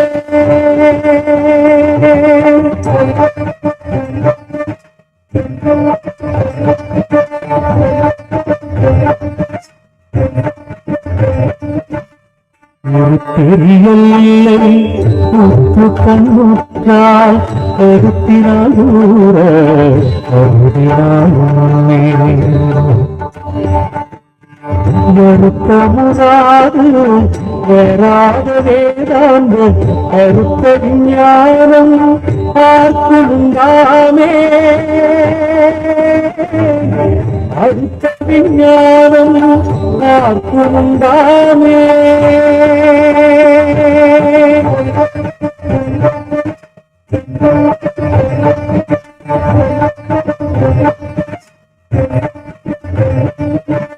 யோசனை மூன்றாம் நித்தலாசற்கு ஆசருதி கையாவின்றியும்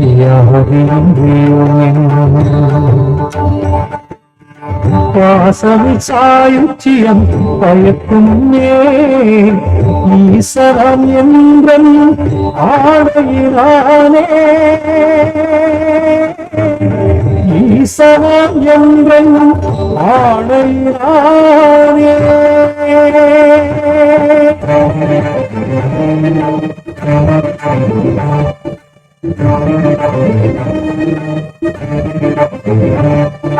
மூன்றுமே அலமோரும்பத்தை இருப்பிடமித்தழுந்தான் ஒன்று வாக்கிற பின்னாலும் உன்னை வந்தோள் சொன்னேன்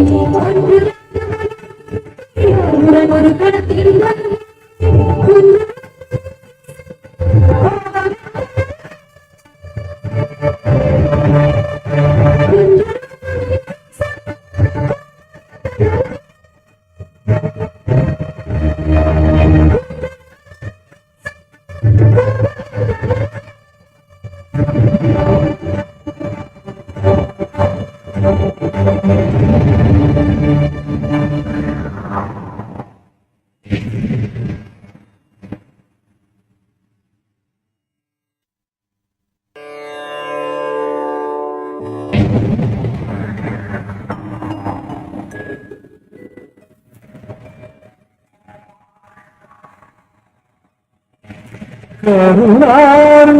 கருணார்ணவமாய் கருதக் கதிநல்கும்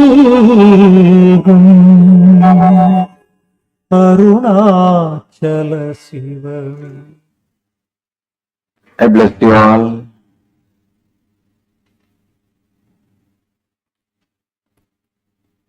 Let you all experience the complete completion with yourself and others.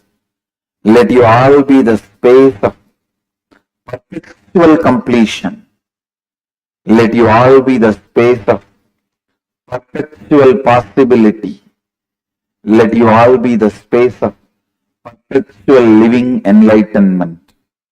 Let you all be the space of perpetual living Advaita.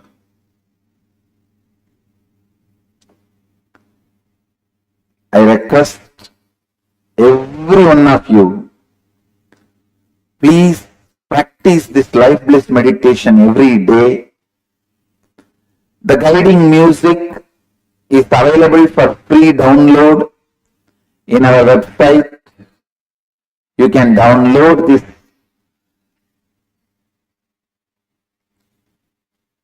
music with voice guided. The guided CD is available in our website for free download.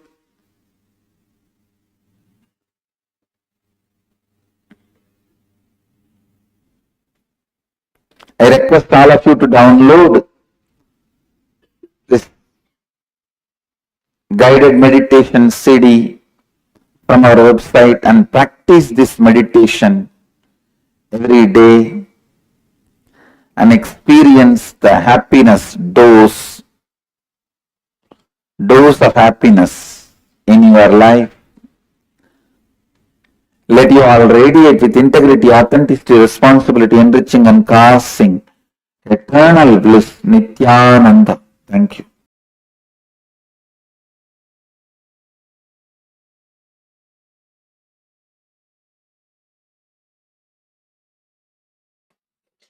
Can anybody become the master, or he is the chosen one?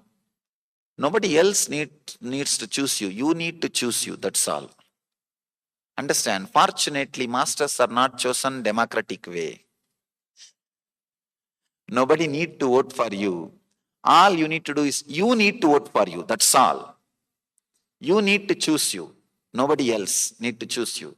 Just decide consciously, from today, I'm going to live the reality, the truth of my being. That is the decision. You have become master. That's all. I always tell people, when I say I became enlightened on a particular day, do not think something has happened in my system. Of course, something has happened, but that is not the actual main thing I want to convey. First thing, what happened? Very consciously I decided, let me live my enlightenment.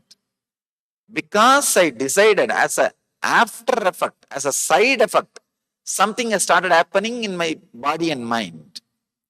But people are always thinking, first that experience should happen, then you will decide. No. First the decision has to happen, then experience happens. So nobody else needs to choose you. Just you choose yourself. That is the best thing. Fortunately, there is no election for choosing the masters. In yesterday's meditation, I felt strong concentration between the eyebrows and vibration in the spine. Is this normal? Yes. Wonderful. You really had a good meditation. Vibration in the spine means the part of the Kundalini energy gets awakened. That is good experience. Swamiji, I would like to know the purpose of our life, our world, our universe, and our God. If you know the purpose of your life, all the other three will automatically you will be able to understand. If you know the purpose of, here you are asking, I wanted to know purpose of our life, purpose of our world, purpose of our universe, and purpose of our God. Purpose of your life is purpose of universe. Purpose of the universe is purpose of God. It means purpose of your life is purpose of God. Be very clear. Find out the purpose of your life. You will be able to find out the purpose of God. But unfortunately, I cannot tell you the purpose of your life. One more important thing. Whatever you think as purpose of your life, you will attract that kind of universe around you.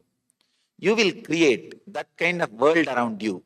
You will be devoted to that kind of God. Understand?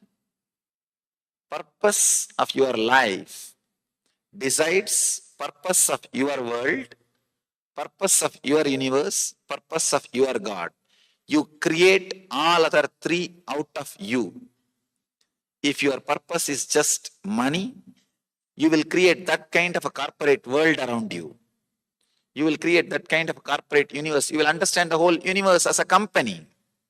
The other day I was reading a wonderful article describing whole universe as a company, Global Earth Holdings. And the big boss never visited. And so many people are spending so much of their time and energy continuously to prove the existence of big boss as they understood, so that they can have command over the company. And it goes on and on. Some books say one day big boss is going to take away all of us and have a different company, much better company, going to allot, re-allot, reshuffle, based on our actions, hell or heaven. And some scriptures say the guys who are wearing only your robe, your dress, are talking real, right, true things about Big Boss. Till the end, the confusion goes on and on and on. Nobody knows what color, what kind, what way the Big Boss and are, where he is. The whole world will look like corporate company, will feel like universe. And you will be naturally attracted to God who gives, or whom you believe will give money. So purpose of your life is going to decide purpose of your world, purpose of your universe, purpose of your God. If you are enlightenment based, if you feel purpose of your life is not money and enlightenment, suddenly you will see, you will attract that kind of society around you, that kind of universe around you, and that kind of God or whom you believe will give enlightenment. That God, you will feel connected or attracted towards that God.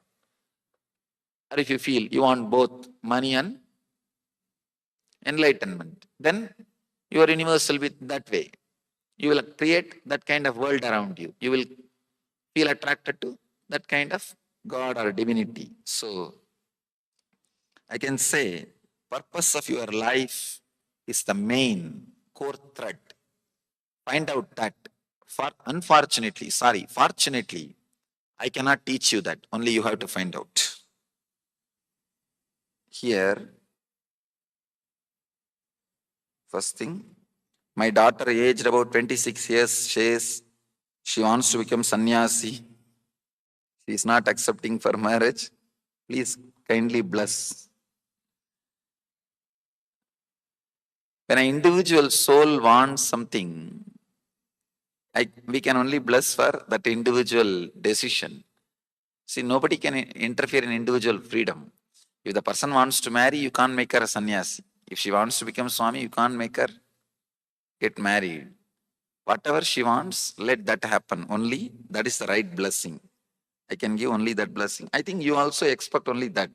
Because here you say, please kindly bless my daughter. That's what you say. Means what she wants, let her achieve successful. Let her be successful in that. That's what I can say. If life is a dream, how can a master appearing in the dream can pull you out of it? It's a very nice question. You are asking, if life is a dream, a master who is appearing in that dream, how can he pull me out of it? Understand?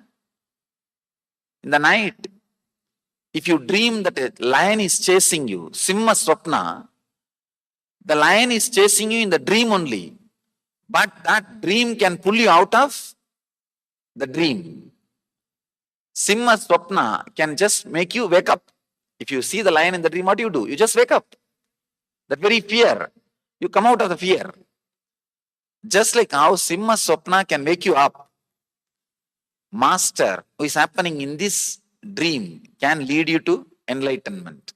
Master is a Simha Swapna. Understand? He is a Simha Swapna. He can just wake you up. Just wake up. Will the process of purification today bring you out of temporary negativity? Will bring you permanently out of negativity? Just go into it.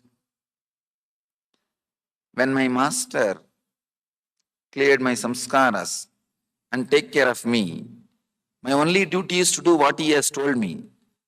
Not all this confusion about the layers. It is too much for a stupid disciple like me. Surrendering to master is all I have done. Understand? Surrender the idea you are a stupid disciple. That is important thing. Here you have surrendered everything else except that idea that you are a stupid disciple. Surrender the idea you are a stupid disciple, then you will be able to understand whatever I said. You will not say, this is too much. People come and tell me, Swamiji, I will do whatever you say, but not all this meditation. What do you mean? Meditation is what I am saying you to do. So do that. Only then, otherwise it is self-contradictory. Surrender to me. Guru Bhakti is supposed to lead you to Atma Bhakti. That's the reason for Guru Bhakti. If you say, I am surrendered to you, but I am stupid, it is too much for me, then don't think you are surrendered to me. You surrendered many things, but not the idea you are stupid. Surrender that, you will realize the truth. Unique thing with the enlightened masters will be their immense practicality. With the philosophers, that will be missing. Actually, to become philosopher, you don't need anything. You don't need intelligence. I can give you just 2-3 tips how to become philosopher. Talk all big problems in an elaborate way.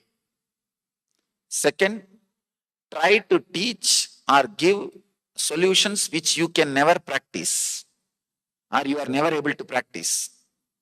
Third thing, an important thing, never end a book or end your statement with a clarity. These 2-3 ideas, if you follow, you can become philosopher from today. I tell people, when people come and tell me, I have too much worries, what to do, Swamiji, I tell them, just worry and suffer. Suffering will teach. They think I'll give them some consolation. Consolation is the worst nonsensical thing to delay your growth. Just suffer. Suffering is powerful enough to teach. I have seen. Suffering is powerful. See, either be intelligent and learn from master, or suffer, life will teach you, that's all. It's a little hard way, but no problem. Just suffer, life will teach. So, do not try to avoid suffering. When you decide, I had to suffer, then naturally you will see, even 1 or 2 simple teachings, your mind will start picking up and start practicing. Usually when people come and ask me, I'm worrying too much, give me some way. If I give them some meditation, they will say, oh, I don't know how to practice this meditation. And if I give them some proper technique, after 1 month they will come and tell, now I have one more worry, I am not able to practice meditation. They will only add more and more worries because their very tendency, basic structure is worrying. Nothing can be done. I tell them, just suffer. Just suffer. Then they start getting defended. What? How dare you tell me suffer? I will come out of suffering. I tell them, this is what I wanted, please come out. The problem is, if I back them up, see, the human beings have become such, anything if you have to do, it will start happening only with vengeance or challenging mood. We forgot doing something based on inspiration. Anything has to be done challenging. If I say just suffer, die, who cares?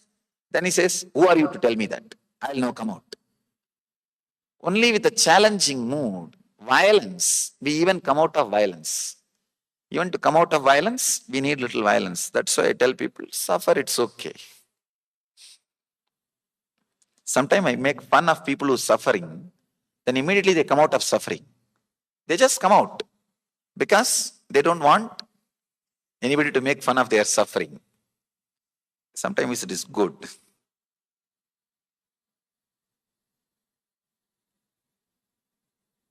During the course of your discourse, you said one can only reach the 4th stage, and beyond that one needs the bliss of Guru. I did not say bliss, presence of a Guru.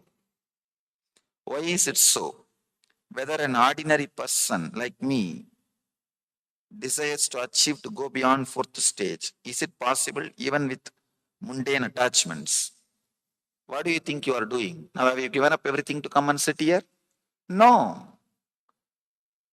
Now you can go into the 5th stage or beyond 4th stage. See, when I said that statement, it was a technical detail. Sometimes people think everything can happen just by their effort. Just to tell that way it does not happen, I told you. But otherwise, you don't need to do anything else much. Just work on this 4th state. You will see the 5th state will become automatically cleansed. Before even working on this 4th, already they started worrying about the 5th. I have always seen these people. Alright, to cleanse the 4th and work on the 4th, how many years it will take, I don't know.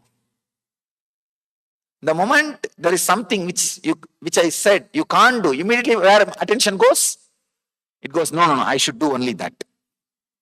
I should do only that. That is why many times I tell, you can't do meditation. That is only for intelligent people. Immediately they start doing. They just want to prove. Anyhow.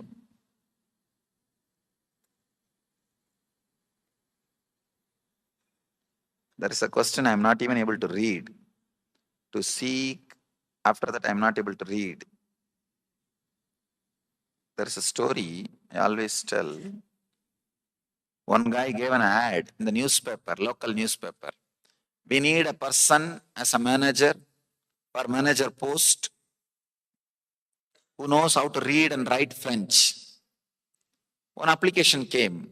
I can read, but I can't. I can write, but I can't read. This guy was surprised. Who is this guy who says, I can write, but I can't read? He calls that guy for interview. That guy comes. This guy who is interviewing, he says, I want a manager who knows how to read and write French. This guy says, I already applied. I told you clearly in my application, I can write, but I can't read. This guy says, please write. He wrote something. This guy picked up and saw the paper. He's not able to understand anything. He said, what you wrote? Read and tell me. I don't understand. The guy who wrote, he said, I told you, I can only write. I can't read. So I think somebody like that wrote the question. They can only write. They can't read.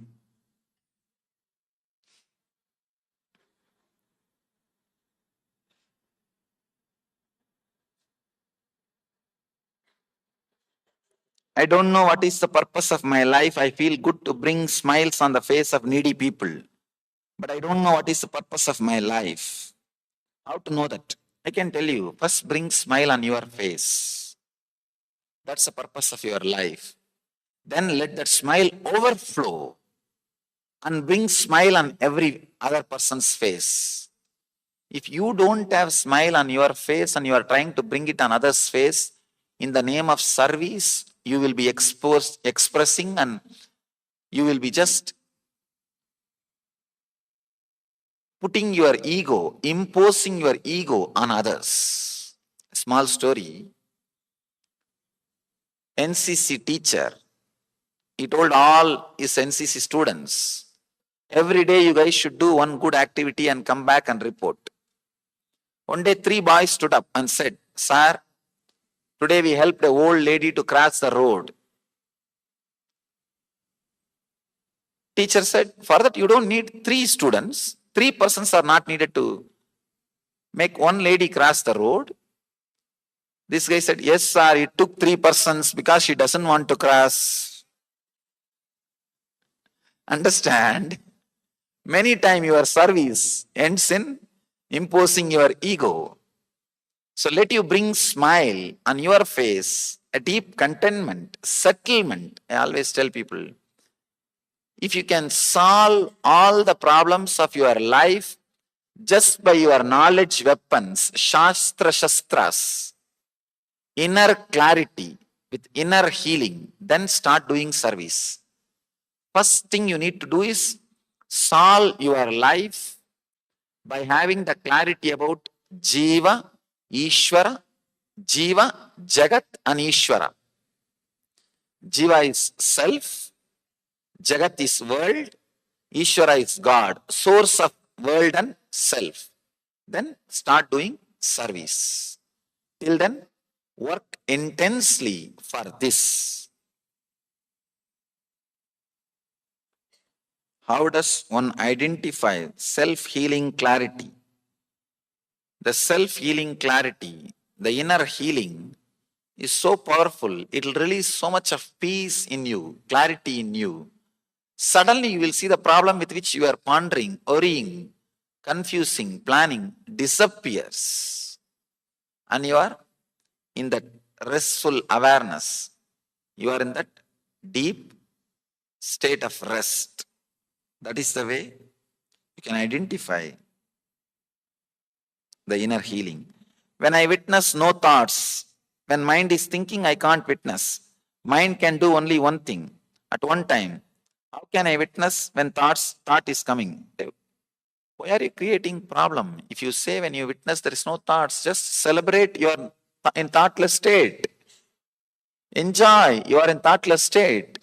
Why do you think you should have thoughts and you should witness? You are only creating more problem. If you think when you witness, you don't have thoughts, that is what we want. Just be relaxed. Do not bother about thinking. Let you be constantly in the witnessing mood. Somebody is asking, how do we practice these three techniques? In order, how long every day? The technique which I gave yesterday and which we are doing today, both you can use when needed. But the technique we are going to do tomorrow, that only I recommend you to do every day. Here is a wonderful question. A lot of what you speak and demonstrate is indeed true and sharply laser-like. However, in the Indian context, when you speak of tradition or a lack of practice of tradition, don't you think we have not understood tradition? Also, is there not a misuse of others outer systems of tradition for power that have rendered our psychology and disempowered compartmentalizations of spiritual, material, sexual, all disconnected?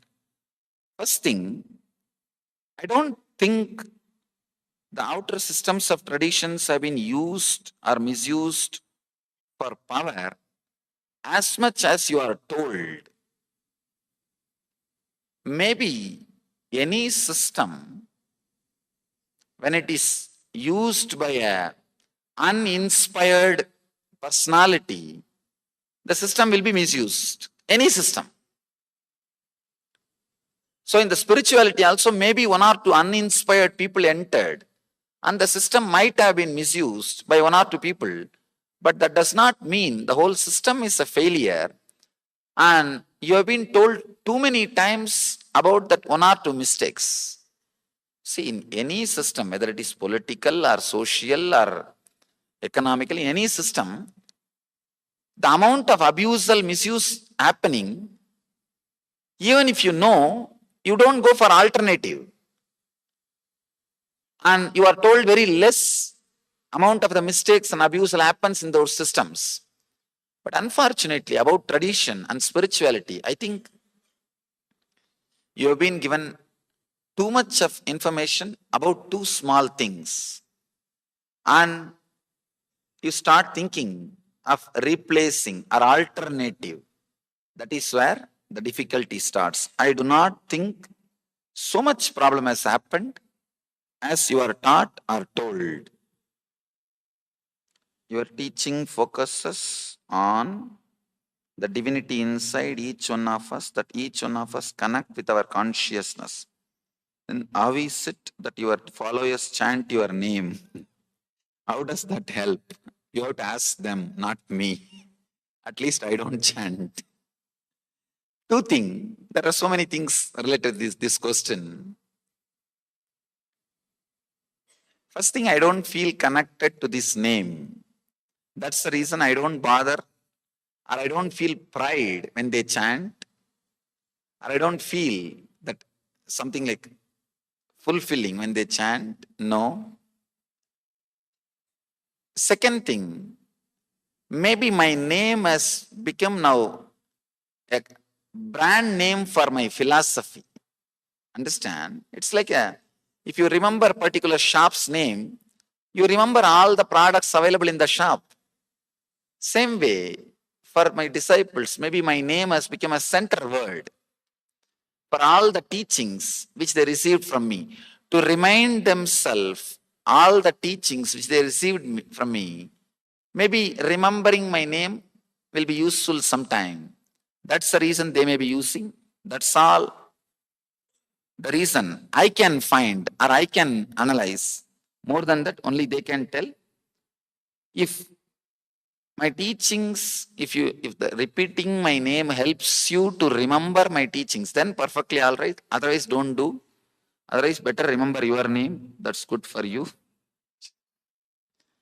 If it helps you, inspires you to remember my teachings and experience, then you can remember my name, don't bother.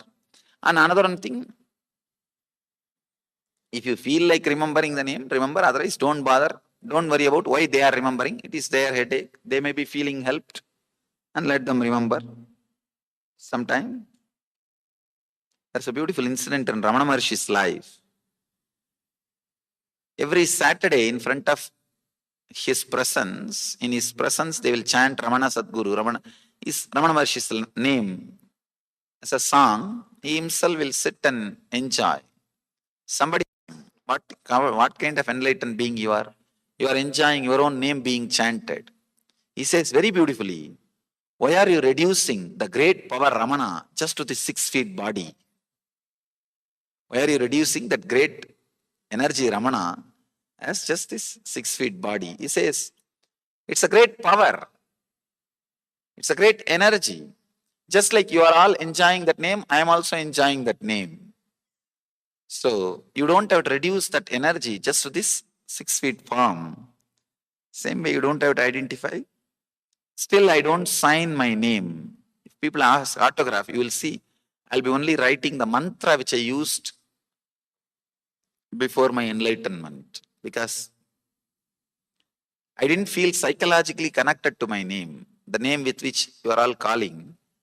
Because from the young age, I had so many names. Parents called by one name, friends called by another name, nickname, and now then the disciples are calling by another one name. The initiating master, the master who initiates, he gave different name. So many different names. Somehow I did not feel connected to, psychologically feel connected. That's why even when people ask me to autograph, I only write the mantra which I used before enlightenment.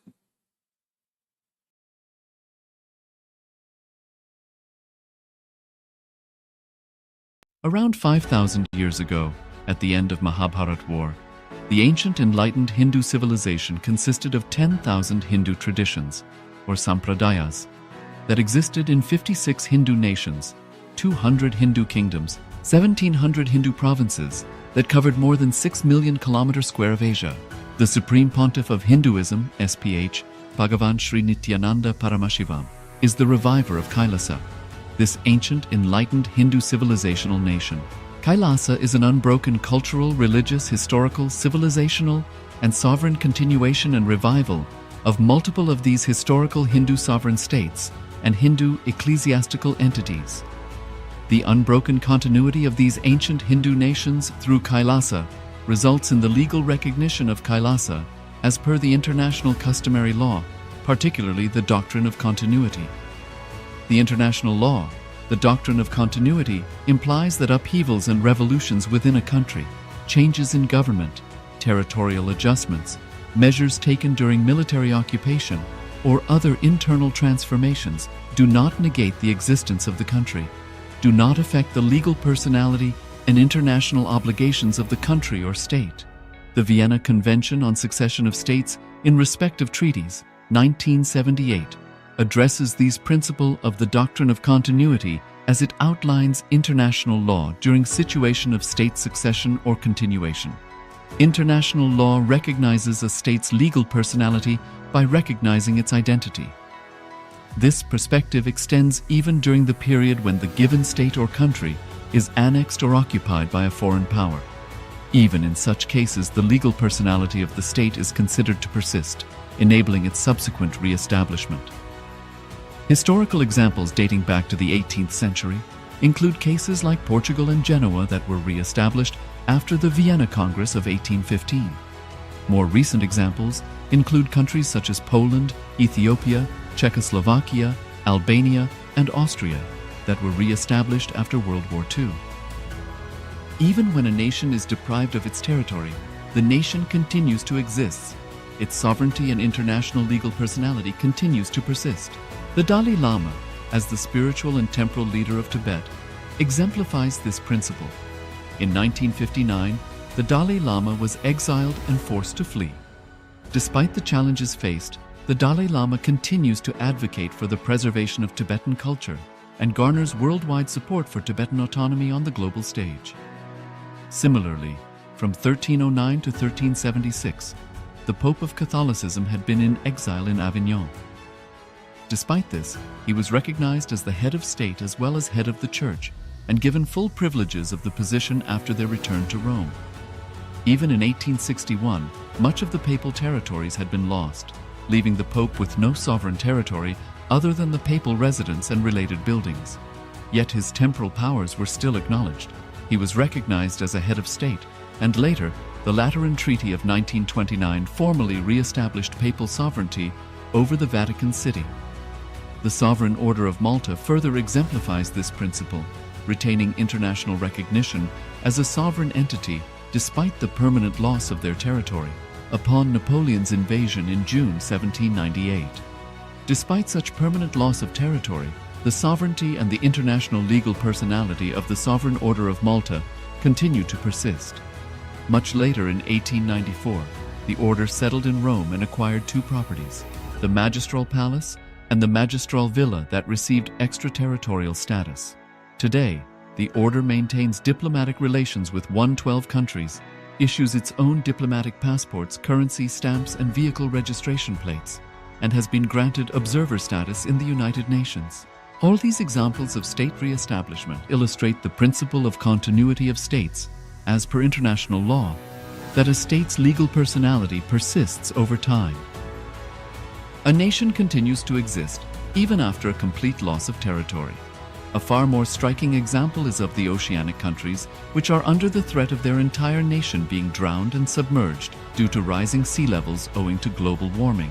In response to such existential threat of climate change, Pacific Island nations, including Tuvalu, have enacted constitutional amendments and made international declarations affirming that their nation and their sovereign rights will continue to persist, despite their entire territory being lost to the sea.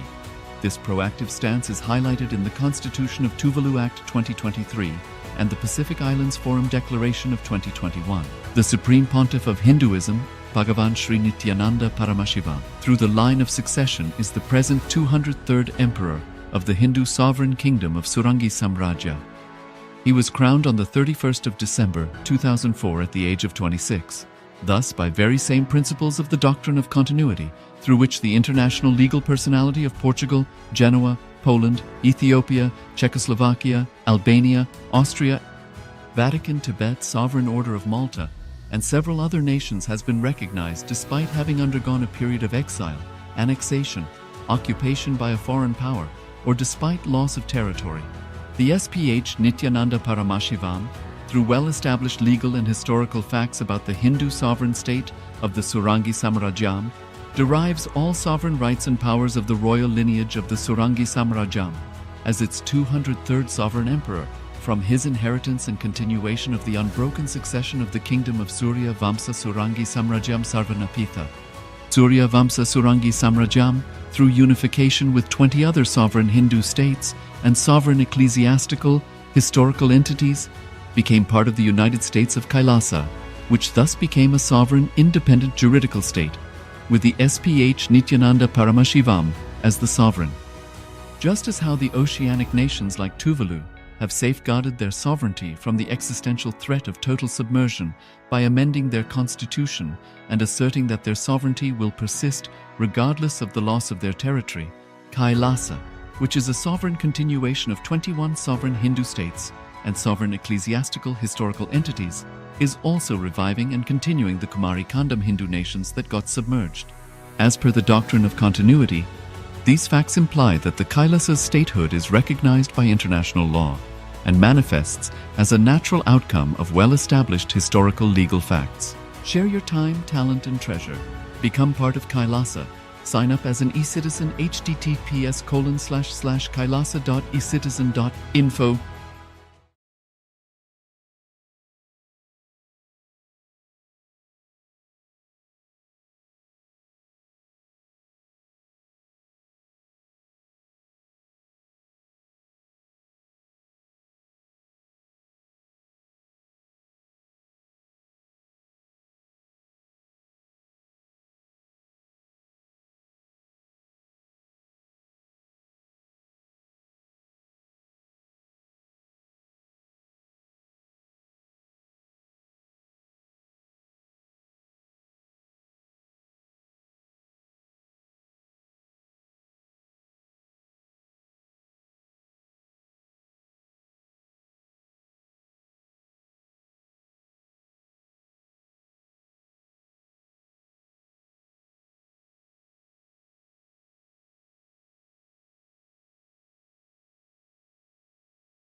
Nityananda Paramashivoham. Keep chanting the Mahavakya as we enter into this round of power manifestation of thought current scanning. Let's begin.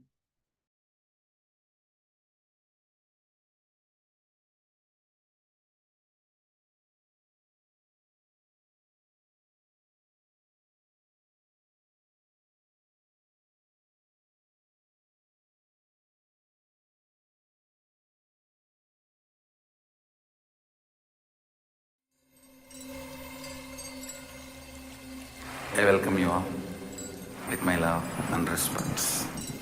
Let you all open all your three eyes. Om Nithyananda Paramashivoham.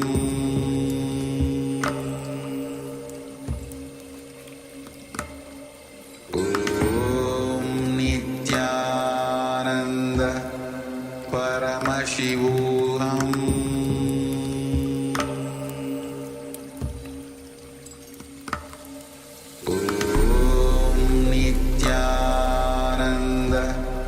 Paramashivoham.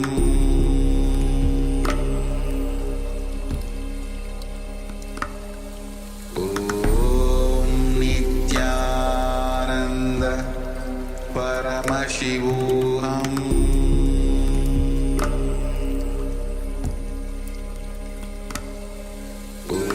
Om Nithyananda Paramashivoham.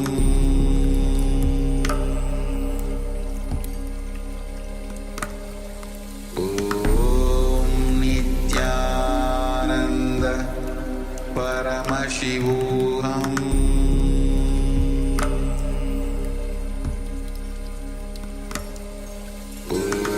Om Nithyananda Paramashivoham.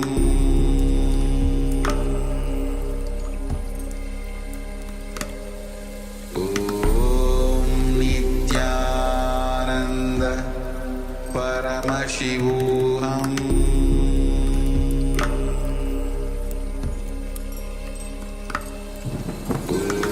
Om Nithyananda Paramashivoham.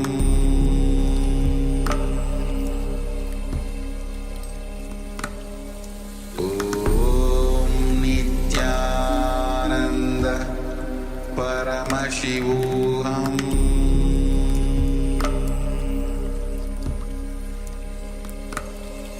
Om Nithyananda Paramashivoham.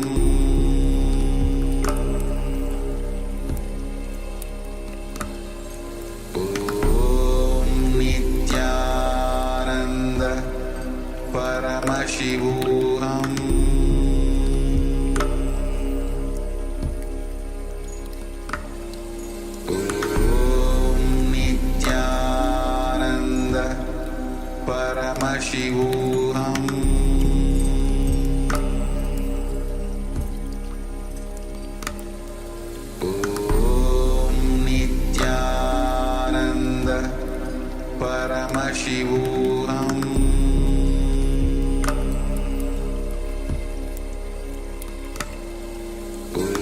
Om Nithyananda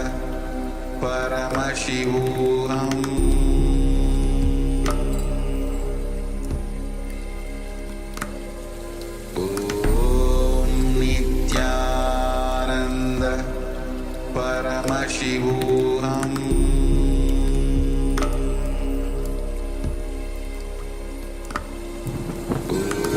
Om Nithyananda Paramashivoham.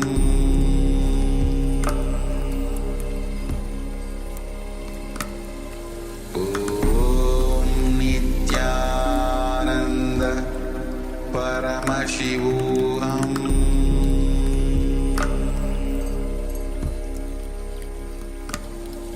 Om Nithyananda Paramashivoham.